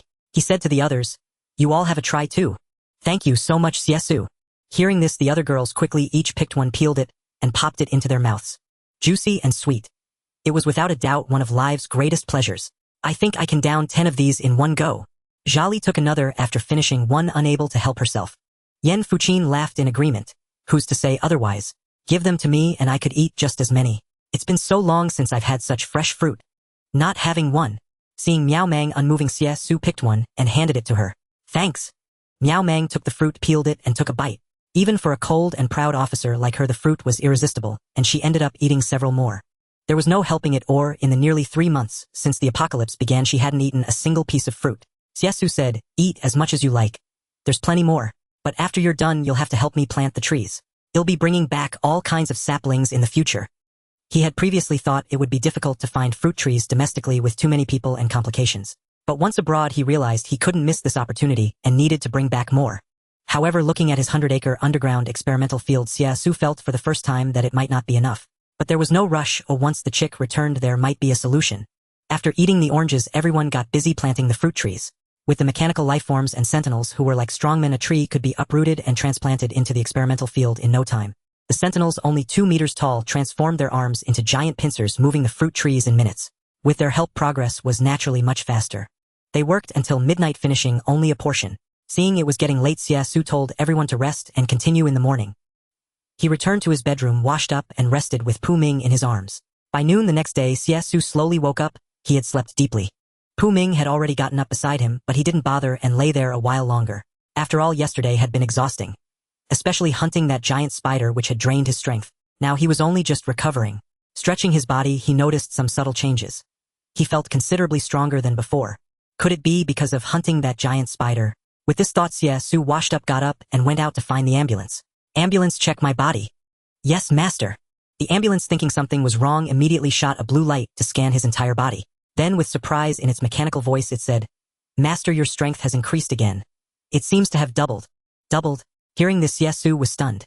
He knew his previous strength was equivalent to 5,000 times that of an ordinary person. Now it had doubled, making it 10,000 times. Calculating based on an ordinary person's 100 kilograms of force, that meant 1 million kilograms equivalent to 1,000 tons of strength. The ambulance wouldn't miscalculate. It said, Master, your strength has indeed doubled. Currently your left hand has 1,000 tons of force, and your right hand has 900 tons. Xie Xu, being left-hand, had no objection to this, but he wondered where this strength came from. Just then, Tianzhu suddenly interjected. Could it be related to the spider you hunted yesterday, master? And that black blade? That's right. Reminded by Tianzhu, Xie Xu thought of the black blade Dark Moon. This blade had once provided him with unparalleled defense, but after hunting the spider, it absorbed all the power, leaving even the Kanchage with little soul force. Now that his strength had doubled, it could only mean one thing. Xie Xu took out the black blade Dark Moon from the system space. As soon as the blade appeared, a mysterious black aura instantly enveloped him. That terrifying power nearly triggered the automatic defense systems of mechanical lifeforms like Tianju and the ambulance. Sure enough, Xie Xu carefully read the description. A prompt appeared on the black blade, attached with observation hockey, attached with the ability to rapidly absorb power and feed it back to the user. With just these 2 points, Xie Xu immediately understood the reason. The black blade Dark Moon and the Kaneshige had similar abilities. One was to absorb soul force and enhance strength. The other was also to absorb power, but it would nourish the user in return. However, Xie Xu also noticed a detail: the black blade's feedback ability could only be used once per month, and it absorbed all the power of the target. In other words, he had obtained all the power of that spider. No wonder my strength increased so much. With that, everything became clear. At this moment, looking at Tianju the ambulance and other mechanical lifeforms that were about to activate their defense systems, Xie Xu softly uttered, 967, and promptly put the black blade away. As the black blade disappeared, the surrounding energy fluctuations dissipated as well. Tianju the ambulance and the others seemed to breathe a sigh of relief as their automated programs returned to normal. Tianju said to Xie Xu, "Master, your power is growing ever stronger." But Xie Xu was unimpressed and retorted, "Isn't that a good thing? Master, I'm back." At that moment, Tiepi also returned from outside, shouting loudly as he landed. In his hand, he held a massive energy entity. Xie Xu glanced at it. "What's this?" Tiepi looked quite proud. "This is my improved research result. Master can use it to enhance your own power, or it can serve as a core reactor installed into any system that needs power." "Oh." Hearing this, Xie Xu took the energy entity with some surprise. He noticed a device on it resembling a transparent glass bottle containing some liquid. At the bottle's mouth was a converter that could transform the energy into any desired form. "So this is your research result." Xie Xu glanced at it, then looked up at Tiepi. "This is only the beginning," Ironhide replied in a mechanical tone. Xie Xu nodded slightly, praising, "Well done." Encouraged by the commendation, Ironhide's drive surged. After all, even a mechanical lifeform yearns for recognition. "All right, let's move out." Seeing it was getting late, Xie Xu summoned the White Swan to continue their journey to the beautiful country for supplies. Meanwhile, Ironhide would keep hunting mist creatures in Longshang City, striving to obtain more energy cores. As for Big Head, Xie Xu no longer wished to bother with him. Soon he and the White Swan left the underground base, once more ascending to the surface. Not far away, Miao Mang stepped out and happened to witness this scene. She understood that Xie Xu was off on one of his mysterious errands. Yet driven by curiosity, she approached the station Tianju and asked, "Where has Xie Xu gone now?" But only silence answered her. Clearly, Tianju had no intention of acknowledging Miao Mang. A wave of speechlessness washed over her, silently lamenting the peculiar temperament of this household. Truly, a robot mirrors its master. Huffing with indignation, she ran off to continue planting trees. As for Xie Xu, after leaving the base, he directly boarded the White Swan and headed straight for the beautiful country. If anyone else were to traverse this mist-shrouded world like this, they would have perished countless times by now. But Xie Xu had no fear. His only worry was that the mist creatures might not come. After all, 10 days had passed since the mist catastrophe erupted. If he delayed any further, the Ice Age would descend in less than 2 months, and such opportunities would be lost.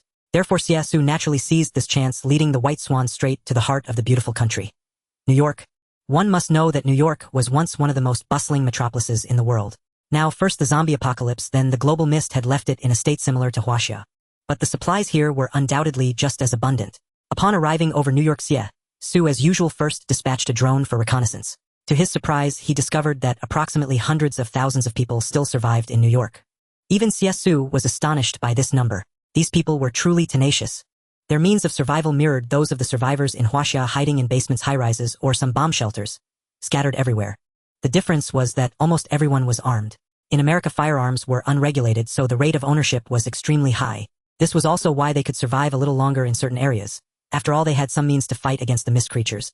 However, they still wouldn't act rashly, for those mist creatures were too terrifying. Even with guns, they might not be able to withstand their attacks. Only when food was critically scarce would they risk venturing out to search for it. Then a portion of them would become food for the mist creatures. High above, Xie Xu could even hear frequent gunshots and screams. But this wasn't his primary objective. He first went to the bank, only to find that the gold there had already been relocated. Clearly, the higher-ups had already taken note of this when the mist disaster struck. After an unsuccessful search, he turned towards the suburbs of New York. There not only were there numerous villas, but also several farms cultivating a wide variety of crops, such as the common oranges, apples, grapes, blueberries, and pears. Of course, there were also citrus fruits, especially the famous Florida citrus, which was both cheap and sweet. Roughly estimating, due to high land prices, there were relatively few farms here, only about a few dozen acres in total. But Xie Xu didn't stop there. Seizing the moment before the mist calamity fully dissipated, he uprooted entire estates and transferred them all. Simultaneously, He visited many shopping malls collecting some daily necessities, though not in large quantities, as there were indeed quite a number of survivors here. Busy until nightfall, Xie Xu tallied his gains, a total of 30 orange trees, 20 apple trees, over a dozen rows of grapevines along with blueberry and pear trees all transplanted. As for the rest, Xie Xu didn't bother for now. He sent everything back to his base, instructing Tianzhu Puming and others to lead a group of guards to continue arranging the planting. Xie Xu himself returned to the bedroom and found the little chick had already come back. Chirp! As it called out from the nightstand, Xie Xu asked with a smile. Little chick, what goodies have you brought me this time? Chirp! Your little chick has visited the pet section of the Doomsday tech world and brought back a high-grade shelter. Xie Xu was taken aback. A high-grade shelter? What on earth was that? Chirp! The little chick had evidently endured a tough journey. It only spat out a capsule before issuing a reminder the chick pet is tired and needs rest. Good night, master. With that, it hopped away to sleep in its own space. Seizing this opportunity, Xie Xu also took a peek at the little chick's spatial room. Though small, it was fully equipped: a bunk bed, a desk, lamp, books, food. Nothing was missing. Clearly this was a scholar-type little chick. Xie Xu grew fonder of it by the moment. Of course, he didn't forget the high-grade shelter the chick had brought. Thinking of this, he took the capsule to an open space outside and activated it. A series of prompts followed. Name: high-grade shelter. Alternate name: underground shelter city. Level 15. Top-tier configuration area: 100000 square meters, 5 floors. First floor: shelter, underground city. Second floor: research center. Third floor: military training base. To be developed: fourth floor, fifth floor. Oh, seeing this data, Xie Xu was completely stunned. He stared at the information in disbelief. An area of 100000 square meters. What did that mean? An average residential complex was only about 30000 square meters. And this was 100000 square meters, equivalent to 3 such complexes. More importantly, it had 5 floors. That meant a total of approximately 500,000 square meters, equivalent to the scale of 15 residential complexes. How magnificent was that? It could accommodate tens of thousands of people living together. I didn't expect the little chick to be so generous this time. Xie Xu muttered to himself, pleasantly surprised. Moreover, one must know that the little chick had returned from the pet section of the Doomsday tech world, meaning it was a world with advanced technology after the apocalypse. Many things from there would be of extraordinary value to this world. Master! At that moment, the White Swan and Tianzhu arrived. Gazing at these two colossal mechanical lifeforms, Xie Xu pondered and decided not to place the new shelter base within the safe zone of the Magic City. He needed to find a new location, one with top-tier safety and defense. Where do you think our new shelter base should be built? Xie Xu looked at Tianzhu and the White Swan, seeking their opinions.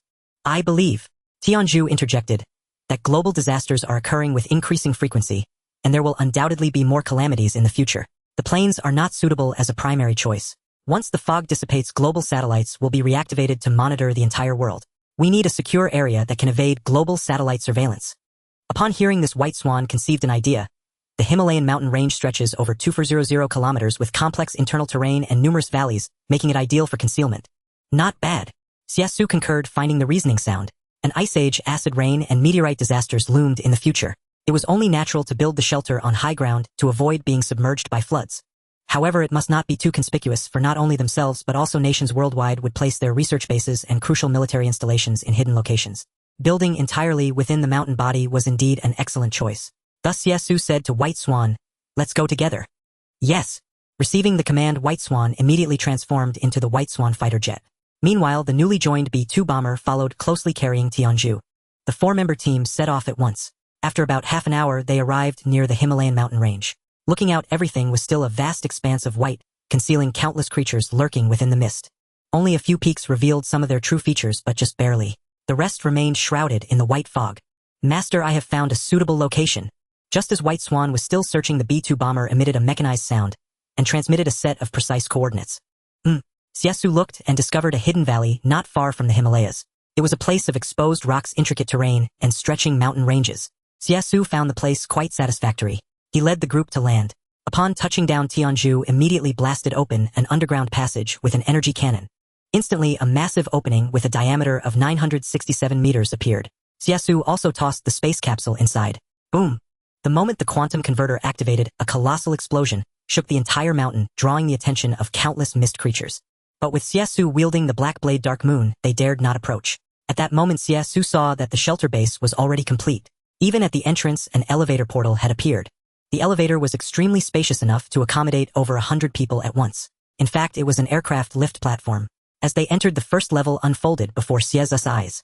The exterior structure was robust, built from some unknown metal with a thickness of 50 meters. Not even the most violent earthquake could shake it. The first level was a residential area. Unlike ordinary apartment buildings, it resembled a city built along the mountain with rooms distributed along the edges, a complex interior of suspension bridges and roads. The first level alone had a height of 100 meters. This was far more than just a shelter base. It was unmistakably a futuristic, apocalyptic technological city. Moreover, not only were there rooms built along the mountain's contours, but also towering buildings nearly 50 stories high. Between many floors, streets for pedestrian traffic crisscrossed, maximizing the use of space. It was truly a miniature technological city. At the core underground area, there was a device resembling an energy core. Clearly, the entire operation of this apocalyptic tech base depended on this core energy.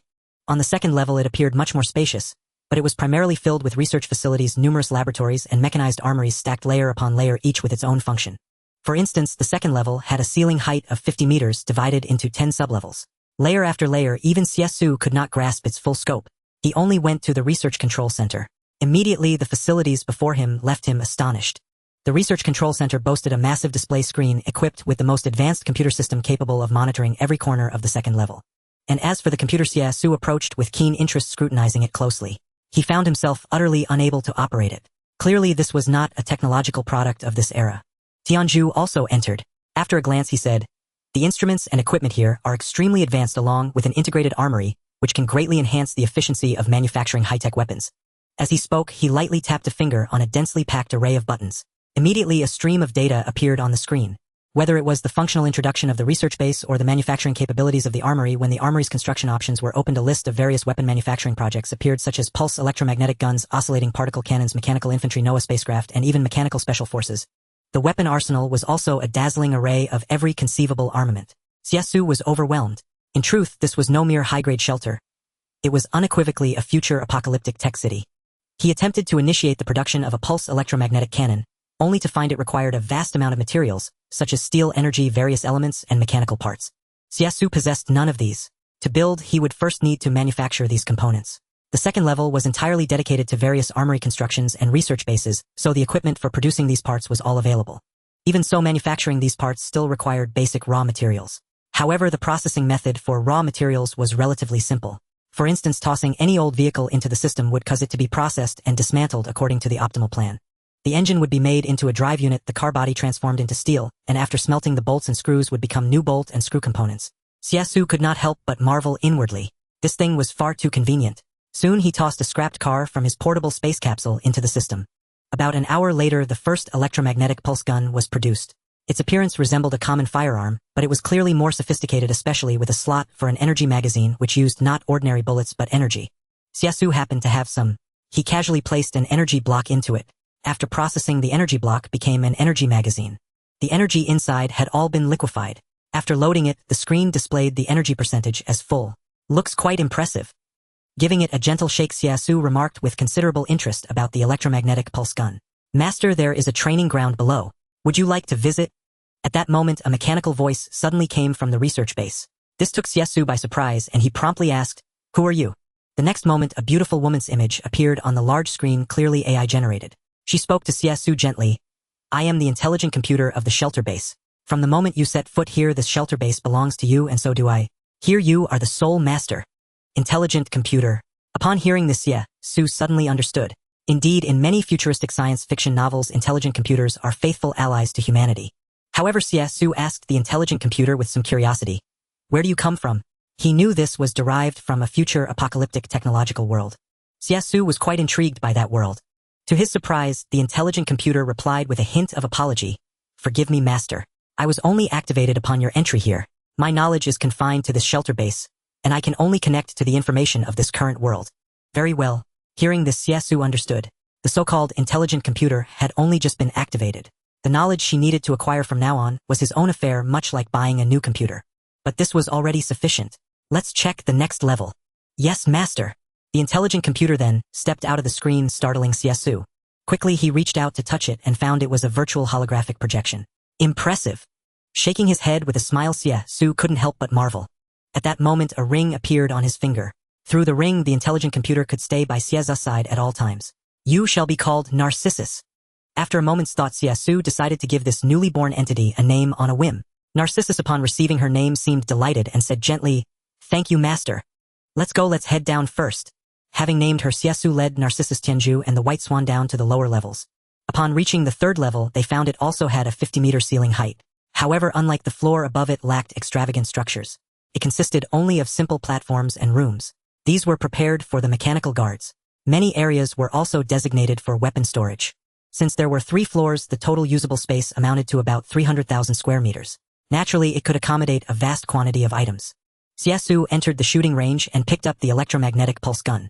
Beside him, Narcissus activated the target in the distance. Xie Xu discovered that the gun could even auto-aim. The moment his finger gently touched the trigger, a tremendous burst of energy erupted like a meteor, striking the bullseye 500 meters away. Then he saw that the entire target had been shattered. Haha, this was no mere gun. One could believe it was a cannon. Not bad. Observing the results, Xie Xu nodded with satisfaction and tossed the gun to the White Swan. The White Swan caught it and stored it away. This place was simply too vast for Xie Xu to explore entirely, especially the rows of rooms, each sealed with thick mechanical iron doors. These house the mechanical guards, Narcissus said softly. And those? Xie Xu pointed to the platform tracks nearby. Narcissus explained, they are for parking advanced fighters or large weapons like spaceships. Understood. Nodding slightly, in simple terms, this was a massive production base. Mechanical guards, fighter jets, spaceships, tanks, all could be stored here. Notably, Xie Xu found it ideal for housing mechanical lifeforms. Next, they arrived at the 4th level. Compared to the 3rd, this level had many more floors, each still 50 meters high. There were 6 floors in total. Taking the elevator up, each floor was a large-scale cultivation base. This is exactly what I need. Seeing that the cultivation base was almost identical to the farmland brought by the little chick, Xie Xu was stunned. After all, 100 mu was only 60,000 square meters. But here there were 600,000 square meters, equivalent to 1,000 mu of land, and the facilities were nearly identical to those from the little chick. He now strongly suspected that the little creature, finding it too troublesome to steal piece by piece, had simply borrowed the entire base from the future apocalyptic technological world. There were facilities for manufacturing mechanical guards, identical ecological farmlands, residential levels, military factories, and training grounds. Upon reaching the next level, Xie Xu was surprised to find it extremely spacious. Although it had a 50-meter ceiling height, there were only 2 floors and they were completely empty. Narcissus explained, this is reserved for emergencies and can be freely modified according to the master's wishes. I see. Nodding slightly, Xie Xu understood.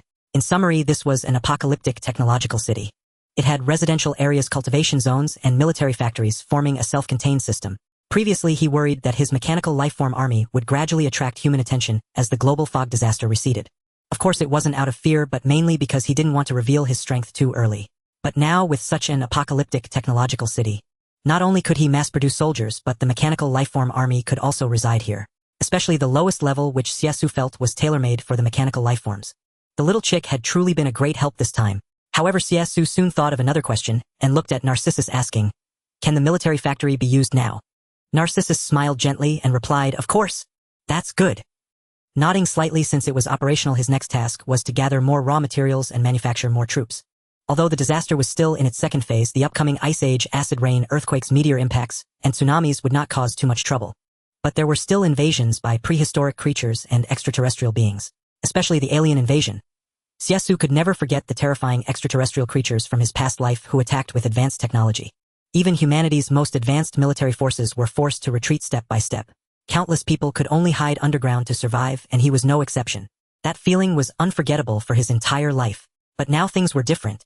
With these advanced military factories, judging by the weapons he had just seen, their technology was in no way inferior to those alien beings. If he could amass a colossal mechanical army by then, combined with the mechanical lifeforms, no alien creature would stand a chance. But all of this presupposed having sufficient resources first. Thus, while the fog had yet to dissipate, Xie Xu gained another motivation to gather all kinds of supplies, including scrapped cars and other items, leaving nothing behind. So Xie Xu turned to Optimus Prime and said, from now on, your mission is to collect massive resources and bring them here to forge our mechanical army. Yes, my master. Receiving the order, Optimus Prime replied respectfully. At this moment, Narcissus glanced at Optimus Prime and said, as a mechanical life form with the highest intelligence, you should belong to the ground forces. To enhance your combat capabilities for the future, I can equip you with a pair of thrusters, enabling you to fight in the air. Oh! Hearing this, Xie Xu was momentarily stunned, then broke into a smile. It turned out that not only could it produce troops, but this research base could also modify mechanical life forms. Then, Optimus Prime, you should upgrade here first. Xie Xu quickly said to Optimus Prime. Yes, my master. Optimus Prime also wished to become stronger the better to assist Xie Xu in confronting the various calamities ahead. So he agreed without the slightest hesitation. As night fell, Xie Xu returned to the stronghold of the magic capital safe zone alongside the White Swan. The moment he landed, Xie Xu immediately went to retrieve his companions, the mechanical creatures led by Big Head. Before long, the rumbling roar of a 12-cylinder engine echoed through the mist. Soon after Big Head led Knight's Echo and the Red Dragon brothers as they hurried over. Upon arrival, they all transformed into their mechanical forms, clicking and clanking one after another, a scene both majestic and stylish. When Xie Xu checked their levels, he discovered that Big Head had already reached level 11, while Knight's Echo and Red Dragon had both advanced to level 10. You've leveled up pretty fast in just a few days. Noticing this, Xie Xu walked over and teased. Haha. But Big Head, basking in the praise, responded smugly, Boss, I've hunted down who knows how many creatures in the mist. I reckon there aren't many left in the magic capital safe zone now, so I had to gain a few levels. Plus I've brought back quite a haul. As he spoke, he pulled out a spatial capsule from the storage compartment on his chest. There are about 20,000 energy crystals in here. Big Head handed it to Xie Xu, grinning. 20,000. While hearing that, even Xie Xu was slightly taken aback. This guy was as fast as lightning. In just 3 or 5 days without supervision he had taken down that many, and even managed to level up on his own. Without asking, Xie Xu knew the fellow must have figured out some clever trick to gather so much energy. Still, 20,000 units of energy was no small amount. But times had changed. He now had to consider not just his own small base and the Skynet. Now there was also the massive Doomsday technology city. That thing consumed a tremendous amount of energy, so they needed to stockpile even more energy units. By the way, boss, why did you call me back? At this point, Big Head also asked about the reason for his recall. Snapping back to reality, Xie Xu said, Oh, I want you to help me gather more resources. Anything or scrap vehicles. Collect it all and deliver it to our newly built Doomsday Technology City. I'm going to establish our own army there. What? The Doomsday Technology City? Clearly Big Head, having been busy fighting these past few days, was completely unaware of this. He scratched his head, looking utterly bewildered. Xie Xu couldn't be bothered to explain in detail. Later, have Tianzhu send you the map. If you can't find the way yourself, let the White Swan guide you. But first gather enough resources. No problem. Big Head agreed readily. Then he led Knight's Echo and Red Dragon, intending to continue hunting mist creatures. After arranging for Big Head to collect resources, Xie Xu also went downstairs. Since it was evening, Pu Ming, Miao Mang, and the others had already gone to rest. Only the mechanical sentinels remained busy standing guard. Some were replenishing their energy. Replenishing energy essentially meant recharging. They were the lowest grade sentinels. A simple charge sufficed, and one charge could keep them operational for 24 consecutive hours. As for weapons, those needed separate replenishment. After summoning 10 sentinels, Xie Xu realized he still lacked a transport aircraft. Otherwise, sending these sentinels over would be troublesome. He'd have to put them in a spatial capsule first, then have a flying mechanical creature carry them. So he handed the spark to the White Swan and said, Go find me a large transport aircraft. There should be one on the Avenger. As you command. The White Swan understood Xie Xu's intent, took the spark, and then with a series of clicks transformed back into the form of a white swan. It swiftly flew towards Longshang City. About 40 minutes later, the White Swan returned with a mechanical creature several times larger than itself. This one looked a bit dull. Upon seeing Xie Xu, it knelt on one knee, its mechanical voice sounding, C5 Galaxy reporting in. The C5 Galaxy transport aircraft. Xie Xu recognized it as the most advanced military large transport aircraft of a certain major power. It was also the largest transport on aircraft carriers specially designed for deploying airborne troops. It was the most suitable choice. Xie Xu couldn't help but marvel that the White Swan, though usually quiet, was becoming more and more perceptive. Sometimes he only needed to hint at something and the White Swan knew what he needed. It was very reliable. So Xie Xu said to the C5 Galaxy transport aircraft, From now on your name is Galaxy. Yes, my master. Galaxy, now with a name, replied respectfully. Then Xie Xu assigned the task. Now take these 10 mechanical sentinels to our Doomsday Technology City and bring enough crops to plant. As you command. Upon receiving the order, Galaxy nodded and rose, returned to the ground, and with a series of clicks transformed into a gigantic transport aircraft. Once the sentinels had loaded the spatial capsules, it handled the entire trip in one go. Having become a mechanical lifeform, its speed had increased considerably, and it was equipped with various high-tech features, such as a cloaking device to avoid detection.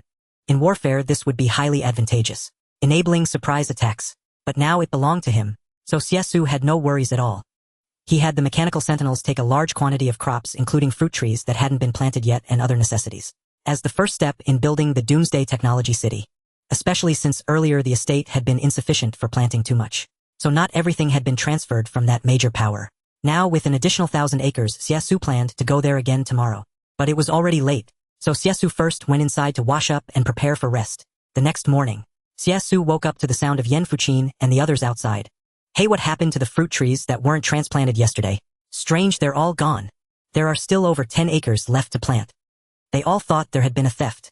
When Xie Xu came out dressed, they quickly surrounded him, speaking anxiously. Xie Xu, something's wrong. The fruit trees and grape trellises we hadn't finished planting yesterday are all gone. There were still so many yesterday. Could it be that a thief has broken in? A thief? Upon hearing this, Xie Xu's lips couldn't help but twitch as he looked at the speaker Diao Qian. Do you know what this place is? A thief. Well, upon hearing this, the young beauty couldn't help but blush with a hint of embarrassment. Indeed, this was Xie Xu's territory. Not only were there numerous sentries, but also terrifying mechanical creatures. Even the world's top agents couldn't break in. Oh dear, where have our fruit trees gone? Yan Fuqin was somewhat perplexed. Only Miao Mang, with her clever big eyes fixed on Xie Xu, her thoughts as clear as day.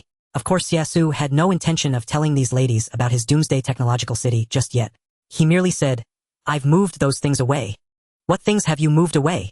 The ladies were astonished upon hearing this. Diao Qian asked, why did you move them away? Exactly.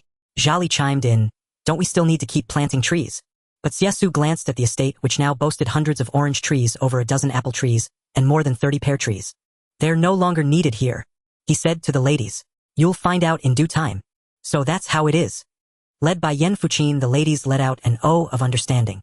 Diao Qian, too lazy to bother, casually picked an orange, peeled it, took a bite, and laughed. Fine, I've been tired enough these past few days anyway. Tired? Xie Xu chuckled. Although the trees had been moved, it didn't mean the remaining land would lie fallow. So he fetched many vegetable seeds from the storage room, and said to the ladies, don't worry, the remaining land won't go to waste. Plant these vegetable seeds, and we also need to set aside 10 acres for wheat and rice. Ah, no way. Diao Qian, Zhali, and the others grimaced upon hearing this. More work.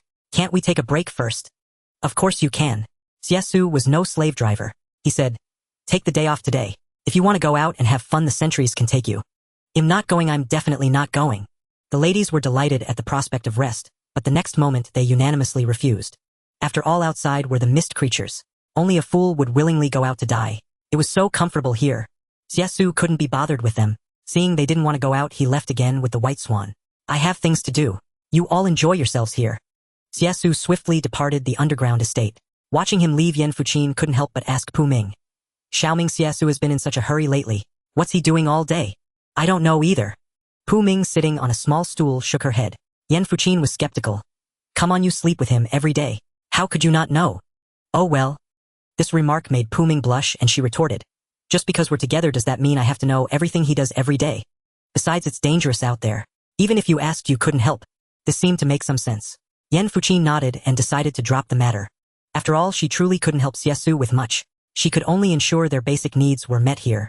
As for Xie Xu, after leaving the base, he headed straight for Longshang City with the White Swan. He was naturally unaware of what the ladies were gossiping about him behind his back.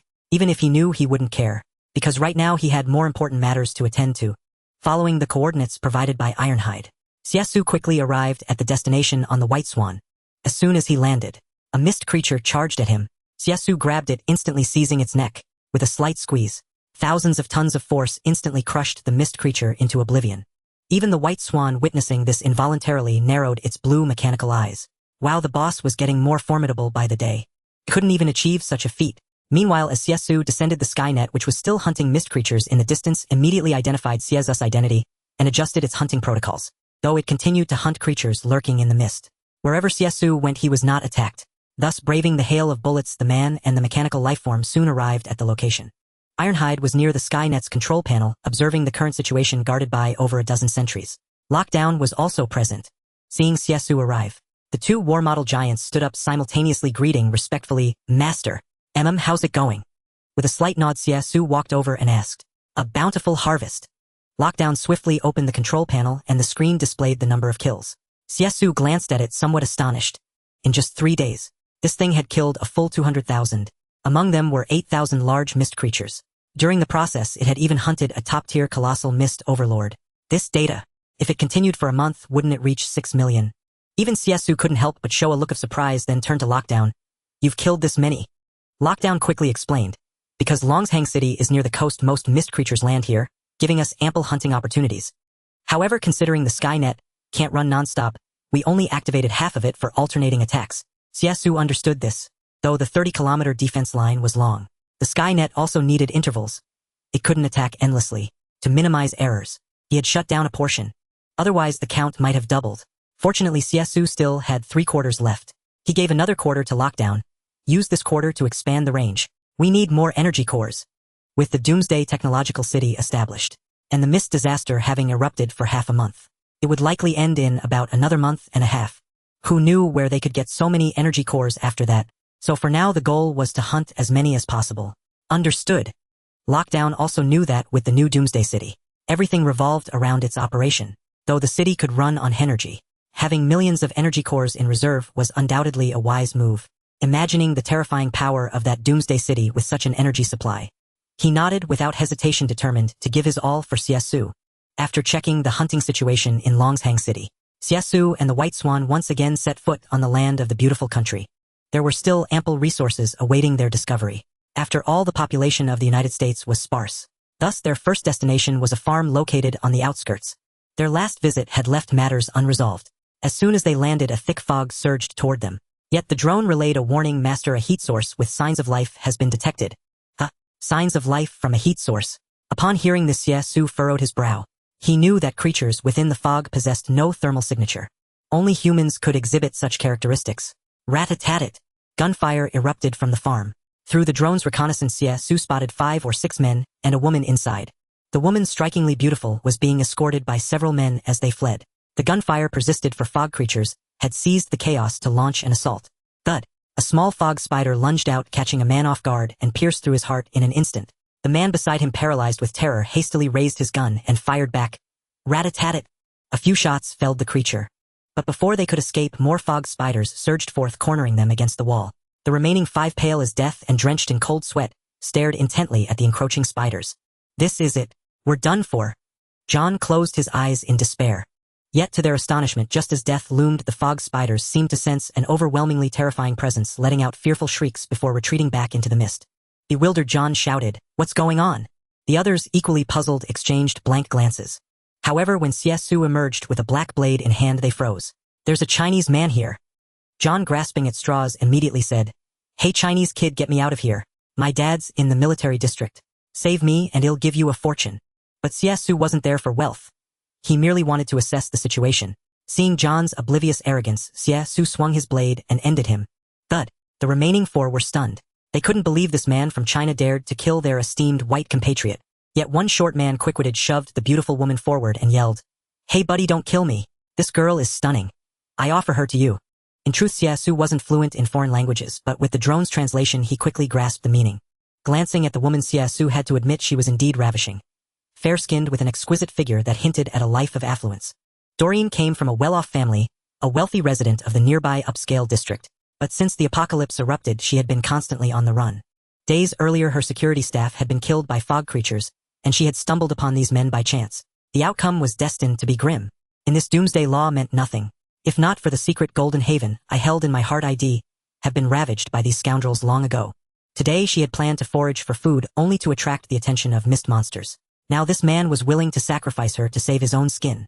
Doreen's fury blazed to its peak.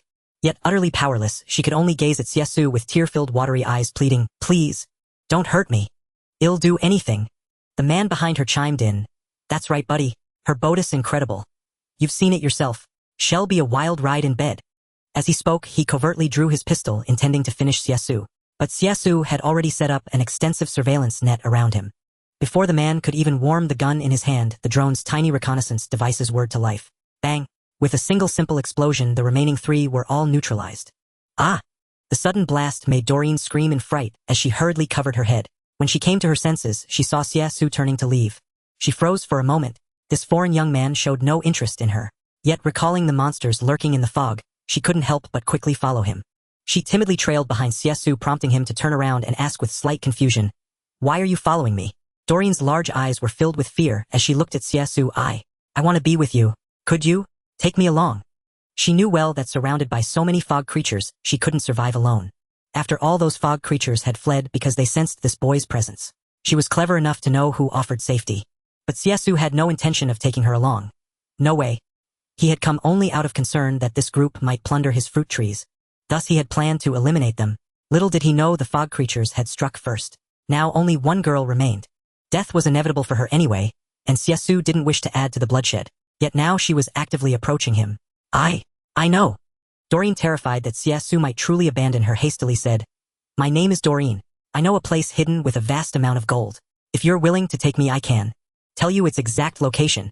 Oh really? Hearing this, Xie Xu halted. He was still in dire need of gold. At the previous research base, he had discovered numerous high-tech weapons that required gold as a conductive material. So he asked, where is it? At? You can come with me? Come with me.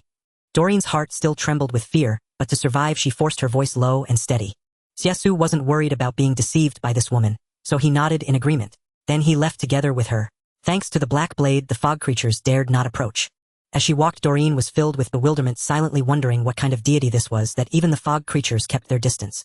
Of course, this wasn't entirely beneficial, for Xie Xu still needed to hunt many fog creatures to enhance his strength. But for now, gold was paramount. If it's only a few dozen or a few hundred kilograms, don't blame me for changing my tune. Though he thought this, Xie Xu still voiced a warning. After all, a few hundred kilograms of gold no longer impressed him. I understand. Doreen had already discerned his generous nature. She then explained, this was left behind by the military when they retreated. They couldn't take it. Back then the fog creatures attacked and most perished, but I survived. What is your identity? Xie Xu glanced at the woman and asked. Doreen, unable to conceal the truth, replied, I am a student at Columbia University in New York and also an intern at a bank. A bank? Hearing this, Xie Xu's eyes brightened. So it's very likely that the hidden treasure here is the bank's gold that the military failed to carry away. You must know he had searched all over New York but had not seen any gold. If it's all here, then he would strike it rich. Soon the two arrived at a concealed building. This was once a military base of the army. Inside was a tall building along with numerous corpses of zombies, devoured by the mist creatures. Needless to say, this place had been thoroughly invaded, a desolate sight made even more somber by the mist. Of course, this was the apocalypse. But for safety, Sake, he first used a drone to scout the surroundings, discovering no signs of life. Please follow me. At this moment, Duolin led Xie Xu into the building. Xie Xu followed closely behind. Soon they descended into the underground via the stairs. There was a door in the basement that had not been opened, requiring a password. Duolin stepped forward to input the password. Subsequently, the mechanical lock slowly turned open. There was still power supply inside. Once the door opened, the energy activated, and the lights instantly illuminated the entire metal-sealed warehouse. Xie Xu saw piles and piles of gold stacked densely within the warehouse. A rough estimate showed there were over 2,000 tons. Even Xie Xu was secretly astonished by this amount. You must know, according to previous data released by the United States, their gold reserves reached over 9,000 tons. And now, if this batch is included, he might have taken over 3,000 tons from the United States, nearing half. However, he also understood that this was merely superficial data. The real amount of gold reserves that the United States truly had remained a mystery. But the key point now was that there indeed was a substantial amount here. Here this is. At this moment, Duolin hurriedly spoke, this is the reserve gold of the New York Bank, all stored here. When the mist creatures invaded, the army dispatched a large force to transport the gold to this military base, and as a bank employee I came in as well. They originally thought the strong defenses of the military base could withstand the onslaught of the mist creatures. But who would have thought? She paused, lowering her head, not continuing. But even without saying it, Xie Xu could guess the aftermath. It must have been an encounter with the mist creatures, the defenses collapsing instantly, leading to the entire base quickly falling and being consumed by the mist. These people. Shaking his head lightly, Xie Xu glanced at the gold, understanding that this was a bargain served on a platter. Thus he was not polite at all. He directly used a quantum converter to quantize all the gold, then used a spatial capsule to take it away. This scene left Duolin dumbfounded. She had never seen such mysterious high technology. Seeing this, Xie Xu said, this is high technology that I developed myself. You are truly amazing. Of course, Xie Xu valued credit, and besides, there were over 2,000 tons of gold here. Moreover, what else do you know besides working at the bank? I am a prospective translator. Upon mentioning this, Duolin quickly added, I am proficient in both French and Russian. Oh really? Xie Xu laughed immediately upon hearing this. Then you need to learn some Mandarin. Mandarin? Duolin tilted her head, somewhat puzzled. But Xie Xu didn't explain much, just pulled her along and said, let's leave here first. Upon stepping outside, he found a temporary military vehicle. Afterwards, they returned to the manor again. This round trip took about 2 hours. The White Swan had completed all the transplanting work here. Upon seeing Xie Xu return, the White Swan respectfully said, Master, the collection is complete. My heavens! Duolin looked at this massive mechanical life form, already dumbfounded. What kind of high technology is this? She had never seen such in the United States. Has Waguo's technology advanced to this degree? But Xie Xu was too lazy to pay attention to her astonishment, just said to the White Swan, all right, take me back to Longshore first, then to the Apocalypse Technology City. Yes, master. Once the White Swan received the order, accompanied by the clanking sound of mechanical gears, it quickly transformed into an advanced White Swan fighter jet. Xie Xu and Duolin entered the cockpit together. However, it could only accommodate one person, so Duolin shyly sat on Xie Xu's lap while he embraced her. An hour later, they flew back to Longshore. Upon landing, Xie Xu directly headed to the place where Tai Pai and the mechanical partners were, while the white swan laden with gold set off for the Apocalypse Technology City. Master. Upon seeing Xie Xu return bringing along a fashionable beauty, Tai Pai excitedly pulled out an energy hand cannon and pointed it at Duolin, smiling, "Come and see our new friend." Don't get me wrong. Confronted with the imminent blast of the energy hand cannon, Duolin's face turned pale as she hurriedly waved her hands to explain, I am here with. She originally wanted to say she was with Xie Xu, but unexpectedly, she didn't even know the name of her lifesaver. Xie Xu. On the side, Xie Xu reminded her in time. Alright, Duolin suddenly realized Mr. Xie Xu. Oh, upon hearing this, Tai Pai looked at Xie Xu, saw him slightly nod in approval, and then put down the hand cannon, allowing the ambulance to take out a memory chip and quickly implant it into Duolin's brain. For safety, this step was absolutely essential. Duolin noticed that a mysterious chip had been implanted into her and hurriedly asked, "What did you do to me?" Tai Pai replied in a mechanical voice, "Don't be afraid, this is a memory chip for confidentiality. When necessary, it can erase all your memories of us." So that's how it is. Duolin finally felt relieved, but her gaze towards Tai Pai was slightly fearful, instinctively inching closer to Xie Xu. On the plane, her intimate actions with Xie Xu made her feel a closer bond with him, naturally seeking his protection. "Let's go."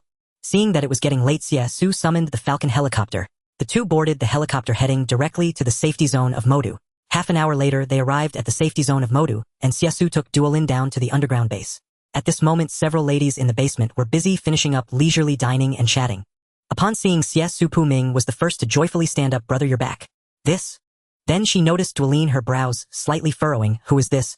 Xie Xu explained, "Duolin, the survivor I brought back from outside." "Survivor?" Upon hearing this, the other women exchanged glances. Yan Fuqin smiled and said, "I see this girl, she's not from our Longguo, right?" Xie Xu cast a glance at her and said indifferently, "Anyone with normal eyesight can see that." "Ah." These words left Yan Fuqin feeling somewhat embarrassed, as if she had appeared ignorant. Yet she took no offense, stepping forward to take Doran's hand and said with a smile, "Don't worry, there's no need to be afraid. It's safe here with no mist creatures." She spoke in the language of the Dragon Kingdom, which Doran naturally could not understand. Fortunately, a mechanical sentinel stood by to translate. Upon hearing the sentinel's relayed words, Doran felt a great weight lift from her heart and said softly, "Thank you." Those words needed no translation, and Yan Fuqin understood them at once. Seeing Doran's soiled garments, she suggested, "How about I take you for a bath first?" "A bath?" Doran's beautiful eyes widened in disbelief at the suggestion. It was actually possible to bathe here. Xie Xu had no interest in their arrangements and merely said to Pu Ming, "I have matters to attend to and must leave. You'll leave this place in your hands. Let her lie low for a while." "Understood." Pu Ming nodded in agreement, then accompanied Yan Fuqin and the others, leading Doran toward the shelter within the three-story villa. As for Xie Xu, after handling Doran's affairs, he returned to the surface summoned B2 and prepared to head to the Doomsday Technology City. The round trip had consumed an entire day. As night fell, Xie Xu once again arrived at the Doomsday Technology City. Stepping inside, he noticed some changes. The first floor remained unchanged, but the military factory on the second floor had already begun operations. Approximately 50 unactivated mechanical sentinels had been added. Even more surprising, Big Head Night Voice and Crimson Dragon were also present there. They had gathered numerous scrapped vehicles, nearly filling the entire fifth floor's open space, amounting to over 1,000 cars. Nearby mechanical arms continuously hoisted these wrecked cars and fed them into the smelting furnace. Among them were luxury brands like BMW, Mercedes-Benz, Audi, and Porsche. Of course, in Xie Xu's eyes, what they called scrapped essentially meant all of them. "How's the progress?" Xie Xu arrived at the scene with B2 now restored to its mechanical form. Big Head was engaged in an animated discussion with Night Voice, constantly designing new weapons to enhance firepower. Seeing Xie Xu return, Big Head quickly stood up and reported enthusiastically, "Boss, we've gathered plenty of scrapped cars. Based on the materials decomposed, we've studied the synthesis data. The simplest option is, of course, the mechanical sentinel, the most basic model. On average, 20 cars can produce one. We've drafted a straightforward mass production plan aiming to build a sentinel army of 1,000 first. 1,000-strong Sentinel Legion." Hearing this, Xie Xu surveyed the 1,000-plus scrap cars and remarked, "You're still 200,000 short." Unexpectedly, Big Head replied with full confidence, "That's easy. Build a batch of sentinels first, then lead them into the city to clear things out. Isn't that simple?" There was some truth to that. Mass-producing mechanical sentinels to collect resources from the city would undoubtedly be far more efficient than the current team of just over 20 mechanical lifeforms. "Also, Master, look at this." Following Big Head's gesture, Xie Xu spotted a familiar item on the technology synthesis list, the quantum converter. After all, they already had one quantum converter in hand brought back by the little chick. If they could craft one here as well, it would only mean one thing: the little chick had previously been nothing more than a petty thief, but this time it had essentially swiped the entire Doomsday Technology City. However, the current issue was the insufficient number of quantum converters. Although the space capsule could store many vehicles, it was ultimately not as convenient as the quantum converter. Thus Xie Xu considered crafting several more, but when he opened the synthesis interface and saw the required materials, he was stunned. Setting aside other demands, the space conduit using gold as a conductor alone required a full ton. A ton of gold just to build one quantum converter. This thing burns through money. Xie Xu clicked his tongue in amazement. Yet the need was undeniable. Gritting his teeth, he still ordered 10 of them. Crafting in progress. As Xie Xu confirmed the command, the Research Institute's military workshop sprang into action immediately. The crafting time was clearly displayed. Approximately 1 hour. Calculated this way, each unit took about 6 minutes. Before long, the first one rolled off the line. Xie Xu examined it and found it nearly identical to the one he already possessed. Moreover, there was no fear of it being lost and used by someone else, as it had a locking feature. Only authorized individuals could operate it. In the hands of an outsider, it was nothing more than a useless remote control. Once all were crafted, Xie Xu distributed one each to Big Head Night Voice and Tianzhu among other large units. This would greatly enhance the efficiency of resource collection. Most crucially, it was time to continue expanding the army. So Xie Xu said to Big Head, "Lead these 50 mechanical sentinels first to gather more resources, but remember, no matter where you go, avoid the surveillance range of survivors and the Global Federation." Although the global mist disaster had blocked all satellite views, caution was still paramount. Understood. Big Head was also well aware of his master's concerns, fearing exposure of their military strength. Thus he assured on the spot, "I'll act carefully." Xie Xu nodded slightly, feeling relatively at ease with this fellow for now. After all, the task of expanding the army was quite urgent. Fortunately, just within the country, the estimated car ownership was around 200 million. Collecting these resources was easy enough. 200,000 vehicles. A trivial matter. There are other military forces too. Xie Xu scanned other options, and was surprised to discover the celestial network system. However, upon opening the details, he temporarily shelved that idea. This celestial network system alone required tens of thousands of tons of steel. What did that mean? Even if all the remaining cars were dismantled, it would be a drop in the bucket. Roughly estimated, it would require at least 200,000 vehicles, plus various other resources. In short, Xie Xu decided to postpone the plan to build the celestial network. After all, he was not lacking in defense systems at the moment. As for giving it to outsiders, that was out of the question. He looked below at the mechanical sentinels being produced one after another. The pace was slow, one every half hour. That amounted to just 48 per day and only 480 in 10 days. Want 4800. It would take about 3 months. Xie Xu shook his head, intending to let Tianzhu and the others handle this task. He himself would take some mechanical sentinels to the ecological zone and relocate the remaining plants there for cultivation. Tianzhu Night Voice and Crimson Dragon could not be left idle. Some plants had been grown here before, though not many, just a few dozen fruit trees, but they still formed a lush green patch. He picked an orange to taste. It was quite good. Xie Xu then placed all the items he had gathered from Longshang City, including capsules here, locking them in a specialized safe. Inside were supplies from nearly half a city, sure to be useful later. After finishing these tasks, feeling somewhat weary, Xie Xu found a nearby room and rested directly. The bedding and such had all been brought from Longshang City. The next day, when Xie Xu opened his eyes once more, he was startled to find a beautiful woman standing before him, gazing at him with tender curiosity. "Oh my!" Xie Xu jolted in fright, nearly swinging a blade at her. "Master!" The woman then spoke in a gentle voice. The voice was familiar. It was Xie Xu. This left Xie Xu dumbfounded. "Xie Xu. It's me, Master. How did you become like this?" "Thanks to the supplies you brought, Master, I used bionic cloning technology to create this true form," Xie Xu said softly. She looked almost exactly like a real human. No, to be precise, what cloning technology created was indeed a real human, indistinguishable from a living person. The only difference lay in consciousness. Clearly, the intelligent computer had transplanted its consciousness into this body. However, Xie Xu noticed her striking resemblance to a famous beauty from before the apocalypse, breathtakingly gorgeous. But he understood that Xie Xu had crafted herself so perfectly by exploiting human nature. Yet the more perfect she was, the calmer Xie Xu became as he said, "You must know your place. Don't think that having a human form allows you to act recklessly before me." These words sent a tremor through Xie Xu's heart. She felt wronged. She had only thought the Master would like this appearance, which was why she had gone to great lengths to search Earth's original system data to shape herself. So she quickly apologized. "I'm sorry, Master. It's fine." Xie Xu waved his hand, giving her only a slight warning, then said, "Your appearance is indeed pleasing, but what I need now is different. This Doomsday Tech City depends on you to operate. I need to see tangible results." To his surprise, Xie Xu replied, "If the Master truly wishes to transform this Doomsday Tech City, you can use that computer." The computer. Xie Xu recalled the computer he had first encountered, one that surpassed modern technology by millennia. With that thought, he swiftly led Xie Xu to the Research Command Center. They found the advanced computer. Unfortunately, Xie Xu could not understand its contents. However, a new idea struck him. He would use the spark to activate it. After all, a computer was also an intelligent device, wasn't it? As Xie Xu took out the spark and gently touched it, the computer crackled with electricity. Then with a clatter, it stood up from the console. To Xie Xu's surprise, the computer was only half a meter tall, like a small robot from the Transformers movies. Once activated, the computer immediately called out to Xie Xu. "Hey boss, you awakened me. I can feel the spiritual impact you've given me. If I'm not mistaken, you are my creator. By the way, I'm not a combat robot, but a creative research robot. I know the purpose the boss created me for, to help you turn this Doomsday tech city into an impenetrable fortress standing forever on the peak of the eastern mountains beneath the setting sun, in the west, an eternal city of technology." What a fellow, speaking in rapid succession. Truly an intelligent robot answering all his own questions. Xie Xu saw no need to ask more, and simply said, "From now on, your name is Creation. This Doomsday tech city is yours to manage." "No problem." It spun around the console twice, then approached the large screen, its 10 mechanical fingers working swiftly. Its first words were, "Our understanding of this world is insufficient, so we need a satellite to monitor Earth and track outer space, but that requires massive data. Big head, I need more resources. Bring everything you can, and also 10 tons of gold."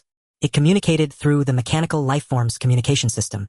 But the next second, a curse came in reply. "Where the hell did you come from, you bastard?" Creation replied calmly, "If you can handle it, I'll upgrade a large batch of your latest weapons." Big Head responded, "Got it." Xie Xu knew then that Big Head was under Creation's control. Still, he had to admit having this little one around made his work much easier. Next, he took Xie Xu to the ecological zone. Although construction had just begun with Tian's guidance, and the newly added mechanical sentinels, progress was steady, and everything unfolded in an orderly manner. Now that the entire Doomsday tech city was gradually on track, Xie Xu felt relieved. He then headed to a peak in the Himalayas, boarding a B-2 bomber to return to the Modu safe zone. An hour later, "I'm back," Xie Xu called out as he entered the underground manor. "Oh brother, you're back." At that moment, Pu Ming was busy planting vegetables nearby, accompanied by Yan Fuqin, Duolin, and other women. Seeing Xie Xu return, the little girl excitedly rushed over, hugged him, and said happily, "Brother, I missed you so much. You left so quickly yesterday, and now you've been gone for so long. What were you doing?" "Exactly." Yan Fuqin also approached, complaining. "You've been gone for a whole day and night, only to come back for a moment. You're out there being all mysterious.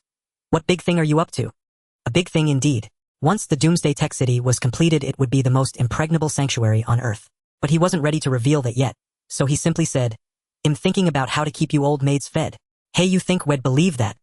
At this, not only Pu Ming and Yan Fuqin, but also Diao Qian and Charlie curled their lips.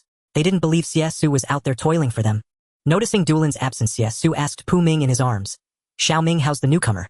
"You mean Duolin?" Xiaoming smiled gently. "Yesterday we bathed her, changed her into clean clothes, and gave her a separate bedroom. She's fine now, but..." She hesitated, looking a bit awkward. Seeing this, Xie Xu asked, "But what?" The little beauty looked up, stuck out her tongue, and said awkwardly, "We searched through many clothes, but none seemed to fit her, especially the underwear. Nothing suitable." Hearing this, Xie Xu was stunned. With so many things on his mind, he had never considered this issue. The leftover underwear and such had all been divided among the women. What remained had been packed and stored in the Doomsday tech city. So indeed, there were no clothes here suitable for that woman. "What did you end up doing?" Xie Xu looked at Pu Ming.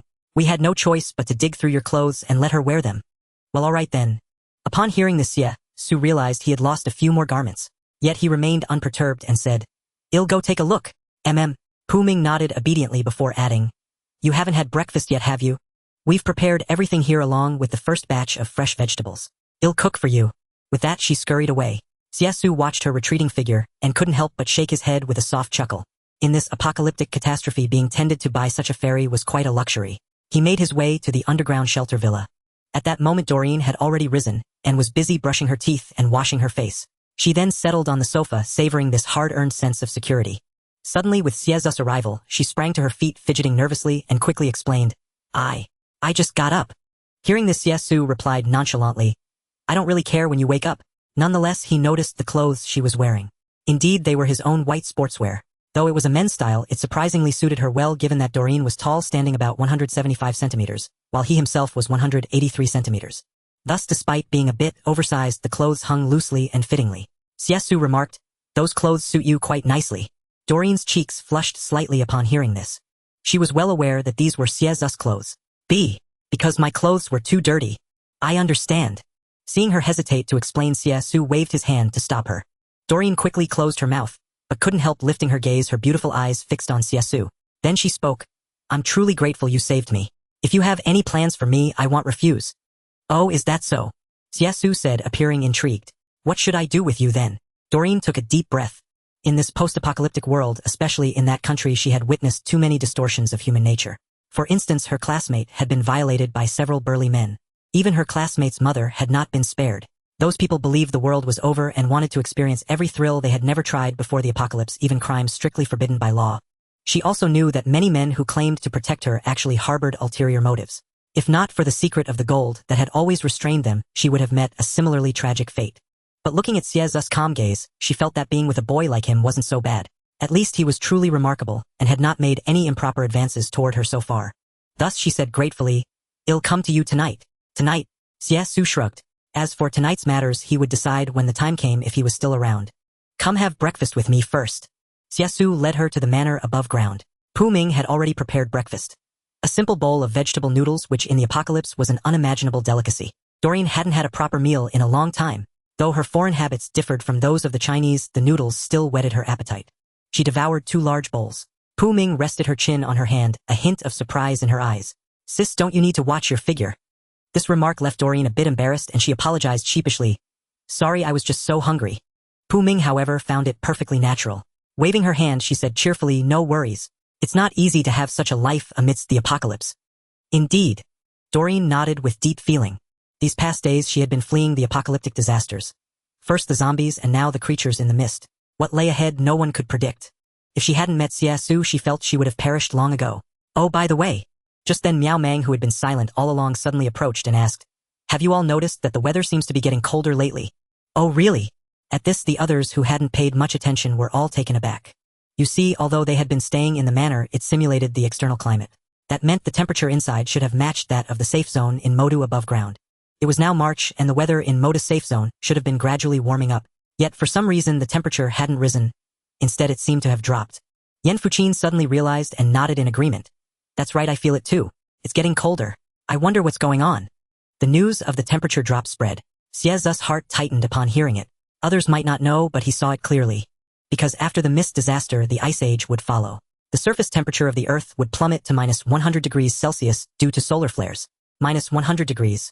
What did that mean? An ordinary person in such conditions, even wrapped in thick cotton clothes, would easily be frozen into an ice sculpture. Just then Diao Qian curiously looked over and asked, "Xie Xu, do you know what's happening?" "What's happening?" Snapping back to reality, Xie Xu glanced at the little girl. In Diao Qian's eyes, Xie Xu seemed all-powerful. So without hiding anything, Xie Xu said directly, "Why ask about the cold? It's just the temperature dropping." Temperature dropping. At this the ladies were puzzled. Why would the temperature drop now? Exactly. Yan Fuqin didn't understand either. The weather should have been getting warmer, yet it was suddenly cooling down. However, Xie Xu had no intention of explaining. He himself had noticed this detail. The temperature was indeed dropping. This meant the onset of the ice age was accelerating. He needed to stockpile more supplies now, or once the ice age arrived, he would lose the global mist as the best protective barrier. With that thought, Xie Xu said, "You all go about your business. I need to head out for a while." With those words, he got up and left. This left the ladies stunned, exchanging bewildered glances. What was going on? Why did Xie Xu leave so abruptly? Even if the temperature was dropping, there was no need to rush off like that. But how could they know how terrifying this temperature drop would be? Because compared to the visible disasters, the invisible cold was the truly lethal thing. Zombies and mist creatures could be avoided, but how could one evade the cold air? All they could do was wait helplessly. Thus this time countless more lives would be lost. Not bitten to death, not devoured, but frozen to death.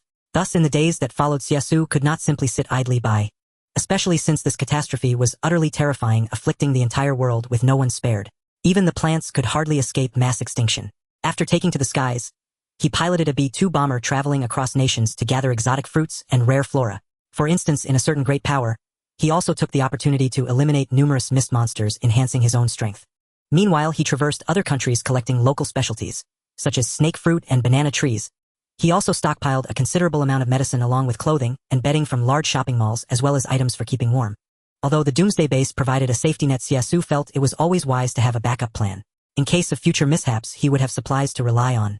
Thus, over the next week, Xie Xu was almost entirely occupied with gathering supplies. Except for occasionally sending a message to Pu Ming to assure her of his safety, he hardly bothered to return home. In the blink of an eye, a week had passed. Within the Doomsday Tech City, development surged forward. Thanks to the power of creation, the military factory was on track and had even undergone upgrades. Each day, 100 mechanical sentinels could be produced. Moreover, weapon production had also commenced. Every sentinel was equipped with electromagnetic pulse rifles and self-destruct programs, boasting power comparable to small missiles. Over the week, 700 mechanical sentinels had been brought to life. They began patrolling the entire city, though due to limited numbers, only about 100 were on duty. The rest were dispatched to the outside world to gather resources. During this period, Big Head Night Voice and Red Dragon were not idle either. Almost every day they returned fully loaded, bringing back everything from cars and trucks to tanks and even civilian aircraft. They simply raided several large airports, hauling back all the spare passenger planes. Then they dismantled them. The resources from dismantling a single plane were equivalent to nearly 1,000 cars. Now the lowest level of the second layer had become a resource processing plant where vast amounts of resources were decomposed and reassembled to create new things. For example, besides mechanical sentinels and electromagnetic pulse rifles, there were also drone swarms. Do not underestimate this drone swarm. Xie Xu discovered it was a true trump card. Outwardly, it was just an unremarkable small mobile square cannon, but once activated, countless satellite drones and nanobots swarmed out, incredibly tiny beyond imagination. Yet upon detonation, they were no different from microbombs. Numbering in the hundreds of thousands, if released all at once, they could annihilate an entire city.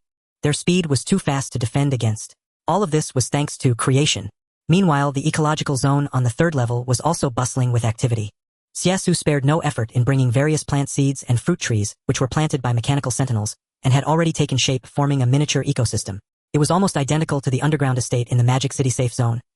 If one were to look for differences, it would be that this one was larger and more complete, especially the rice and wheat, which could easily feed tens of thousands of people. Regrettably, there were no animals here, because since the apocalypse began, aside from those available for purchase in safe zones, animals elsewhere were either infected or killed, and the second wave of disaster only made matters worse. Except for areas untouched by the mist, where else could animals survive? Thus, to this day, this place still lacked the animal component. However, Xie Xu was not in a hurry, as there were still many animals in other safe zones. As of now, aside from the absence of animals, the Doomsday Tech City was essentially well stocked with other supplies. Even the drinking water issue had been resolved. The city's circulation and purification system eliminated worries about water resources. Of course, challenges continued. The weather was growing colder, with temperatures dropping about 5 degrees compared to a week ago. The highest temperature outside was now only 10 degrees. At this rate, it would soon be below freezing.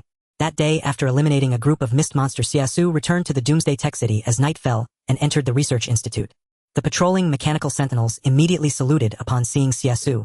Clearly, they regarded him as the supreme commander. There was no helping it. This was an order set by creation, with all actions under Xie Xu's command. Xie Xu had long grown accustomed to this. Soon he arrived at the research base and asked, "How's it going? Any predictions? At this rate, when will the third disaster strike?" Too much time had passed. Even with a second chance, he couldn't recall clearly. "Boss!" Seeing Xie Xu return, creation leaped down from the console and gestured excitedly, saying, "Predicting this isn't too difficult. After all, it stems from solar black particle eruptions causing a weakening of solar energy affecting the entire solar system, Earth included. I estimate the temperature will drop to minus 100 degrees Celsius within a month. But in reality, according to my most precise calculations, it will be about 20 days. 20 days. Xie Xu did the math and found there was still some time, so he nodded and said, "In that case, what else does our Doomsday Tech City need to improve?" Quickly, creation replied, "I've already asked Ironhide about the current hunting progress. There are 3 million energy units stored there, but that's not enough. Given the operational rate of the entire Tech City, 3 million energy crystals could sustain it for a long time, even years, but we still need more energy units. Therefore, I plan to first develop several stellar fighter jets. By means of regional destruction, we can acquire more energy units." Hearing this, Xie Xu was taken aback. Regional destruction. Why hadn't he thought of this large-scale hunting mode? He knew that mechanical lifeforms were indeed powerful, but taking them down one by one was too slow.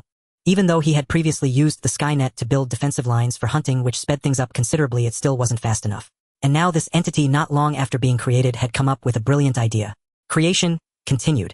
"We can use stellar fighters for large-scale bombing, then send sentinels to collect the remains, speeding things up dramatically." "Exactly." Xie Xu nodded, agreeing that this method was viable. But he still reminded, "We must first scavenge all the resources thoroughly. Waste is not my style."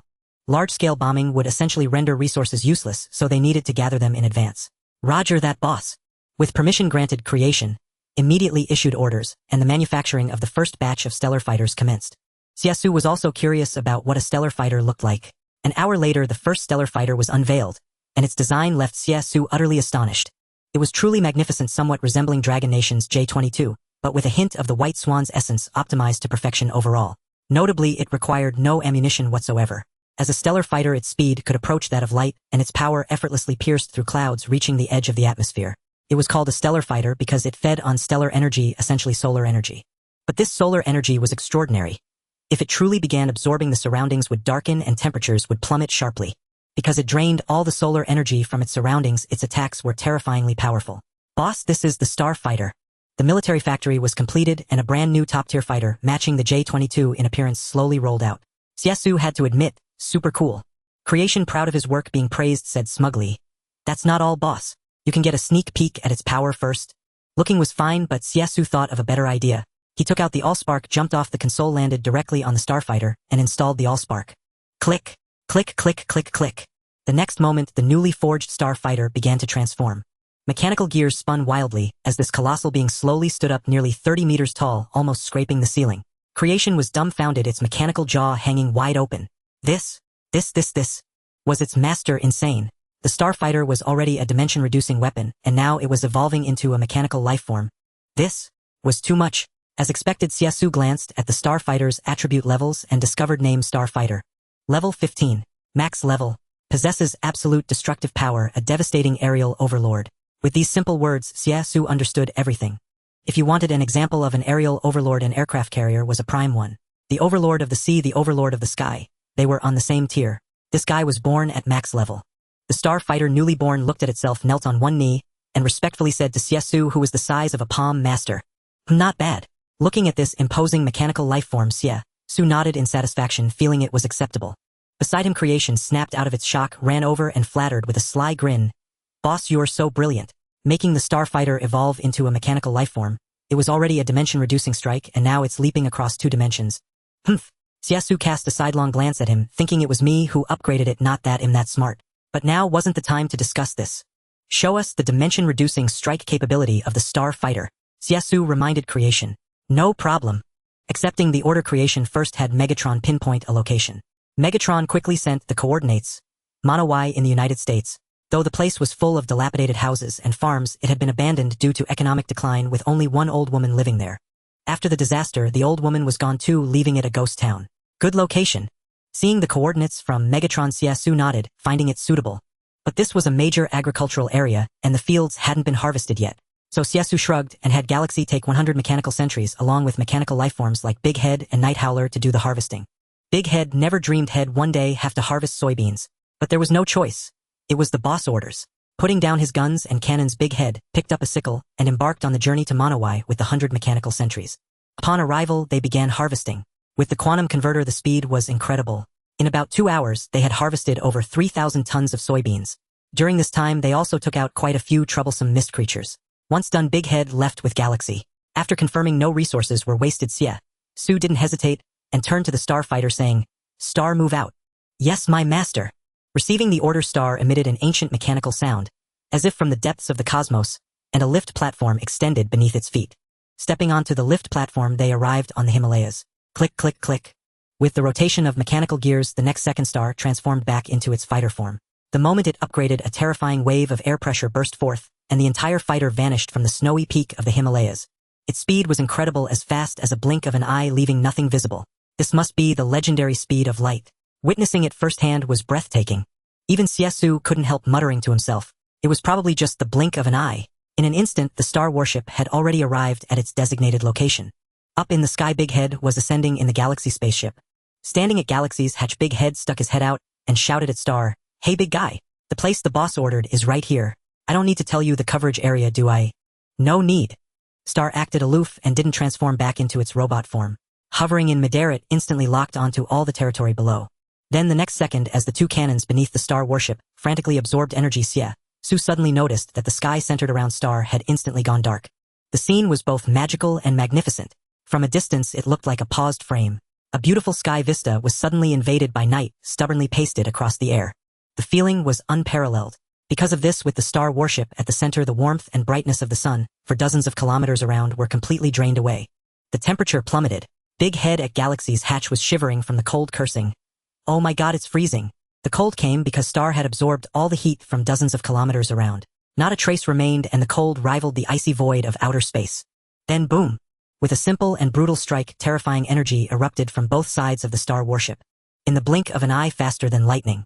The next second, Xie Xu saw Manor engulfed in a sea of flames. The mist was burned away completely.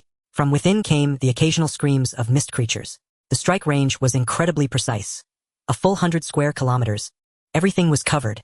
With just that one strike it was all gone. Flames soared to the sky. Xie Xu watched stunned with only one word in his mind, terrifying. Even the usually chatty big head upon seeing this wisely shut his mouth. Good heavens, could this thing really be called a mechanical life form? It was a world-ending demon king. About a dozen seconds later, the fires below went out, completely replaced by a vast empty land. But soon the mist began to slowly creep back. Star emitted a mechanical voice. You can go collect the energy bodies now.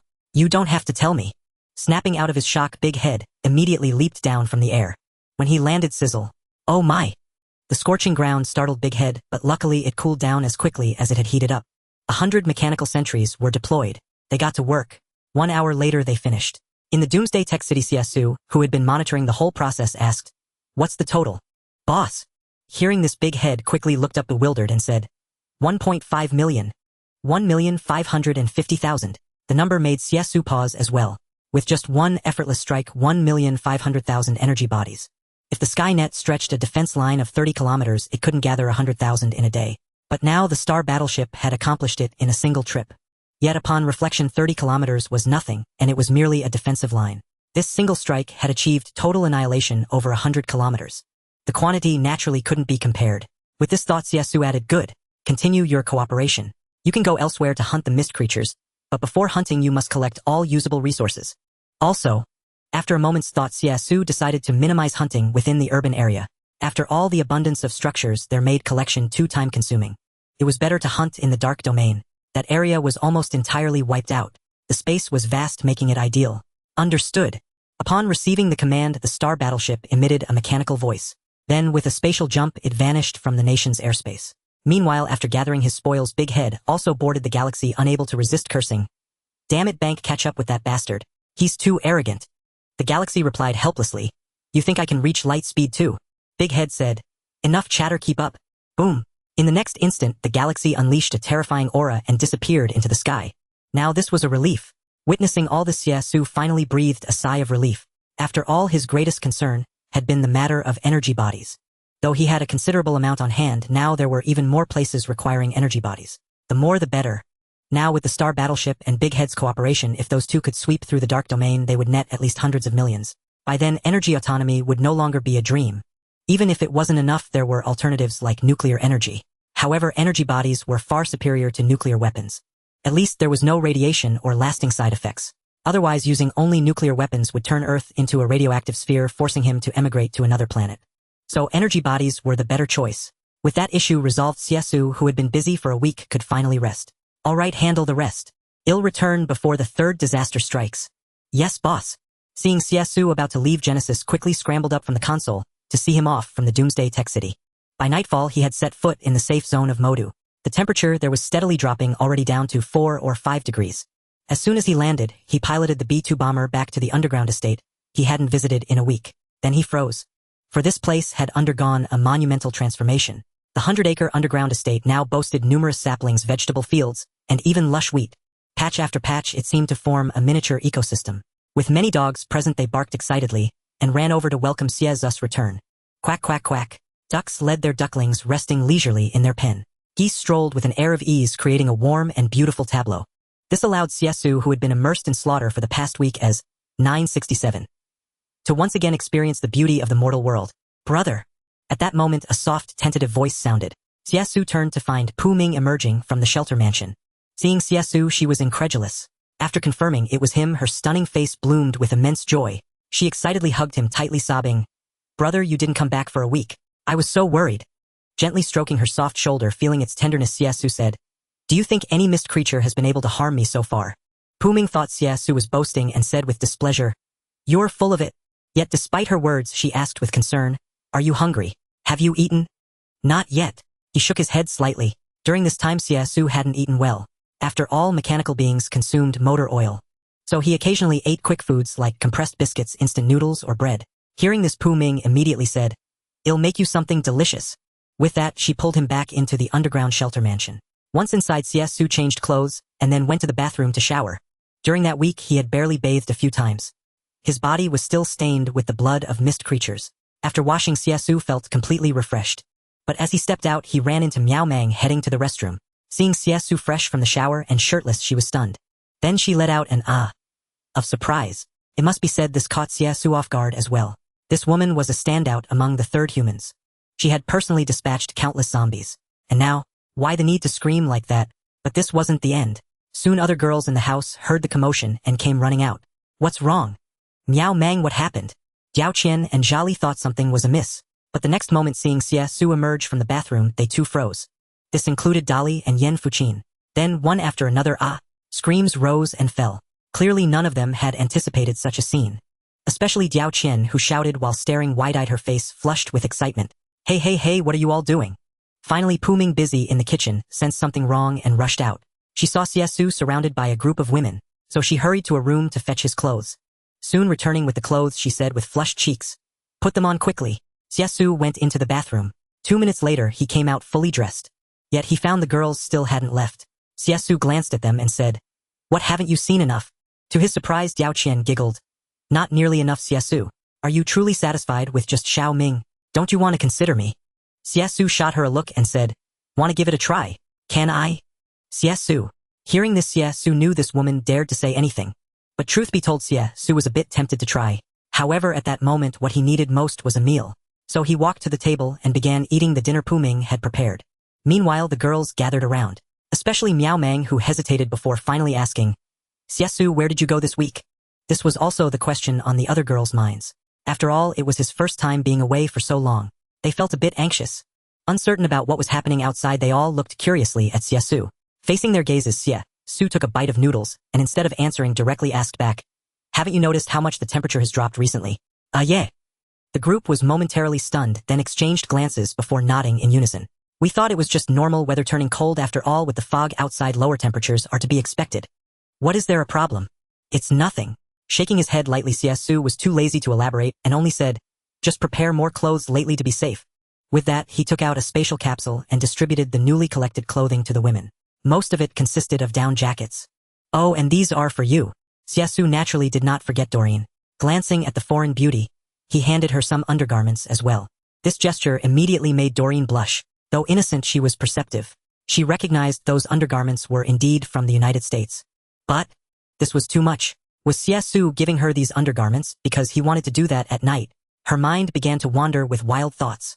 Xie Xu, however, paid no heed to her thoughts and simply said to the others, "All right, distribute them among yourselves. I'm too tired, I need to rest." Having finished his dinner, he yawned and walked into the bedroom. After a week of hard work, everything in the Doomsday Tech City was now arranged, awaiting only the moment of disaster to migrate. He planned to relax for a few days. The girls, however, were still bewildered, clutching their piles of clothes, unable to fathom why Xie Xu had given them so many warm garments. They were completely unaware that in just over 10 days the most terrifying ice age in global history would strike, plunging the world into temperatures colder than the heart of the Arctic Circle.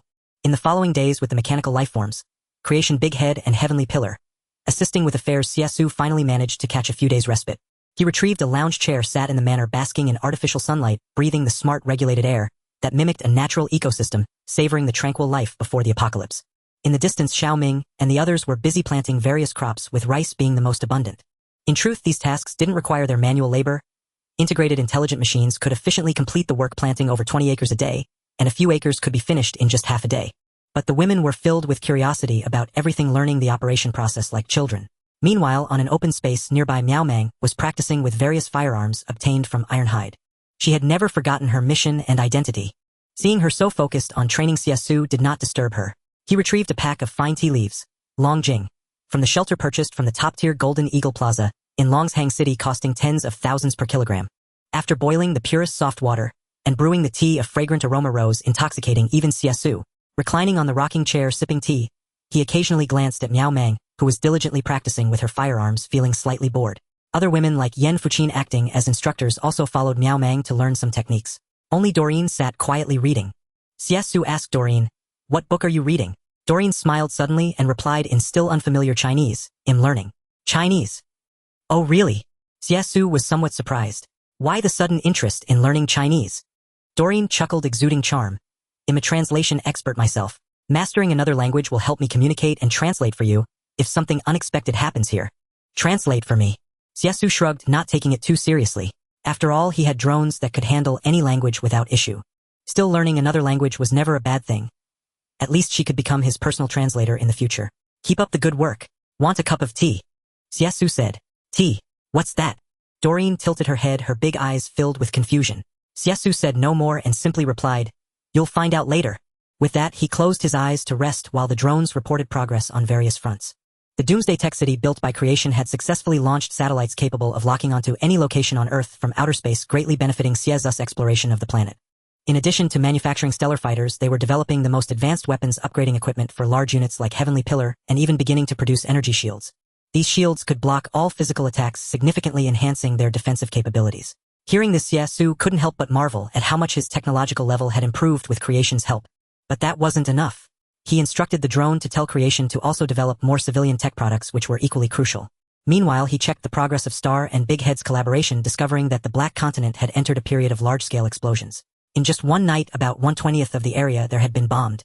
If Big Head hadn't needed to collect certain biological samples, First Star could have completely leveled the Black Continent in a single day.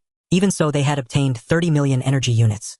The Doomsday Tech City's energy reserves were already quite abundant, and the surplus energy would be used by creation to develop new methods to strengthen Xie Xu's body. This way, even after the fog disaster passed, his power could continue to increase. As for Ironhide, his energy collection speed had reached an average of 100,000 per day, no longer requiring special attention. The Avengers, Raptors, and Falcons at sea were also without issues. Xiaoming, bring me a radio. After confirming his own surroundings were safe, Xie Xu didn't forget to check the global situation. Though he had Megatron providing intelligence, he still wanted to see for himself which areas remained safe. Okay. Pu Ming, who had picked an orange, agreed, cheerfully handed the orange to Xie Xu, and then ran into the shelter. Xie Xu peeled and ate the orange while the drone beside him analyzed. Oranges should be consumed in moderation. Xie Xu shot at a glance, "Are you a doctor?" The drone immediately fell silent. This scene amused Diao Qian, who had been secretly observing from a distance. Yan Fuqin asked in confusion, "Diao Qian, what are you laughing at?" Diao Qian came to her senses and said with a smile to Yan Fuqin, "Don't you think Xie Xu is adorable when he's so relaxed and casual?" Yan Fuqin's expression turned subtle. "What, you find that guy adorable? Have you forgotten when he crushed those fog creatures?" But she also turned back to glance at Xie Xu. There he was leisurely swaying on the rocking chair, a teacup beside him, freshly boiled water, nearby a wire connecting the drone, which wobbled beside him as he ate an orange while lying back. His leisurely demeanor was, truth be told, possessed of an inexplicable charm that drew women. What was I pondering in my mind? Yet upon second thought, Yan Fuqin shook her little head and cautioned, "Don't be fooled by his current cuteness. He's actually a cold-blooded and ruthless demon king." Humph. Diao Qian knew Yan Fuqin was deliberately teasing her and paid it no heed. She chewed on her snacks, her gaze fixed unwaveringly on Xie Xu. What a catastrophe. So many girls encircling a single lad. Who could endure it? They were not made of iron either. Meanwhile, Xiaoming soon fetched a radio. She handed it to Xie Xu. He took it and turned it on. Then, using the drone, he established contact with the outside world. Shortly after, broadcasts from various channels emanated from the radio. Currently, only 32 safe zones remain globally. According to incomplete statistics, the number of survivors is approximately 170 million. Please proceed to the nearest safe zone as soon as possible. Safe zone coordinates include Huaxia Jingdu, Mailijian, Florida, Qingsong Plateau, Shizong Mountains. It listed over 30 safe zones in one breath. What surprised Xie Xu was that most of the safe zones were actually within Huaxia's borders. Moreover, they were all in high-altitude areas.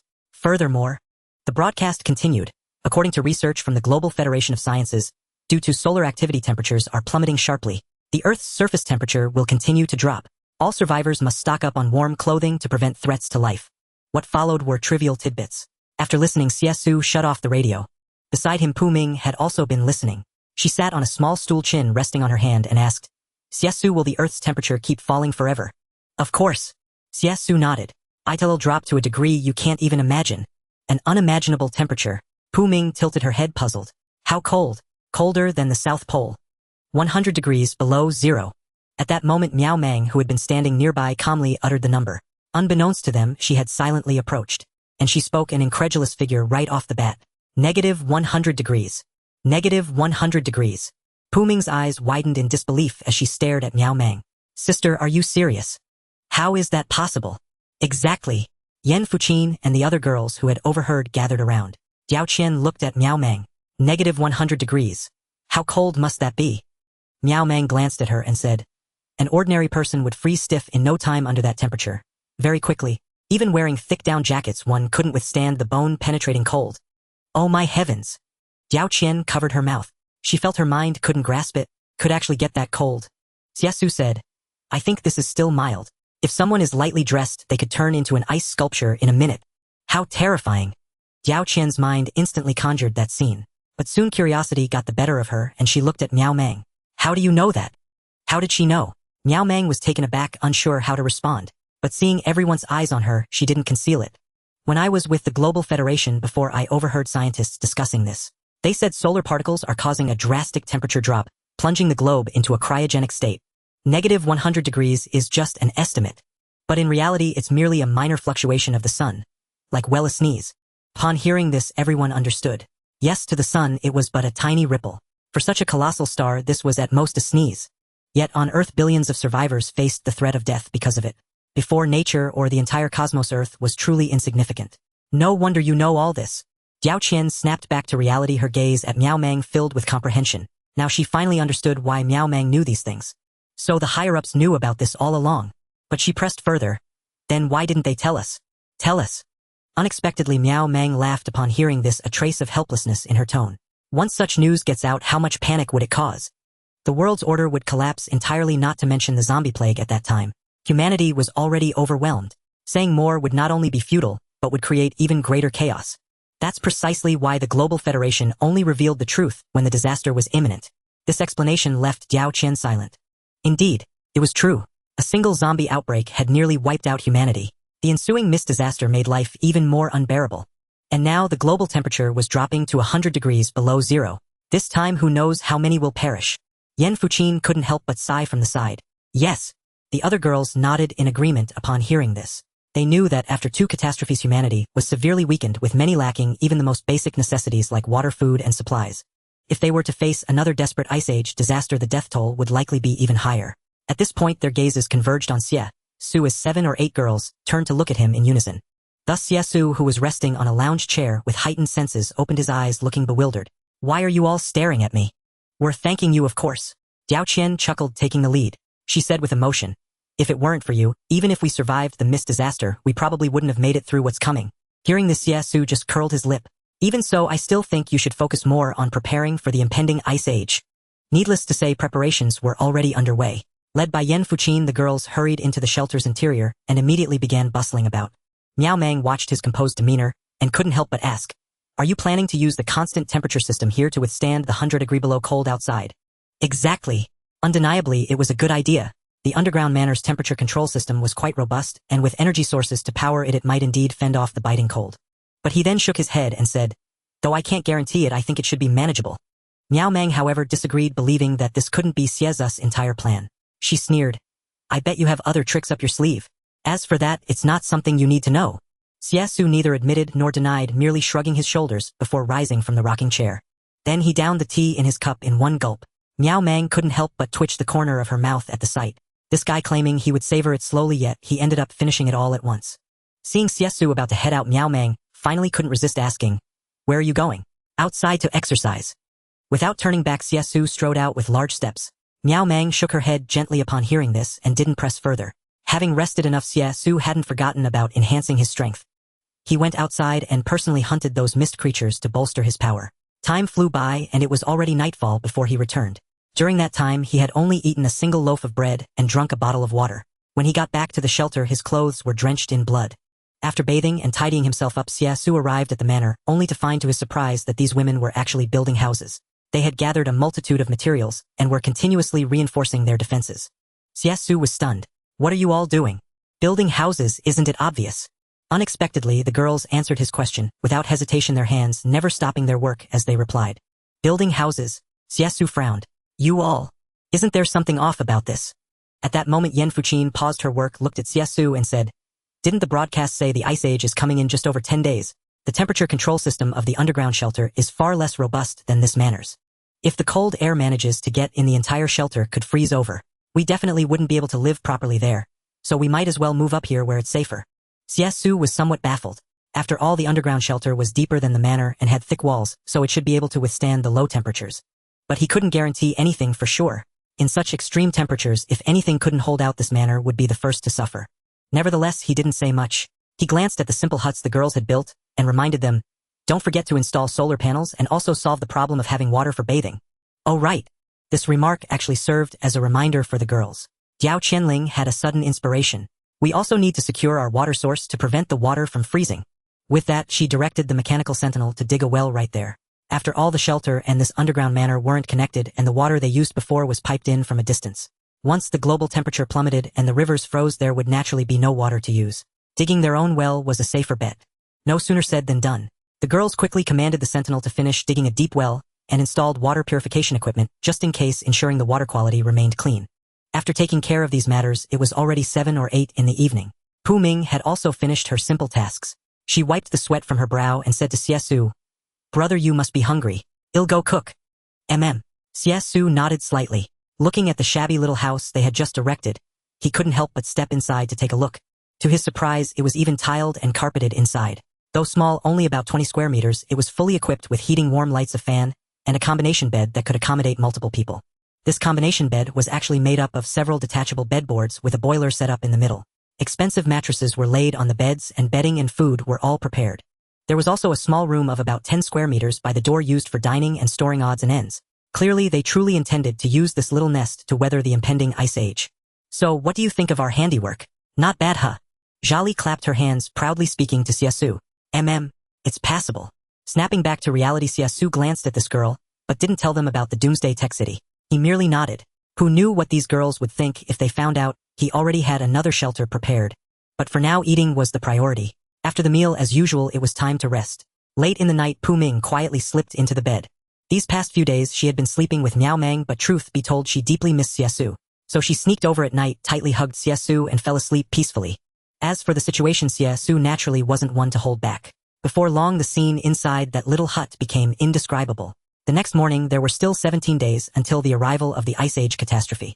In the morning, Xie Xu continued to lie flat, while in the afternoon he went out to hunt zombies and observe the current state of the Shanghai safe zone. He noticed that due to the drop in temperature, the mist creatures seemed to have decreased significantly. After walking a kilometer, he only encountered one rumble. In the distance, there was even the sound of a car.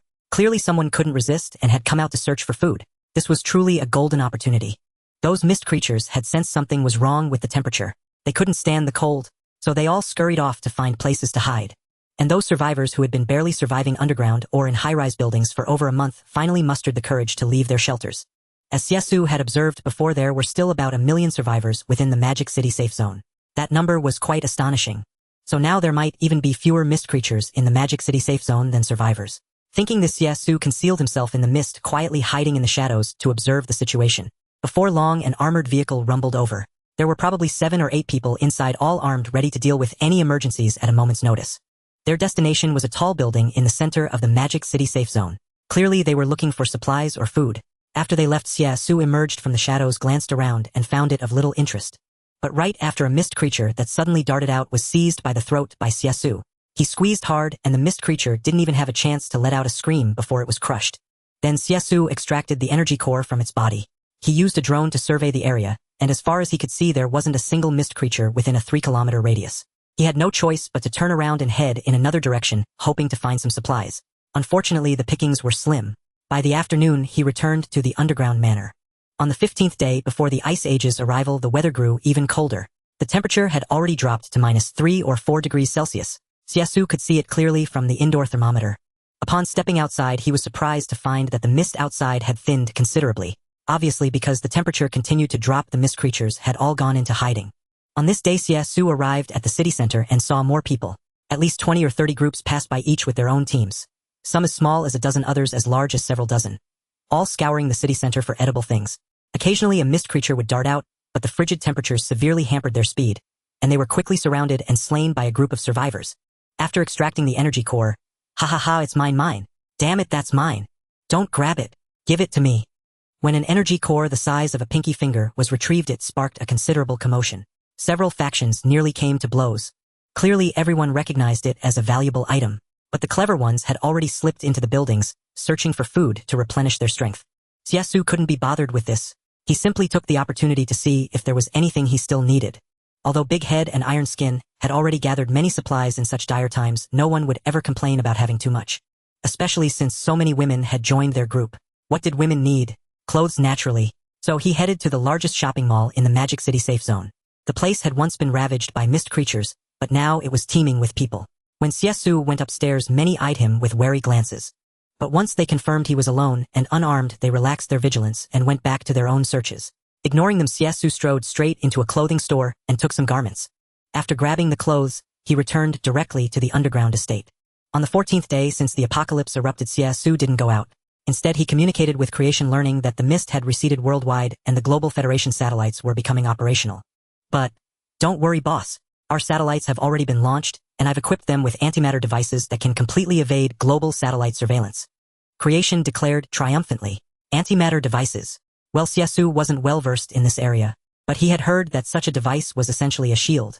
When attacked or monitored, whether by particles or infrared rays, everything would be reflected back, making it impossible to see clearly.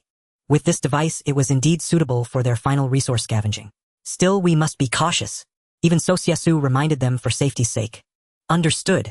Creation was utterly unconcerned, and even planned to launch a few more satellites. On the other side, Big Head and the others had also made a bountiful harvest. Over the next few days, they eliminated over 300 million mist creatures. They obtained more than 300 million energy cores along with various other collected supplies. Mainly because Black Continent was underdeveloped, the collected items were mostly local specialties. But 300 million energy cores were already enough to sustain the Tech City's 10,000 mechanical sentinels and other powerful mechanical lifeforms. However, Xie Xu still wanted to push harder to complete the final critical step. Time is tight. Hunting more can't hurt. Understood. Creation nodded. Having arranged this, Xie Xu hung up the phone. At that moment, Yen Fuqin emerged clad in a heavy cotton coat. Shivering, she said, "Xie Xu, it's so cold today. I think the temperature has dropped to -10 degrees. -10 degrees. Truly bone-chilling. Perhaps some people were losing their lives to this cold right now." Glancing at the woman, Xie Xu silently grumbled to himself. But he didn't say that out loud. Instead, he teased her. "Cold? How about going outside to bask in the sun?" "Pff, no way." Yen Fuqin thought Xie Xu was deliberately joking with her. "Are you kidding? Going outside these days was too dangerous. It might cost her life." Xie Xu told her, "The mist monsters outside have almost all fled. They can't stand the severe cold. The place is swarming with people." "Really?" Yen Fuqin was stunned, her beautiful eyes widening. "Of course," Xie Xu said seriously. "I never lie." "But," he kindly reminded her, "although the mist monsters are gone, there are plenty of people outside, all in groups and armed with guns.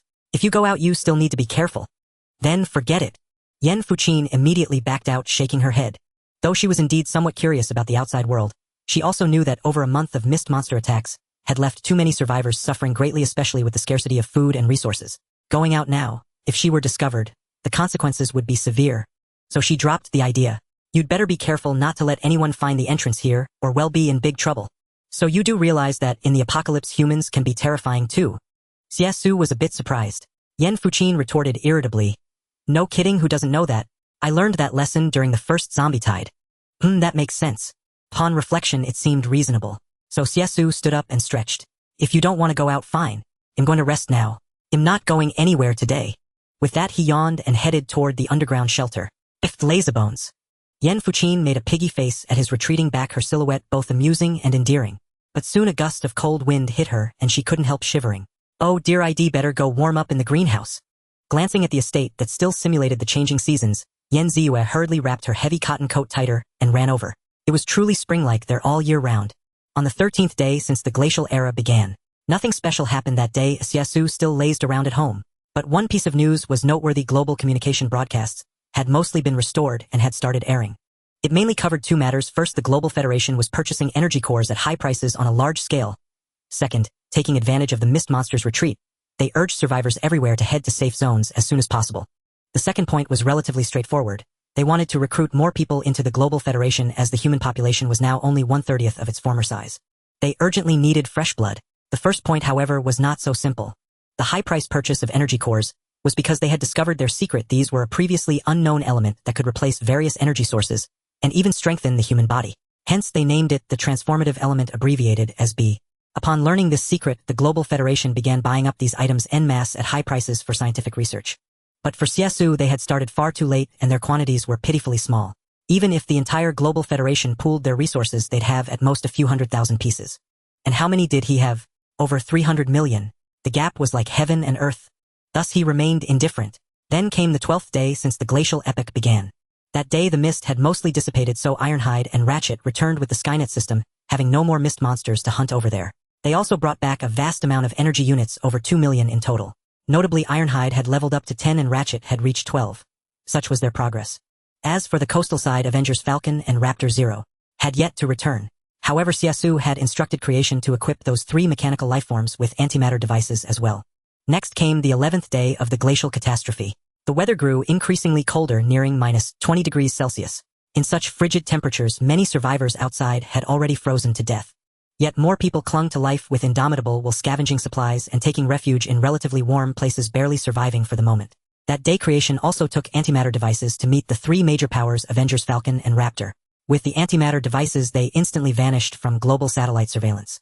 Meanwhile, the United States, seizing this rare brief period of peace, began searching for their lost aircraft carrier, the Avengers. But it was clearly irretrievable. At the same time that evening communications from 32 safe zones around the globe started transmitting, they were preparing to launch rescue operations for survivors in major cities. The 9th day of the glacial catastrophe. On this day, the Global Federation initiated rescue operations, striving to absorb more new forces. Even aircraft appeared over the Global Federation, dropping vast quantities of leaflets, informing survivors to gather at the most conspicuous spots in the city centers between April 12th, 6th, and the 3rd to await rescue. They also broadcasted through loudspeakers. This stirred immense excitement among the nearly 1 million survivors in the Magic City safe zone. Great, the nation hasn't abandoned us. Whoa, after holding on for over a month, rescue has finally come. Fantastic, we're saved. Hurry, everyone hurry to the government building in the city center.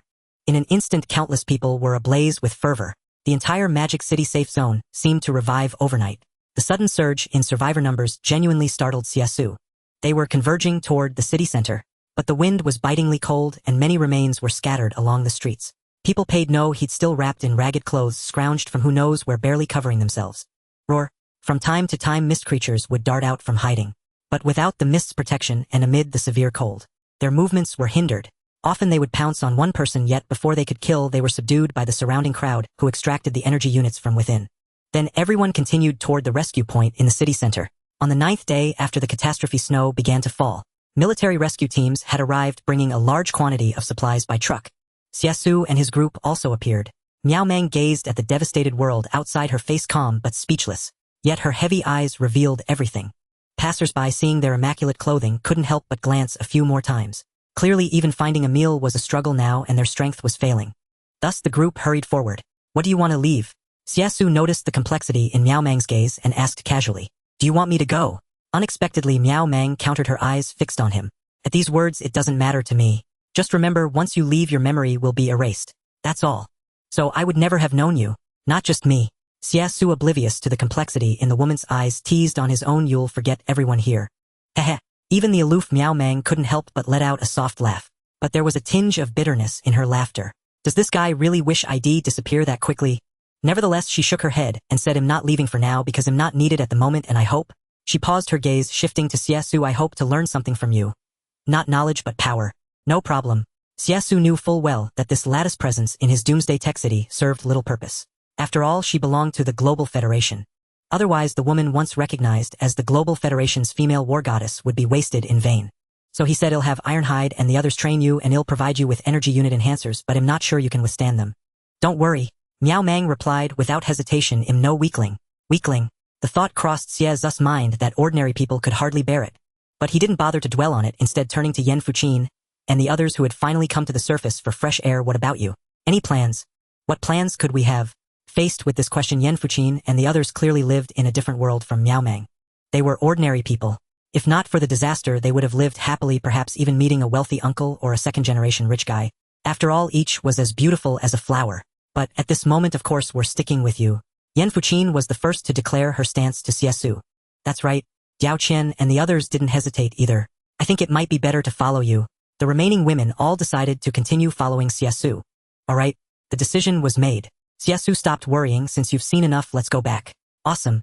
The women linked hands and went home with Xie Xu. The 8th day before the glacial catastrophe arrived, global temperatures plummeted to -25 degrees Celsius.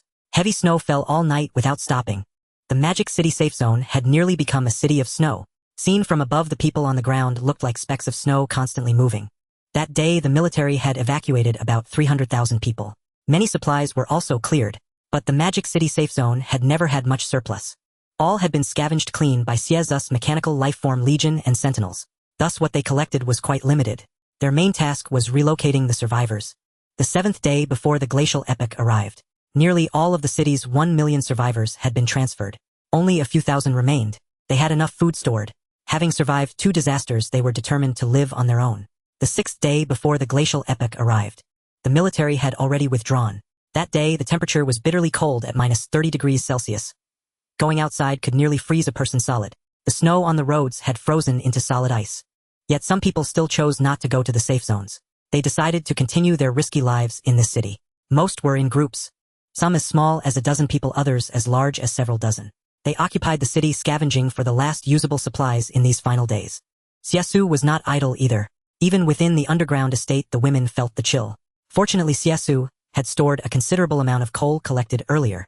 Now it came in handy. They lit a stove.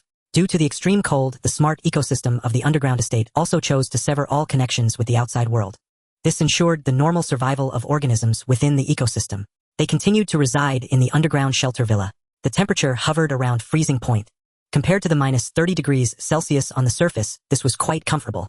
By the 6th day of the glacial epoch, the Global Federation, along with all nations and regions, had completed their survivor rescue plans. The 32 global safe zones had taken in approximately 200 million people. The total population reached 300 million. Even counting those survivors, hidden in unknown places, unable to receive information, or located in other regions, the total number did not exceed 400 million. This news plunged global survivors into silence. 6 billion people reduced to a mere 400 million in just 4 months. At this moment, people finally realized how insignificant and fragile humanity was in the face of nature. They became more united.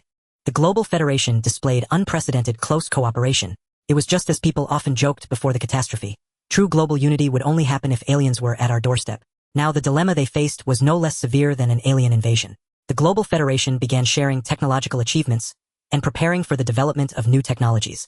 Xie Xu naturally was not idle either. Through Megatron, he quietly acquired a batch of confidential documents. However, it was worth noting, Xie Xu realized that compared to creating things with his own hands, these stolen materials were hardly a significant undertaking.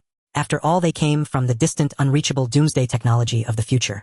On the 5th day of the glacial epoch, the temperature plummeted to -40 degrees Celsius, almost as severe as the cold at the edge of Antarctica.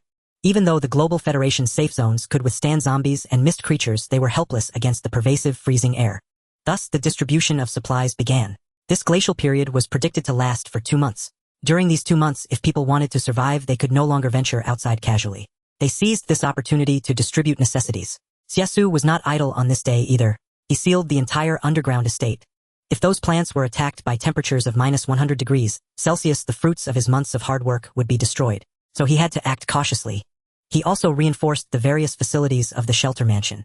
However, even with the temperature control system, it was difficult to maintain electricity under the extreme external cold. This caused the temperature inside the shelter to drop to -2 or 3 degrees Celsius, but compared to the outside, it was paradise. Especially for women like Yan Fuqin and Pu Ming, who had retreated into a small room and turned on the heating, the indoor temperature remained at 20 degrees. A rare comfort. As for Xie Xu, he didn't feel much. He was no longer an ordinary mortal. His physical strength was enough to withstand temperatures 200 degrees lower. On the 4th day of the glacial epoch, few human traces remained on the Earth's surface, as Xie Xu observed through Megatron. Clearly, everyone had relocated, preparing to weather the crisis together. However, he discovered that, in the deep mountains, a secret base was under construction. The cold and snow had turned steel into deadly ice blades. Yet, even under such harsh conditions, they persisted in building a huge underground shelter. On the 3rd day, the global temperature dropped to -50 degrees Celsius. Construction of the shelter had to stop. Other places were even more deserted. On the 2nd day, the entire world was submerged in vast white snow. Viewed from the space station, the Earth resembled a pure white snowball. The surging oceans began to freeze, and some areas were already covered by thick ice. On the day before the glacial epoch, the Earth remained silent, nothing but endless white. It seemed the planet had been abandoned, drained of all vitality. In the early morning, Xie Xu was awakened by the chirping of the chick. Chirp, chirp. Opening his eyes, he saw the chick standing on the bedside table calling to him. Then a prompt sounded: ding. Your chick feels the world is getting colder and has decided to return to its pet nest. Pet time 48 hours. Master, please keep warm. Well, this prompt made Xie Xu laugh. The little thing was both adorable and thoughtful. Go ahead. He did not stop the chick and nodded in agreement. Chirp. The chick called out once, jumped into a circle of light, and vanished. At this moment, Pu Ming beside him was awakened, rubbing her big watery eyes. She nestled against Xie Xu and said, Brother, it's so cold. Xie Xu held the little girl tighter. Pu Ming asked contentedly, Will it be colder tomorrow? Of course, Xie Xu nodded slightly, knowing that the next day's cold would be even more severe. But he comforted her. Don't worry, we'll be fine here. He planned to act according to the situation when the Ice Age fully arrived. Perhaps then he would find another opportunity to gather supplies. Pu Ming showed a relieved smile, feeling very safe. After resting for another 2 hours, everyone got up. The outside cold was so intense that even exhaled breath instantly turned to ice. But Yan Fuqin and the others dared not be negligent. They put on heavy cold weather gear, wrapping themselves up tightly. As they stepped out, they saw the women busy in their respective small rooms. Seeing Xie Xu appear only in a tracksuit, the girl's eyes widened. Wow, Xie Xu, are you made of iron? It's so cold and you're wearing so little? Aren't you cold? Unexpectedly, before Xie Xu could speak, Miao Mang, also wrapped in a thick down jacket, snorted coldly. Humph. Even if he wore nothing, he wouldn't freeze to death. Wow, really? Hearing this, Yan Fuqin and the others were immediately envious. If only I had a constitution like Xie Xu. Xie Xu, upon hearing this, curled his lips and said, You can also go out more and hunt mist creatures. It works just as well. TCH. Diao Qian sneered. Where are there any mist creatures outside now? Exactly. Zhali pouted and said to Xie Xu, Help us out, we girls can't finish all the work. Xie Xu was puzzled. Why not ask the sentinels for help? Unexpectedly, Diao Qian said helplessly, Ask the sentinels. Look over there. Saying this, she pointed. Xie Xu looked and saw that those mechanical sentinels were covered in frost-frozen solid. To conserve energy, they had even cut off their own power. They stood there like ice sculptures. This was something Xie Xu had never anticipated. Just then, Optimus Prime walked over slowly. Xie Xu noticed that his condition was not good either. His entire body was coated in a layer of frost, giving him a weathered appearance. As everyone knows, metal typically conducts cold temperatures, and combined with the extreme freezing weather outside, these colossal beings are inevitably subject to significant limitations. Yet they were not greatly troubled. Noticing Xie Xu's gaze, Optimus Prime's mechanical voice carried a note of deference. Master, rest assured, we are merely reducing surface energy output to lower consumption. Only maintaining core functions. Should the need arise, we can restore full power instantly. As he spoke, Optimus Prime adjusted the energy distribution. In the blink of an eye, the frost evaporated completely. But this led Xie Xu to observe. This means your energy consumption will increase several-fold compared to normal, correct? Yes. Optimus Prime paused for a moment before admitting the truth. This was something Xie Xu had not anticipated. He had been constantly preoccupied with his own Vittorio Veneto No. 967, neglecting these powerful mechanical lifeforms. He was unaware that even Megatron from the Transformers films, despite his immense power, had once crashed to Earth and been entombed in Arctic ice. They were not so different, and thus they too had certain vulnerabilities when facing extreme cold. But Xie Xu refused to tolerate such a weakness. He immediately contacted Creation. Now it's time to resolve this issue. In truth, Creation was already acting without needing Xie Xu's orders. He responded, Master, rest assured, I am already researching ways to help the Legion overcome these energy inefficiencies. Discovering the problem now is a good thing. At least we can address these weaknesses in advance. Indeed. Xie Xu nodded, slightly agreeing with Creation's perspective. Discover early, handle early. Otherwise, encountering this situation during battle in the future would truly become a fatal flaw. So he said, I leave this matter to you. As for the other mechanical sentinels, Xie Xu swept his gaze across them and found they, like the mechanical lifeforms, were all reducing their internal energy usage. He randomly pointed at one mechanical sentinel. You go assist them. Yes. Soon the blue light in the mechanical sentinel's eyes flared again, the intense heat within its body instantly melting the frost and restoring its power. It then proceeded to help Pu Ming and the others continue building the cold-proof shelter. This scene astonished Yan Fuqin and the other women. I thought your mechanical sentinel was broken. Ha! Xie Xu retorted. It would break before you do. TCH. Yan Fuqin shot Xie Xu a glare, and the group continued their work. As for Xie Xu, after a brief inspection, he went up to the surface alone to experience the conditions firsthand. B2 followed closely behind. Upon stepping onto the ground, the bone-chilling cold sent a shiver even through Xie Xu. What's the current temperature? He asked B2. B2 replied swiftly, 50 degrees below zero. 50 degrees below zero. Xie Xu murmured to himself. Wasn't it said that tomorrow the Earth would plummet to 100 degrees below zero? Why did it feel different from what he had anticipated? Although Xie Xu was a time traveler during the glacial catastrophe of his past life, he had remained hidden in the underground shelters of the safe zone, unfamiliar with the external conditions. Nevertheless, to him, it made little difference. At this moment, heavy snow continued to fall from the sky, and the entire city of Shanghai seemed to have become a historical relic beneath the glaciers. The biting wind felt like knives, as if it could slice through human skin. After a drone patrol, it was discovered that within 100 kilometers, there were virtually no traces of human activity. Let's go back. Confirming there were no issues, Xie Xu led B2 back underground. By then, the houses had all been constructed. The exteriors were covered with thick, airtight, waterproof fabric, ensuring no energy would be lost during the night. Inside, heating facilities were installed, connected to over a dozen heaters along with thick quilts and comfortable beds. Of course, they weren't foolish enough to seal it completely. A ventilation was still necessary. How is it? Leading Xie Xu into their little house, Yan Fuqin and the others said proudly. Not bad. Xie Xu looked around and nodded. The interior hadn't changed much, mainly the insulation had been reinforced. However, Xie Xu glanced at them with a strange expression and teased.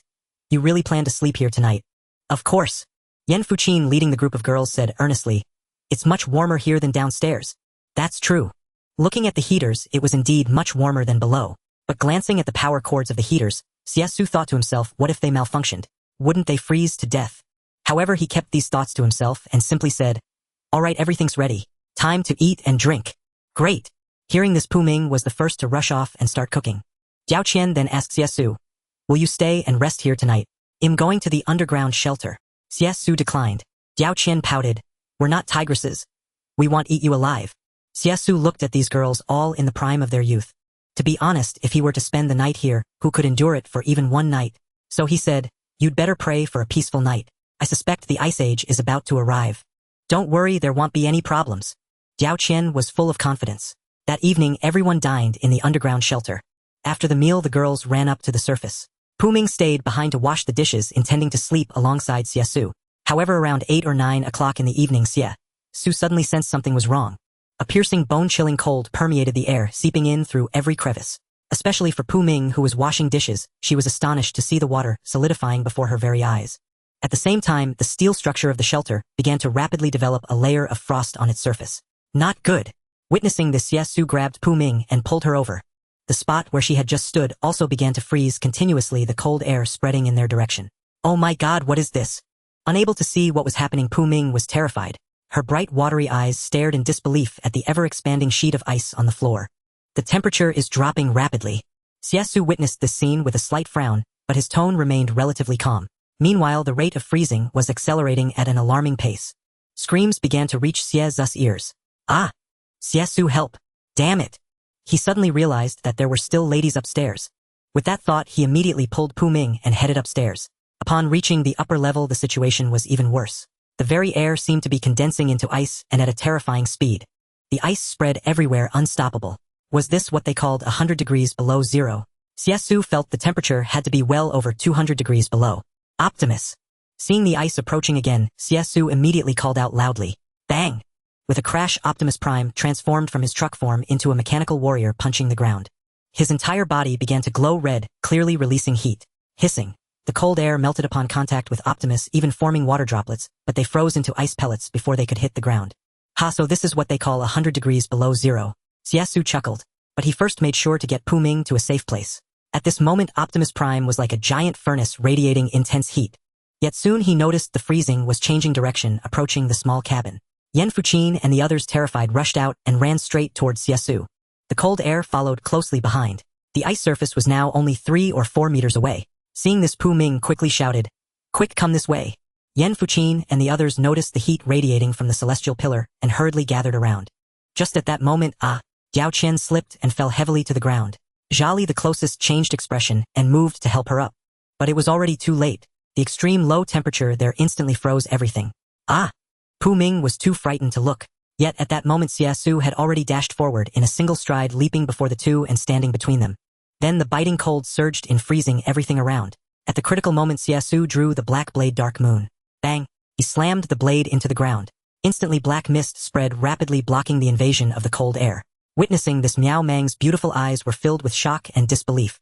He could even block the absolute zero cold air. But clearly she still underestimated Xie Xu's abilities. For next, the cold air, upon meeting the black mist, began to freeze it and spread once more. Damn it! Xie Xu couldn't help but curse for the first time. Then he made a swift decision. Quick, take Diao Qian and leave. Oh right. Upon hearing this, Zhali quickly pulled Diao Qian up and hurried toward the celestial pillar for shelter. Once everyone was in a safe zone, Xie Xu noticed the cold air had pierced through the mist and was surging in. At the moment of contact, even his ever-strengthening body showed faint signs of freezing. But with a light shake of his hand, the cold air fell away. Then he withdrew the Dark Moon blade and swiftly retreated. Wow, Xie Xu is amazing. Xie Xu, you're so cool. A group of girls had witnessed the scene clearly, especially the moment Xie Xu leaped forward, shielding the two ladies, and used the black blade to block the terrifying cold. It was utterly stunning. Are you all crazy? Hearing this, Xie Xu stepped back and scolded helplessly. What time is it and you're still saying this? The girls immediately fell silent and shrank their necks. But speaking of which, soon Xie Xu turned to Yan Fuqin and asked, What happened? Don't you have heating equipment and plenty of sealing materials there? Don't even mention it. Unexpectedly, Yen Fuqin couldn't help complaining. The power went out there, the heating is all useless. That cold air was bone-chilling. Luckily the house held out for a while. Just as I thought. Xie Xu's mouth twitched. The power had indeed gone out. That meant, what about the steam? Xie Xu asked with a frown. The drone prepared to check. But as soon as it left the warmth of the celestial pillar, its wings nearly froze in midair. Frightened, the drone quickly flew back. So cold. Even Xie Xu was shocked by the so-called -100 degrees. He looked at the celestial pillar. After measuring, the celestial pillar reported -120 degrees. Indeed, hearing this number, Xie Xu felt relieved. After all, the coldest place on Earth, Antarctica, had a record low of -89.8 degrees or so. Even then, scientists dropped a steel block from about 1.5 meters in that environment and it shattered upon hitting the ground. Let alone the current -120 degrees. This was simply beyond human endurance.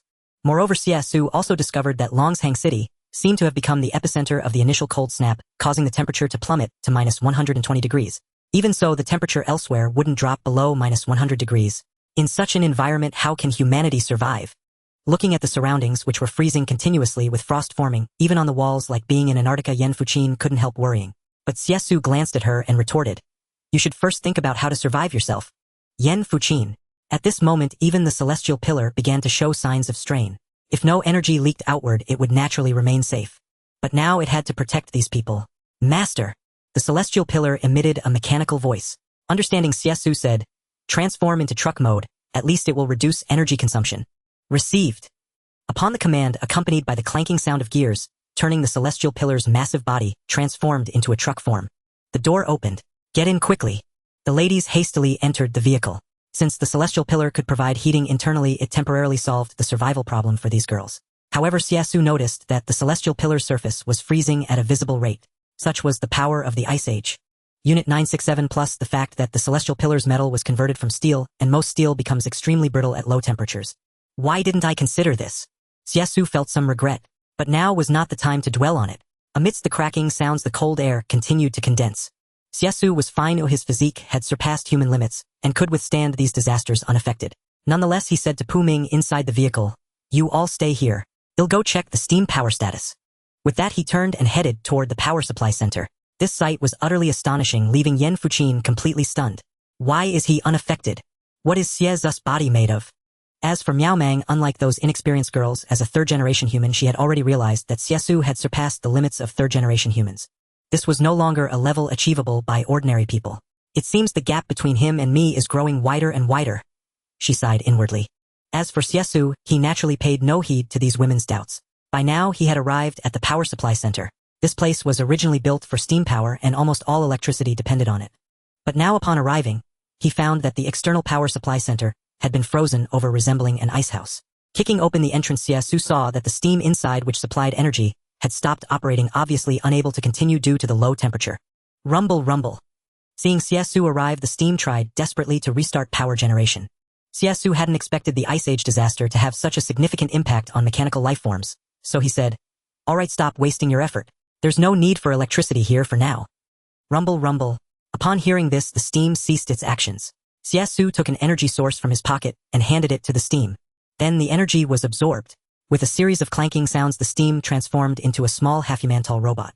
A large amount of cold air scattered from its body. This energy source would allow it to last for a while. If this was the case underground, what would other places be like? Xie Xu commanded the drone to establish communication, then discovered that although the Doomsday technology city in the Himalayas was blanketed in snow, it was still operating perfectly without any issues. Moreover, the temperature inside remained around 20 degrees Celsius. Such data brought Xie Xu some relief. At least the Doomsday technology city was safe. But upon further reflection, this was only to be expected. It was the fruit of millennia of future research. The Doomsday technology city would hardly have overlooked such a problem. A mere -100 degrees was utterly insufficient to affect it. Yet here, glancing around, Xie Xu realized the losses were indeed substantial. "Avenger, how are things on your end?" Naturally, Xie Xu did not forget to inquire about his aircraft carrier. The communication system quickly relayed the Avenger's mechanical voice. "Master, I am fine." "Good." Since all was well, Xie Xu turned his attention to the underground manor. He noticed that because the interior temperature was above freezing, a thick layer of ice had formed on the outer glass of the manor. However, this glass had been specially treated and would not crack. Thus, the interior remained perfectly safe. Moreover, the internal energy supply was functioning without any problems. The only issue now was that the main doors could not be easily opened. Once opened, the interior might be instantly compromised. Fortunately, several mechanical sentries had been deployed inside to handle such matters. The irony was that he, the master, could not easily enter. Xie Xu, Xie Xu. At that moment, he heard Yan Fuqin calling out. Although the distance was only about 30 meters, her voice sounded faint due to the frigid air, as the low temperature had solidified the atmosphere and slowed the transmission of sound. So after confirming everything was in order, he walked towards the door of Tianju. What is it? Yan Fuqin inside the vehicle spoke to Xie Xu through the glass. What should we do next? What to do? Hearing this, Xie Xu looked around momentarily at a loss for words. Indeed, what was to be done next? They certainly could not remain here any longer. But the key issue was that the conditions outside were also unknown. After a moment's thought, Xie Xu first looked at Tianju. How are you holding up? How long can you last? Tianju emitted a mechanical sound. I have no problems whatsoever. Good. Xie Xu nodded slightly. Tianju had now reached level 11. Such a level was indeed capable of withstanding this degree of calamity, though its combat effectiveness was clearly greatly diminished. One must remember that in the movies, even the Transformers were not invulnerable to cold air or liquid nitrogen. Otherwise, Megatron would not have been frozen in Antarctica due to a lack of energy. Thus Xie Xu said, I'll go out first to take a look. Then be careful. Having witnessed Xie Xu's astonishing power, Yan Fuqin and the others were not overly worried, but they still offered a word of caution. With a slight nod, Xie Xu turned and intended to take the elevator to the surface drone in tow. But he discovered that, without power, the elevator was also unusable. Damn it!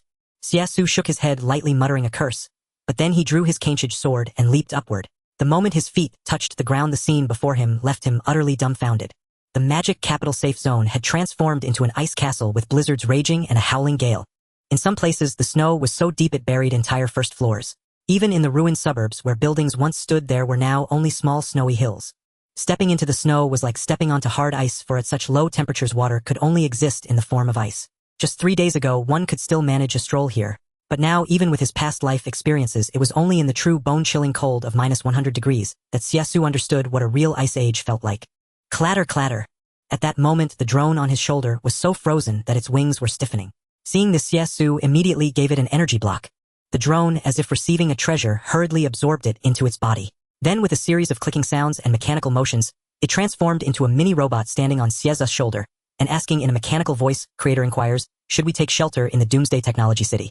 The destination was the Doomsday Technology City Shelter 07. This was naturally a necessary choice.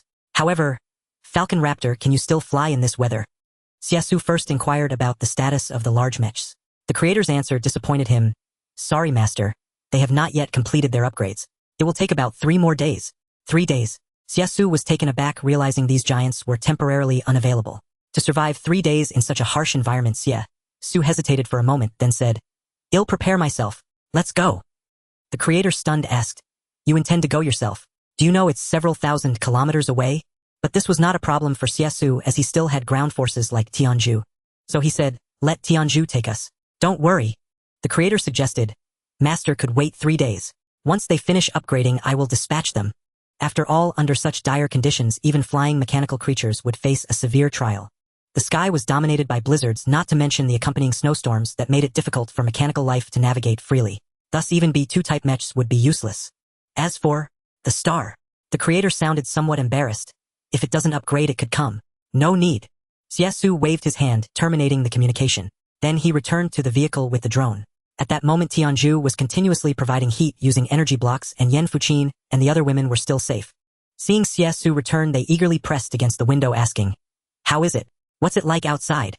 Xie Xu shook his head and said, The situation is grim. You might not understand what -100 degrees means, but if you went out, you'd be frozen into an icicle in less than a minute. What do we do then?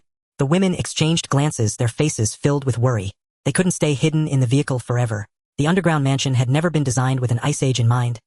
It was built entirely of steel, which only accelerates freezing in cold air. Staying inside would likely mean a faster death, even worse than a wooden house.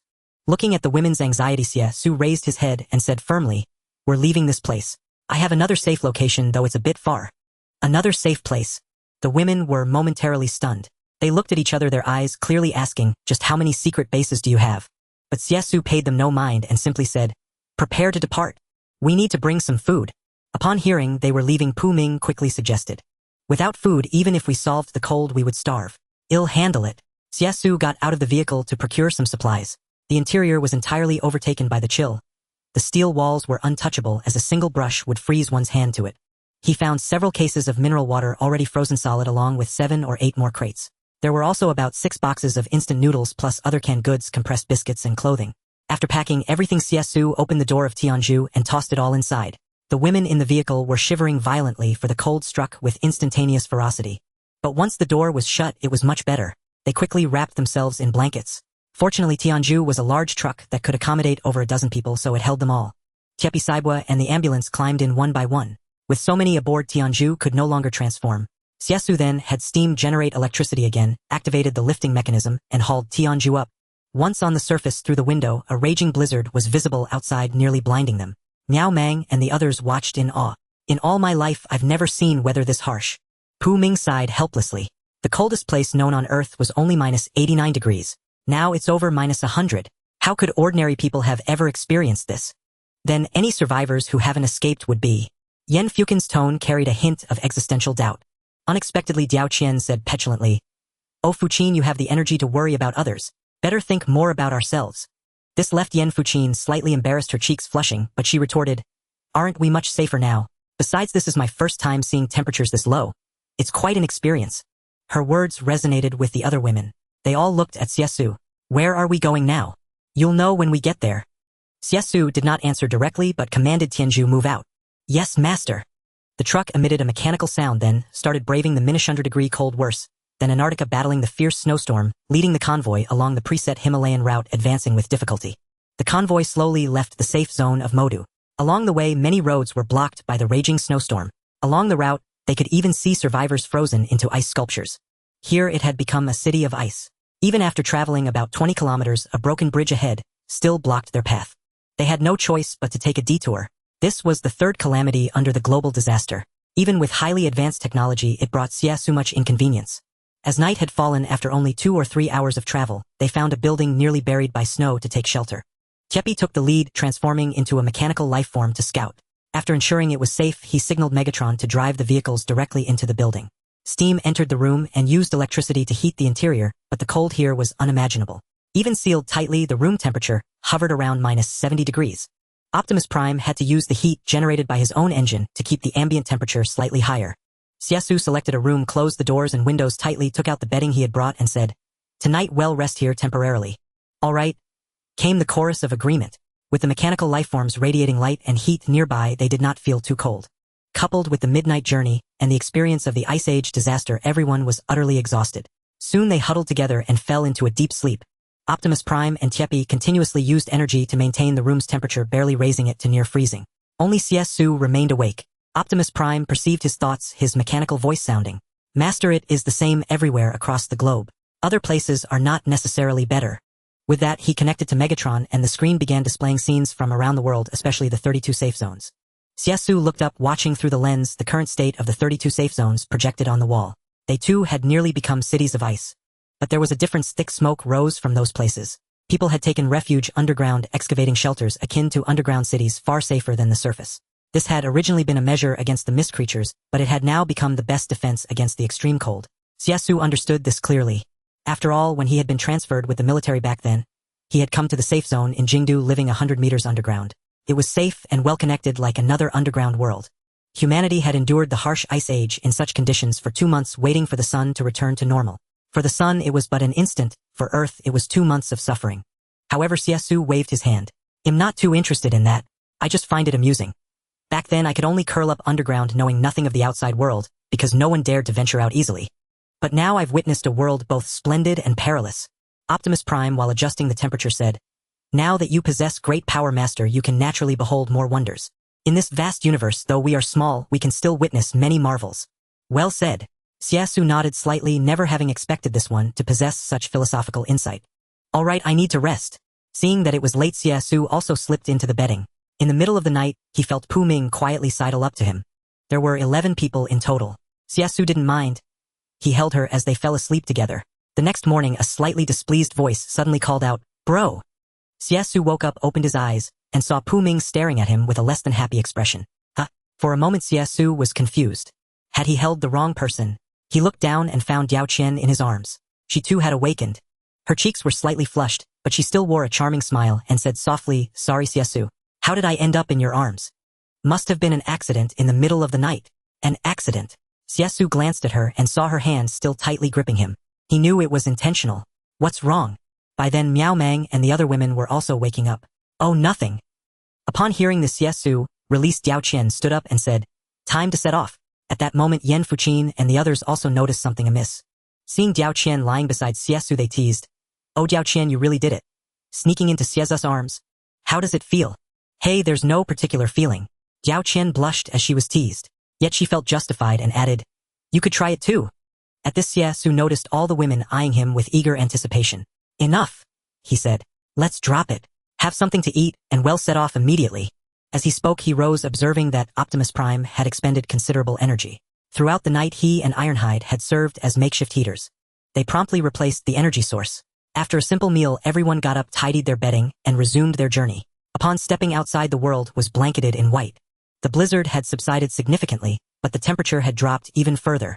Cybertron, Ratchet, Crimson Dragon, and the others were almost entirely covered in snow. Optimus Prime transformed into his mechanical life form and stepped out, knocking on Cybertron's metal shell with a metallic clang. "Cybertron, time to depart." With that, Cybertron, accompanied by the roar of mechanical gears, also reverted to his mechanical life form. Shaking off the accumulated snow, Ratchet, Crimson Dragon, and the others rose as well. They instinctively raised their internal temperatures, alleviating the cold around them. Pu Ming, Miao Mang, and the other women seized the opportunity to step out. Once Optimus Prime transformed back into a large truck, everyone filed in.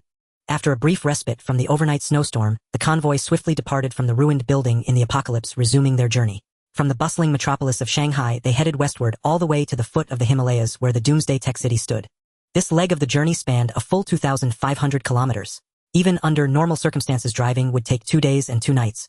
Now they also had to contend with the raging blizzard and extreme temperatures of -100 degrees Celsius. Under such harsh conditions, arriving in a short time seemed nearly impossible. Yet Xie Xu was unconcerned. They sped along the highway, guided by satellite navigation overhead, effortlessly avoiding any sections that might impede their progress. Although the highway was thick with snow, their vehicles were not ordinary cars but mechanical life forms, masters of traction control. Thus the remainder of the journey went smoothly. Though their speed was only 80 kilometers per hour, it ensured absolute safety. Inside the vehicle, Yen Fuqin and the other women finally breathed a sigh of relief, especially as they looked out the window at the gradually calming blizzard, witnessing the post-apocalyptic scene for the first time. Seated in the passenger seat, Xie Xu was intently observing their surroundings. On the road, there were no other vehicles, no survivors. Utter silence. Only their convoy advanced alone on the snow-covered highway. Honk! Just as Xie Xu thought, they were the only ones adrift in this desolate wilderness. The distant sound of a train whistle caught his attention. He snapped back to reality, frowning in doubt. Strange, why do I hear a train? Did you all hear that too? I heard it too. There really is a train. What's going on? Isn't it -100 degrees? How can a train still run? Pu Ming and the other women thought they had misheard as well. But in an instant, Optimus Prime's voice echoed in the cabin. A train is approaching on the tracks ahead. A train. Hearing this, Xie Xu grew intrigued. How interesting that a train was still running at a time like this. After all, the outside temperature was -100 degrees. Meanwhile, Megatron relayed a message. This is the world's only perpetual motion train. Powered by simple human labor, it can run at high speeds almost indefinitely. It was built by Andrew from Country, Y, carrying tens of thousands of survivors. A perpetual motion train, tens of thousands of survivors. Built by Andrew. This news made Xie Xu furrow his brow. How strikingly similar this sounded to the movie Snowpiercer from his past life. After all, after the Ice Age catastrophe, human living space was extremely limited. A non-stop train racing along had become the safest haven. Because as it sped, it could not only generate its own electricity and heat, but also effectively shield against the bitter cold. This was originally just a concept from a film, yet now it had become reality. The convoy stopped on an overpass. Below, Xie Xu watched a train with hundreds of carriages roar past. In the apocalypse, many survivors truly fight with all their might to survive. Xie Xu couldn't help but marvel. Indeed. Yen Fuqin also pressed against the window, gazing down, awestruck by the magnificent train. But then she looked up and smiled at Xie Xu. Living on that might be quite thrilling. Thrilling. Xie Xu cast her a sidelong glance and pursed his lips. Since such a train existed, there must be a class system within it. The rich and the poor were destined to live in 2 different worlds. All right, let's go. Unwilling to dwell on it, Xie Xu instructed Optimus Prime. As you command, my master. Receiving the order, Optimus Prime led the convoy onward toward Doomsday Tech City. This was merely a minor interlude along the way, not affecting Xie Xu's journey. Along the way, they passed through Kyoto, one of the few safe zones left in the world. But he did not stop continuing onward. After a day and a night their remaining supplies were running low. The final 500 kilometers proved especially arduous, and at this pace they couldn't reach the destination even in 2 days. As the destination grew increasingly remote, Yan Fuqin couldn't help but ask, "Xie Xu, where exactly are we going?" "Yes." Diao Qian, who had been holding back her curiosity, chimed in as Yan Fuqin spoke, teasing, "If you tell me, you'll sleep with you tonight. I think even if you don't tell her, she still wants to share your bed." Zhali interjected, unable to resist a jab, earning a glare from Diao Qian. "If you kept quiet, no one would notice you." The other women covered their mouths, giggling at Diao Qian's exposed secret. After the laughter subsided, their curious gazes returned to Xie Xu. Clearly, they couldn't understand why, after 2 days of travel, Xie Xu still refused to reveal their destination. Fine. Seeing this, Xie Xu realized concealment was futile, but still said, "Tomorrow you'll know." The next day, in daylight, by all accounts Jizai should have returned long ago, but strangely he hadn't. Yet Xie Xu wasn't worried, as Jizai occasionally sent messages to report his safety, so he let it go. Due to the terrible road conditions, though the blizzard here had ceased, the path was rough and bumpy. All the mechanical life forms except Optimus Prime reverted to their original forms. Especially the Red Dragon, which is essentially a Ferrari 488, finds it immensely challenging to navigate such terrible road conditions. Therefore, it prefers to advance in its mech form, which feels much more reliable. As night fell, the storm struck once more. Even the powerful mech creatures struggled to make progress. They sheltered beneath a mountainside next to a slope where they had blasted open a cave with iron sheets, taking refuge inside to rest momentarily. By the next morning, as everyone struggled to rise, and had not yet prepared to set off, a thunderous roar echoed from afar, and the sky was pierced by deafening sounds. Xie Xu stepped out of the cave against the wind and snow, and a silver-white airship came into view. At that moment he was surrounded by a strange shield that blocked the wind and snow, slicing through everything like a sharp blade. "Wow, what is that? It's so big." Thanks to the Tianzhu acting as a heat source, several women could venture outside without freezing in the storm. When they saw such a gigantic and mysterious transport plane appear amidst the vast wind and snow, their expressions were filled with astonishment. Only Xie Xu, standing at the front, looked up at this colossal object and felt a sense of relief, then calmly announced, "We are home." The galaxy revealed itself here. Its massive body loomed like a giant rock overshadowing the sky, appearing at the edge of the Himalayas. Upon landing, it emitted a mechanical rumble. "Master, we can set off now." "Good." Nodding gently, Xie Xu led the stunned women aboard the aircraft, first ignoring their shocked expressions. Tianzhu Red Dragon Iron Skin, and the ambulance transformed into car forms, slowly driving onto the lift platform. Then, once everyone was inside, the galaxy let out a thunderous roar and began to ascend. The blizzard here was exceedingly fierce. Even with the support of the antimatter shield system, the galaxy had to be especially careful, particularly as the temperature was lower and the winds were stronger at high altitudes. However, inside it was as warm as spring. Upon stepping into the cabin, the women couldn't help but exclaim, "It's much more comfortable in here than in a truck." Miao Mang scanned the area and recognized the aircraft, her expression slightly odd. Could this possibly be the largest galaxy model in the world? "You know this plane?" Xie Xu asked, looking at Miao Mang with keen interest. Miao Mang nodded in confirmation. "Though the exterior has been modified, I have seen it before. The internal structure is exactly the same." To prevent survivors from recognizing it, its exterior was deliberately altered to appear more formidable than before, but the internal structure remains largely unchanged. After all, it is the largest transport aircraft in the world. As a military personnel, Miao Mang understood this well, which was hardly surprising. What puzzled Miao Mang, however, was why Xie Xu possessed the galaxy and was also a mysterious mechanical life form. Yet she had no intention of probing further. This was Xie Xu's secret, one she had no right to interfere with. Naturally, Xie Xu had no plans to explain either. Thus the group quickly followed the galaxy as it ventured deep into the Himalayas. Coincidentally, through the collection glass, Xie Xu once again saw the long snow country train stretching 300 cars. It was actually running on the tracks in the Himalayas. "I didn't expect this to be their necessary route." Witnessing this scene, Xie Xu said with great interest, "Indeed."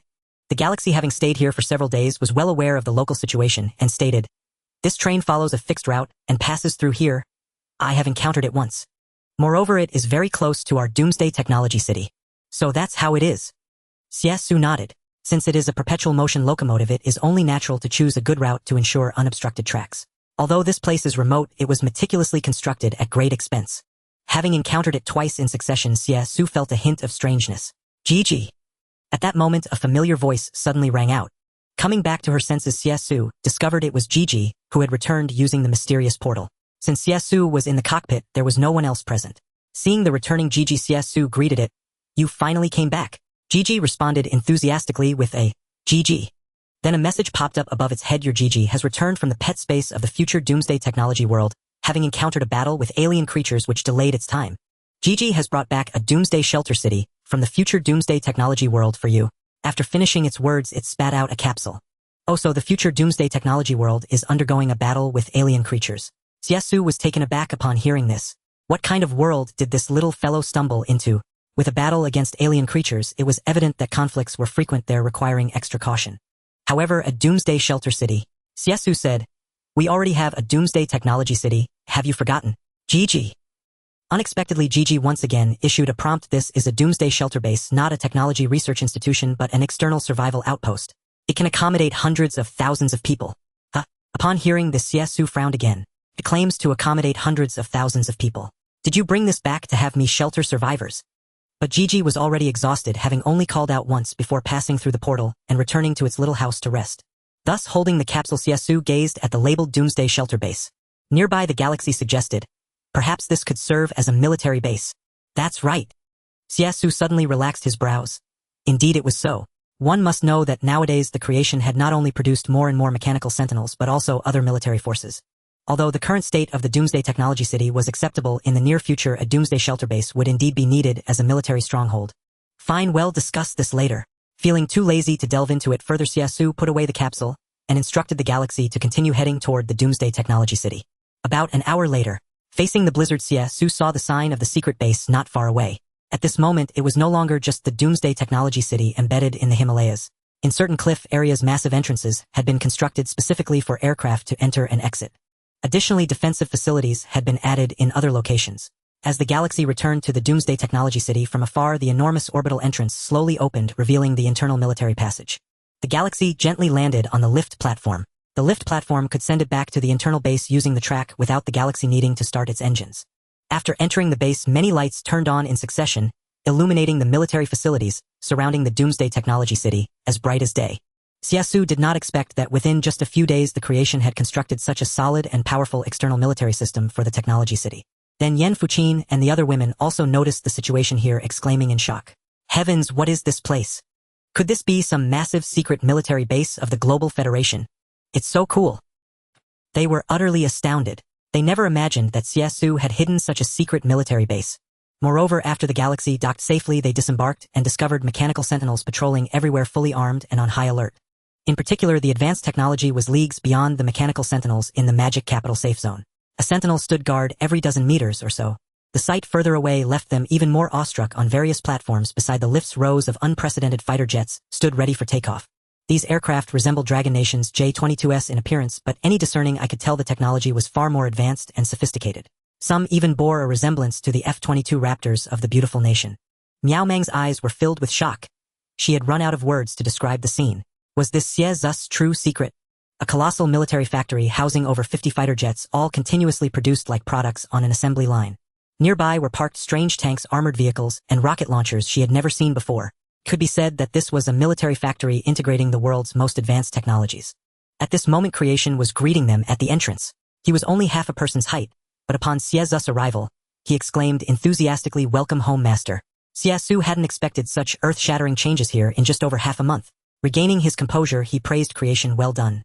That's not all. Behind him, Big Head came over with a sly grin. "Boss, did you think these were just ordinary fighters? You're wrong. They can all transform into mechanical life forms." What? They could all become mechanical life forms? This left Xie Xu stunned. Was this true? He looked at the dense array of fighters, armored vehicles, tanks, and rocket launchers. There were hundreds of them. If they were all mechanical life forms, this was too astonishing. Fortunately, creation quickly explained, "Don't misunderstand, boss. Although these fighters can assume large mechanical life forms, they are just ordinary robots. I merely replicated the transformation elements from Big Head to build them. They are actually far less powerful than true mechanical life forms." "I see." Upon hearing the explanation, Xie Xu breathed a sigh of relief. It wasn't that he was unwilling to have such a powerful army of mechanical life forms, but rather, the rapid development in just over 20 days was beyond imagination. Even novels wouldn't dare write such a plot. However, this was for the best. Too many mechanical life forms, and Xie Xu truly worried that one day they would split into two factions and wage war like on the planet Cybertron. Now, merely enhancing the fighters a bit seemed more prudent. After all, even if they were destroyed, it wouldn't be too heartbreaking. But if it involved sentient mechanical life forms, Xie Xu would be truly reluctant to part with them. By the way, he turned to look at the women who were already dumbfounded and didn't want to reveal too many secrets. So he said, "First, arrange accommodations for them. This journey hasn't been easy." Roger that. Creation as an intelligent mechanical life form immediately looked into the distance upon hearing this. At that moment Narcissus walked out and said politely to everyone, please follow me. This. The sudden appearance of such a beautiful woman made the girls slightly wary, and they all looked at Xie Xu. Xie Xu nodded. Go ahead, she is the intelligent brain of the tech city, Narcissus. She will take care of you. Okay, then Xie Xu, see you later. The women finally relaxed and followed Narcissus away. After the girls left, Xie Xu along with Creation, Big Head, Lockdown, and Dark Voice first arrived at the Scientific Research Control Center. After reviewing the development data, they found that the number of mechanical sentinels had increased to 3,000. Yes, 3,000. The reason for having so many mechanical sentinels was that Creation had opened several new production lines and other military forces were also continuously growing. Creation was even constructing a Skynet system. However, these developments had recently slowed down. Master, although we are fast, the world is now frozen and entering an ice age. Even mechanical life forms are extremely limited in gathering resources outside. Current resources can still support the production of 7,000 mechanical sentinels and increase the fighter count to 100. But that's it. Creation jumped onto the console, saying somewhat helplessly. Although he was immensely capable given sufficient resources, he might be able to assemble an interstellar alien invasion force within a year. But Earth's resources were not abundant. Even so, Xie Xu said, you have already done an excellent job. Once the ice age is over, Big Head and the others can continue to gather resources outside. Yet Creation chuckled again. Even without collecting ready-made resources, I've discovered several world-class mines. Mining can sustain the status quo. For example, the Himalayas, where surveys have found plenty of ore and iron. Is that so? Xie Xu was quite surprised to hear this. He hadn't expected such treasures to be hidden there. But this couldn't escape Creation's notice. I have already dispatched mechanical sentinels there and deployed an upgraded Falcon to supervise. As he spoke, he opened the large screen. The next moment, the screen switched to show a mine deep in the Himalayas where a large number of mechanical sentinels were busy mining. The Falcon stood atop the mountain looking rather bored in the face of the minus 100 degrees Celsius cold. Seeing this, Xie Xu understood clearly that entrusting the management of the Doomsday Tech City to Creation was the right move. So he looked at this little fellow and praised, well done. There's much more. Encouraged by the praise, Creation became a bit cocky, gesticulating ready to continue his presentation. But just at that moment, the mechanical door creaked open and Narcissus walked in. She said to Creation, the master has just returned and needs rest too. Alright. Reminded of this, Creation suddenly realized. The master had had a tough few days. He quickly added, boss, go rest first. Tomorrow I'll show you all the results. Alright. Xie Xu nodded slightly, feeling a bit weary. So he turned and left first. Under Narcissus' guidance, they first arrived at the first floor. All the living facilities of the Doomsday Tech City were concentrated here. Choosing the most suitable building, Narcissus pushed open the door and invited Xie Xu to enter. Upon entering, he saw that Pu Ming and the others had already settled down here. They had just bathed and enjoyed a moment of comfort. The temperature here was just right. 20 degrees Celsius, the temperature humans find most pleasant. After her bath, Pu Ming saw the mechanical door open and Xie Xu walk in. She said cheerfully, brother, you're back. He embraced the young girl, then Xie Xu looked around. After all, this was the Doomsday Tech City, brimming with a sense of technology, yet it lacked the breath of life. But this was not their fault. The enjoyment perceived by mechanical life forms and humans was inherently different. Just then, the mechanical door opened again, and a mechanical sentry walked in carrying a fruit platter. Wow, fruit! Xie Xu remained quite calm, but Pu Ming, Yan Fuqin, and the others had their eyes light up at the sight. They hurried forward. On the fruit platter there was cantaloupe, and some strawberries too. Xie Xu gently introduced. We grew these ourselves, you can eat them without worry. Then thank you, I won't hold back. Yan Fuqin hadn't expected to enjoy fresh fruit right after her bath. Moreover, these were things she couldn't get in the magic capital safe zone. So she couldn't resist taking one, took a bite, and a look of pure bliss spread across her face. So sweet. Really? Let me try too. Hearing this, the other girls also gathered around to taste. They found it was indeed sweet, just like seasonal fruit. Diao Qian couldn't help but sigh. If only the underground estate in our magic capital safe zone could keep going. When the strawberries ripened, they should taste this good too. At these words, the other girls fell silent. Yes, but unfortunately that place could never be returned to. Only Pu Ming couldn't help but look at Xie Xu with her beautiful big eyes and ask, Xie Xu, will we ever go back to the magic capital safe zone? Of course. Faced with this question, Xie Xu answered without hesitation. We still have our things there. Hearing this, the girls finally breathed a sigh of relief. Then they all cheered up. They had thought Xie Xu wouldn't go back. After all, no matter how good this place was, there were the fruits of their hard work and too many memories. Soon the fruit was devoured. Xie Xu had the mechanical sentry bring dinner. It was a very simple meal. Just some instant food, one portion for each. Though it was fast food, at least it was hot rice. The girls' appetites were whetted and they feasted. After all, these past 3 days had been grueling with temperatures of minus 100 degrees outside. They had thought they were done for. But now they were enjoying even better treatment than before, making them feel as if they had ascended from hell to heaven. After the meal, it was getting late. Everyone went to rest, exhausted from days of travel. Xie Xu also took a shower and then went to bed.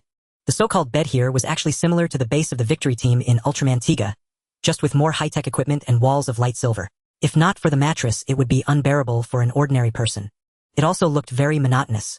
Lying in bed staring at the ceiling of the base, Xie Xu suddenly felt a bit dazed. He felt that, in the future, the world might often develop in this direction. Because the more advanced the technology, the thinner the human touch. Just like this room devoid of any warmth, leaving only a cold, stark emptiness. But then again, this was the Doomsday Tech City, the domain of heartless mechanical lifeforms. Could I expect them to make it cozy for me? Nonsense. Talking to himself, Xie Xu felt his thoughts were too complicated. So he decided not to dwell on it and simply turned off the light to sleep. The next morning, the room lit up.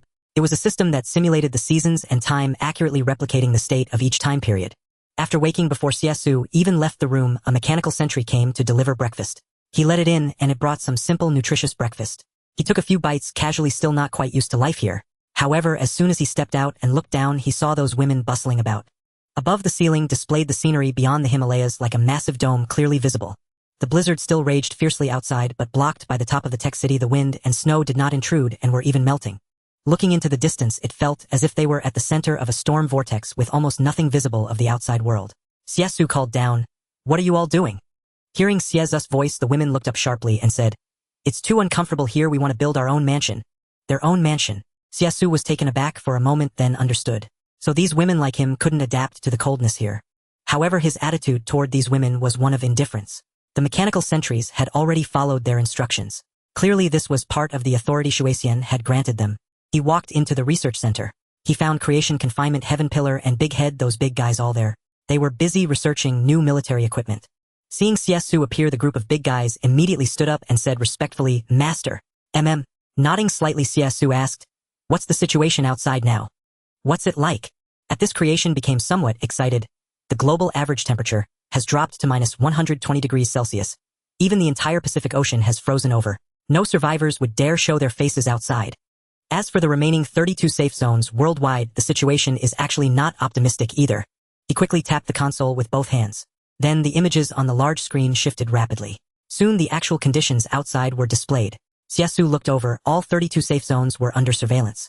Through satellite surveillance from outer space, Xie Xu saw that these 32 safe zones were also in critical condition. Outside, almost everything was buried under heavy snow with only a few buildings remaining. But outside, some machines were still busy and flags fluttered marking the locations of different countries. Occasionally workers in special suits would emerge, but aside from repairing circuits, there was hardly any other activity. In short, the entire Earth was now shrouded in deathly silence. Creation added, according to our observations across the 32 global zones, excluding those who froze to death, the total number of survivors should exceed 200 million. But if supplies run short in these 2 months, honestly, I think there could still be millions, even tens of millions more deaths. Tens of millions. Even Xie Xu was startled by this number. Indeed, with over 200 million people and successive calamities, even the Global Federation could not stockpile too many supplies. So the worst-case scenario was starvation. However, Xie Xu was powerless against this. Astronomically daunting problems were also difficult for him to resolve, especially since he himself was currently facing a shortage of resources, making it impossible to build a larger military force to cope with future disasters. But he still asked, "How is the situation with the energy bodies?" Fortunately, this question was not too tricky. Creation replied, "We have stored a great deal, over 800 million, enough to effortlessly sustain the Doomsday Technology City. However, just to be safe, I have already sent Stellar to track down the traces of those mist creatures." "What? Sending Stellar to find the whereabouts of the mist creatures?" Well, Xie Xu was stunned by this news. He looked at Creation with a strange expression. Creation scratched his bald mechanical head. "Just to be safe. Although 800 million energy bodies is a lot, I previously counted the number of mist creatures. There are at least 30 billion globally. 800 million energy bodies can keep us in peak condition on Earth. But if we venture into interstellar space or invent more powerful weapons in the future, we'll need more energy than this." Creation spoke very seriously. Well, hearing this, Xie Xu finally understood. "You're already preparing to explore the universe, while the current disaster hasn't even passed. Not bad." Unexpectedly, Creation said with utmost gravity, "The end of science is infinite. I need greater challenges. Let my master become the ruler of the entire universe." Xie Xu couldn't be bothered with him. After all, exploring the mist creatures was not a bad thing. When the Ice Age descended, those creatures had already evacuated and their exact location was unknown. If they could be found, it would be a matter of far more than a few hundred million energy bodies.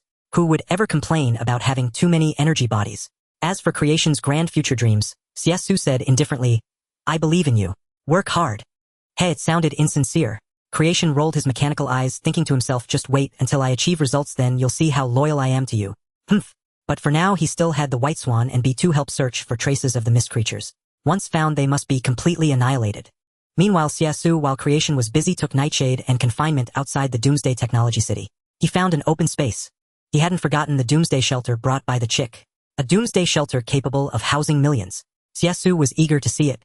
So, in a canyon stretching over 100 kilometers outside the Doomsday Technology City, he deployed the Doomsday shelter capsule. Boom! The next second, a loud crash echoed. The Doomsday shelter expanded rapidly, soon filling the entire canyon, establishing a shelter surrounded by mountains. A vast array of facilities lay exposed, stretching over 30 kilometers. Many parts were embedded deep into the mountains. Despite the raging blizzard, what astonished Xie Xu was that only a single base vehicle emerged from the massive shelter, beginning to construct various energy towers, farmlands, military factories, and more. Xie Xu was utterly bewildered. Wasn't this a real-life version of Red Alert, starting with one base vehicle and building everything else? Could this be something the chick brought from the Red Alert world? However, Nightshade, witnessing this, exclaimed in shock, "Tisk tisk tisk, this is truly unprecedented high technology." But that voice sounded so much like that fool Big Head's. Therefore Xie Xu glanced at this fellow and warned, "Don't learn from that bastard Big Head." Yes, master." Nightshade was startled by this, quickly straightened up, and gave a robotic reply. "These guys." Xie Xu shook his head, a bit speechless. But when he focused his attention on the base vehicle diligently building, he realized this was indeed a real-life Red Alert. And the advantage was that he didn't have to personally direct the construction. This base vehicle would automatically upgrade and create everything. It was equivalent to establishing a safe Doomsday defense military base on the outskirts of the Doomsday Technology City. My god, what a huge gain. The base vehicle built at an incredible speed. In the blink of an eye, a small base had sprung up like magic. Then various large structures took turns appearing, such as power plants, munitions factories, and mechanical factories.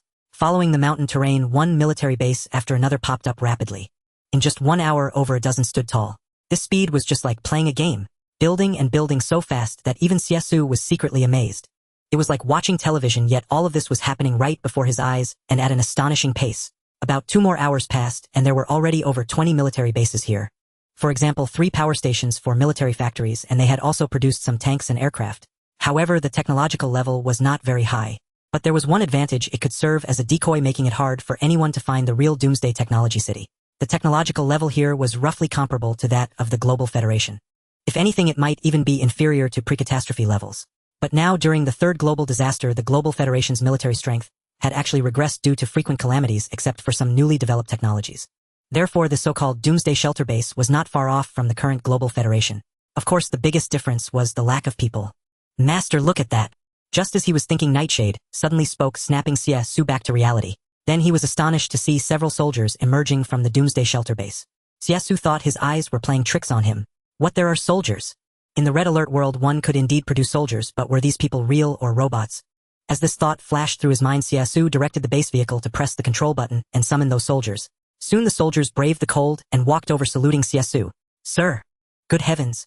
Looking at these soldiers, who were almost indistinguishable from real humans, Xie Xu had to marvel at the advanced technology. He still asked, "What is your name?" The soldier replied, "Vic." Xie Xu asked further, "Vic, how many soldiers do you have?" Vic answered, "Our Doomsday shelter base has a total of 500 soldiers, 100 tanks and 50 aircraft, 120 armored vehicles, 12 power stations, 8 iron towers, 12 combat bunkers, 12 tank bunkers, 26 artillery pieces, 6 pyramids." Hearing this, Xie Xu was even more convinced that this was the base vehicle the chick had brought from the Red World. Still, having such an outer Doomsday defense base was not a bad thing. Xie Xu nodded in satisfaction. Before long, the base vehicle had constructed several new defensive fortifications. Now these fortifications stretched nearly 30 kilometers, turning the entire area into a refuge base. What a pity, though. Xie Xu had barely anyone here. Counting carefully, there were only about a dozen people, all of them women. Even with such a formidable military refuge base, it was useless, because there were no people. However, Voice of the Night noticed Xie Xu's regret, and suddenly said, "Master, you can let survivors take refuge here, and build your own force." Xie Xu frowned and looked at Voice of the Night. Let survivors take refuge here and build his own force. This guy sure had plenty of ideas. Indeed, he could actually set up an apocalypse refuge base, sheltering millions of survivors to confront future calamities. In the distance, a train whistle suddenly blared. Xie Xu frowned and looked over. He saw that the train was less than 10 kilometers away, passing by once again. Voice of the Night explained, "The railway beyond the Himalayas is severed, so they're trapped within this 1,000-kilometer radius." "Oh, so that's it." He nodded. No wonder he had seen this train yesterday and now again today. so they were trapped within a 1,000-kilometer loop. But since it was a perpetual motion train, as long as it had tracks to circle on the heat inside wouldn't be devoured by the -100-degree cold. The Apocalypse refuge base was nearly complete with many civilian residences as well. Xie Xu couldn't be bothered to look further and turned back to the Doomsday Tech City. Back in the Tech City, Xie Xu saw that Pu Ming and Yan Fuqin had already set up a temporary dwelling. A luxurious villa. It covered about 500 square meters, a room converted from the first floor of a large building. The metal materials had been replaced with wooden walls complemented by warm lighting. They had also placed many sofas, beds, and various luxurious items, all collected back in Longshang City. Clearly Xie Xu had brought them out for everyone to use freely. In less than a day it had been transformed quite nicely. Seeing Xie Xu approach, Yan Fuqin immediately smiled and said, "So what do you think? Isn't this place well renovated?" "Not bad." He looked around. It had a bit of a homely feel. They had even installed a 100-inch TV. Xie Xu was quite satisfied. Haha. Seeing Xie Xu pleased, Yan Fuqin introduced the beautiful girl beside her, Pu Meilan. Meilan designed it. She studied architecture before, very talented. Is that so? He glanced at the girl, one of the original group of women, also quite attractive. Her pretty face flushed slightly, looking a bit shy. Xie Xu smiled. Looks like taking you all in wasn't for nothing. Each of you has your uses. Of course. Yan Fuqin lifted her fair chin and snorted. We're not freeloaders. Though we can't do much in the face of disaster, when it comes to daily life we're absolutely fine. Oh, can't do much in the face of disaster, but in life. That phrasing was a bit ambiguous. Xie Xu gave her a peculiar look. Hey, don't misunderstand. Yan Fuqin realized she had misspoken and quickly waved her hands to explain. I meant daily life. Daily life. Isn't that still daily life? Xie Xu teased. Oh. Yan Fuqin was at a loss, stomping her feet in frustration. But Diaoqian was straightforward, saying with a smile, daily life is just daily life. What's wrong with that? You. Yan Fuqin was exasperated by the young girl. She had always hoped to make progress with Xie Xu. All right. Xie Xu didn't want to dwell on this with them. He just wanted to rest. I need to go see my bedroom first. Hey, wait. Pu Ming immediately chimed in. I'll make the bed. With that she hurried inside. The others stayed in the living room to watch TV. A huge laser TV over 100 inches. Normally it would cost 40 or 50,000, but now Xie Xu had brought it here. The shows were stored on a USB drive, with a wide variety to keep them entertained for a while. It didn't matter much. The girls had somehow found sunflower seeds and dried fruits snacking as they watched. This hardly felt like the apocalypse. Before long Pu Ming had made the bed. Xie Xu returned to his room, lay down on the soft large bed, and soon fell into a deep sleep. The next day Xie Xu woke up and first went out to check the Apocalypse refuge. He discovered that compared to yesterday several more power towers had appeared. There were also more combat fortresses, tank bunkers, and the like, all increased in number, but the number of soldiers remained the same. Besides that, Xie Xu noticed several hundred residential buildings, all factory style, but equipped with heating systems powered by the plant. Despite the -100-degree cold outside, the indoor temperature was over 10 degrees. This Apocalypse refuge base was essentially complete. Seeing the project nearing its end, Xie Xu also put away the base vehicle. He wasn't sure how long they'd need this place, but as long as he had the base vehicle he could always build another refuge. However, before Xie Xu could go inside, he suddenly heard the familiar choo-choo sound again. He looked into the distance and saw the train passing by. This thing seemed to be hanging around the area every day now. But as he gazed into the distance, Xie Xu noticed something interesting. Someone was being thrown out of the 300-car train. It reminded him of scenes from Snowpiercer. Those who broke the rules or violated the train's laws were directly thrown out, frozen into ice sculptures. But that didn't seem to concern him. Shaking his head, Xie Xu soon returned to the Doomsday Tech City. He went to the Research Control Center. Creation was still searching for traces of the mist creatures. But seeing Xie Xu arrive, he immediately jumped down. Boss, perfect timing. I've built a new device to test physical strength. Want to give it a try? A new device to test physical strength. Xie Xu was taken aback. From the initial zombies to the mist creatures, his strength had grown significantly thanks to Kanchij Masamune and the Black Blade Dark Moon. But due to a lack of testing tools, he still didn't know exactly how strong he had become. Now that he had the chance, he was naturally curious. So he said, alright, let's give it a try. Great boss, follow me. With his agreement, Creation jumped off the console and led Xie Xu down to the first floor to a specially designed training ground. As soon as he entered, Xie Xu noticed the training ground was different. It was filled with many special training equipment and the space was vast. A full 100,000 square meters. There was a shooting range, of course, along with many force testing tools and an area for upgrading weapons and equipment. In short, it was tailor-made for mechanical lifeforms. But Xie Xu's current strength was no less than theirs, perhaps even greater. Star was also there, and upon seeing Xie Xu immediately walked over and spoke with mechanical respect. Master. Xie Xu gave a slight nod and noticed Miao Mang training not far away. Who let her in? Oh, she begged me persistently. Creation quickly raised his hand upon hearing this. Is that so? Xie Xu's expression turned intrigued. Yet he didn't mind. Miao Meng naturally noticed Xie Xu's arrival. Setting down her spear, she approached fully armed and said, "You're here too." Xie Xu nodded slightly. "I came to see the results of your training." But Miao Meng didn't believe him. She sneered. "You're here to train yourself, aren't you?" "Train? Do I need to?" Xie Xu replied calmly to the doubt. "Don't you? The boss is just here to test his physical strength." Creation interjected to explain for Xie Xu. Testing strength. Miao Meng was taken aback. Then Xie Xu looked at Creation and asked, "How is her training going?" "Ah." At this, Creation immediately said, "Her physique and strength are formidable, already 100 times that of an ordinary person. Using global satellite reconnaissance, I discovered that among all third-generation humans in the 32 safe zones worldwide, she ranks at the top." "Is that so?" Xie Xu grew even more intrigued. But Miao Meng was more eager to see Xie Xu's own prowess, so she asked, "Aren't you going to give it a try?" "I'll give it a try." Xie Xu glanced and stepped forward toward a strength testing machine. Creation eagerly said to the machine, "Boss, just strike with all your might. It'll capture the precise data." "All right." Xie Xu didn't hesitate. He nodded slightly and threw a punch. How powerful this punch was, Xie Xu himself didn't know. But the moment it struck the machine, a tremendous tremor erupted, as if it might collapse the entire training ground. Shock couldn't help but flash in Miao Meng's eyes. Was this even human? Her beautiful eyes fixed on the machine, she couldn't help asking Creation, "How much force is in this punch?" To her surprise, Creation was even more stunned, for he discovered, "This machine. It's broken." "Oh dear, it's smashed." Miao Meng's mind went blank at the news. She stared at Creation in astonishment. Looking a bit awkward, Creation still stepped forward and tinkered with his mechanical arm for a good while. While busy, he explained, "The limit of this machine I set at 100,000 tons. I thought that was already the ceiling, after all that Kid Stellar only has 60,000 tons of force. But the boss strength has already exceeded 100,000, so." He didn't finish. But beside him, Miao Meng had already grasped the implication. She looked at Xie Xu with a complex expression. This guy's strength had actually surpassed 100,000. What level was that? An ordinary person only had about 100 kilograms of strength. And 100,000 was 1,000,000 times that of an ordinary person. She herself barely managed 100-fold. He was 10,000 times stronger than her. How did you achieve such power? Miao Meng felt her mind couldn't keep up. Xie Xu himself hadn't expected a single punch to destroy the machine.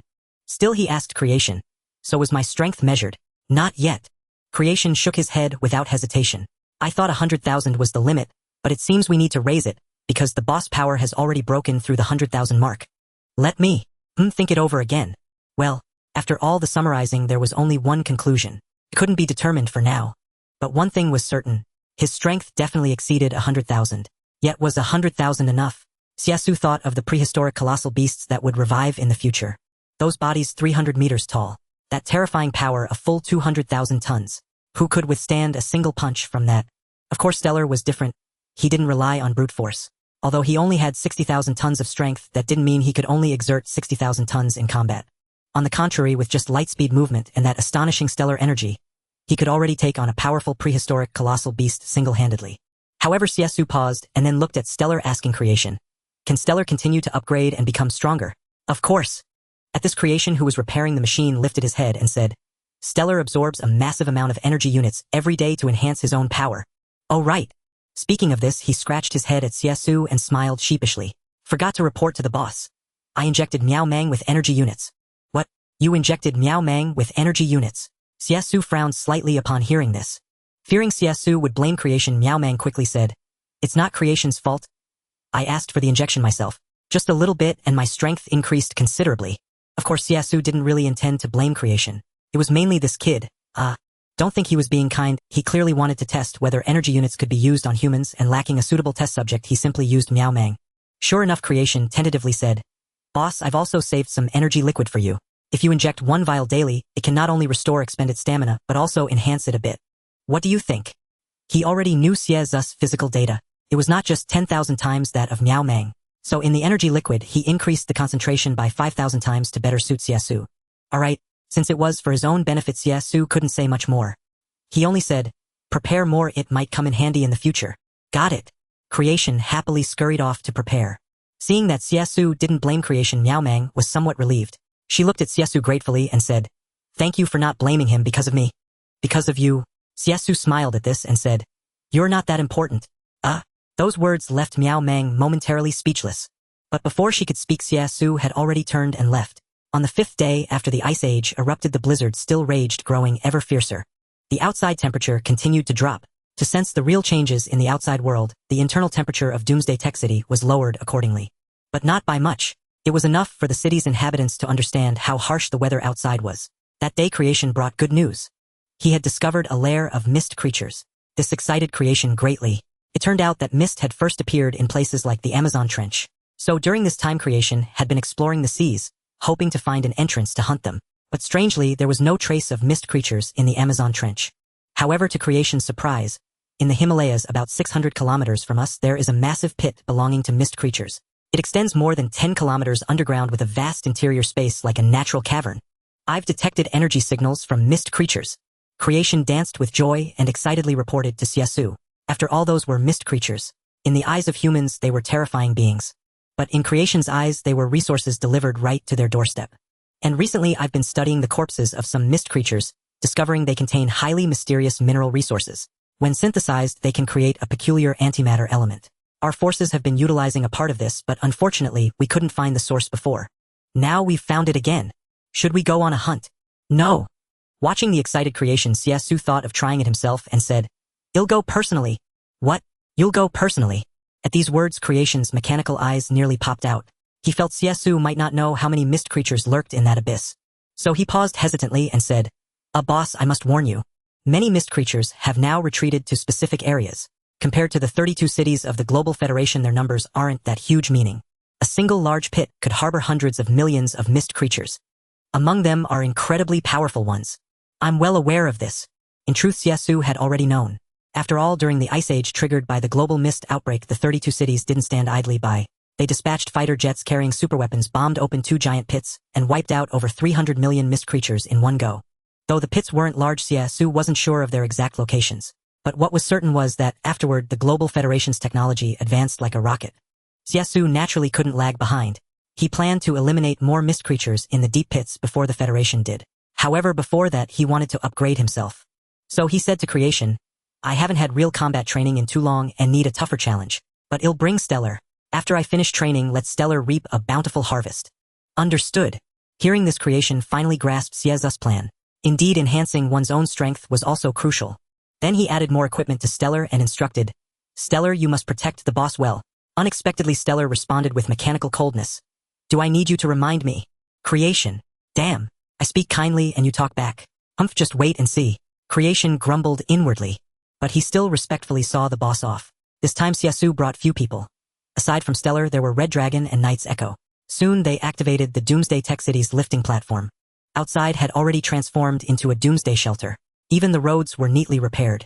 This made Xie Xu admit that the base vehicle was practically a legendary architect. Let's go.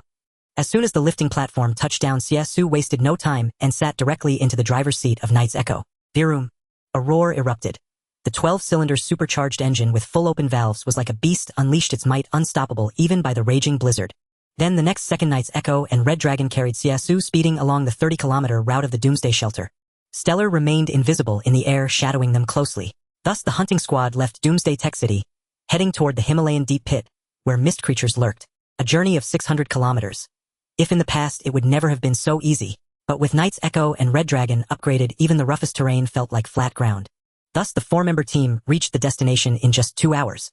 However, stepping out and standing before this deep pit, while gazing at this abyss with a diameter of 1 kilometer, you call this a deep pit. Rather than a sinkhole, snowflakes still swirled wildly, and the fierce blizzard poured into the pit like a vortex. Yet in an instant the wind and snow at the bottom surged back upward, forming a spectacular blizzard vortex. It blurred everyone's vision, making it nearly impossible to see the reality below. Drone. Fortunately, Xie Xu had a drone. After a thought, he calmly commanded Buzz. The drone received the order and instantly flew downward, releasing over a dozen micro-reconnaissance units that spread downward at even greater speed. Meanwhile, Xie Xu stood at the pit's edge, observing through a real-time projection. The deeper the pit, the thinner the wind and snow, and the higher the temperature. From minus 100 degrees Celsius at the pit's edge, after descending about 2 kilometers, the temperature rose to around minus 80 degrees. Continuing downward at roughly 3 kilometers, the pit's expanse began to widen, expanding in all directions. Inside there were also many intricate tunnels. Most crucially, mist started appearing here, warding off the terrible blizzard and extreme cold. Further down, the mist grew denser, nearly covering the entire pit bottom. The drone kept exploring. Suddenly, with a bang, Xie Xu saw a micro-reconnaissance unit collide with something in the mist and explode. A chorus of creature calls echoed from the cave, but they didn't sound too intense. Pressing deeper, the pit's bottom grew even broader, from 1 kilometer at the top to nearly 10 kilometers and still expanding. Could this be an underground world? Witnessing this, Xie Xu muttered to himself. He recalled a movie he had seen before. On the world's surface, humans dwelled as its rulers, but no one had ever explored the secrets deep within the Earth's core. Legend had it that deep in the Earth's mantle another race might exist, one that predated humans on this world and for various reasons eventually thrived within the Earth. The scene before him seemed somewhat similar. The deeper it went, the more profound it became. 10 kilometers, 20 kilometers, 30 kilometers. The surrounding diameter also expanded from 1 kilometer to 30 kilometers. Going further down, even the drone struggled, for the mist creatures there were far too dense. Come back! At that moment, the drone suddenly received Xie Xu's command, quickly turned around and flew upward. Upon returning to the surface, the drone clicked and transformed into a mechanical lifeform, landing on Xie Xu's shoulder. Red Dragon and Knight's Echo also reverted to their giant mechanical forms, following closely and asking, "Master, what's the next move? What's the next move? Do you even need to ask?" Facing the question, Xie Xu took out Kaimitsu Masamune from his portable space and said, "We're going down to hunt, of course. Knight's Echo, Red Dragon. Go down and hunt."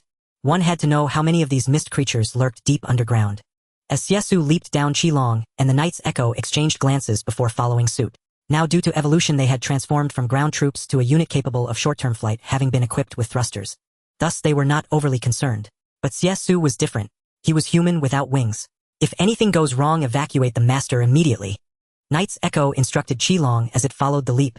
"Understood." Qilong nodded slightly and followed closely. The drone led the way ahead. They were in truth unaware of Xie Xu's current power. As he plunged downward, Xie Xu felt the biting wind and snow a piercing cold. But he paid it no mind.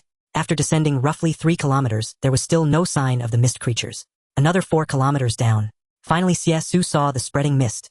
His descent accelerated. He drew the Kaneshige Masamune and plunged it deep into the hard rock beside him. Clang!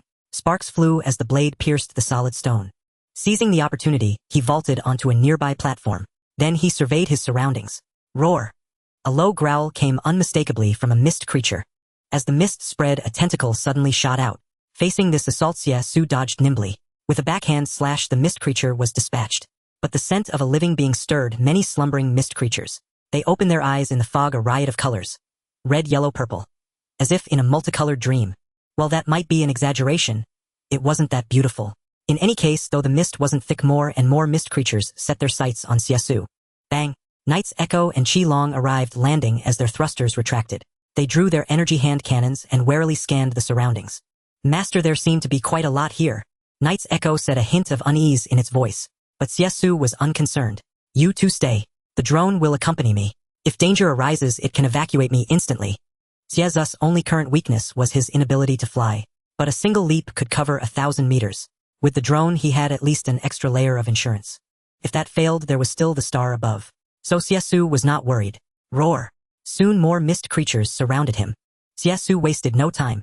He drew the Kaneshige Masamune and slew the mist creature that ambushed him. A pleasant chime echoed in his mind. Ding! Kaneshige Masamune soul power 1. Ding! Your strength 1. Not only that, but their numbers were still increasing, reaching over 1,000. "Come on!" Xie Xu murmured, then charged forward. What followed was a one-sided massacre. Xie Xu's current strength was astonishing, exceeding 100,000 tons. Even barehanded, he could easily crush these mist creatures. And with the Kaneshige Masamune in hand, it was even more so. Knight's Echo and Qilong looked at each other in amazement. Is this the boss power? This is insane. Knight's Echo witnessed Xie Xu's true might for the first time.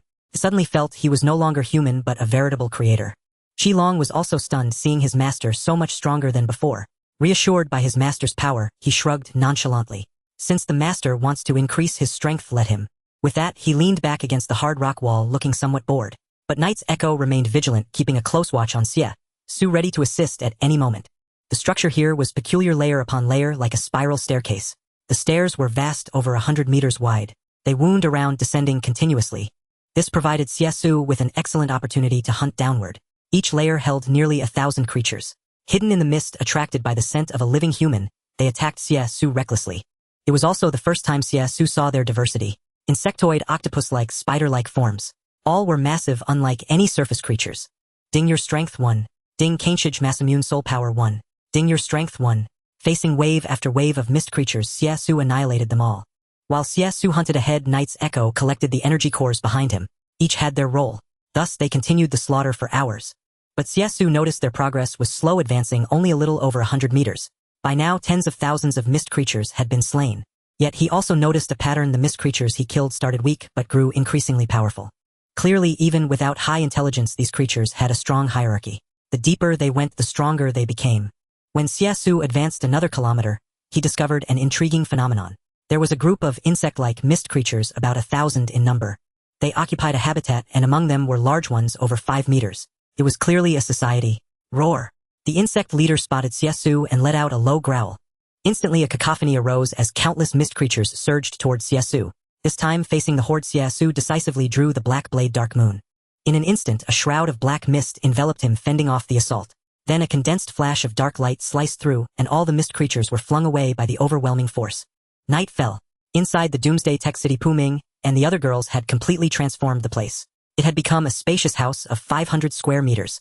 It had 8 bedrooms, a large living room, 3 bathrooms, and 2 shared showers. 2 per room with plenty of space.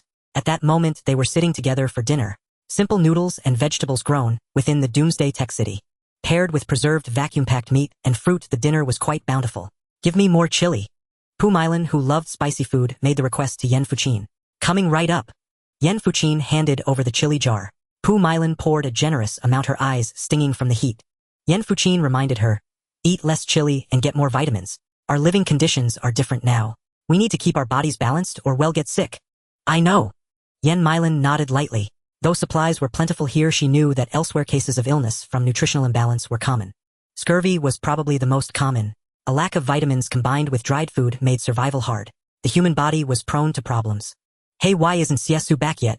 Pu Meilan checked the time and saw it was past 7 in the evening. His prolonged absence made her voice her concern. This remark reminded the women. Indeed, why hadn't Xie Xu returned yet?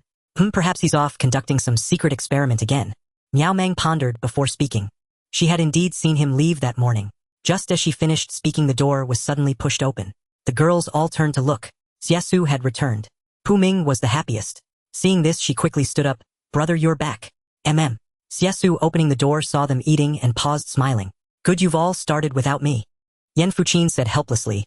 We wanted to wait for you, but who knew when you'd be back? No need to wait for me. Xie Xu waved his hand and headed to the bathroom to wash up. Having hunted a large number of mist beasts today, his clothes were stained with their blood. More than 20 minutes had passed by the time he finished his shower. The other women had already finished their meal. Pu Ming had prepared dinner for him. Seeing Xie Xu emerge, she said, Brother, eat something first. No need. Xie Xu refused with a wave, having things to do. He only said, I have some matters to attend to. I'll be back shortly. With that, he hurried out of the large villa. The women were even more bewildered. What could be more important than eating? However, they couldn't control Xie Xu. They could only shrug and continue watching TV. As for Xie Xu, he left the villa and headed straight to the research center. With a hum, the mechanical door opened. Creation immediately jumped down from the console, respectfully saying to Xie Xu, Boss, you're back. Xie Xu nodded, glanced at the apples nearby, picked one up, and took a bite before continuing. While hunting mist beasts today, I discovered an interesting phenomenon. An interesting phenomenon? Creation tilted its head. What do you mean? It turned out that Xie Xu's late return was partly because he had killed too many mist beasts, roughly over 30,000. More importantly, as he delved deeper, he uncovered a startling secret. That was, these mist beasts were not without organization or purpose. At the deepest point, he discovered a mist beast as massive as a small mountain. Powerful, it resided at the very bottom. Upon investigation, all the mist beasts were actually allied with it. Simply put, it was like the insectoids from a movie. Though they had numerous individuals, they shared a single hive mind. And this hive mind controlled all the mist beasts. Whether it was attacks, invasions, or other actions, everything was carried out via commands from the hive mind. I think. Xie Xu shared his discovery with Creation, adding, They're like tribes with different kinds of mist beast, tribes hidden in each abyss, and the tribal leader is that big fellow. Oh, I see. Creation suddenly understood. Boss means you suspect they are a race controlled by a hive mind not existing chaotically. Unlike the insectoids in movies, they live underground. However, they also have a hive mind like the insectoids, and that hive mind is at the deepest level. All invasion orders are issued by her. You can think of it that way. After Creation's analysis, Xie Xu paused, finding it reasonable, and nodded. Understood. Creation grasped Xie Xu's intention and tentatively looked at him. You mean to hunt that hive mind? That way all mist beasts can be eliminated, eradicating the problem forever. Not exactly. Unexpectedly, Xie Xu waved his hand again, leaving Creation puzzled. Not that. Xie Xu looked at him and said, What I mean is help me find more mist beast abysses and preferably develop a device that can communicate with them. Wow. Hearing this, Creation responded with a standard Dragon Country exclamation, swallowing in surprise. Boss, you want to explore the origins of these creatures. Xie Xu was genuinely curious about what these beings truly were. Moreover, merely studying their origins wasn't enough. If we can find a way to subdue them, that might be an even better idea. While hearing this, even creation, a mechanical being, felt a bit startled. It had thought it was just about investigating their source, but now the leader wanted to turn these creatures into his own assets. Given the sheer number of mist beasts globally, tens of billions, if he could subdue them, wouldn't he become the ruler of Earth? But in reality, Xie Xu was thinking further ahead. Though mist beasts were numerous, subsequent calamities were also plentiful, especially the impending prehistoric creatures and extraterrestrial invasions. All horrifying disasters he knew of. If he could turn these mist beasts into his own forces, he would have a vanguard army to confront those disasters. Thus Xie Xu said to creation, just focus on researching and finding the locations of other mist beasts. I understand. Creation, now aware of Xie Xu's grand plan, nodded excitedly. Rest assured, leader, I will develop such a device as soon as possible. Oh, by the way, what happened to those mist beasts? Creation still cared about them, but to its surprise, Xie Xu calmly said, they were eliminated by the stellar hunter. Hearing this, creation was stunned once again. Didn't the leader say we wanted to subdue them? But right now we also need more energy sources. Fine. Hearing this, creation knew what to do. It immediately jumped back onto the console. Leader, give me one night. I'll have an answer for you tomorrow. Good. Nodding lightly, Xie Xu turned and left the research base. He returned to the residential area of the Doomsday Technology City and then rested. Back in the villa's bedroom, Pu Ming was still awake. She was half laying in bed reading a book. Seeing Xie Xu return, she immediately showed a gentle smile. Brother, you're back. Nodding slightly, Xie Xu did a quick wash and prepared to rest. Pu Ming asked with concern, tired today? Want something to eat? I saw you didn't eat dinner. It's fine. Xie Xu smiled. His current physical condition was far beyond that of ordinary people. Going without food for a few days was no problem. Moreover, while hunting mist beasts outside, he had already eaten. In the evening, he had also eaten an apple. So he said to Pu Ming with a smile, don't worry, I'm not hungry. All right? Seeing he didn't want to eat, Pu Ming didn't insist. But after a pause, she couldn't help asking, brother, you seem a bit off today. Is something wrong? Xie Xu didn't hide anything and briefly mentioned the mist beasts. But when Pu Ming learned he wanted to subdue them, she was also startled by this bold idea. You want to subdue those mist beasts? Really? How is that possible? After all, they had nearly destroyed the world. But that was nothing. Xie Xu wasn't simply trying to subdue them. He wanted them to serve him to become a vanguard force against the more terrifying calamities ahead. In short, Xie Xu said, don't worry, I can handle it. Pu Ming knew that Xie Xu was now extraordinarily formidable, so he refrained from asking further and merely expressed concern. Just be careful yourself. With a smile, Xie Xu cradled the little girl and drifted off to sleep. The next morning after waking, he first ate an apple delivered by a mechanical sentinel, then washed up, dressed neatly, and headed to the research center. Creation was still bustling with activity. Upon seeing Xie Xu return, he quickly jumped down from the control center and said, Chief, you're here. Take a look at my latest invention. Xie Xu noticed he was holding something resembling a walkie-talkie. Creation said with a hint of pride, the sonic communicator. A sonic communicator. Exactly. The reason we can't communicate with other creatures is mainly because we're not on the same frequency. Creatures have their own sound frequencies. Bats communicate with ultrasound, for example. But if we can find that frequency, we can achieve dialogue. This sonic communicator can convert our voices into sonic signals, transforming them into the language of other frequencies. Likewise, languages from other frequencies can be turned into our speech. Xie Xu understood completely.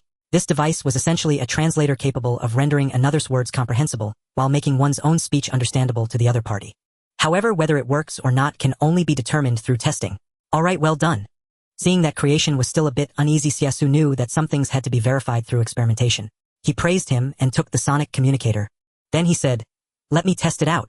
Creation dared not stop him but insisted, let Lockdown and the Night Voice accompany you. I've also located some other mist abysses. I've currently locked onto 3 target groups. I can send you the coordinates. Not bad. Xie Xu had to admit, hearing this, he saw creation in a new light. After all, only yesterday had they discovered the first one, yet in just one night they had found 3 more. Hee hee. Creation praised scratched his head somewhat sheepishly before saying, once the first one was locked, I was sure I could find the others. But for now, the chief must first test the results. I understand. Xie Xu nodded slightly, his thoughts simple. He would investigate. If it worked, they would gain a force of mist creatures.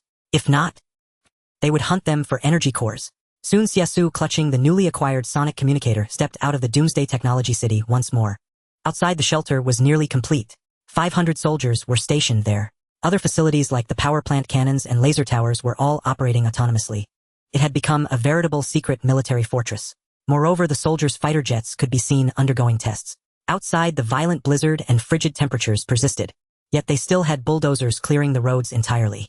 Following behind were the colossal mechanical beings Lockdown and the Night Voice. The star was also ready in the sky. Seeing the two mechanical lifeforms fall in, Xie Xu wasted no time. Let's move out. Yes, master.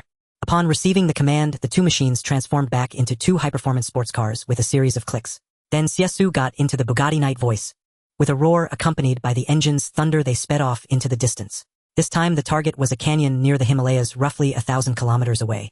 But the two cars, tearing along at 300 kilometers per hour, reached the location in just 3 hours. Along the way he spotted the Snowpiercer still in operation, but he cared little about its internal affairs. 3 hours later the destination finally came into view. It was an even larger chasm than the last, estimated to be about 3 kilometers in diameter, resembling a sheer cliff face. After getting out of the car, the Night Voice and Lockdown behind him transformed back into two giant robots. With heavy clanking footsteps, they followed closely behind Xie Xu. As usual, Xie Xu deployed a drone for reconnaissance. Having learned from previous experiences, he set the probe depth very deep this time, extending over 100 kilometers underground. What an immense distance, nearly reaching the Earth's mantle. It was within this pitch-black abyss deep, as the planet's core, that he discovered a colossal creature. This monster was as large as a small hill, resembling a lizard, but with the wings of a western dragon. Along the way he recorded the presence of countless mysterious beings within the mist, too numerous to count. The dragon-like beast was in a state of slumber. This was the first time Xie Xu had encountered such a familiar yet astonishing species. Who would have thought that among the bizarre monsters crawling out of the Amazon trench, such a formidable overlord would be hiding? Come on, let's go down and take a look. Xie Xu didn't hesitate for a moment. Ending his reconnaissance, he leaped down with the Night Voice and Lockdown. With a clear target, he had the Night Voice activate its thrusters while he was held securely. Within minutes they had reached a depth of 100 kilometers. With a loud crash the mist obscured their vision, rendering them nearly blind. The moment they landed they disturbed many of the surrounding slumbering monsters. But most merely opened their eyes, glanced around, and went back to sleep, for it had never occurred to them that any human would dare intrude here. Yet Xie Xu had. After landing, the massive entity seemed to immediately sense his presence, but delayed revealing itself. So Xie Xu drew his two blades, Masamune and the Dark Moon Blade, and advanced slowly. As he moved deeper, the scene before him gradually became clearer. From afar came the low, rumbling roar of the boss. Seizing the moment, Xie Xu recorded it with the sonic communicator. The translated message displayed, "Danger." Pausing briefly, Xie Xu understood this likely meant it was becoming alert. This was only to be expected after all. The number of mist creatures he had previously eliminated was astronomically large, probably numbering in the hundreds of thousands. Among them were many powerful entities, such as the subleader in the ocean. This had made the hidden overlord feel threatened. But Xie Xu still pressed the transmit button and sent a message. "I have not come to kill, but to establish a cooperative relationship." After sending it, a roar that was not entirely hostile was returned. Clearly this left the master inside somewhat bewildered, and a moment of silence followed. Seeing this, he glanced at the Night Voice. Truth be told, it had indeed performed a scan of this place earlier. The data indicated there were approximately over 1 billion mist beings here, causing even the machine itself to display a hint of fear. If trouble arose, escape would be nearly impossible. Yet Xie Xu was no fool. He immediately ordered Starfall to descend and stand by.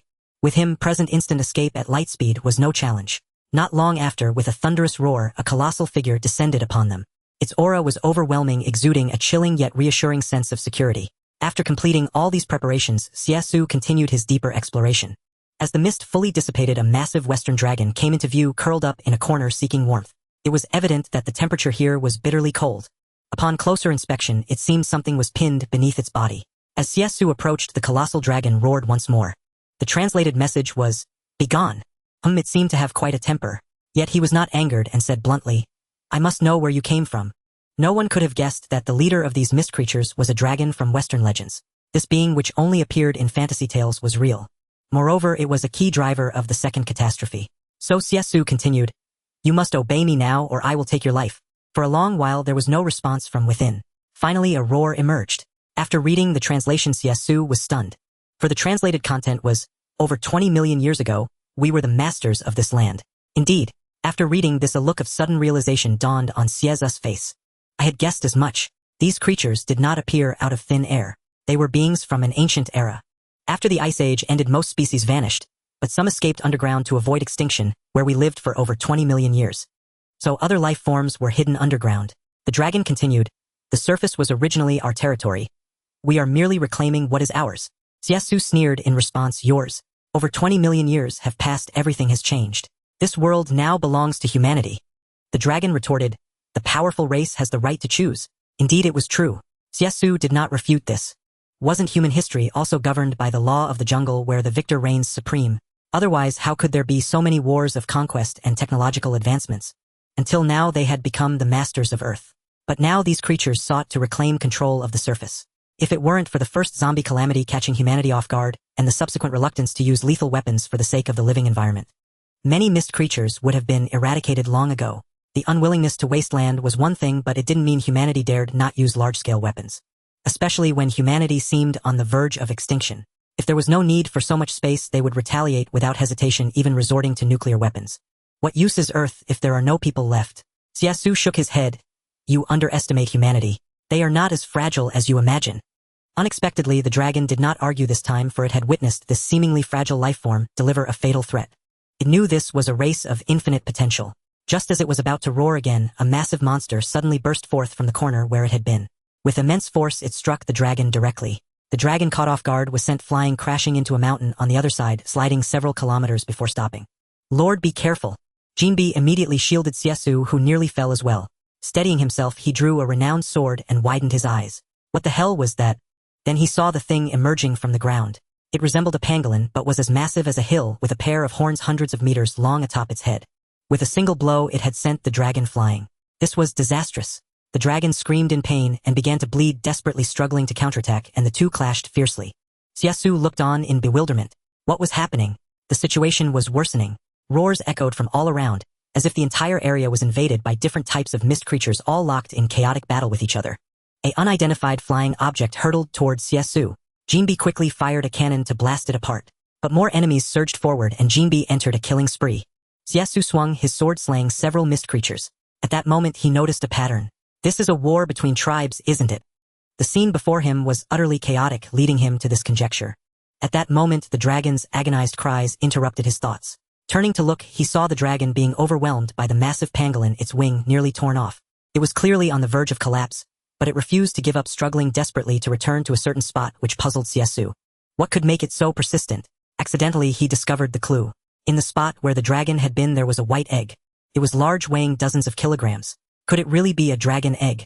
Seeing this, Xie Xu couldn't help but feel that things were becoming more and more incredible. It even had a place to hatch its offspring. The two bosses continued their fierce battle, but the larger creature was clearly stronger, seizing the advantage and relentlessly attacking the dragon. The dragon was at its last gasp, but in its final moments it still struggled to push its opponent away, crawling back to guard the egg, and roared again. This time not at the giant creature, but at Xie Xu. It seemed the female dragon sensed Xie Xu's gaze on the egg, and thus was determined to protect it with its life. But the giant creature gave it no respite, pouncing again. The two behemoths were locked in a bitter struggle once more, and the white giant egg caught Xie Xu's eye again. If he left it here, it would be such a waste.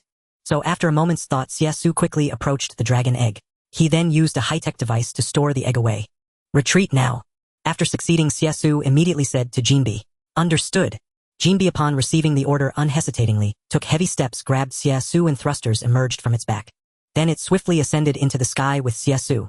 The ground was hundreds of kilometers below, and the flight would take at least 5 minutes. Evidently, the injured dragon had sensed the theft of its egg and began to rage. With a deep, muffled roar, the mist creatures in the nest received orders to act. They screeched as they charged towards Xie Xu, abandoning the intruders entirely. Fortunately, confinement speed was so immense that these creatures could never catch up. Boom! Another thunderous roar echoed. Confinement finally burst out of the deep pit. The flying mist creatures that followed immediately froze into ice sculptures upon exposure to the extreme cold and plummeted down.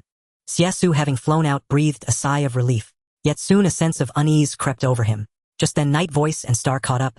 Xie Xu looked at them and asked, Do you think my actions were appropriate? Everyone was at a loss, unsure how to respond. Finally, Night Voice spoke up awkwardly. By normal human reasoning, stealing someone's child, while they're in battle, is indeed quite immoral. After all, the dragon egg clearly belonged to that colossal dragon, and Xie Xu had taken it while the creature was in peril. Xie Xu nodded, finding the logic sound. However, his motives were not purely driven by curiosity or appetite. These mist creatures had complex origins. Legend had it that they were the masters of Earth 20 million years ago. That dragon claimed to be the leader of some mist-filled pit, commanding billions of mist creatures. This implied a strict hierarchical structure within their society. And this dragon egg was undoubtedly the future little leader. If this young dinosaur grew up, it would become the ruler of these monsters. Controlling it meant commanding an army of hundreds of millions. It was like the king of monsters in the movies. Master the strongest and you control the entire horde. Now Xie Xu aimed to do something similar. Yet he couldn't help but think of the dragon who was after all a mother and likely hanging by a thread at this moment. Since we already have the egg, go help it deal with that digging creature. As you command. Star and Confinement immediately turned back. As for Xie Xu, he boarded the white swan that flew in from afar. Shortly after returning to the city, the boss is back. As soon as he entered the tech city, Creation ran over excitedly. A fruitful haul, right? Of course. Xie Xu produced the dragon egg. Help me see what's inside. Sure. Creation carefully took the giant egg-like object and placed it in a special room, activating the machine. The screen immediately displayed a series of data: name Great Dragon, category Dragon Clan, current status in Egg Life Index 100. After reading this information, Creation said, joyfully, Great boss, this is a healthy dragon egg. Once it hatches, you'll have your own dragon. A real dragon. Xie Xu found this hard to believe.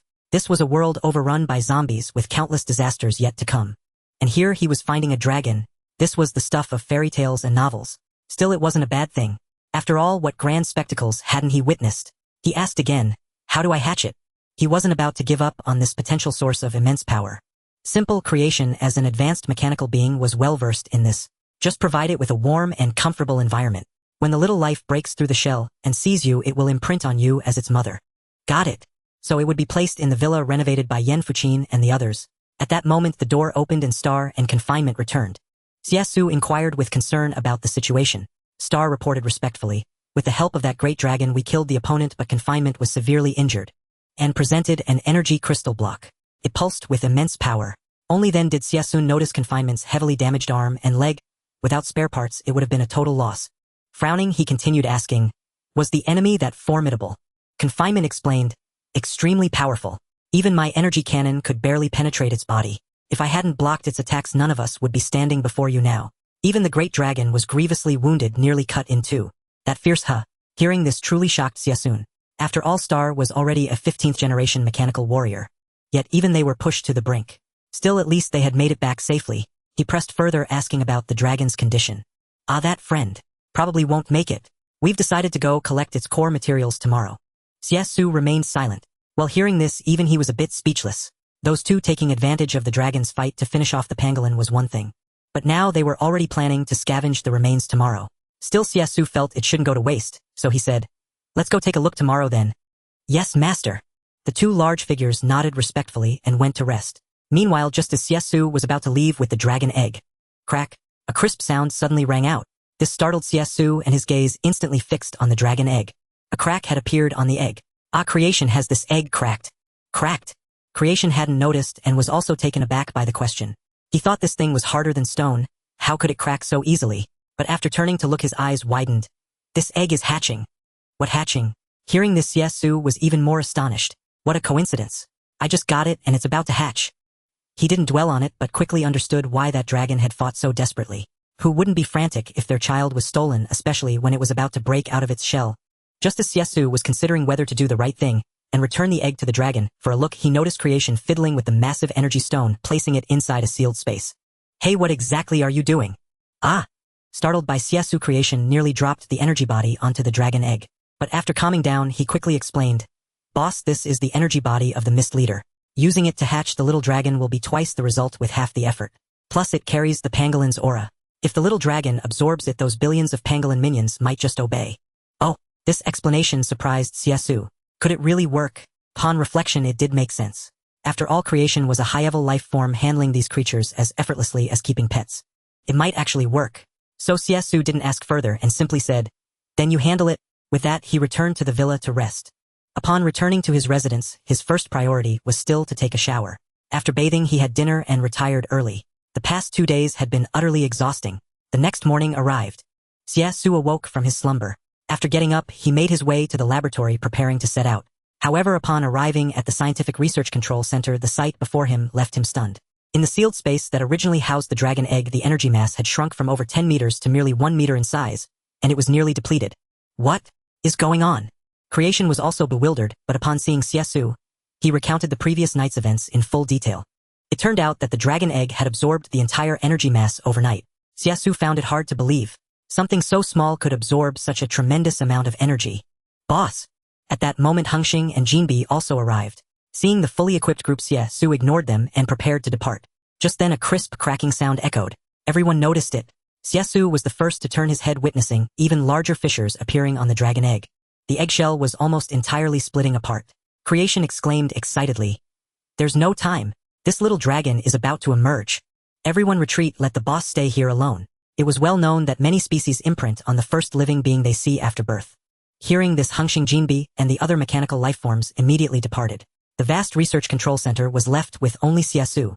Xie Xu seized the opportunity to open the sealed chamber. With several more cracks of the shell, a palm-sized creature resembling a bat flew out. It spotted Xie Xu at once, flew directly toward him, landed on his shoulder, and let out a cry.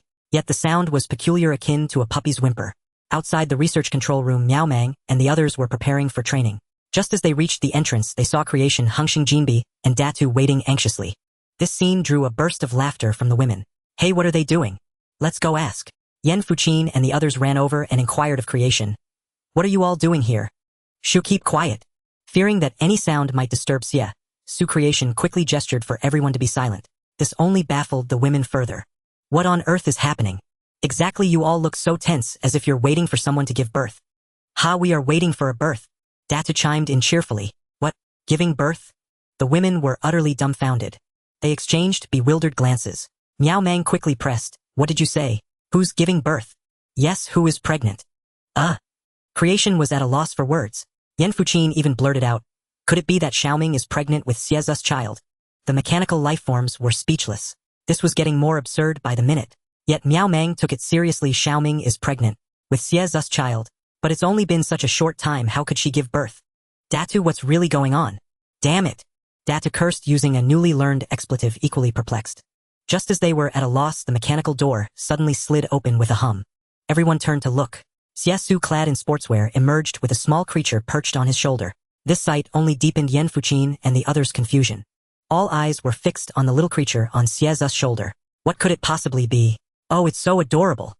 After a brief moment of astonishment, Pu Mylan was instantly captivated by the tiny being.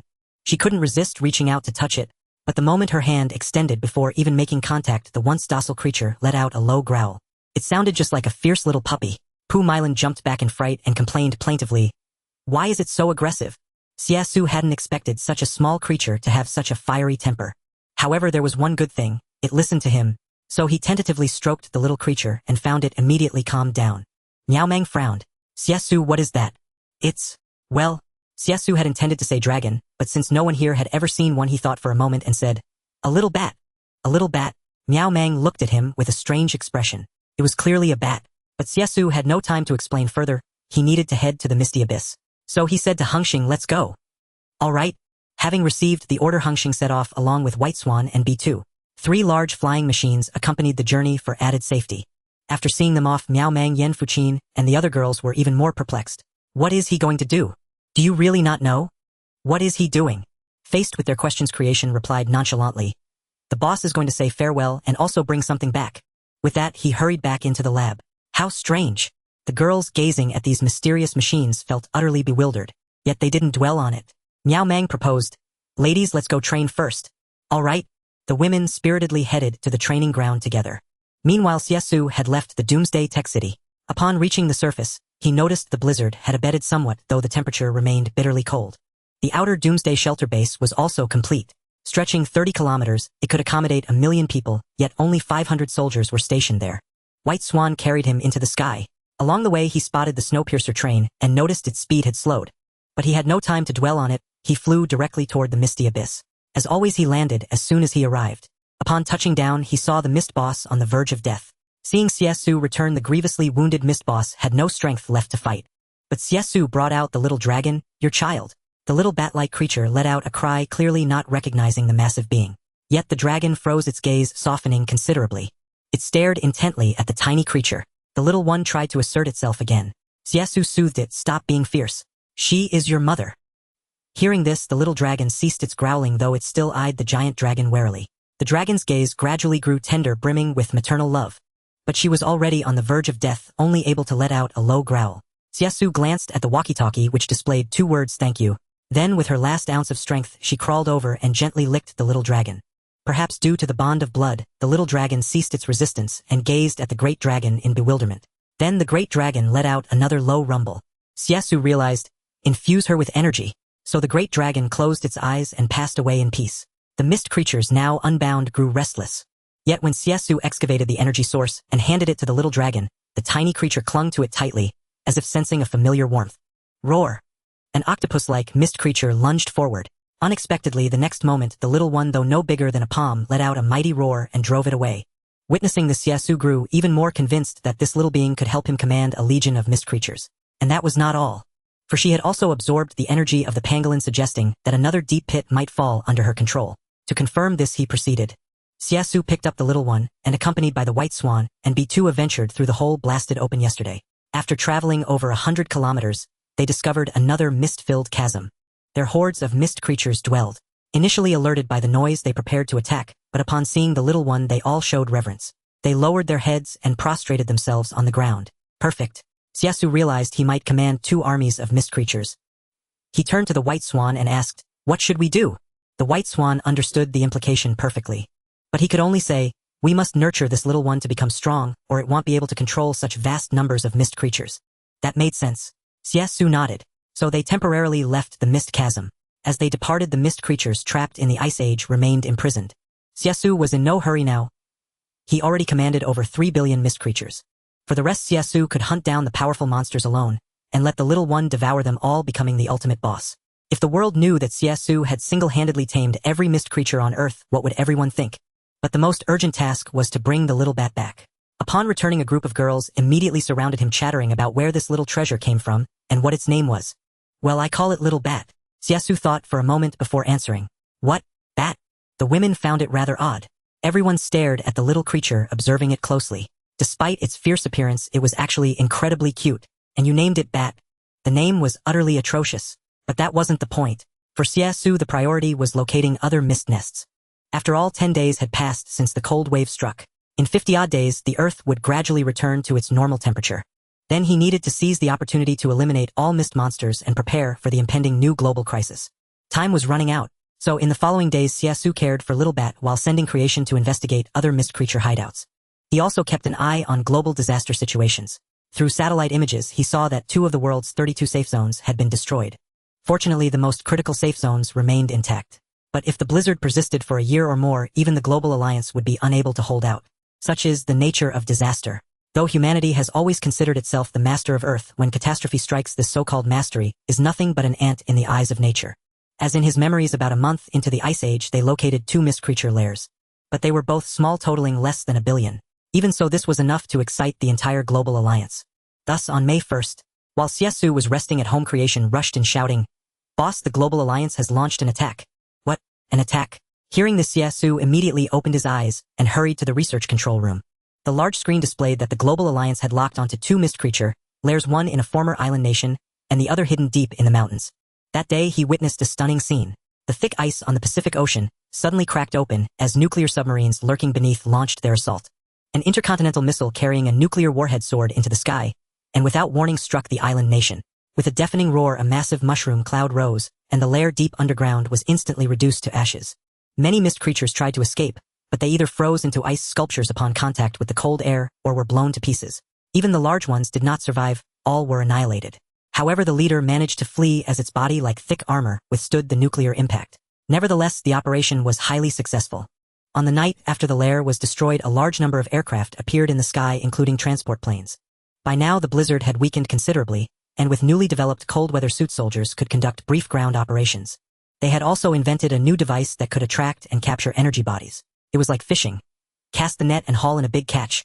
Seeing this, even Xie Xu marveled. It seemed nuclear weapons were truly formidable. This operation had likely killed 300 to 400 million mist creatures. But compared to his own 3 to 4 billion energy bodies, it was still far less. See, that's the power of nuclear weapons. Confronting such might, Xie Xu asked Creation, expressing concern about whether mechanical lifeforms could withstand such an attack. This was one reason he had kept a low profile. Unexpectedly, Creation was not afraid but excited. "Boss, seeing today's footage is a good thing. Only by confirming its power can I design better defenses." Xie Xu looked at him in surprise and asked doubtfully, "You mean you have a way to defend against nuclear weapons?" "Indeed," Creation replied nonchalantly. "Is that so hard? Nuclear weapons are just weapons that humans currently struggle to master. But I am different. Given time, I can precisely calculate the blast and radiation range, and with slight modifications to existing devices, I can easily defend against them. Even turn the nuclear power back on itself." Upon hearing this, Xie Xu was stunned, for this was currently humanity's most formidable weapon. Yet, after a moment's reflection, he felt relieved. After all, creation itself was an advanced, intelligent mechanical entity. Thus Xie Xu smiled and said, "If you truly achieve this, it will be a monumental feat." "Absolutely no problem," creation replied with unwavering confidence. It turned out that the human ultimate weapon Xie Xu referred to was merely nuclear arms. Such ordinary weaponry was beneath his notice. The next day, another nuclear missile was launched, utterly obliterating the lair deep within the mountain range. Following the same procedure, a large contingent of soldiers arrived at the site that afternoon to collect spoils. They even fashioned protective suits from energy bodies to shield against radiation. After these two operations, the Global Alliance had amassed at least 1 billion energy units, greatly benefiting the advancement of all humanity. Yet this was the limit, for the remaining strongholds were not easily located. However, for creation it was far simpler. Within just 3 days, he had pinpointed 12 new mist layers across the globe from north to south, even one in Antarctica. Though compared to other places, Antarctica was no longer exceptionally frigid. Thus Xie Xu dispatched his mechanical army, led by Star, to commence a new round of hunting. Naturally, their targets were only the colossal monsters. They would not bother with the lesser creatures within the mist. By that afternoon, Starswan and B2 had all returned. "Boss!" They also brought back an energy crystal, respectfully presenting it to Xie Xu. "Well done." Xie Xu nodded in praise, then tossed the little creature on his shoulder aside. The moment the little creature saw the energy crystal, it began to absorb it. Such a large chunk would take an entire day to consume, so Xie Xu did not disturb it. He himself rested in the small ecological world on the second level, playing with a few small animals there such as ducks and geese. They were not numerous, only about 20 roaming freely in this spacious ecological world. The next morning, Xie Xu received information from satellites indicating that the sun had begun to show some changes. This meant Earth's temperature would no longer continue to drop. That morning, Xie Xu stepped out of the Doomsday technology city. The weather outside was as cold as ever. The temperature had plummeted to 100 degrees below zero. Anyone stepping out would surely freeze to death. Fortunately, one thing was certain: the wind and snow had significantly diminished. This also indicated that the temperature had reached its nadir. In the afternoon, Star led a team to seek out mist pits elsewhere, continuing the hunting mission. Xie Xu was not idle either. He used an energy source to activate a giant mechanical creature, a flying warship they had constructed. This so-called flying warship was essentially a massive naval vessel capable of aerial flight, not unlike a behemoth of the seas. Xie Xu named it the Skyward. Equipped with full stealth capabilities from its hull to every detail, crafted with holographic technology, it was undetectable by radar and invisible to the naked eye. Most importantly, I am currently researching space jump technology. Once successful, I will immediately apply it to this Skyward. Creation spoke excitedly non-stop. Xie Xu had grown accustomed to the surprises this lad brought, yet he still praised him. "Good work, keep it up." "Absolutely." Creation became even more exhilarated after the praise. Xie Xu was well aware that many envisioned technologies remained unrealized globally, such as warp drives and space jumps. But creation had already made considerable progress in this area, greatly pleasing Xie Xu. At this rate, he might indeed possess greater strength before the alien beings arrived. "Oh, by the way," creation then recalled something else, calming down to speak to Xie Xu. "Yesterday I saw that train again. Seeing the train is normal, isn't it?" Xie Xu looked at him, puzzled. Lately the train had been circling more frequently to maintain its kinetic energy. Yet this did not affect Xie Xu's Doomsday technology city or shelter. After all, those inside dared not disembark. The outside was too cold. 100 degrees below zero. Anyone stepping out would turn into an icicle. But creation continued. "I've noticed that their train is slowing down more and more. If this persists, it might be doomed." "What? Doomed?" Hearing this, Xie Xu finally took it seriously. He looked at creation with some surprise. Though called a perpetual motion train, it fell far short of true perpetual motion standards. Yet in just a few days its speed had dropped so markedly. "Doesn't that mean if the train stops in a few more days, the people inside will be in grave trouble?" You could say that," creation replied after some thought. "The people on that train survived because its constant motion insulated them from most of the cold, keeping the interior warm. If the train stopped, the cold would soon invade the entire vehicle, spelling disaster for the tens of thousands aboard. Yet this hardly seemed to concern them." Xie Xu looked at creation and asked, "Does this matter to us?" "Well, that's..." Creation scratched his head, embarrassed. "At present it doesn't seem significant. I was just thinking, what if they come here due to the train's malfunction? After all, they were active near the shelter base visible just over a mountain. What if they actually came?" Xie Xu looked into creation's eyes and said, "If they truly come, well, deal with it then." "All right." Creation had initially thought to simply eliminate them outright. But hearing the boss' intention to decide later, he dropped the matter, merely dispatching some mechanical sentries to keep watch. As for Xie Xu, after reviewing creation's research, he returned to his villa to rest. Pu Ming and Yan Fuqin were busy preparing a meal. The ecological world yielded an increasing variety of vegetables, enriching the dishes, such as Chinese cabbage. It was the easiest to cultivate and grew quickly, so they made braised pork with cabbage and vermicelli. Even Xie Xu found himself eating a few extra bites. The other girls needed no encouragement. It was their first time eating cabbage in months, especially this delicious northeastern-style dish. The girls were ravenous, their chopsticks hardly pausing. Wow, this is absolutely delicious. Jiao Qian took a big mouthful of vermicelli, unable to suppress a blissful expression, then looked at Yan Fuqin. I never expected, Fuqin, your cooking is this amazing. Exactly. Zhao Li also couldn't help praising, Fuqin, are you from the northeast? This tastes so authentic. What I never told you, I'm from the northeast. Yan Fuqin said with a slight smile. That remark made them realize they had never really noticed this detail. Sister Fuqin, you've never mentioned it before. Oh, it doesn't matter whether I said it or not. Yan Fuqin didn't want to dwell on the issue, so she simply smiled and said, if it tastes good, eat more. We don't have much pork left.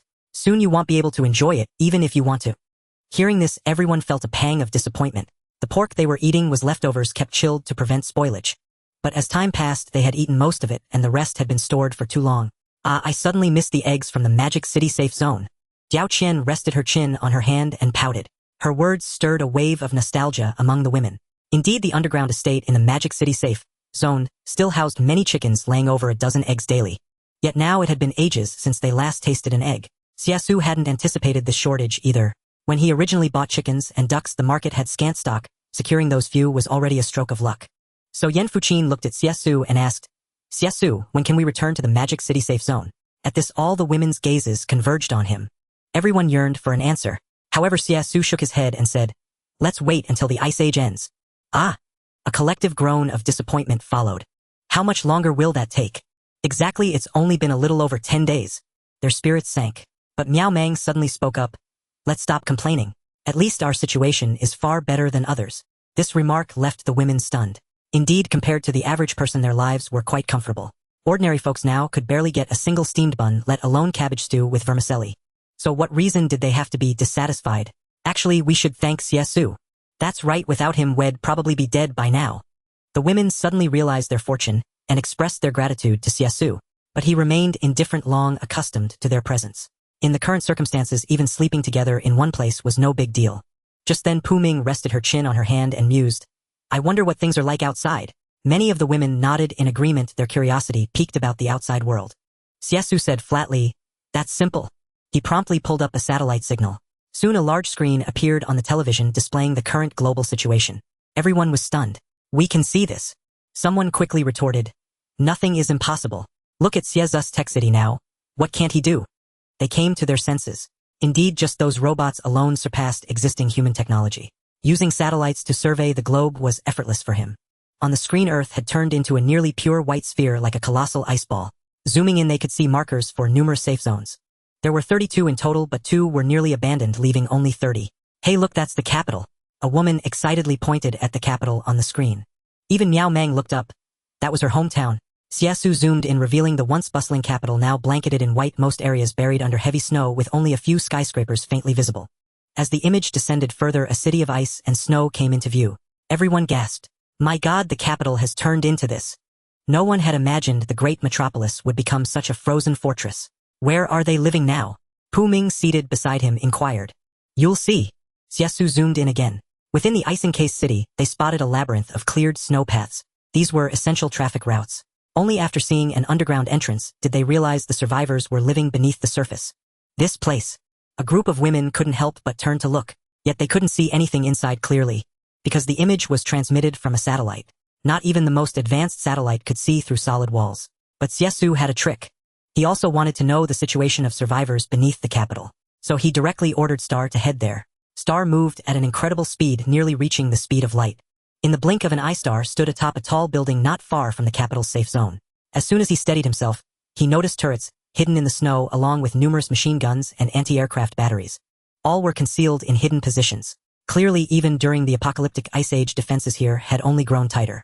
Those mist creatures wouldn't find it easy to breach.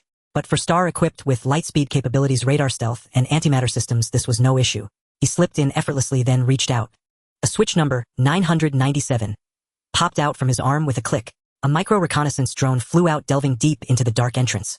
Through the transmitted images, Xie Xu and the others saw the interior. It was an underground bomb shelter, but the entrance was sealed by a door made of special material, blocking the frigid air outside. Going deeper, they saw lights everywhere and numerous heaters, raising the temperature of this subterranean space. Seeing this, the women were astonished. So this is what the capital is like now. But why don't we see anyone? Yan Fuqin couldn't help asking. Xie Xu glanced at her. Do you think anyone would be out in this temperature minus 80 degrees? Yan Fuqin felt a bit embarrassed. Indeed, no one would linger near such a freezing entrance. So she continued staring at the big screen with her wide eyes. At that moment, Xie Xu maneuvered the micro-drone further in. After advancing about 7 or 8 meters, everyone finally saw the situation inside the capital's underground shelter. This was originally a subway station, and similar areas now converted into a refuge. The interior was a maze of interconnected tunnels packed with people. Everyone wore thick cotton coats, down jackets, and wrapped themselves in quilts. Heating equipment struggled to maintain the environment's temperature, but with little effect. Even so, the air remained around minus 20 degrees Celsius. Many people shivered from the cold, especially children, many of whom had caught colds. Doctors were constantly taking away patients, while some law enforcers patrolled. Everyone seemed to be awaiting death. When lunchtime came, staff began distributing relief food. A crowd of starving survivors immediately swarmed, scrambling desperately. Don't rush, don't fight. Despite being accustomed to such scenes, the staff still shouted loudly. Some law enforcers were maintaining order nearby. Those who got their hands on the food first devoured it eagerly. But before they could take a few bites, others would come to snatch it away. Some women, upon receiving the porridge, immediately rushed to feed their children. The children, ravenous, gulped it down without pause. The rest continued to fight over the food. Yet the food here was far too scarce. Each person could only receive 1 meal per day, merely 200 grams. Many were reduced to skin and bones from starvation. With no other choice, they had to persevere to survive. But no one was to blame. There were too many survivors here, and resources were limited, forcing them to ration and conserve. Fortunately, hot water was provided free of charge and without limit. Thus many chose to drink plenty of hot water, supplementing it with small portions of bread and thin gruel to stave off hunger. Among them were former wealthy individuals who once wore splendid attire. But now they all appeared haggard and pale. Such was the equality brought by catastrophe. This scene filled the girls with dread. This was no shelter, it was a refugee camp. I never imagined the outside world had become like this. Yan Fuqin took a deep breath after watching her expression somber. It wasn't out of excessive compassion, but because these were her fellow countrymen. In such a global calamity, witnessing everyone's struggle to survive inevitably weighed on one's heart. And here I was thinking about wanting an egg just now. How utterly thoughtless. Diao Qian reproached herself. Ha! Xie Xu laughed instead. Feeling guilty? Well, this is just how things are. No one can change it. Besides, this is already considered decent. If you saw the safe zones in other countries, that would be true chaos. But Yan Fuqin ignored the topic, fixing a serious gaze on Xie Xu. If you had the power to help, would you save them? The question made Xie Xu pause for a moment. Noticing Yan Fuqin's earnest eyes, he understood it was a sincere inquiry. After all, in his view, rescuing a group of survivors was hardly a difficult task. However, Xie Xu wouldn't casually go out of his way to aid those survivors. For instance, providing emergency relief was acceptable. But when it came to fully supporting them, after all, in the face of such an apocalyptic crisis, an individual's strength was far too insignificant. He couldn't simply stand by and watch humanity face extinction. What meaning would life have if only a handful of people remained on Earth? But as for taking them in, that was absolutely out of the question. Not to mention whether he had enough supplies here.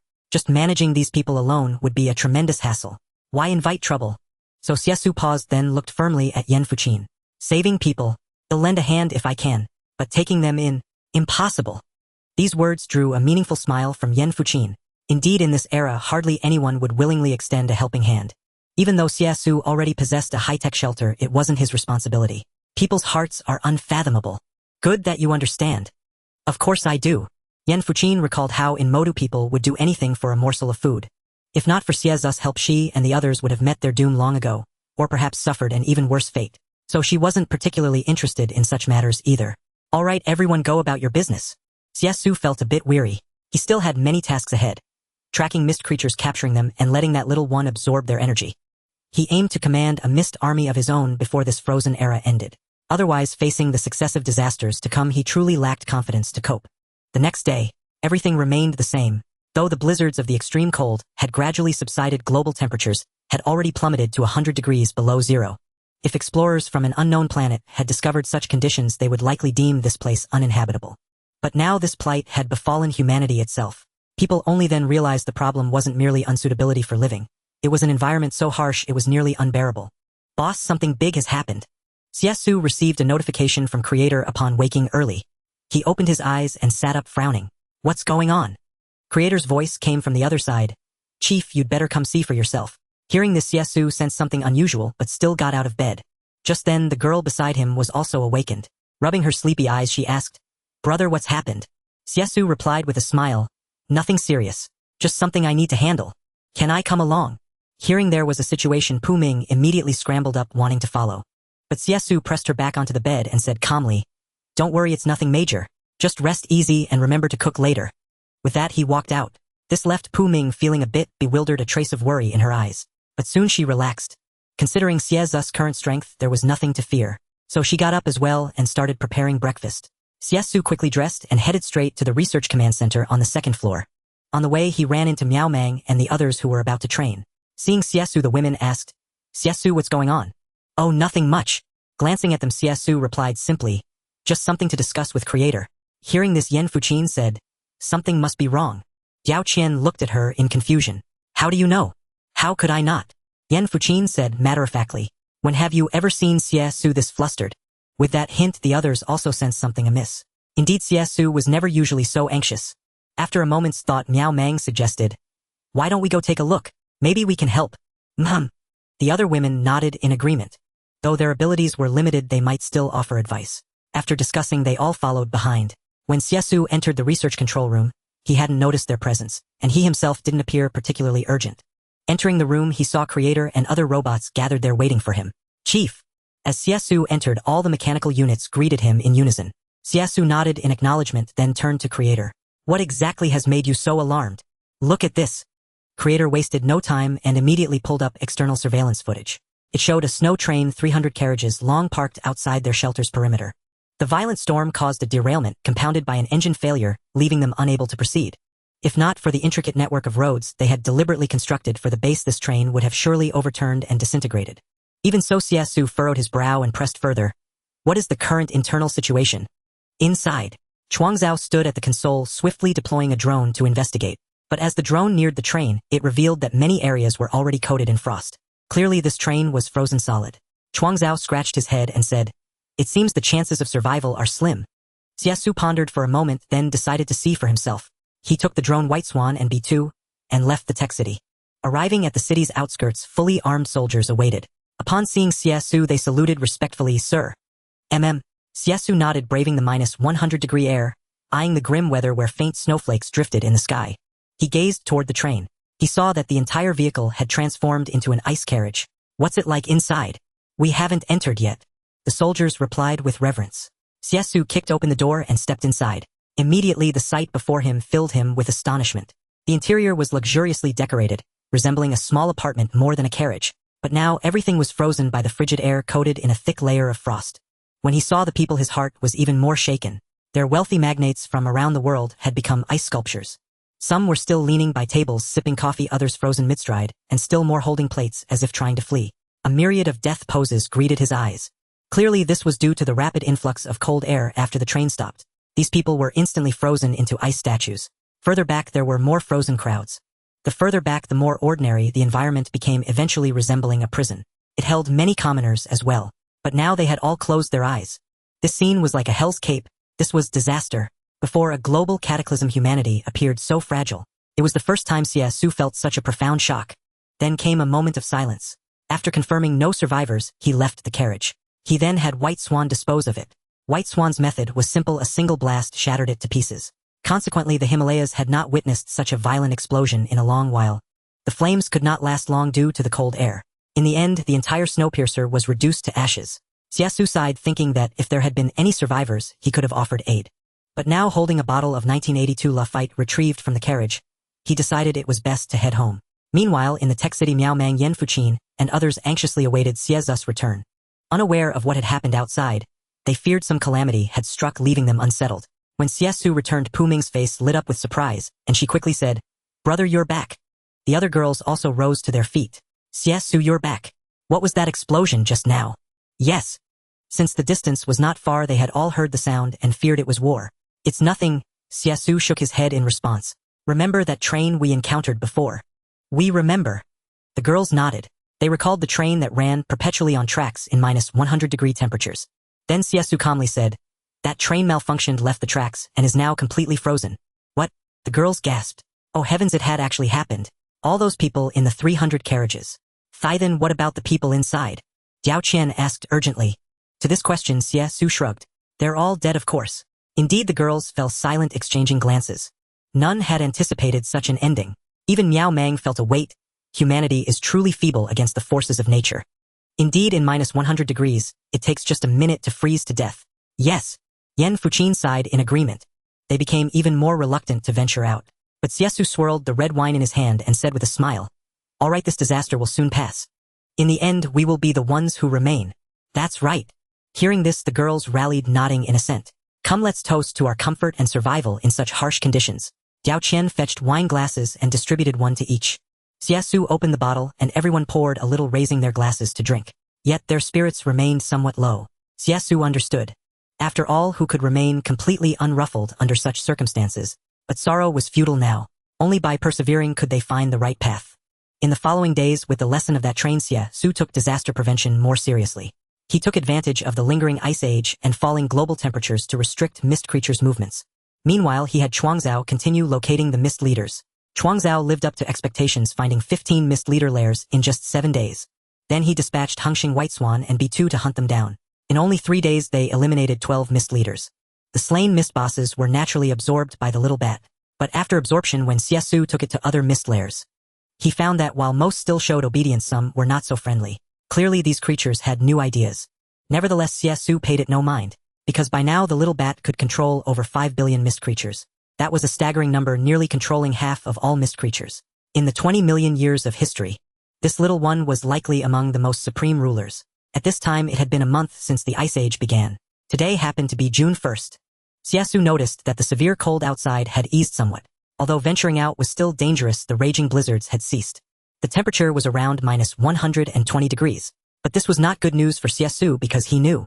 After the Ice Age, most of the world would face a month of acid rain followed by a complete thaw. Acid rain posed a significant threat to humanity as well. Fortunately, there was still a 2-month buffer period.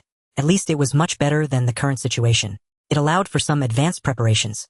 Although the current Doomsday technology city was decent, it still lacked many essential items. For the sake of safety, the Doomsday refuge base had already been completed. Its coverage extended over a 30-kilometer radius. However, there was a problem. Once the Ice Age ended, this place would be discovered by satellites of the Global Alliance. Therefore, to prevent this from happening, Xie Xu instructed Chuangzhao to develop something capable of concealing radar and satellite detection. In response, Chuangzhao appeared quite confident. After about 10 days, Chuangzhao had everything figured out. He developed a star network system. This system could completely block visual imaging and even thermal imaging within a 30-kilometer radius. When used in conjunction with the Sky Network, it was a perfect match. This greatly satisfied Xie Xu. With the star network in place, he no longer had to worry about the base being exposed. Another 10 days or so passed. The global ice age had now persisted for over 50 days. By this time, most of the disasters had essentially ended. The temperature had dropped to -60 degrees Celsius. Although this cold was still unbearable for humans, it was much better than the previous -100 degrees. Survivors in 30 safe zones around the world now had warm clothing and could emerge from underground cities to search for usable supplies on the surface. However, during the Ice Age, many cities had been submerged by snow and ice. Finding useful supplies was not easy. After the 2-month Ice Age ended, the disasters had largely ceased. The weather began to warm up to 5 or 6 degrees Celsius. Many survivors from various federations also started to come out from their underground dwellings. Although the outside world was still shrouded in ice and snow, the temperature was gradually rising. It would not be long before it melted. Thus many people could finally step outside and once again enjoy the warmth of the sun. The same was true within the Doomsday technology city.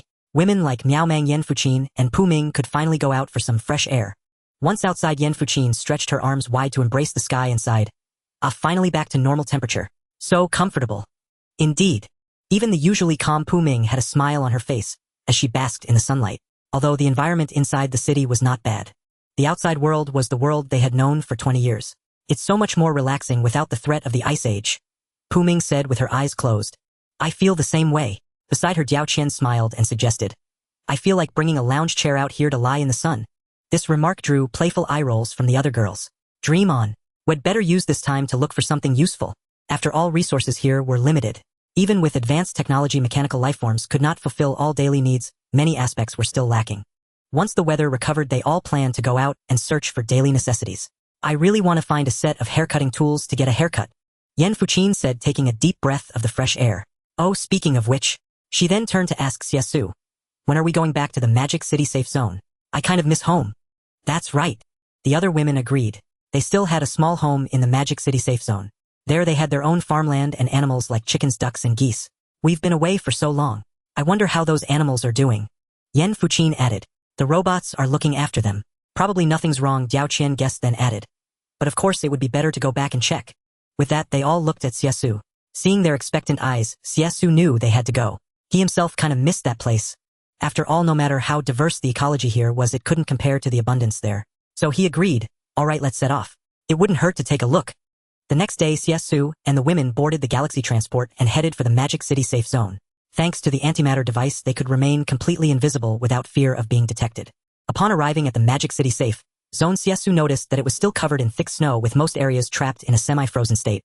However, as the temperature gradually warmed, some of the snow had begun to melt. Nevertheless, it would probably take another 10 days or so for all the snow to completely melt. After landing and returning to the familiar place, Xie Xu found that most of the vegetation that had once thrived here had been destroyed by the severe cold. Yet a few trees had tenaciously survived, and in some corners tender green shoots had quietly sprouted. Arriving at the entrance, Xie Xu first opened the long sealed passageway, then nimbly jumped down. The others chose to descend slowly using the lift, still wearing their heavy down jackets for warmth, as it was sure to be colder underground. Once below, they found the temperature to be quite pleasant, not extremely cold. Especially when Xie Xu activated the steam-powered electricity, the heating system throughout the shelter began to operate, making the overall environment much warmer. During these 2 months, aside from routine construction and disaster prevention, all the robots had been upgraded to level 15. And even the small steam unit had not been left behind. Compared to its previous weak power generation, it could now produce 5,000 kilowatt-hours of electricity per hour. Such astonishing energy was enough to support the needs of a small community. Thus, with the roar of the machines starting up, the entire basement's heating and dehumidifying equipment kicked into action. Feeling the gradually warming air, Yan Fuqin, Pu Ming, and the others who had been feeling cold immediately relaxed. However, as the temperature rose, the previously frozen parts began to melt, causing water to accumulate inside the rooms. In response, Diao Qian couldn't help but complain. At this rate, it's probably not livable for a while. But Yan Fuqin teased her. Are you planning to stay here then? Why not? Diao Qian retorted confidently. I think this place is much better than Future City. The other girls agreed. That place doesn't feel like home, Pu Milan added. What do you think, Xiao Ming? Faced with the question, Pu Ming paused for a moment before deciding to follow Xie Xu's opinion. I'll stick with Brother Xie. Hearing this, everyone's gaze fell on Xie Xu. What do you plan to do, Brother Xie? Instead of addressing their concerns directly, Xie Xu suggested they first check on the ecological garden. All right. They suddenly remembered the purpose of their visit, to see if everything was all right there. Arriving at the entrance of the ecological garden on the first floor, they found it still sealed shut with a thick layer of ice, a full meter thick, piled up on the surrounding glass. After failing to clear it manually, Xie Xu summoned the White Swan, using its high-temperature dissolution function to resolve the issue with ease. Soon after entering the password, the door swung open, revealing the scene within. When a lively Samoyed and its companions suddenly burst out, everyone was overjoyed. Wow, the puppies are still alive. Especially seeing the familiar village dog had given birth to pups, which brought even more delight. Pu Ming hurried toward the little ones, fleeing in fear of humans, but under their mother's enthusiastic demonstration, they eventually stopped and curiously observed. Such a heartwarming scene filled the group, who had endured many hardships with a long-lost sense of home. Pu Ming was utterly thrilled. She had never anticipated this. Not only were the little ones alive upon her return, but there were even a few newborn puppies. Moreover, the ecological park had transformed completely compared to 2 months ago, thanks to the care of the mechanical sentinels. Coupled with the meticulously simulated environment, each ecological zone was brimming with ripe fruit. Apple trees, orange trees, pear trees, and even watermelons and sweet potatoes scattered everywhere. A wide variety of crops were available, including a vineyard. Chickens, ducks, and geese roamed freely, their numbers noticeably increased from 2 months prior. Unfortunately, the cattle remained at just 2 with no increase. However, there were a few new piglets. Gazing at the vastly changed ecological park, Xie Xu couldn't help but remark. I never imagined such a transformation in just 2 months. Indeed. Pu Ming approached, also filled with emotion, but then asked Xie Xu with curiosity, brother, are we returning to Doomsday Tech City or staying here? Mentioning Doomsday Tech City or the Magic City safe zone, Xie Xu didn't answer immediately but turned to the other ladies. What are your thoughts? Well, they hesitated for a moment before Yan Fuqin spoke on their behalf. It's your call, but if we had to choose, we'd prefer here. After all, we've lived here for half a year, even though things have changed. She didn't finish. Xie Xu said nothing more. In his view, this place was far more comfortable than the desolate Himalayas. Now that the Ice Age had passed, it had thawed. So Xie Xu decided to stay. Then, well, remain here. Really? Yan Fuqin and the others were surprised he agreed. But Xie Xu explained, don't think I'm doing this just for you. This place will become a key site for reconstruction in the future. And it helps me accomplish more. Ha, we understand. The women didn't care much, staying was enough. Joyful smiles lit up their faces. Then they sprang into action. Since we're staying, let's tidy up first. Right? The others immediately responded, especially Pu Ming, who gently said to the White Swan following them, "White Swan, help us clear the ice here." Affirmative. The White Swan emitted a mechanical voice using its energy to help bake the underground estate. The other girls also busied themselves cleaning the basement. As for Xie Xu, besides tending to his ecological park, he used a drone to survey the current state of the Magic City safe zone. He checked for any survivors. Surprisingly, nearly 1,000 remained, divided into 5 groups scattered across different areas of the safe zone. They were clearly the last survivors now venturing out for food. Xie Xu had already searched the Magic City safe zone thoroughly after the disaster. Little of use remained, but on this return he had new plans. Though the Ice Age had passed, this was only a temporary calm.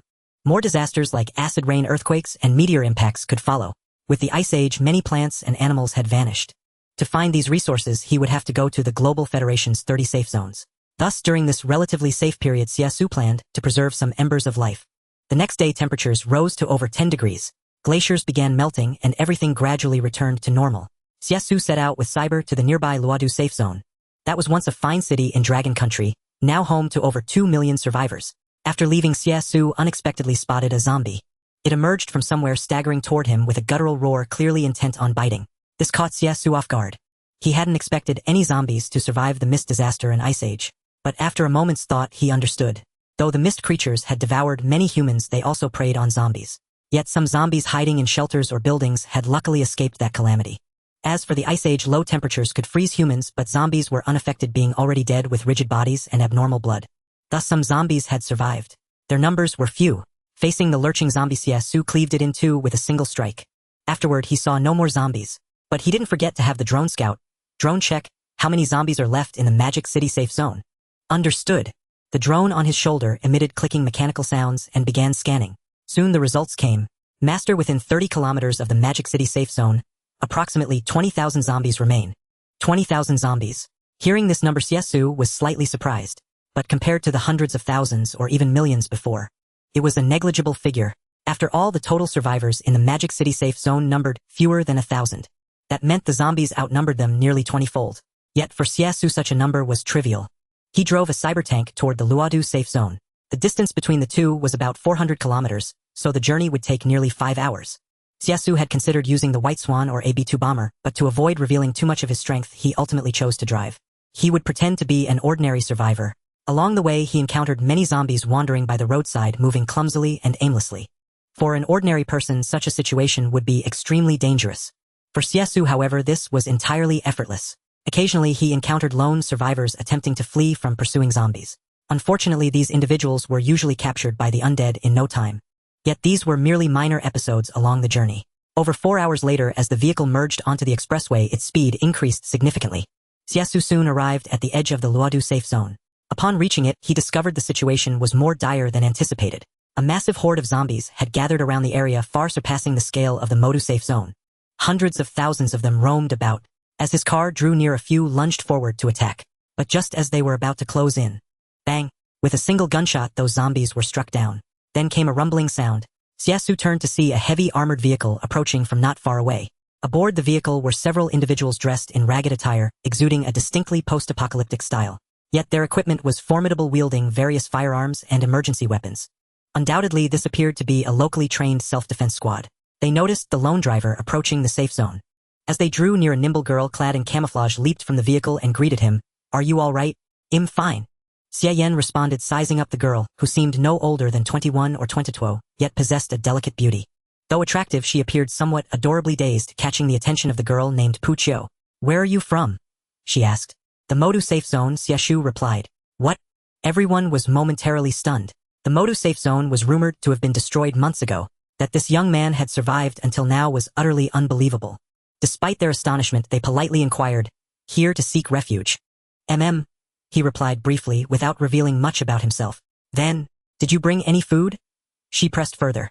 Clearly their living conditions had been extremely harsh, with only one decent meal a day. Thus, they had rushed out to scavenge for food resources once the weather improved. Witnessing this, Xie Xu understood their plight and casually tossed them a box of instant noodles as a gesture of goodwill.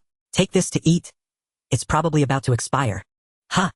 In truth, the imminent expiration of the noodles was not the focal point.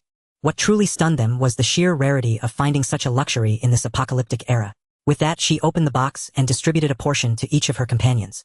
The leading woman, who had initially assumed he would hoard all the supplies, was surprised when he kept only what he needed and returned the rest. She cautioned, "Make sure to hide these supplies well. Most resources in the city are controlled by a few powerful individuals, and many civilians are facing famine." This gesture piqued Xie Xu's curiosity, prompting him to ask if she didn't want to take more. The woman smiled and countered, "Do you think every survivor who encounters someone with food would rob them?" Reality shattered his prejudice as this small group displayed rare integrity, refraining from looting everything and leaving a portion for him. The food in the box was quickly consumed. Dry noodle cakes washed down with the water they carried, restoring some strength. A bearded man handed him a water bottle and asked, "Brother, want some water?" Xie Yan declined the offer, shaking his head to indicate he didn't need any. Miss Pu then continued the conversation, inquiring about his plans. "I'm heading into the Luodu safe zone," he replied. The girl promptly offered to guide him into the city, providing a relatively safe route. "Just follow our vehicle and we'll take you in." Learning that he would have a guide, Xie Yan uttered a simple thank you and followed these friendly companions toward their destination. Xie Xu, possessing considerable skills, could easily navigate here on his own. But having just arrived, he felt it prudent to first understand the lay of the land. After all, having lived underground for 2 months, many things had changed. About an hour later, Xie Xu followed an armored vehicle to the entrance of the Luodu safe zone. The perimeter was fortified by a sturdy wall. Even the monsters from the mist had failed to breach it thanks to its height of 20 meters. It was sufficient to block those creatures. Coupled with heavy weaponry stationed at every concealed corner, this place had become one of the few remaining survivor enclaves. Those zombies couldn't get in either. Now, with the Ice Age catastrophe, over sentries were already patrolling outside the Luodu safe zone. Small teams came and went frequently, all engaged in hunting missions. For people had discovered that despite the danger posed by these zombies, their serum could be extracted to enhance the human body, creating so-called third-generation individuals. This drove many to risk capture. Along the way, Xie Xu learned from Pu Qiu, the woman's name, the story behind her team's formation. It was also for capturing zombies and extracting serum in exchange for food. To Xie Xu's surprise, Pu Qiu herself was a third-generation individual. But he quickly understood. For a woman to lead this team, it was unlikely she was just an ordinary girl. The only plausible explanation was that she was a third generation. Around here, there are over 10,000 third-gen individuals, most of whom received serum injections. As she led Xie Xu into the city, Pu Qiu briefed him on the basics. Though they fall short of true third-gen, they're far stronger than ordinary people, and it'll stay that way. Survival of the fittest. If humanity can't evolve on its own, it's doomed to extinction. Walking and chatting, Pu Qiu remarked with a sigh. Xie Xu shared her sentiment. Indeed, the future was one of ruthless predation. Especially in the face of the Ice Age catastrophe, third-generation individuals had far higher survival rates than ordinary humans. "Oh, by the way, you haven't found a place to stay yet, have you?" Realizing Xie Xu had just arrived without lodging, Pu Qiu warmly offered, "Would you like to join us?" "That won't be necessary." Xie Xu politely declined her kindness. He wasn't particularly interested, but he still asked, "Is currency still usable here?" After all, he still held 200 million in trade currency. Of course, Pu Qiu nodded at the question. Changing it would undermine global government credibility, and the world can't afford major upheavals now. Understood. Xie Xu nodded. He then took out about 1 million in trading currency from the car and handed it to Pu Qiu. "This is for you as thanks for your help." 1 million. Seeing this, Pu Qiu and the others were stunned. They looked at Xie Xu in disbelief. Wow, a casual gift of 1 million. What kind of background does he have? What's wrong? Xie Xu noticed their shocked expressions and couldn't help asking. "Oh, nothing." Coming to her senses, Pu Qiu shook her head. "I just didn't realize you were so wealthy. Although we won't accept this money, I must advise you not to flaunt your wealth so openly here. Besides our countrymen, there are many friends from other nations." "Fine, if you don't want it, so be it." Xie Xu didn't mind. He pulled out another box of instant noodles and handed it to them. "Since that's the case, keep these noodles. Consider it thanks for guiding me. I must be going now. Farewell."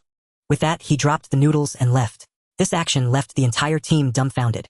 Even Big Beard jumped down from the vehicle, exclaiming in surprise, "Chief, who exactly is this guy? He seems formidable." From the moment they met Xie Xu, he noticed that not only was this man abundant in supplies and wealth, but most astonishingly, he remained completely composed in the face of their well-equipped squad. This convinced Big Beard even more this man was no ordinary person. Pu Qiu understood this logic as well, but she didn't dwell excessively on matters of status. Why bother dwelling on his origins? It doesn't affect us much. Let's just focus on our own tasks. With that, she smiled and waved to her team, signaling them to leave. Big Beard scratched his head and chuckled. "True. Let's follow the chief's lead. Well, take the noodles for now, head back and get back to business. Catching zombies and extracting serum."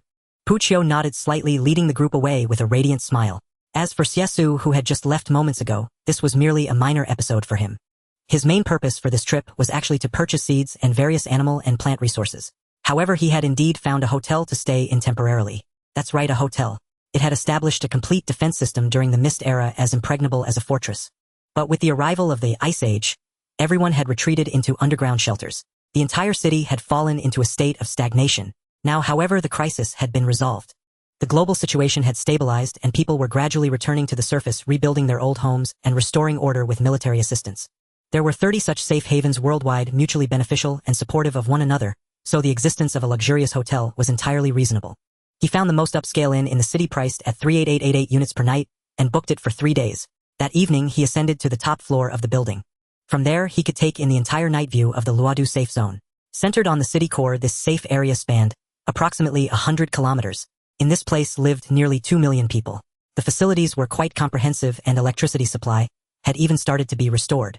As Xie Xu gazed at the brilliantly lit nightscape, he suddenly felt as if he had returned to the normal life of the past. This feeling made him think that perhaps life in the past was actually quite good. At least back then, as long as you had money, there was nothing to worry about. With his current strength, he might even become the richest man. However, such a thought was clearly difficult to realize in the short term. Knock, knock, knock. At night, a staff member came to his door. Xie Xu opened it to see a rather attractive lady. She was holding some items and said politely, "Mr. Xie, hello. These are some complimentary snacks provided by our hotel. Please enjoy." Xie Xu glanced at them. It was a few bananas and some instant coffee, but he still said thank you. "You're welcome." The waitress was very courteous. Seeing Xie Xu so polite, her tone grew even softer. "Is there anything else I can help you with?" "Yes, I'd like to know where I can buy things around here, like the wholesale markets or vegetable markets from before." "Wholesale markets, vegetable markets." Hearing this, the staff member paused but still replied, "The Earth has just recovered from the Ice Age, and many places haven't fully been restored yet. The traditional markets you mentioned aren't open yet, but we do have a small agricultural trade area." With that, she handed Xie Xu a map. "About 3 kilometers from our hotel, there's a shop called Luodu Market. You can check it out." Taking the map, he saw that it indeed existed as she had described. "Many thanks. Don't mention it. Is there anything else you need?" "No, thank you." "Then have a good rest." After seeing off the waitress, Xie Xu sat back on the sofa, studied the map in his hand for a while, then summoned his drone companion and instructed it to plan a route based on the map information. Once everything was ready, Xie Xu washed up and went to rest. The next morning, he left the hotel carrying the drone and drove to the market. Since the Luodu safe zone was still under reconstruction, many areas had not yet fully resumed normal operations, but this market had opened just a few days after the Ice Age ended. Arriving there, Xie Xu saw all kinds of live animals: horses, cows, sheep, chickens, ducks, fish, and meat. Everything was available. Especially the sight of live horses was simply incredible. He noticed a middle-aged man who looked somewhat familiar, slightly stout but not fat, appearing a bit down on his luck, yet his demeanor carried a hint of nonchalance, and he seemed fond of smoking and drinking. The fact that one could still buy cigarettes in this era piqued Xie Xu's curiosity. "Hey, young man, looking to buy a horse?" The old man greeted him enthusiastically upon seeing a customer. Xie Xu stepped forward to inspect and said, "I want to buy one, but first I need to clarify something." "Ask away, whatever it is." If it meant closing the deal, he would share information without holding back. "I just want to know, how did you keep these animals alive during that freezing cold?" After all, the temperatures had reached extreme lows not long ago. His own little companions had survived the harsh winter thanks to his special care. How had they managed it?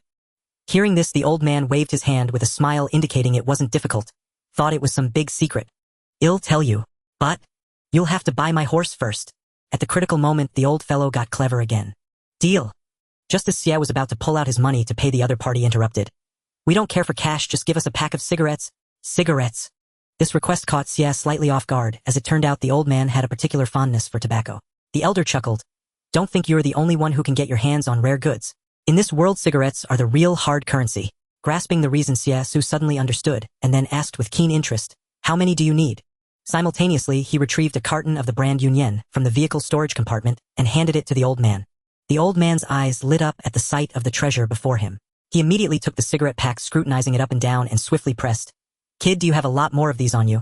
Without revealing the exact quantity, Xie Xu replied, "Tell me how many livestock you have to trade, your terms, and the secret to their survival." "All right, since I'm taking your goods, I'll speak the truth." While inspecting the merchandise, he no longer held back.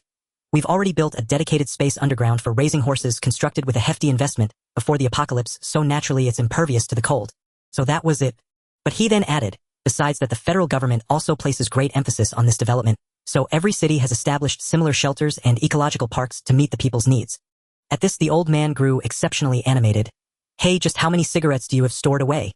We've got plenty of livestock waiting for buyers, not just horses but cattle and sheep too. Xie Xu then countered. So what's your pricing? Simple enough. 1 carton for 1 horse. How about it? Fine. Xie Xu never dreamed that a pack of cigarettes could fetch a horse. Still, he couldn't help asking, and what about liquor? Liquor? The stout old man echoed in confusion. That's right. Xie Xu nodded affirmatively. In the post-apocalyptic world, liquor was a precious commodity. Now, with disasters everywhere, hardly any factories continued production. Everyone was busy searching for the essentials for survival. Lack of production didn't mean it held no value, as many were still willing to trade for liquor. Sure enough, at the mention of liquor, the stout old man's eyes sparkled and he quickly asked, "What kind of liquor do you have? How about Nulinshan?" Xie Xu probed. Fine, fine. To his surprise, the old man answered so readily. Xie Xu had expected some haggling, but the old man simply slapped his thigh and asked, "How much do you have?" "I can give you as much as you can provide me with animals." Well, now it was the stout old man's turn to understand, and he promptly said, "Then come with me." With that, the stout old man led 2 horses and guided Xie Xu away. After traveling several kilometers, they arrived at a place surrounded by mountains on all sides. Within the mountains was a cave guarded by numerous soldiers at the entrance. Seeing the old man approach, they let him through directly. This made Xie Xu vaguely sense that the old man had some connections. The stout old man smiled and explained, "Don't worry, these aren't military personnel. They're private security we hired. The soldiers have more critical tasks to handle now. Though there's an underground zoo here, they won't allocate too many troops." Chatting away, the two entered the inner area. There a multitude of animals were indeed penned up, including common ones like cattle, horses, sheep, pigs, chickens, and ducks, and even pets like cats. A wide variety. The simulated ecological zone spanned a full 100 acres, yet it nurtured thousands of creatures. "These are all our stock here. Which ones do you need?" The stout old man said generously. After surveying, Xie Xu nodded. Quite a lot indeed. For him, the key was having sufficient variety, not sheer numbers. In the end, he selected 2 male and 2 female cats, 4 horses also in a tumulette with female configuration, plus 20 chickens, 20 ducks, and a few small birds. What surprised him most was the inclusion of falcons, which he also took as a package. The total exceeded 100, an astonishing number. The stout old man clearly realized this wasn't just for food, but for preserving various species. So he didn't haggle over the price, charging uniformly either 2 bottles of liquor or 1 carton of cigarettes. Thus, to rescue this batch of little lives, Xie Xu paid 50 cartons of cigarettes and 10 cases of liquor. The old man was overjoyed to receive these goods, never expecting such a bountiful deal. He patted Xie Xu on the shoulder warmly and said, "Come find me again if you need more, buddy." Haha. But Xie Xu had other ideas. "If you discover any new species, be sure to let me know." Hearing this, the stout old man who was about to leave suddenly halted. "Oh, by the way, our park is actually networked with other places. If you need, we can transfer some over from there, though the price might be a bit higher." "No problem." Xie Xu readily agreed. "As long as you can find other rare breeds, or even special plants I can trade with cigarettes or liquor." Upon hearing this, a smile reappeared on the old man's face as he saw Xie Xu off. Before leaving, Xie Xu deliberately made a mark, for although satellites were advanced, they couldn't detect everything hidden here. Considering the unpredictable future, this place might eventually come under his management. He also thought of 2 already fallen safe zones, and sent his subordinate Tianju to investigate if there were any supplies worth salvaging. Unexpectedly, Tianju quickly reported that those places had already been occupied by nearby survivors. Oh well, resource conflicts would always persist. For now, getting these precious creatures home was the priority. After finding a suitable spot, he summoned Hengxing to help transfer the animals and plants to another ecological park within the safety zone. He stayed in the city to gather more valuable items. Just as everything seemed to be going smoothly, a zombie suddenly lunged from a corner to attack as he walked a few steps. But Xie Xu didn't need to act. A small bat darting from his pocket emitted a blue flame and incinerated the monster. Witnessing this, he felt a silent awe. After all, the little one wasn't even a month old yet its power was already so formidable, and it even knew to protect its master. He patted its head and praised, "Little one, no need to be nervous in situations like this. I'm more than capable of handling zombies of this level." It didn't seem to fully understand, merely blinking its eyes and responding with a few strange sounds. No matter, the key was that the little creature harbored formidable power within, having devoured the energy cores of nearly 10 Mist Lords. If it unleashed its full potential, it could probably rival a top-tier boss. Of course, he had to keep a low profile here and not let anyone discover this precious treasure. By now, more and more zombies had already surrounded them. Xie Xu knew he couldn't stay here any longer. He drove his high-tech vehicle away swiftly. Soon he arrived at the Luodu safe zone. There he found many people already out and about. Most were fully equipped, but some were struggling to survive. They were ragged and emaciated, their bones protruding through their skin. Such scenes were not uncommon here, as food was extremely scarce in Luodu, especially in a place with nearly 2 million people and few reserves. For many, even a small piece of bread was a luxury. Along the way, Xie Xu witnessed too many similar sights. Yet when he arrived at the hotel, he found some wealthy individuals still indulging in luxury inside. So no matter the era, society is always like this. Xie Xu recalled an old saying, in wealthy homes wine and meat rot, on the streets the poor freeze and starve. How fitting it was. Thus when the next day came, Xie Xu received another shipment from the fat old man. Besides a few pigs, there were also some plant seeds like peonies and roses. Of course these were not valuable. The old man seemed to have brought them as an afterthought. But the truly precious items were the cherry saplings, cherry trees, and a banana tree nearly ripe with fruit. In another month they would likely bear fruit. However, the fat old man was exceptionally cautious, as such items were illegal. Brother, getting this for you was a real hassle, the old man said cautiously, clearly hoping to barter for more goods. In response, Xie Xu directly produced an entire case of Moutai liquor. The fat old man's eyes widened at the sight, his face a mask of sheer delight. Wow, this is actually Moutai. Even in peacetime a case could sell for over 10,000, and now here was a whole case of 6 bottles. Don't forget, in this apocalypse alcohol was always diluted with water. Such precious Moutai was hoarded like treasure even by the wealthy in the safe zone. Thinking this, the fat old man looked at Xie Xu with even more astonishment and exclaimed, "Young man, just what kind of wealthy family are you from? You can take out such rare treasures. Do you know just these few bottles of Moutai with even a drop added to a cup of water could sell for a sky-high price?" This time the old man had hit the jackpot. He truly had, but he had no idea that Xie Xu still had hundreds of cases of such fine liquor. All of these were looted from Longshang City, with the resources of an entire city as his foundation plus what he had accumulated from the Ice Age. How could Xie Xu possibly be short of money? But he didn't elaborate, simply asking, "Is one case enough?" "Enough, enough." The fat old man nodded repeatedly, afraid Xie Xu might change his mind. To Xie Xu this liquor was as common as plain water. After the transaction, Xie Xu wasted no time, packed up and drove away. He cared not at all who would end up drinking it. As usual, he left the trade market and went outside the Luodu safe zone. Xie Xu summoned Hengxing to transport the goods back. In the apocalypse, these resources were invaluable. If disaster struck again, finding such things would be no easy feat. Thus Xie Xu decided to hoard as much as possible while he could. After sending off the goods, he returned to the Luodu safe zone. Before he even reached the hotel entrance, he noticed many more soldiers around it today. They were fully armed, encircling the entire hotel in an impenetrable cordon. There were also numerous armored vehicles and tanks. The sudden scene drew a crowd of onlookers. No one knew what was happening. What's going on? Why so many soldiers? I heard some military people have arrived. The military? What for? Who knows, probably some special mission. The crowd buzzed with speculation. Among the crowd, Xie Xu overheard their conversation. But it didn't affect him much. After the soldiers went inside, he followed them into the hotel. He returned to his room to rest for a while. Soon there was a knock on the door. Opening it, he found the pretty receptionist from the front desk. She said apologetically, "Sir, due to special circumstances, we need to requisition this room. Could you please move to another?" Xie Xu asked why. The receptionist thought for a moment, and seeing he didn't seem like a bad person, explained, "I heard an elite 3rd human squad from the Global Federation is coming to stay here, and they need the space." "Oh, I see." Before she could finish, Xie Xu already understood. But he had little interest in it. He simply replied, "I'll leave this afternoon." But the receptionist wanted to say more, but Xie Xu didn't give her the chance, as he planned to return to the Modu safe zone that afternoon. He closed the door directly. "Hey, sir." The receptionist hadn't expected him to shut the door like that, and she became anxious. After all, this was a team personally escorted by the Global Federation, the cream of the crop. And now they had been refused. If they found out, they would surely be furious. With no other choice, she hurried off to find the manager to resolve the issue. But before she could go downstairs, a few people chatting and laughing approached. Their attire was varied, but they all wore protective gear and carried a mix of ancient blades and modern weaponry. There were about a dozen of them, both men and women, including some foreigners. They chatted as they walked toward the rooms. The receptionist rushed over and awkwardly blocked them, saying, "Excuse me, the guest inside hasn't left yet. Please wait a moment." "What? Still not gone?" The leader was a white man named Jack.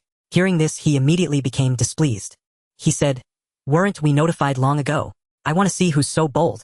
A cold, beautiful Eastern woman beside him warned, "Jack, don't cause trouble." If Xie Xu were here, he might have recognized her. But Jack didn't care at the moment. They were the most elite 3rd human squad in the Global Federation. Since Miao Mang left, there's hardly any 3rd human squad in the world that can match us. There's nothing to worry about. But the cold beauty still reminded him, "Don't forget our purpose here." Jack said dismissively, "I know it's just dealing with some zombies and collecting some genes. That doesn't affect our stay here." With that, he strode forward and knocked on the door. "Hey, you in there, come out now." The receptionist hurriedly tried to stop him, saying helplessly, "Oh, sir, please don't. Every person here is a guest." Upon hearing this, Jack instead laughed and responded disdainfully, "Do you know who we are?" "I." The waitress certainly knew, and she hesitated. Jack sneered and continued knocking. Soon the door opened. However, the moment Xie Xu appeared before Jack could speak, the usually icy young woman behind him suddenly exclaimed, "It's you!" "What?" This stunned Jack, who turned back in surprise to look at Lian-ling and asked, "What's wrong, Lian-ling? Do you know this person?" Indeed, the newcomer was Lian-ling. Ever since Xie Xu saved her in Longshang City last time, she had been hoping to find her savior. Yet months passed with no news. Even her father Lian Fumin said the man was probably dead. But Lian-ling refused to give up, if not for Xie Xu. She would have lost her life. To search for Xie Xu alone, she secretly injected the first batch of super gene serum and became a third-class human. To maintain immense power, she injected herself several more times in just a few months, coupled with relentless training, eventually becoming the standout of the team. This time she finally had the chance to leave the capital and come to this place. Unexpectedly, she encountered Xie Xu here. Thus she stood frozen, her gaze at him filled with both excitement and surprise. There was even a trace of complex emotions mingled within. However, Xie Xu did not have a deep impression of her. He simply furrowed his brow and asked, "You are Lian-ling?" Lian-ling replied with visible excitement. The team members were all stunned. Everyone stood there in shock, for this woman had hardly smiled since joining the team, as cold as ice. Now she was so animated it seemed almost unbelievable. Even Jack couldn't help but ask again, "Lian-ling, are you familiar with him?" Lian-ling realized she had lost her composure. The next second she regained her icy expression and turned to tell Jack, "He is my friend." At that moment Xie Xu also recalled the woman before him. He said, "Oh, so you're that rich girl." Hearing this address, Lian-ling's face instantly stiffened. "Is this how I appear in your eyes?" In truth, it wasn't Xie Xu's fault for not recognizing her, because the girl back then was entirely a timid, weak, and helpless image. But now she was so proud, exuding an indescribably powerful aura. She was practically a different person. Xie Xu remarked in surprise, "I never expected to meet you here." "Me neither." Hearing his words, Lian-ling's cold face softened considerably as she replied softly. At this point Jack grew impatient. "Lian-ling, we're not here for small talk. We have a mission at hand and everyone needs rest." But Lian-ling's tone turned cold. "You can rest next door." Next door? Jack's eyes widened. Whose side was this girl on anyway? The others were also baffled. Another Chinese woman on the team whispered to Lian-ling, "Even if you know him, don't forget we're a team." But Lian-ling shook her head insistently. "It's fine. He once saved my life. Whatever he does, I support him." "Oh, so he saved your life?" Jack burst into laughter upon hearing this. The teammates joined in with chuckles. Then Jack walked towards Xie Xu, reaching out to pat his shoulder. "I'm really curious how a guy who looks so fragile could have saved you." These words angered Lian-ling. She swiftly drew a dagger from her waist and said sternly, "You can try." The chilling tone made Jack's pupils contract instantly. This woman was renowned as a speed assassin. He then coldly uttered, "Let's go," and led a few people inside. Among the three left behind were a woman who looked like a nurse and two burly third-class human warriors standing beside Lian-ling. Seeing them leave, Lian-ling sheathed her knife and said to Xie Xu, "Don't worry with me here, they won't dare touch you." Well, he had expected her to say thank you or ask why, but instead. Xie Xu was stunned for a moment, then shook his head and muttered, "Crazy." This caused the smile that had just appeared on Lian-ling's face to freeze instantly. Her eyes widened as if she couldn't believe her ears. But indeed that was what Xie Xu had said, because the whole scene was just too absurd. Like a cliché plot from a novel. The low-key strong, the comeback, the hero, and maiden, the disdainful onlookers. All of it. Dude, this is a post-apocalyptic survival story, not a fantasy tale. Too ridiculous. So seeing Lian-ling help him like this, he shook his head thinking he didn't need such protection at all. He intended to walk straight into the room. "Hey!" Lian-ling called out to him. Xie Xu stopped and turned around puzzled. "What?" Lian-ling was on the verge of exploding. Good heavens, her goodwill was met with such an attitude. Finally, she could only ask in exasperation, "By the way, I still don't know your name." How bizarre. Lian-ling had been searching for this guy for months, without even knowing his name. And now, while on a mission in the Luodu safe zone, she had run into him. Talk about a twist of fate. Still, she was quite pleased inside. Outwardly, she pretended to be nonchalant, even a little angry. Then she added, "If I hadn't just saved you, he would have beaten you to a pulp. If not for your help, he would have been dead by now." Xie Xu thought darkly. But there was no helping it, after all they had slept together. So Xie Xu finally said, "My name is Xie Xu." Xie Xu. Upon hearing his name, Lian-ling pondered for a moment, then suddenly smiled and said, "It sounds lovely."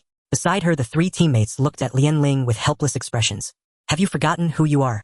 You're the famous ice beauty of the third-class human legion. And now you say something like that?"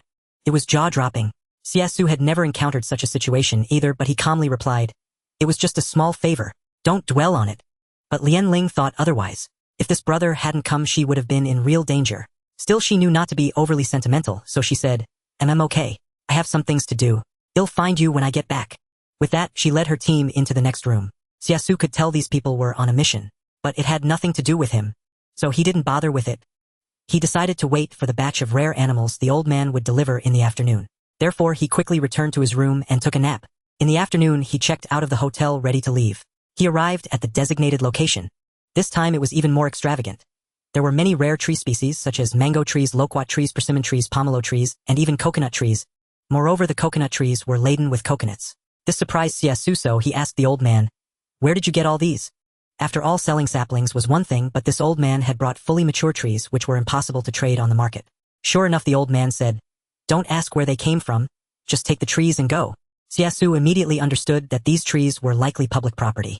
But he didn't mind. After all, in 2 months, another global catastrophe would strike.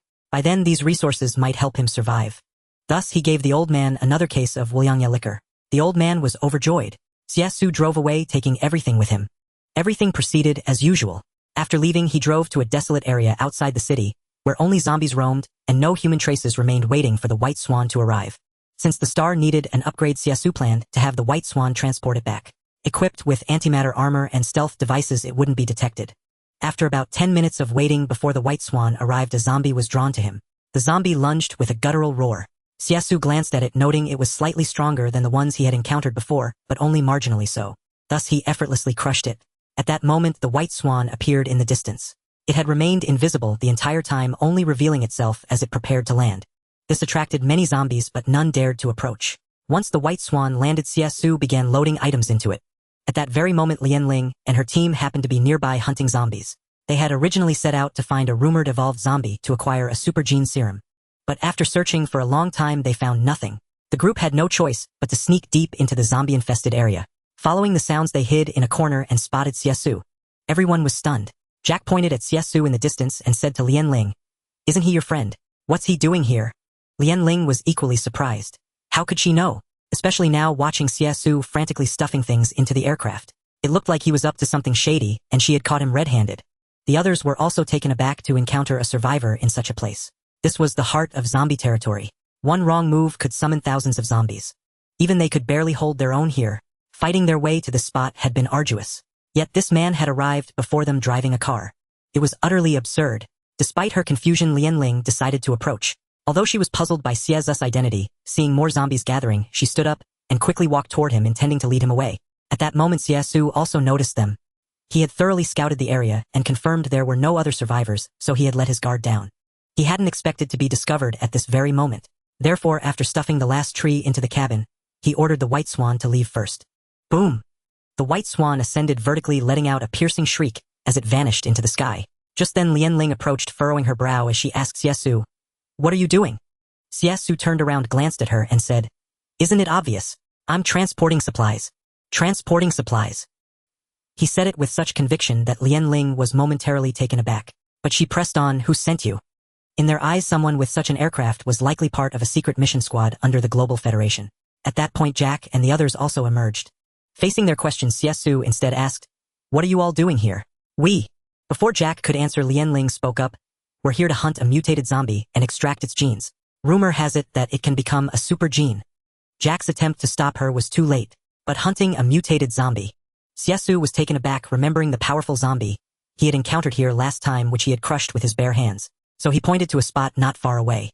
Thus, the elite third-generation human team members saw the dead mutated zombie exuding a strange odor, and then looked at the calm and composed Xie Xu. They were all stunned into silence. My God, this guy had killed a mutated zombie with his bare hands. Jack exclaimed in shock to Xie Xu, "Heavens, do you know what a formidable zombie you just took down?" Xie Xu wasn't interested. He simply said to Lianling, "I have some things to attend to, so I'll take my leave. Be careful yourself." "Hey, Xie Xu." Before she could finish, Xie Xu had already gotten into his car and sped away. They couldn't possibly catch up. This left Lianling feeling a bit frustrated, as she hadn't even finished speaking. Jack, however, suggested, "We should report this to the International Alliance." But Lianling frowned and said, "No, Xie Xu definitely wouldn't like the spotlight. But do you realize how terrifying it is for someone to kill a mutated zombie with their bare hands?" Jack said as he collected the zombie's blood in a small vial. However, Lianling didn't care about that. Although the International Alliance was eager for more powerful individuals to join, since Xie Xu preferred to act alone, she chose not to report it. Besides, she paused and added, "He also has the White Swan fighter jet. He might be a member of the International Alliance himself, just unwilling to draw attention." "When you put it that way, it makes sense." Jack suddenly understood and nodded in agreement, deciding to keep it a secret for now. After collecting the blood sample, Jack stood up and laughed. I didn't expect this mission to be so easily accomplished. A blonde beauty beside him then suggested. How about we look around some more? We might find an even stronger zombie. Sounds good. Jack, who loved to show off his achievements, naturally wouldn't pass up such an opportunity. As for Lianling, she wasn't as concerned. In truth, if Xie Xu had wanted to, he could have easily dealt with them. But because of Lianling, he let them be. Besides, he wasn't afraid of exposing anything. Just moments ago, he had killed a slightly different zombie. This surprised Xie Xu. Could these zombies actually evolve? So he contacted his assistant via drone to inquire if there were any other evolved zombies in the vicinity. It turned out that there were indeed some, but not many. Although this had little impact on Xie Xu, it was an extremely dangerous existence for ordinary people. So, they might attack Luodu. Yes, it's highly likely. After hearing the response, Xie Xu said no more and drove straight back to the safe zone of Modu. About 4 hours later, he arrived at his destination. The entire journey was on the highway with the car in autonomous driving mode. Xie Xu rested all the way, feeling quite at ease. Upon entering the safe zone, he discovered that many new residents had arrived, ranging from a dozen to hundreds. Most of these people carried weapons and their own vehicles. When they saw the clean and sleek cybernetic war vehicle, Xie Xu was driving, many cast greedy glances. Clearly, in this apocalypse, possessing such equipment implied abundant material supplies. However, since Xie Xu was driving at high speed, these people had to give up. This incident made Xie Xu realize a problem to survive. Many had already begun to contemplate plundering. Returning to his underground ecological farm, Xie Xu had the robots monitor the situation outside. Jumping out of the car and entering the manor, several women were busily engaged. Some were cleaning the courtyard while others were training. Seeing his return, Pu Ming, who was in charge of cleaning, immediately beamed with joy. She dropped her broom, ran over and hugged Xie Xu, saying, Brother Xu, you're back. He gently ruffled her hair and asked, Did you miss me? The little girl nodded, a slight blush spreading across her face. After all, it had been 3 days since they last met. Where have you been these past few days? She looked up at him with a hint of concern. Several others nearby also gathered around, curiosity evident on their faces. Xie Xu briefly explained, This is a brief period of calm, but another wave of crisis might strike in the coming days. I went to prepare some countermeasures in advance. They nodded in understanding. Then Diao Qian picked a fruit from the coconut grove, inserted a straw, and handed it to him with a smile, saying, Su, would you like a taste? Taking the cup, he took a sip and praised, The flavor is really good. Hearing this, everyone couldn't help but smile. Yan Fuqin playfully remarked that they had already tried the newly arrived tropical fruits a few days earlier. Not far away, a pile of empty shells proved her words. Considering that resources were limited and should not be wasted, he didn't dwell on it further. At this moment, Miao Mang asked with concern, Are you saying another disaster will come in a while? That's right, and the specific cause is still unknown. It might be natural.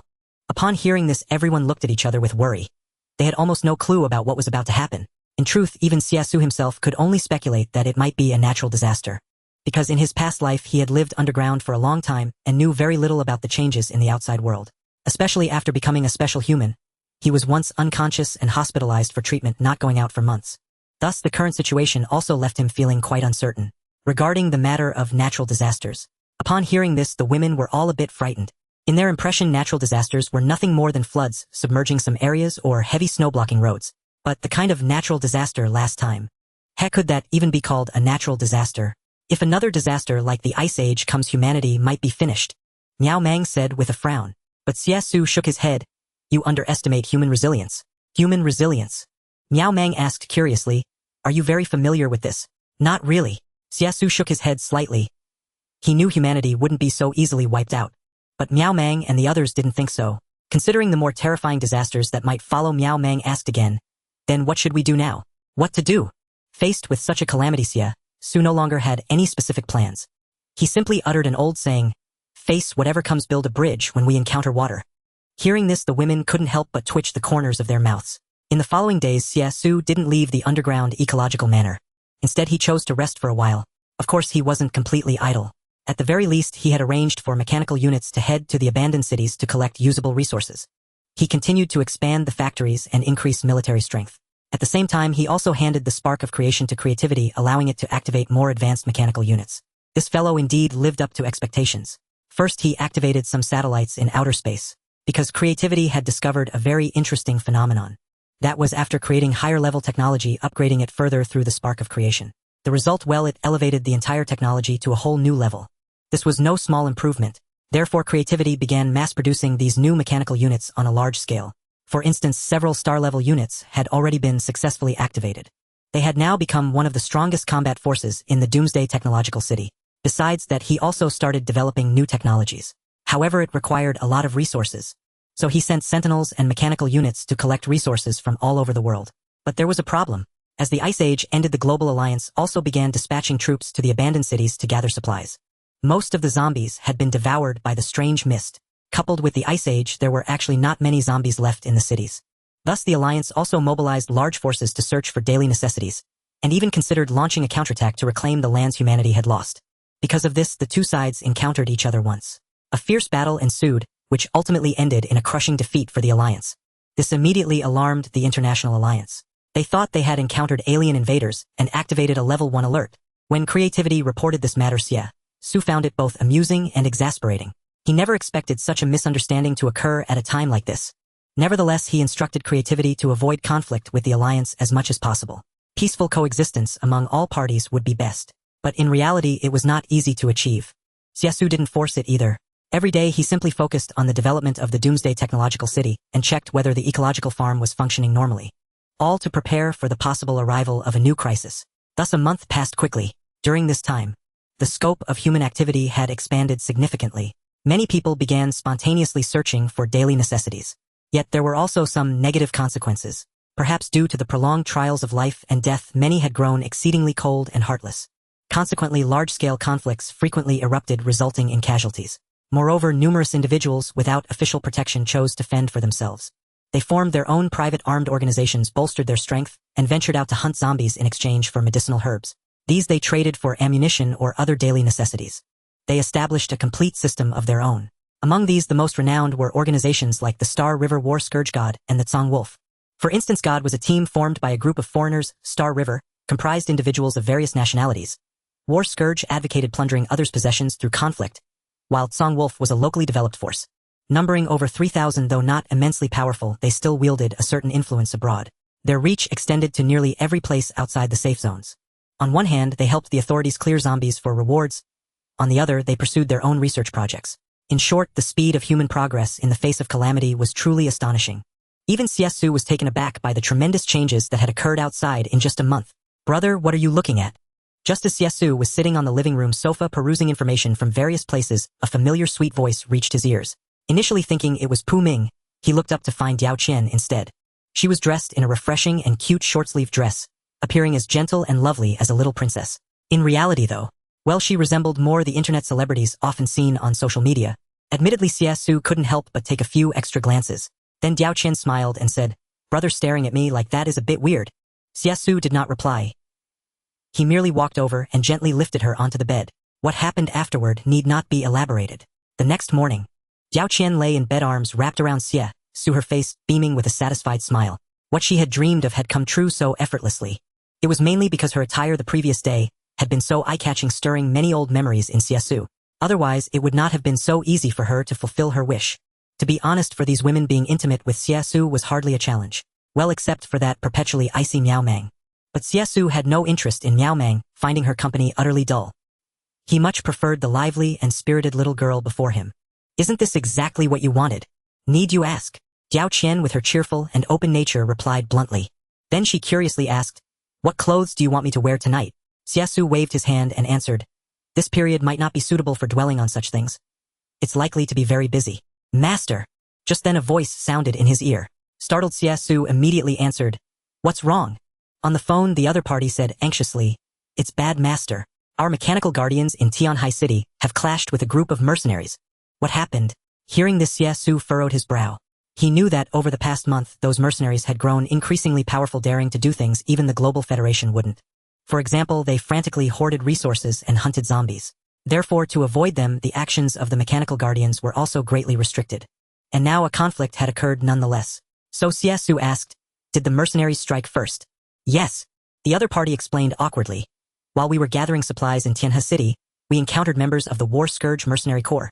We intended to retreat, but they somehow got their hands on several tanks and launched a fierce attack on us. One guardian was captured after its energy was depleted, but in the end it chose to self-destruct." After hearing this, Xie Xu's gaze turned icy.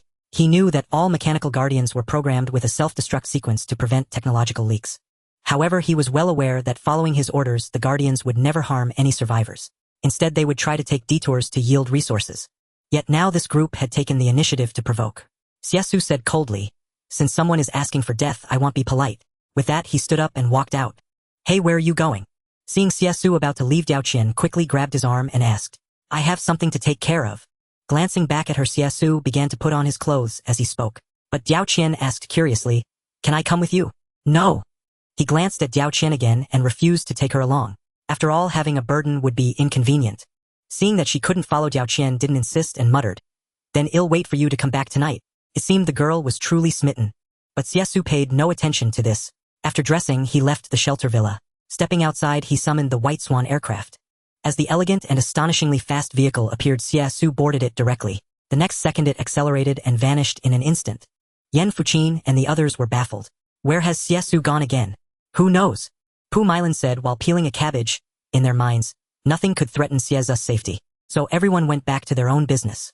Meanwhile, on the main streets of Tianhai City, a large group of mercenaries was recklessly searching the city. Armored vehicles, tanks. They had everything, even anti-armor missile launchers and artillery. Over 3,000 people were involved in this siege. On the other side, a mere dozen or so mechanical guardians were engaged in a bitter struggle, constantly retreating while putting up a fierce resistance. Since they usually operated in separate teams to gather resources despite their large overall number, only a few squads were active at any given time. Supplies were delivered by the Galaxy transport aircraft. Now there were only 12 guardians within the entire Tianhai City area, because they had always followed Xie Xu's orders to avoid harming others as much as possible. So they could only fight while retreating.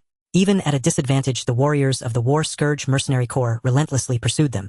Leading them was a burly man with a bushy beard. Standing atop a tank, he directed his men with excited shouts, Charge, brothers! Capture these high-tech products and we'll be rich! Go! Get them done quickly! The members of this team were all audacious individuals. There was hardly anything they dared not do.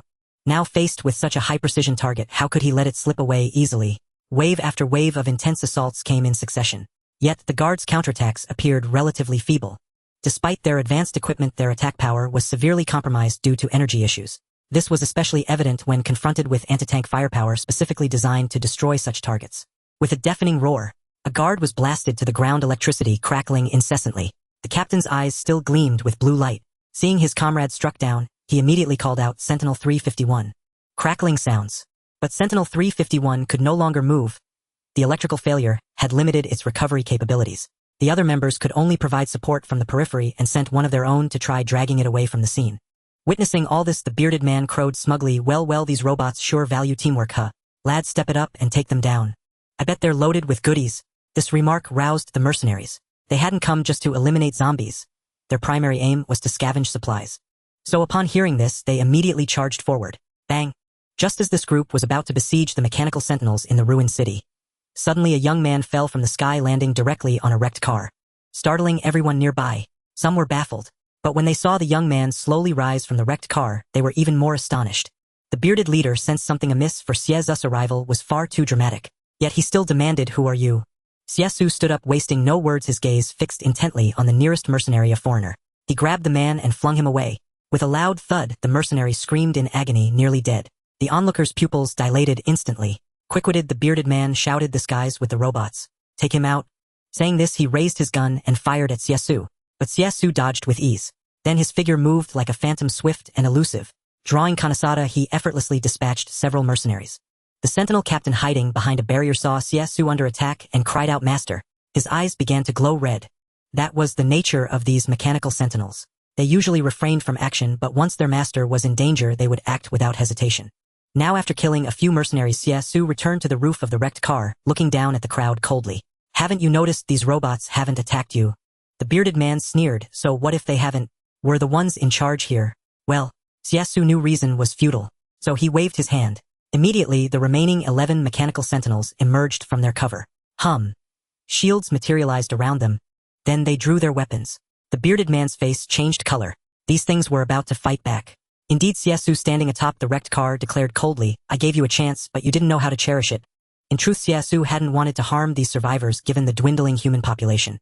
So he had ordered the sentinels to avoid humans as much as possible. And what was the result? These sentinels kept retreating only to invite attack. They even lost one sentinel and another was nearly destroyed. This was a classic case of being left alone yet still being provoked. So Xie Xu wasted no more words and directly commanded the sentinels kill them. Yes, the sentinels' eyes turned an even deeper red. Then they launched their counterattack. Rat-a-tat-tat. A hail of bullets and lasers swept fiercely toward the surrounding mercenaries. In the heart of the ruined city, dust flew and explosions roared. The mercenaries were instantly thrown into confusion. Heavens, what are these things? Such intense firepower. Don't kill me. Run for it. In mere seconds, nearly 100 mercenaries were routed. Seeing this, the others turned pale with terror. They had thought these robots were mere material collectors, never imagining they could be so formidable like battlefield combat machines. The bearded man panicked too, but he was seasoned. He immediately shouted, "Tanks, armored vehicles, now." With a rumbling roar, a tank rolled forward, its massive cannon aimed at the sentinels. Bang! Boom! A huge shell flew directly at a sentinel. The sentinel was still clearing nearby enemies and couldn't dodge in time, taking a direct hit. Fortunately, its shield barely withstood the attack. But due to limited energy, the shield couldn't endure forever.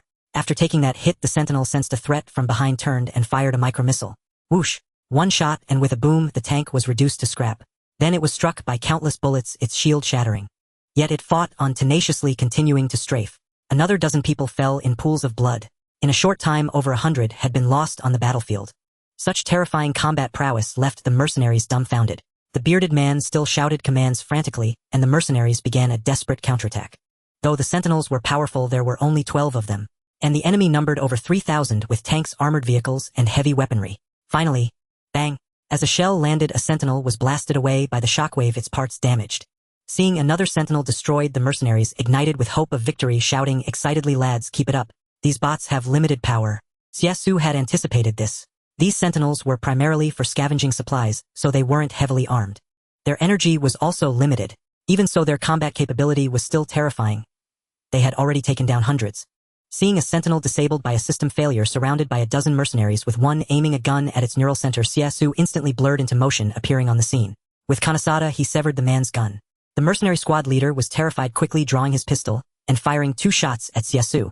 Then he was stunned to see the bullets hit as if striking steel, clinking to the ground. Staring at the unharmed Xie Xu, he was utterly bewildered. Good heavens, what on earth is this? The underling was petrified by Xie Xu's bulletproof appearance, his eyes wide as saucers as he stumbled backward. But Xie Xu showed no mercy, swinging his blade down. A terrifying blue light erupted, obliterating the dozen or so men. By now, more mercenaries were joining the fray. Xie Xu, unwilling to prolong the fight, simply commanded, "White Swan." Buzz. In the next instant, the white swan in the sky received the order. A dreadful sonic boom echoed from above. Locking onto targets, several missiles descended in a flash. Boom, boom, boom. The city center was carpet-bombed in an instant. Even the 013 armored vehicles were overturned in droves. The mercenaries suffered heavy casualties. As the smoke cleared, Xie Xu surveyed the devastated city center strewn with mercenary corpses. The survivors had already retreated. Xie Xu had no time to pursue them now. He glanced at the broken mechanical sentinel on the ground, then addressed another nearby sentinel leader. "Take them back." "Yes, master." Upon receiving the order, 2 mechanical sentinels approached and lifted their damaged comrade. They then deployed a small transport aircraft. Once everyone was aboard, the transport rose, slowly heading towards the Doomsday tech city. Xie Xu leaped lightly, covering the hundreds of meters to land on the wing of the White Swan. He then flew back to the Doomsday tech city. Over 10 minutes later, they arrived. As soon as he entered, he saw Creator rushing over. "How is it?" "It's serious. They need repairs." A dozen mechanical sentinels carried in 2 damaged units. Creator had them take the broken sentinels to the repair bay. Xie Xu followed shortly after. "Boss." Creator quickly saluted. Xie Xu nodded, looking towards the repair bay. "How's the repair going?" "Not good." Creator scratched his head apologetically. "Circuit problems. Many critical components are destroyed. The best option now is to scrap them and build new ones." "Build new ones?" Xie Xu frowned at this, knowing Creator believed this to be the most resource-efficient approach. He nodded. "Then build new ones, but the chips should be intact." "Understood." Creator immediately nodded in agreement. These chips were the brains of the mechanical sentinels, storing all their memories. Thus Creator extracted the chips and sent them to the recycling room for reconstruction. Seizing the moment, Creator hesitated but spoke. "Boss, you've seen our current situation. Xie Xu gave a slight nod, knowing what the fellow wanted to say. The global disaster had passed and humanity needed to gather supplies. So did the Doomsday tech city. Despite trying to avoid conflict, whenever it arose, the mechanical sentinels bound by previous orders would not fight back against survivors. Instead, they were hunted. This isn't the first time. It happened during the Global Federation era too, but due to your orders, we lost most of those conflicts. Indeed, we've lost over 10 mechanical sentinels so far. Over 10. Exactly. Creator said angrily. Most were lost when collecting supplies and encountering those mercenaries. The War Calamity mercenary unit you face today has killed 9 of our mechanical sentinels. If it weren't for your orders, I'd have annihilated them all. Xie Xu hadn't expected the war calamity mercenaries to have killed so many of his sentinels. Creator continued. Hey, these people are ruthless not only to us but to other survivors as well. It's either join them or be robbed or killed, especially when it comes to women. Xie Xu glanced at Creator, naturally understanding his thoughts. Still, he asked, the Global Federation doesn't intervene. Creator scoffed. The Global Federation has its own troubles. How could they possibly deal with these destructive forces in the apocalypse? Because of that, they've grown to 9 regiments, over 50,000 men, with advanced equipment equivalent to a modern integrated military force.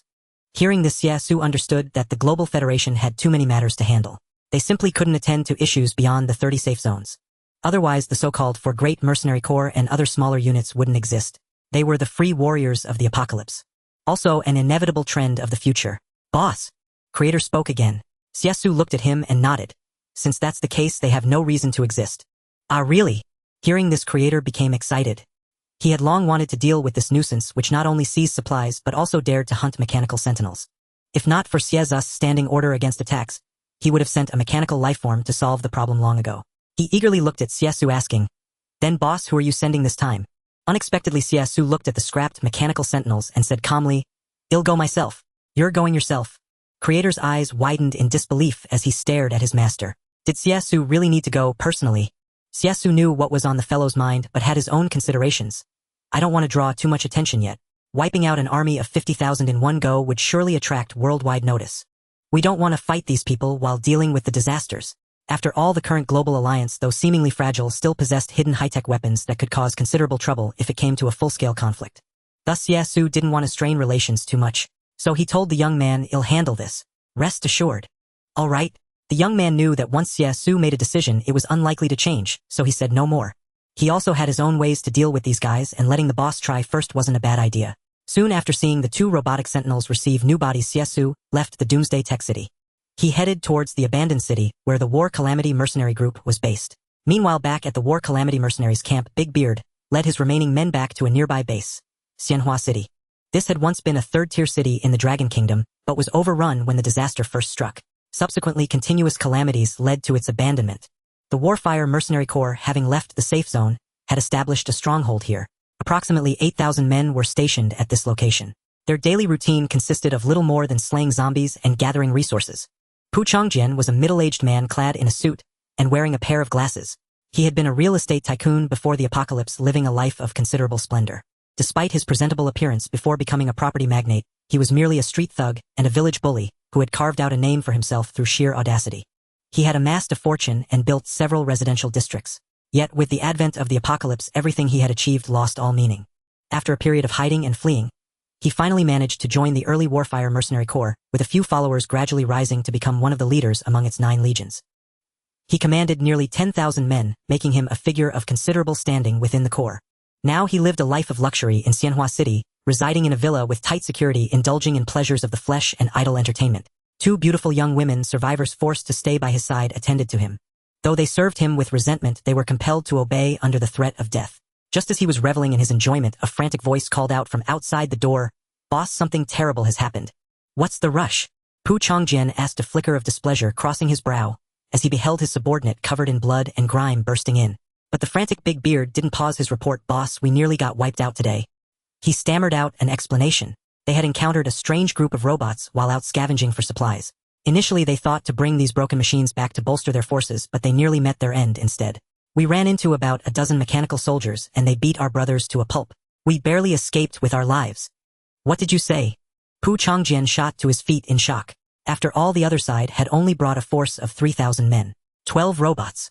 A nearby brother barely managed to restrain the furious boss, asking calmly about the casualties. "Less than 900 men remain." This news only inflamed the already enraged man's fury. The immense loss nearly drove him to the brink, but he heeded his subordinate's advice to hear the whole story before making a decision. "I heard these things have caused trouble for the Allied forces before." Hearing this, the bosses regained some composure, realizing that perhaps they shouldn't entirely blame their subordinates. Yet they couldn't hide their inner frustration and rage. Finally, he dismissed everyone and sat alone in contemplation. He narrowed his eyes, his mind replaying the ups and downs of the past few years, a wave of sorrow washing over him. He had risen from a petty thug to a renowned real estate magnate in the city. But then, with the apocalypse, he was reduced to nothing, a pauper once more. Afterward, he took a few companions and hid everywhere, evading zombies and the strange creatures lurking in the mist, subsisting on expired food, living like a beast. They barely survived the terrifying cataclysm reminiscent of an ice age. They formed the Warfire Mercenary Corps, and within a little over a month their numbers swelled to 50,000. He himself commanded over 10,000 members. Considering his current circumstances, he even felt he was better off than before the disaster struck. He was even planning his next move to seize the position of the Warfire Mercenary Corps Commander-in-Chief. Yet, unexpectedly due to Big Beard's negligence, he had lost over 2,000 of his men. The pain was excruciating. Tap, tap. At that very moment, a faint sound of footsteps echoed from the villa's living room. Pu Changjin, immersed in his recollections, immediately opened his eyes. He then discovered that an extra person had somehow appeared in his living room. When he saw Xie Xu, his eyes flew wide open. He shoved aside the woman before him and stood up barking. "Who are you? How did you get in?" Xie Xu glanced at Pu Changjin's wary demeanor, a flicker of surprise passing through him. But he quickly waved his hand with composure. "Don't be so tense. If I wanted to deal with you, it would be a simple matter for me." "Really?" Pu Changjin responded with a cold sneer, swiftly drawing a gun from his waist and aiming it at Xie Xu. "Do you think you can still harm me now?" But the moment his words left his mouth, a drone suddenly flew out from beside Xie Xu and landed before Pu Changjin. Click, click, click. Simultaneously, several small turrets emerged on the machine, targeting the man opposite. The sight so terrified Pu Changjin that his face drained of color, and he dared not make another move. Xie Xu then slowly walked over, noticing the two girls, still kneeling nearby, trembling violently. They had likely been ordinary people before. He then turned his attention to Pu Changjin and asked with keen interest, "Do you still think you'll have a chance to kill me?" I. Faced with the threat of the drone's artillery, Pu Changjin's forehead was slick with sweat. A hint of terror crept into his eyes. Who was this person? Where did he get such weapons? Xie Xu didn't wish to waste words and stated directly, "Tell me the exact locations of all your core strongholds." Pu Changjin barely managed to compose himself and answered shakily, "What do you want to know that for?" Xie Xu said, "Didn't your men destroy a few of my robot scouts? Were those mechanical warriors created by this young man before him?" Upon hearing this, Pu Changjin finally understood why the other party had come looking for him. Moreover, there had been no previous enmity between them. What astonished him even more was that these advanced combat units belonged to a man who looked so young. Good heavens, who exactly was this guy? But he knew this was not the time for such thoughts, as he was well aware that a powerful enemy like Xie Xu was not someone he could contend with. So he immediately distanced himself. "This has nothing to do with me. It was all Big Beard's doing. He took over 3,000 men and often does this kind of thing, and he likes to pick fights with other survivors. Please believe me, I had no part in it. I don't care who's responsible." Xie Xu was utterly indifferent. What he wanted was the location information of all the strongholds in their possession. So he spoke to Pu Changjin again. "For now, just tell me where they are. Leave the rest to me." Could it be that you intend to eliminate all of us?" Although Pu Changjin was clever, having witnessed the formidable power of those automated sentinels through his dealings with Big Beard, a mere dozen of them capable of holding off an armed force of thousands, he knew the gravity of the situation. Thus, the sole purpose for their master's appearance here was evidently to launch an attack against his own team. At this thought, cold sweat beaded on Pu Changjin's forehead, yet he still forced a smile and defended himself. "This has no direct connection to us. It was entirely the result of that gentleman acting on his own accord. If you need, we can apprehend him for interrogation." "No need." Xie Xu, lacking the patience to continue the discussion, commanded bluntly, "Just give me the answer." Meanwhile, the machine overhead adjusted its cannon barrel, emitting a series of clicks. "All right, fine." Realizing his life was under imminent threat, Pu Changjin hastily divulged the precise coordinates of all the strongholds under his control. After listening, Xie Xu recorded them one by one. It turned out that this force had taken over numerous abandoned cities across the globe and was rapidly expanding its scale. "We have not only recruited our compatriots into the organization, but also have many members from other countries abroad." He then added some supplementary details. "Enough, I've got it." After having the robot record the data, he also conducted verification and confirmation. Having settled everything, Xie Xu turned to leave, while issuing an instruction to his portable device, "Mission complete." He then turned and walked out. He had never liked to trouble others, nor did he ever create any difficulties for himself. But at that very moment, Pu Changjin, who had been concealing his true strength all along, instantly revealed another side of himself. Dodging the robot's tracking lens with the agility of a monkey. Rat-a-tat! A burst of gunfire rang out, but failed to hit the target. Hearing the shots, the man who had been leaving with composure turned back, a look of surprise crossing his face. This fellow turned out to be a super soldier who had undergone special training. As more gunfire echoed from outside, a large group of fully armed men swarmed in, filling the living room. At least 100 armed men rushed in. "Boss, are you all right?" Seeing Xie Xu and then the subdued boss, they immediately grasped the situation. All of them raised their weapons, aiming at the visitor, and issued stern warnings. Some even started cursing loudly. "You damn thing. Daring to pretend to be a guest and attack our leader, have you grown tired of living?" That's right. In an instant hundreds of various firearms were all trained on the man who had single-handedly stormed into their stronghold. They couldn't believe anyone would be bold enough to come to their base and provoke them. Seeing this, Pu Changjian immediately became arrogant and swaggering. He sneered at Xie Xu, taunting, "Kid, now that so many brothers are surrounding you here, what can you do? Let's see how you'll escape." Faced with such a massive enemy force, Xie Xu didn't waste words. He simply looked coldly at the small device hovering beside him awaiting orders and said, "Then let's clean them all up together." Boom! As his words faded, continuous explosions and strange energy fluctuations suddenly erupted from outside. Half an hour later, Xie Xu walked out from the base of the War Calamity Mercenary Corps in Xianhua City. The stronghold in the city center had been reduced to rubble everywhere, marked by the scars of artillery fire. The mercenaries had suffered heavy casualties. Most of the survivors had been bombed to death. However, some had managed to escape. Eliminating the stronghold was for Xie Xu simply removing a threat. But such a huge commotion here could easily draw the attention of the Global Federation. Therefore, he still had to deal with this nuisance. Just then, a group of people appeared in the distance. "Oh my, what on earth happened here? We came to join the War Calamity Mercenary Corps, but this place has turned into this." This group, about 100 strong, approached from afar. Seeing the scene of devastation, they looked utterly bewildered. A young man among them spotted Xie Xu and called out, "Hey brother, what happened here? Where have all the War Calamity mercenaries gone?" "They're all dead," Xie Xu replied, casually, feeling that the man looked somewhat familiar. This answer stunned the young man. "My God!" He finally recognized Xie Xu and said in delighted surprise, "It's really you, old pal." Hearing the newcomer's voice, Xie Xu was somewhat surprised. As the man approached, he realized it was one of the eccentric teams he had encountered in the safe zone before. The young leader was named Pu Fei. He was now much stronger than before, with darker skin and a full bushy beard. Seeing an old acquaintance, Xie Xu began to ponder his next move. He knew that if the entire mercenary corps was wiped out, it would certainly attract official attention. "If you're still alive, do you remember our agreement?" Pu Fei rushed forward excitedly and said, "You promised to take me on as your underling." The others behind him were puzzled to see their usually domineering boss greeting a stranger so warmly. But Pu Fei didn't have time to mind his subordinates' reactions. He hurriedly turned to everyone and shouted, "Quick, quick, don't just stand there. This is our new boss." New boss. Xie Xu had originally planned to find a scapegoat to cover up the incident's impact, and this man before him was undoubtedly an excellent choice. After all, making the outside world believe that another emerging group had eliminated the mercenary corps would sound far more plausible. While Pu Fei was still immersed in the anticipation of the formidable power he was about to inherit, he had no idea that he was about to play a crucial, albeit potentially dangerous role. "Boss, what exactly happened here?" he asked curiously, looking at the utterly destroyed stronghold. Xie Xu told him the truth directly. "I wanted to eliminate them." Wow. Everyone was terrified upon hearing this. Although shocked, Pu Fei quickly regained his composure. Recalling how effortlessly Xie Xu had dealt with those powerful monsters when they last met, he gradually found this plausible. "So that's it. You're a top-tier superpower user. Dealing with these people is no problem for you at all."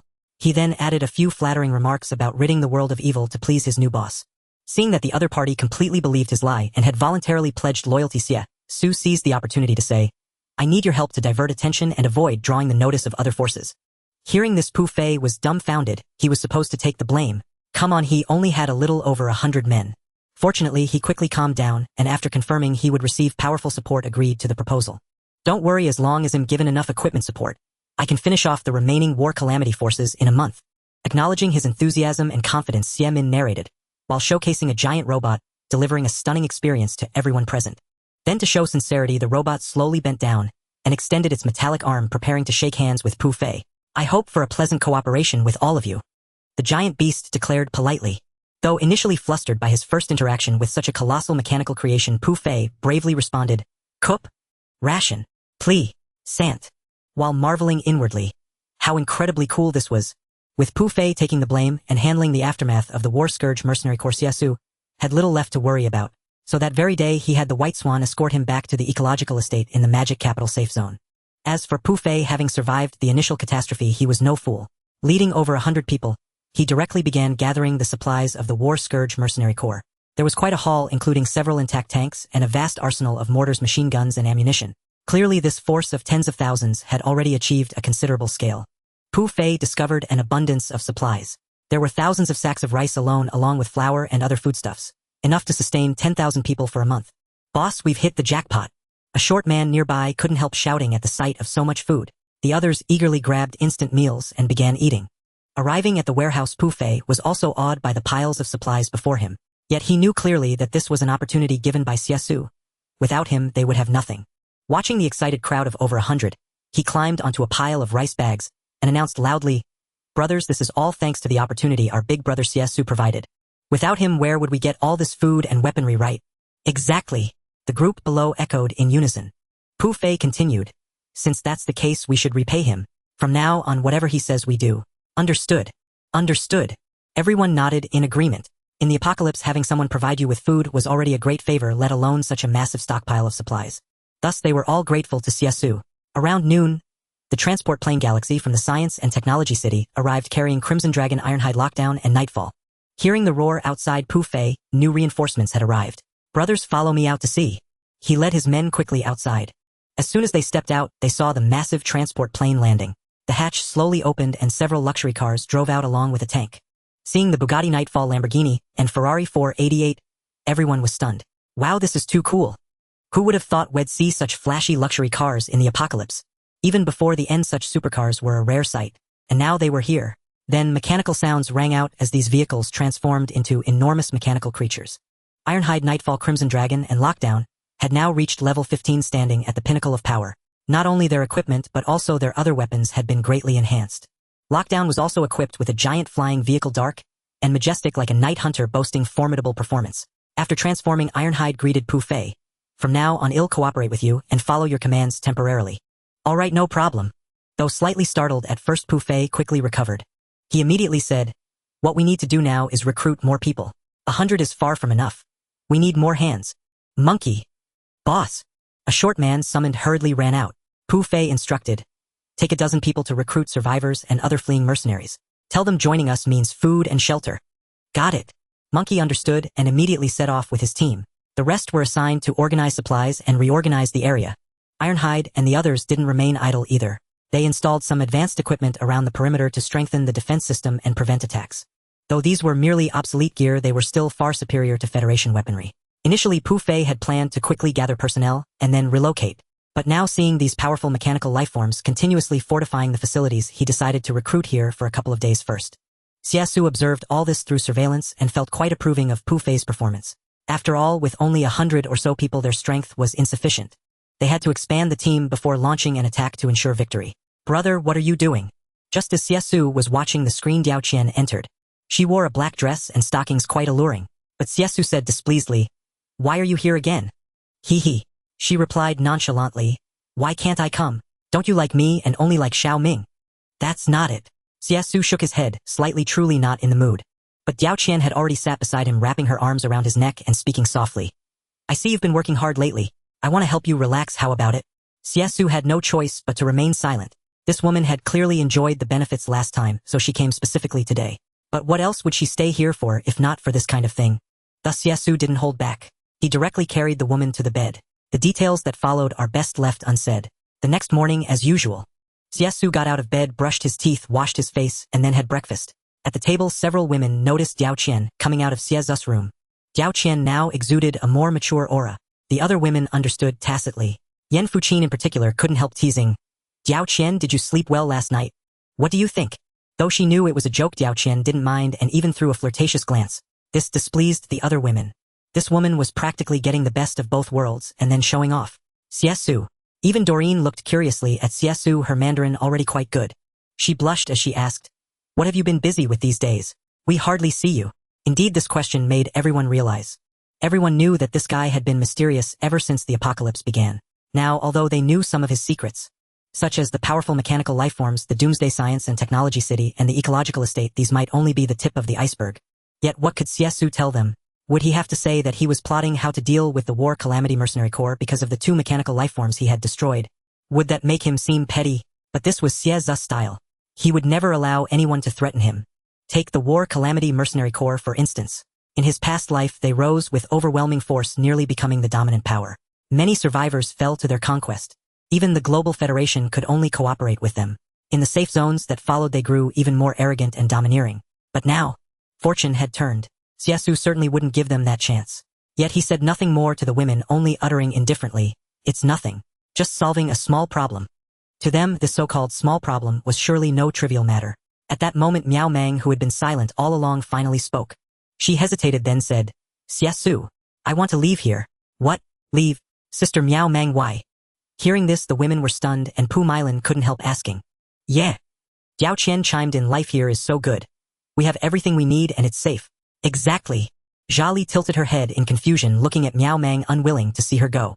But Miao Mang no longer wanted to live such a comfortable life, especially after recently receiving a surge of energy that had vastly improved her physical abilities and everything else. She knew she had more important things to do, so she turned to Xie Xu. I know this might seem sudden, but White Swan told me you met a girl named Lian Ling. I know her father is no ordinary man. He's General Lian Fumin of the Global Federation. She's been looking for you, and seeing your current situation, I'm afraid she might reveal your whereabouts to her father, which could put you on the Global Federation's radar. That wouldn't be good for you. Oh, is that so? Xie Xu had anticipated Miao Mang's thoughts. He set down his chopsticks and asked with interest, are you afraid something will happen to me, or that the Global Federation will be destroyed because of me? At this, Miao Mang paused, unsure how to respond. She didn't want to see Xie Xu come to harm, nor did she wish to see the Global Federation fall to him. Especially now that Xie Xu possessed such terrifying power. Even conquering the globe would be a trivial matter. But he hadn't done so. Clearly he understood that Earth could not afford to lose its human population. So Miao Mang said, honestly, earlier when you refused to reveal your strength and faced the Global Federation, I knew you weren't out to destroy the world, but you don't trust anyone either. So I thought if I leave here, maybe I can help resolve some troubles and act as a bridge between you. Xie Xu said, you mean to become an inside agent? Miao Mang nodded gently, her voice soft. You could put it that way. At least it would make things easier for you. It was indeed a good plan. Although the Global Federation was no match for him now, his goal wasn't to annihilate the entire world. He simply wanted to survive in this apocalyptic world. If the Global Federation were destroyed, the surviving humans would face even greater crises. If humanity were wiped out, he would have to face the disasters alone. That would be asking for trouble. Therefore Xie Xu agreed to Miao Mang's plan. You can go back. So you agree? Miao Mang looked at Xie Xu in surprise, not expecting him to consent so readily to her return. Across from her, Xie Xu shrugged casually and said, I told you before, you can leave any time and I'll erase your memories of this period. But now if you can help me with some things, I can keep your memories intact only. I'll take the memory chip then. Before he could finish, Miao Mang smiled helplessly. She had expected him to say that, but she didn't mind. Without him, she would have died long ago. She had been happy here during this time. So she said, don't worry, I won't betray you. Once I'm at the Global Federation, I'll do things step by step and pass you more useful intelligence. Then it's settled. Xie Xu nodded, not the least bit worried about Miao Mang betraying him. With the memory chip in place, any suspicious move on her part would result in her memories being wiped instantly. And right now, he truly needed someone inside the Global Federation to provide intelligence. After all, the next disaster was drawing closer. The next day, after breakfast, Xie Xu sent White Swan to take Miao Mang to the safe zone in the capital. The Global Federation's main laboratories were located there. The defenses there were extremely tight. Countless soldiers were stationed, and it was filled with all kinds of secret surveillance equipment and a comprehensive ground-to-air missile system, including various anti-air and ground strike weapons, making it nearly impregnable. Even zombies within a 100-kilometer radius had been completely cleared, especially the electric towers erected within the zone. These were newly developed energy towers. They had a feel of something from a post-apocalyptic movie. White Swan sent Miao Mang to the outskirts of the capital. White Swan didn't intend to get too close. As soon as they landed, she let Miao Mang out of the vehicle. Miao Mang, I can only take you this far. You'll have to go the rest of the way on your own. Understood. Miao Mang nodded, and the cold expression that should have been there returned to her stunning face. She gazed at the seemingly invulnerable capital safe zone before her, took a deep breath and revealed a charming smile. Capital and back. But before leaving, she still reminded White Swan, you can go now. My watch will ensure my safety. All right? Seeing her raise the watch on her wrist, a mechanical device activated by Xie Xu that could both communicate and assist Miao Mang. Yet before parting, White Swan still said, if you betray the master, there is nowhere in this world you can hide from my judgment. With that, she started the engine and disappeared into the sky with a deafening roar. Faced with such a threat, Miao Mang could only shake her head helplessly. These people were almost impossibly loyal, but it was precisely because of this that they had earned Xie Xu's unreserved trust. Indeed, compared to ordinary people, they were far more reliable comrades. But this was not the time to dwell on that. Miao Mang strode straight toward the gates of the capital safe zone. As she approached the gate, 2 guards in full combat gear stopped her. Halt. Who are you? Facing them, Miao Mang said coldly, I want to see General Lian Fumin. Tell him Miao Mang has returned. At the mention of this name, the 2 guards exchanged bewildered glances, clearly unfamiliar with the young woman before them. Yet they promptly went inside to report. Within minutes, a middle-aged man hurried out. Upon seeing Miao Mang, his initially stern expression instantly transformed into one of astonished delight. He had believed this woman to be dead. Even during the report, he had been half doubtful, but now seeing Miao Mang standing there alive, even as a commander, he found himself momentarily at a loss for words. He merely cast a complex gaze upon her before speaking softly, "I never expected you to be alive, Miao Meng." Shrugging her shoulders, Miao Meng replied, "I never thought I would make it back alive either. Alright, let's go inside first." Noticing the onlookers around them, Lien Fumin promptly led Miao Meng into the safe zone. Stepping into this area, Miao Meng was astonished by the immense changes that had taken place in the capital. The towering skyscrapers still stood erect, but from the newly built energy towers a faint blue radiance emanated, forming a colossal protective shield around the entire city, encompassing an area roughly 50 kilometers in radius. The internal architecture was arranged in an orderly fashion, and life seemed to have returned to normal. The highly automated anti-intrusion devices scattered everywhere amazed even the well-traveled Miao Meng. As they walked, Lien Fumin remarked, "You never imagined the capital would develop so quickly, did you?" Miao Meng nodded. She truly had not anticipated such earth-shattering changes. Then Lien Fumin ceased his concealment. "Since your sudden disappearance months ago, the finest scientists from the entire alliance have gathered here. The capital has become the core of the coalition government, and many advanced technological products are indeed the work of these geniuses. Especially the discovery of an energy crystal capable of rivaling the power of hydrogen bombs. A crystal containing immense energy. To prevent further calamities, they constructed the energy towers, a new type of defensive device to repel potential external invaders. So that's how the blue shield outside came to be." Miao Meng suddenly understood after hearing the explanation. It was somewhat similar to the antimatter devices installed on the surface of those gigantic creatures under Mr. Xie's command, though the latter were evidently more advanced. "Follow me." He then led Miao Meng to an underground training ground. This was a crucial research base where many secrets were strictly forbidden from being disclosed. The most critical aspect hidden within was a special force that no one could have anticipated, the third-type human legion. Miao Meng marveled at the grand scale of the construction here. Though it could not yet rival the technological city of the apocalypse, it was still a massively invested project capable of withstanding nearly all known external threats on this land. Entering the vast underground training field through the second-floor window, one could see the dense multitude undergoing intensive training below. The total number reached several thousand, even tens of thousands, drilling in this enormous underground training ground, covering 200,000 square meters. Seeing this for the first time, she was stunned for a few seconds. Lien Fumin beside her then explained with a smile, "This is the third-type human force we now possess. All members are genetically modified individuals. Apart from those on external missions, about 8,000 remain here on standby." Hearing this, Miao Meng chuckled. It's hard to imagine that, in just a few months, so many third-types have emerged.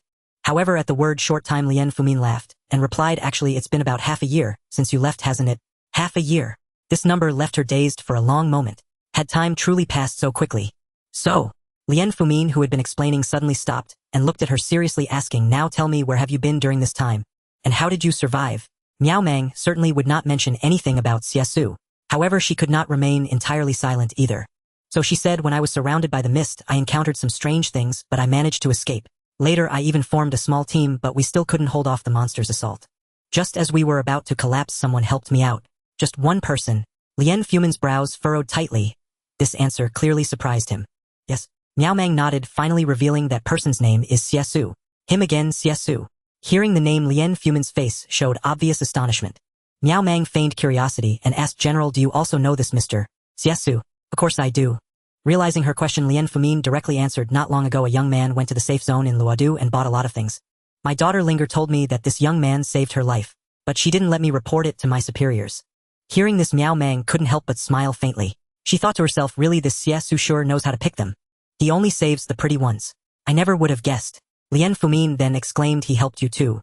"Indeed." Miao Meng simply nodded and said no more. However, to Lien Fumin, this matter was far from easy to comprehend. A man who could survive the apocalypse, who not only saved his daughter, but also rescued Miao Meng, then vanished without a trace and reappeared in the Luodu safe zone. It was all too incredible.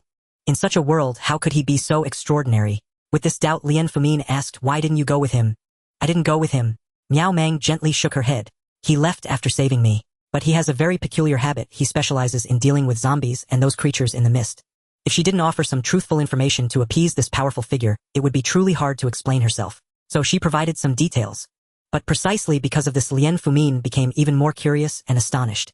"Then can you tell me, in your opinion, what kind of person is Xie Xu? Logically, such a formidable person should be able to enjoy more resources, right? Yet he gave that up to stay outside and take risks. Could it be that he has already discovered some secret about those bizarre creatures? Now, everyone knew that those mysterious creatures contained some kind of power source within them. Perhaps that's really the case." Miao Meng nodded. Lien Fumin let out another exclamation of admiration. It was hard to imagine that someone could face zombies alone and even survive in this apocalyptic environment. It was already incredibly difficult. If described in a fictional world, that would be the legendary figure, a wanderer full of mystery. Hearing this, Miao Meng smiled and replied, I didn't expect you, General, to be fond of such novels. In response, Lien Fumin explained to her frankly, in this era that feels so powerless, people crave stories that defy fate. Indeed, Miao Mang agreed, especially in times like these, people truly needed some spiritual solace. Although he was quite intrigued by such a character, Lien Fumin knew he couldn't extract any more useful information from Miao Mang. So he said to her, go and get some proper rest. You must have been through a lot lately. After you've rested, you can officially join the Third Army tomorrow. All right? With a slight nod, Miao Mang bid farewell to Lien Fumin and was led by a staff member to her quarters. The layout here was somewhat similar to the apocalyptic tech city. Surrounded by metal walls, the room was fully equipped but exceptionally bright. After a simple wash, Miao Mang lay on the bed, her thoughts swirling. She suddenly recalled the days spent in the underground manor. It seemed more free there. Just then, a familiar voice came from her wristband. Miao Mang was startled, almost jumping, but quickly calmed down, thinking it might be Xie Xu's voice. The watch activated its projection function. After the signal interference was lifted, the holographic image revealed Xie Xu. Besides him, several girls, including Pu Ming, were also in the frame, gathered around a dining table eating and greeting Miao Mang. Good evening, Sister Miao Mang. They greeted in unison.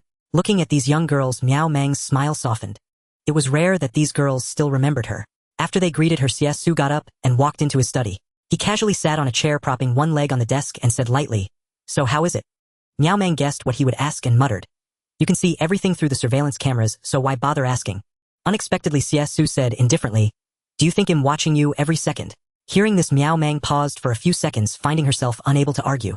Indeed, Xie Xu had been busy all day with other matters, gathering supplies, tracking external developments, and planning the assault on the mercenary corps headquarters. In fact, he hadn't paid particular attention to her. At this moment, Miao Mang could only reply, "Nothing much. I just observed the development of protective measures in the capital. I found they've started experimenting with technological devices similar to mechanical life forms, but they're far inferior to our equipment." To this, Xie Xu responded flatly, "I've heard about this long ago." In fact, he had already learned of the changes in that area from satellite images, but he wasn't anxious about it. After all, so-called protective shields were on an entirely different level from true antimatter technology. In other words, even if the Federation scientists amplified the existing energy field intensity 1,000-fold, in his eyes, it still wouldn't pose a real threat. So he didn't care about it. "You knew it long ago." Miao Mang was somewhat shocked. On the other end of the screen, Xie Xu gave a slight nod of acknowledgement. Although such barriers still have their value, to some extent they help protect against natural disasters. They're fairly practical overall. Indeed, Miao Mang smiled a little helplessly. Compared to your robots, the technology here is so outdated. But as long as it can withstand disasters, it doesn't matter if it's new or old. As long as it works. Xie Xu's words resonated deeply with Miao Mang. Oh, by the way, she suddenly remembered something. General Lien Fumin mentioned you. You must know who his daughter is, right? It must be Lien Ling. Unexpectedly, Xie Xu answered calmly. You know that too? Miao Mang was slightly surprised. In fact, Xie Xu didn't know this before. But back when he rescued that wealthy heiress, he even used a helicopter. In the midst of global chaos, being able to mobilize an aircraft under the guise of rescue broadcasts. Such power was not something an ordinary family could possess. So now that there's a general named Lien Fumin, it goes without saying that his precious daughter is Lien Ling. Thus Xie Xu said nonchalantly, I guessed it. Guessed it, haha. Miao Mang didn't argue further. You guessed pretty accurately. But Xie Xu was more curious. What exactly did he say about me? Miao Mang replied with a grin. Since you're so good at guessing, why not keep guessing? Humph. Xie Xu analyzed further. It must have something to do with his daughter, right? Plus, since you mentioned me when you came back, he's probably very interested in me now. This time it was Miao Mang's turn to be astonished. Her beautiful eyes widened as she stared at Xie Xu in disbelief. You guessed that too. How did you know? Xie Xu suddenly let out a cold laugh. Did you think that just because you're a captain and a powerful third class you'd have a good memory? Forget that the little gadget on your watch was made by me. Miao Mang was speechless. Indeed, Xie Xu had figured it out through that. Although she was a bit angry, she had no choice but to give up. I don't want to discuss this with you anymore. But she couldn't help asking. Since you understand the situation here, what are you planning to do next? What do you mean? Haven't you considered cooperating with the whole world? Hearing this, Xie Xu sneered. Don't forget why you went back. It wasn't to persuade me. Miao Mang opened her mouth momentarily at a loss for words. Fine, there was no point in continuing. Forget it, I'm going to sleep. I have to start training first thing tomorrow. Suit yourself. Xie Xu didn't care. Before leaving, Miao Mang warned, don't let that little thing spy on me tonight. Hearing this only made Xie Xu more amused. I have plenty of beauties here. Why would I bother watching you from afar? This guy was infuriating. Miao Mang cursed him under her breath, then turned and ran to her bed. Before lying down, she made sure to put the watch in the drawer.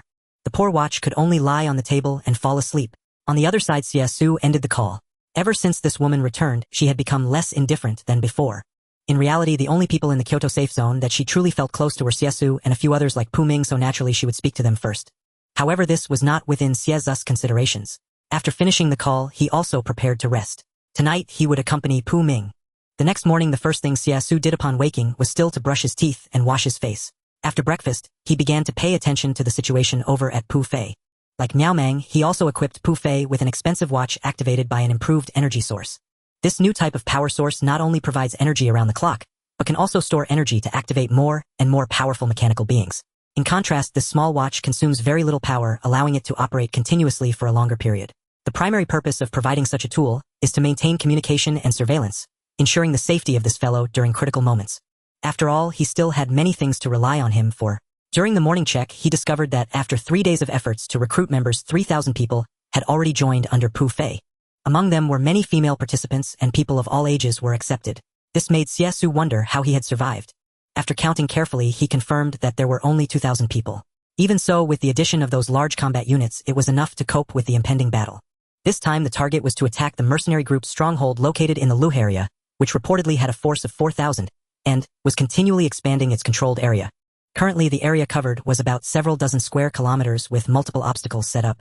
Therefore, Xie Xu dispatched 100 elite soldiers from his base to support the front line.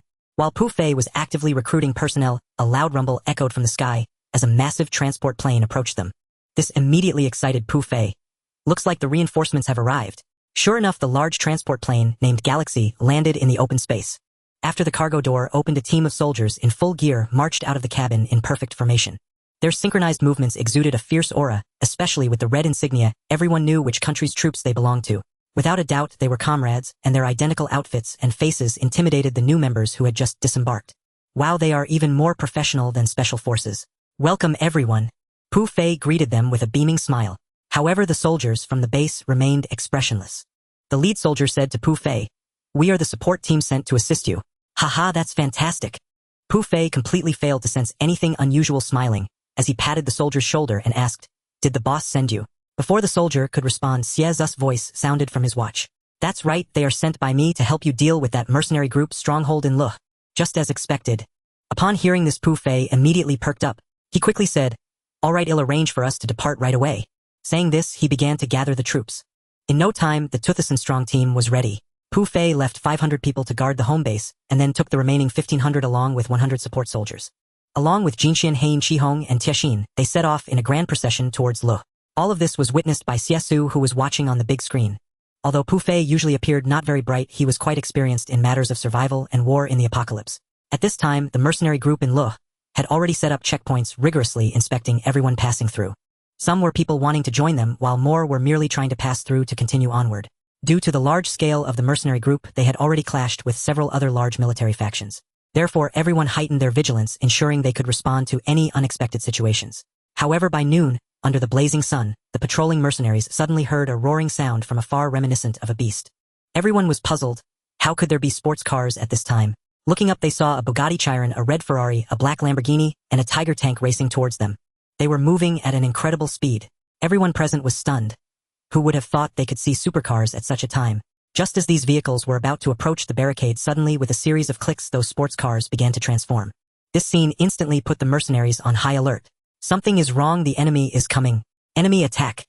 However, before the warning could finish, the transformed Hein fired a shot that obliterated the newly erected phone booth, followed closely by Qihong launching a missile that instantly blew apart their defensive line. "Don't move." At this moment, Tiexin raised his gun and aimed at the remaining 5 or 6 mercenaries. Unsurprisingly, seeing such monsters in this situation, everyone immediately surrendered. Pu Fei arrived with the main force from behind, swiftly taking control of these people and beginning to inquire about the situation inside. After understanding the situation, he directly took Tiexin and Jinxian deep into the enemy's territory. Soon they captured the first stronghold of the mercenary group. They captured about 2,000 prisoners, but the casualty figures were not to be mentioned for the time being. The first battle was a great success. The first thing Pu Fei did upon entering the camp was to quickly check the warehouse. To his surprise, the supplies inside were quite abundant. Food, drinking water, compressed biscuits, canned goods. Everything was available, along with plenty of weapons and ammunition. Enough to support tens of thousands for a month. Oh my god, we've struck it rich. Looking at the stocked supplies, Pu Fei could hardly believe that the first battle had gone so smoothly. Moreover, there were no casualties on their side. The only injured person had merely tripped and fallen. The entire battle was over in less than half an hour. Even Xie Xu, who had been closely monitoring the situation, did not expect such efficiency. However, upon reflection it was understandable. After all, these were mechanical life forms of the Transformer level from movies. With firepower so strong that ordinary people could hardly resist, combined with massive support forces, victory was naturally a given. After resolving this batch of enemies, Pu Fei stepped out of the warehouse and stood high up addressing the more than 2,000 surrendered soldiers below. Now you have two choices. The first option is to put down all your equipment and withdraw to find a safe zone on your own. The second option is to join us. Oh, join us, we. Speaking of which, he suddenly realized his team still had no name, prompting even Xie Xu, who was watching the video from his bed, to sigh and rub his forehead in exasperation. This guy really is a fool. But fortunately, the next moment he blurted out, "Join our Star Warrior team." The name sounded rather cringy. Although Xie Xu wasn't fond of it, he was surprised to find that none of the 2,000 chose to leave. Instead, they all stood up, expressing their willingness to accept the reorganization. Thus, in just 2 hours, the original force of 1,500 swelled to 4,000. This rapid expansion left even Xie Xu somewhat astonished. However, what was even more unexpected was that, after the subjugation, Pu Fei decided to leave behind some trusted confidants along with a few hundred new members to hold their ground locally. Meanwhile, he led the remaining troops back to the Xianhua city base. To be honest, these so-called captives were mostly just ordinary survivors. After all, the War Calamity Mercenary Corps had only been established for 2 months, and many of its members had just recently joined. Some had even reported in the morning and switched to a new master by the afternoon. For them, moving to another place to continue surviving made little difference, especially since this new group seemed more powerful. Thus, joining this side was clearly more appealing. Once he understood this, Xie Xu lost interest in concerning himself with that person's affairs. He began to tend to flowers and grass at home, while closely monitoring the growth of the ecological estate. After all, the next disaster might strike soon, and he naturally needed to be well prepared. But to be honest, he himself wasn't entirely sure what kind of disaster would come next. During this period, he had been suffering from amnesia while recovering from his injuries. Fortunately, he was in a hospital under the Global Federation and encountered no trouble. So to be safe, he could only focus on handling the matters at hand, dealing with each issue as it arose. Over the next 5 days, the Star Warrior Mercenary Corps, led by Pu Fei, achieved consecutive victories. In just 5 days, they captured 4 strongholds of the War Calamity Mercenary Corps, and their numbers swelled to over 10,000. Such speed was exceedingly rare in this apocalyptic era. No one expected that in an age where only large mercenary corps like God's Wrath, War Calamity, and Grey Wolf could survive, a relatively unknown team would rise, rapidly growing strong by attacking the strongholds of the War Calamity Mercenary Corps. Few had anticipated this. Many were curious about this suddenly emerging mercenary corps, and the Global Federation was no exception. They had long known of the existence of these mercenary groups and had even provided weapons and military support. Now the Global Federation's regular forces were limited, primarily used to protect over 30 safe zones, with fewer than 300,000 combatants available for immediate deployment. These mercenaries thus became their capable assistants. For instance, hunting lone mist creatures or collecting mutated zombie blood, the Federation only needed to supply some materials, food, or simple weapon support to reap substantial benefits. Such a sure-win proposition was not to be missed, so they turned a blind eye to some of the less scrupulous operations of the Mercenary Corps. But the sudden emergence of such a powerful Mercenary Corps naturally piqued the Global Federation's interest in understanding and seeking cooperation. Yet Pu Fei was indifferent and directly turned them away. After all, the Mercenary Corps harbored the secret of mechanical life forms. Once this news spread, the entire world was set ablaze with excitement. Wow, someone actually dares to snub the Global Federation like that. That leader of the Star Warrior Mercenary Corps is truly something. Ah, what nerve. Clearly no one expected such defiance. In the face of this situation, it instead piqued the interest of many survivors from other regions. Many began to think about how to join this group, because in recent disasters, the Global Federation's performance had been far from satisfactory. People had also learned a lesson. Relying on oneself was more dependable than relying on others. So many decisively chose to flock to the bold Star Warrior Mercenary Corps that dared to say no. As a result, even Pu Fei himself hadn't anticipated that within just 5 days their 6 strongholds would gather 30,000 survivors. In no time, his mercenary corps numbered 50,000, rivaling the largest mercenary corps. That very night, he reported this news to Xie Xu. Xie Xu was also taken aback, but he quickly reasoned many places outside have been abandoned now, and the Global Federation has lost its credibility. It makes sense for people to follow you at this time, but you shouldn't expand too quickly. Not expand too quickly. Pu Fei expressed confusion. This is a golden opportunity. Why not recruit more people? Xie Xu explained, we don't have enough resources on hand, and you have no idea when the next disaster will strike. If disaster hits again, how long can you sustain the supplies needed for so many people? Hearing this, Pu Fei was stunned. There are more disasters to come. Xie Xu smiled as he looked at Pu Fei through the video and asked, look at the successive disasters happening now. Do you really think it will end like this? Where did all those global mist creatures go? What if they return in force? This remark plunged Pu Fei into deep thought. There was indeed some truth to it. Although the zombie crisis could be temporarily controlled, if those mist creatures came again, the consequences would be dire. If too many troops were massed, a shortage of food could lead to serious problems. His mercenary corps had surged in numbers, but resources hadn't increased correspondingly. I understand. Pu Fei quickly caught on. He'll use this time to gather as many supplies as possible and capture the remaining strongholds of the War Calamity Mercenary Corps.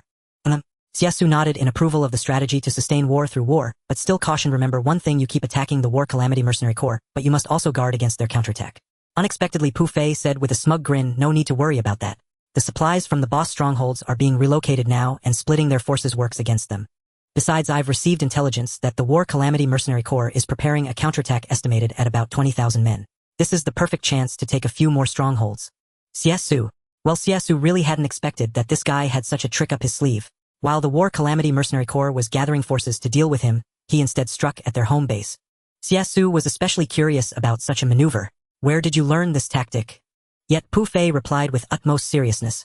I learned it from a novel. Xie Xu sighed at this, realizing that the man was treating warfare like a game. But perhaps that was for the best. At least he wasn't one to shy away from trouble. Moreover, Xie Xu understood that everything hinged on his mechanical lifeforms. In the current world, most communication devices were damaged, leaving only satellite links for sporadic contact. However, these satellites were exclusively accessible to the 30 safe zones. Thus, while those outside could still receive messages, they were far from matching this speed. But Pu Fei was a completely different story. With the aid of his mechanical lifeform legion, he had satellites in outer space, comprehensive reconnaissance equipment on the ground, and instant communication tools. If he still managed to lose under such circumstances, then he truly deserved to be left with no place to thrive. The next day, as expected, the two mercenary corps clashed once more. This time, the War Calamity Mercenary Corps mobilized all its combat forces within the Dragon Kingdom to assault Pu Fei's Luaha stronghold, rumored to be his most vital base. Yet, to their surprise, when the 20,000 mercenaries launched their massive offensive, they found the place empty. Instead, they were met with a barrage of energy grenades deployed by the mechanical lifeforms. Thus, they walked straight into an ambush. The entire area, spanning over 10 kilometers, was blasted apart. After the ordeal, the War Calamity Mercenary Corps suffered devastating losses. Countless tanks and armored vehicles were destroyed. They attempted to fight back only to be completely surrounded and annihilated by Pu Fei's forces. Worse still, Pu Fei dispatched 20,000 mercenaries, led by mechanical entities like Jinbi and Qilong, to seize all of the War Calamity Mercenary Corps bases within the Dragon Kingdom. The remaining troops had no choice but to surrender. In just one day, Pu Fei routed the 20,000 men. When the news reached the Global Federation, it caused a sensation. Inside the command room of the Global Federation, commanders from several nations gathered, all having learned of the event via global satellites. Upon witnessing this swift blitzkrieg, John of the beautiful nation furrowed his brow. This War Star Mercenary Corps must possess a formidable intelligence network, otherwise how could they have defeated the War Calamity Mercenary Corps so rapidly? Of course, that wasn't what infuriated him most. What truly angered him was that George, the leader of the War Calamity Mercenary Corps, had once been the captain of his Navy SEALs. It was with his support that George had established a powerful mercenary corps abroad. Now, in less than half a month, George had lost 40,000 men. He had even lost all his territory in the Dragon Kingdom.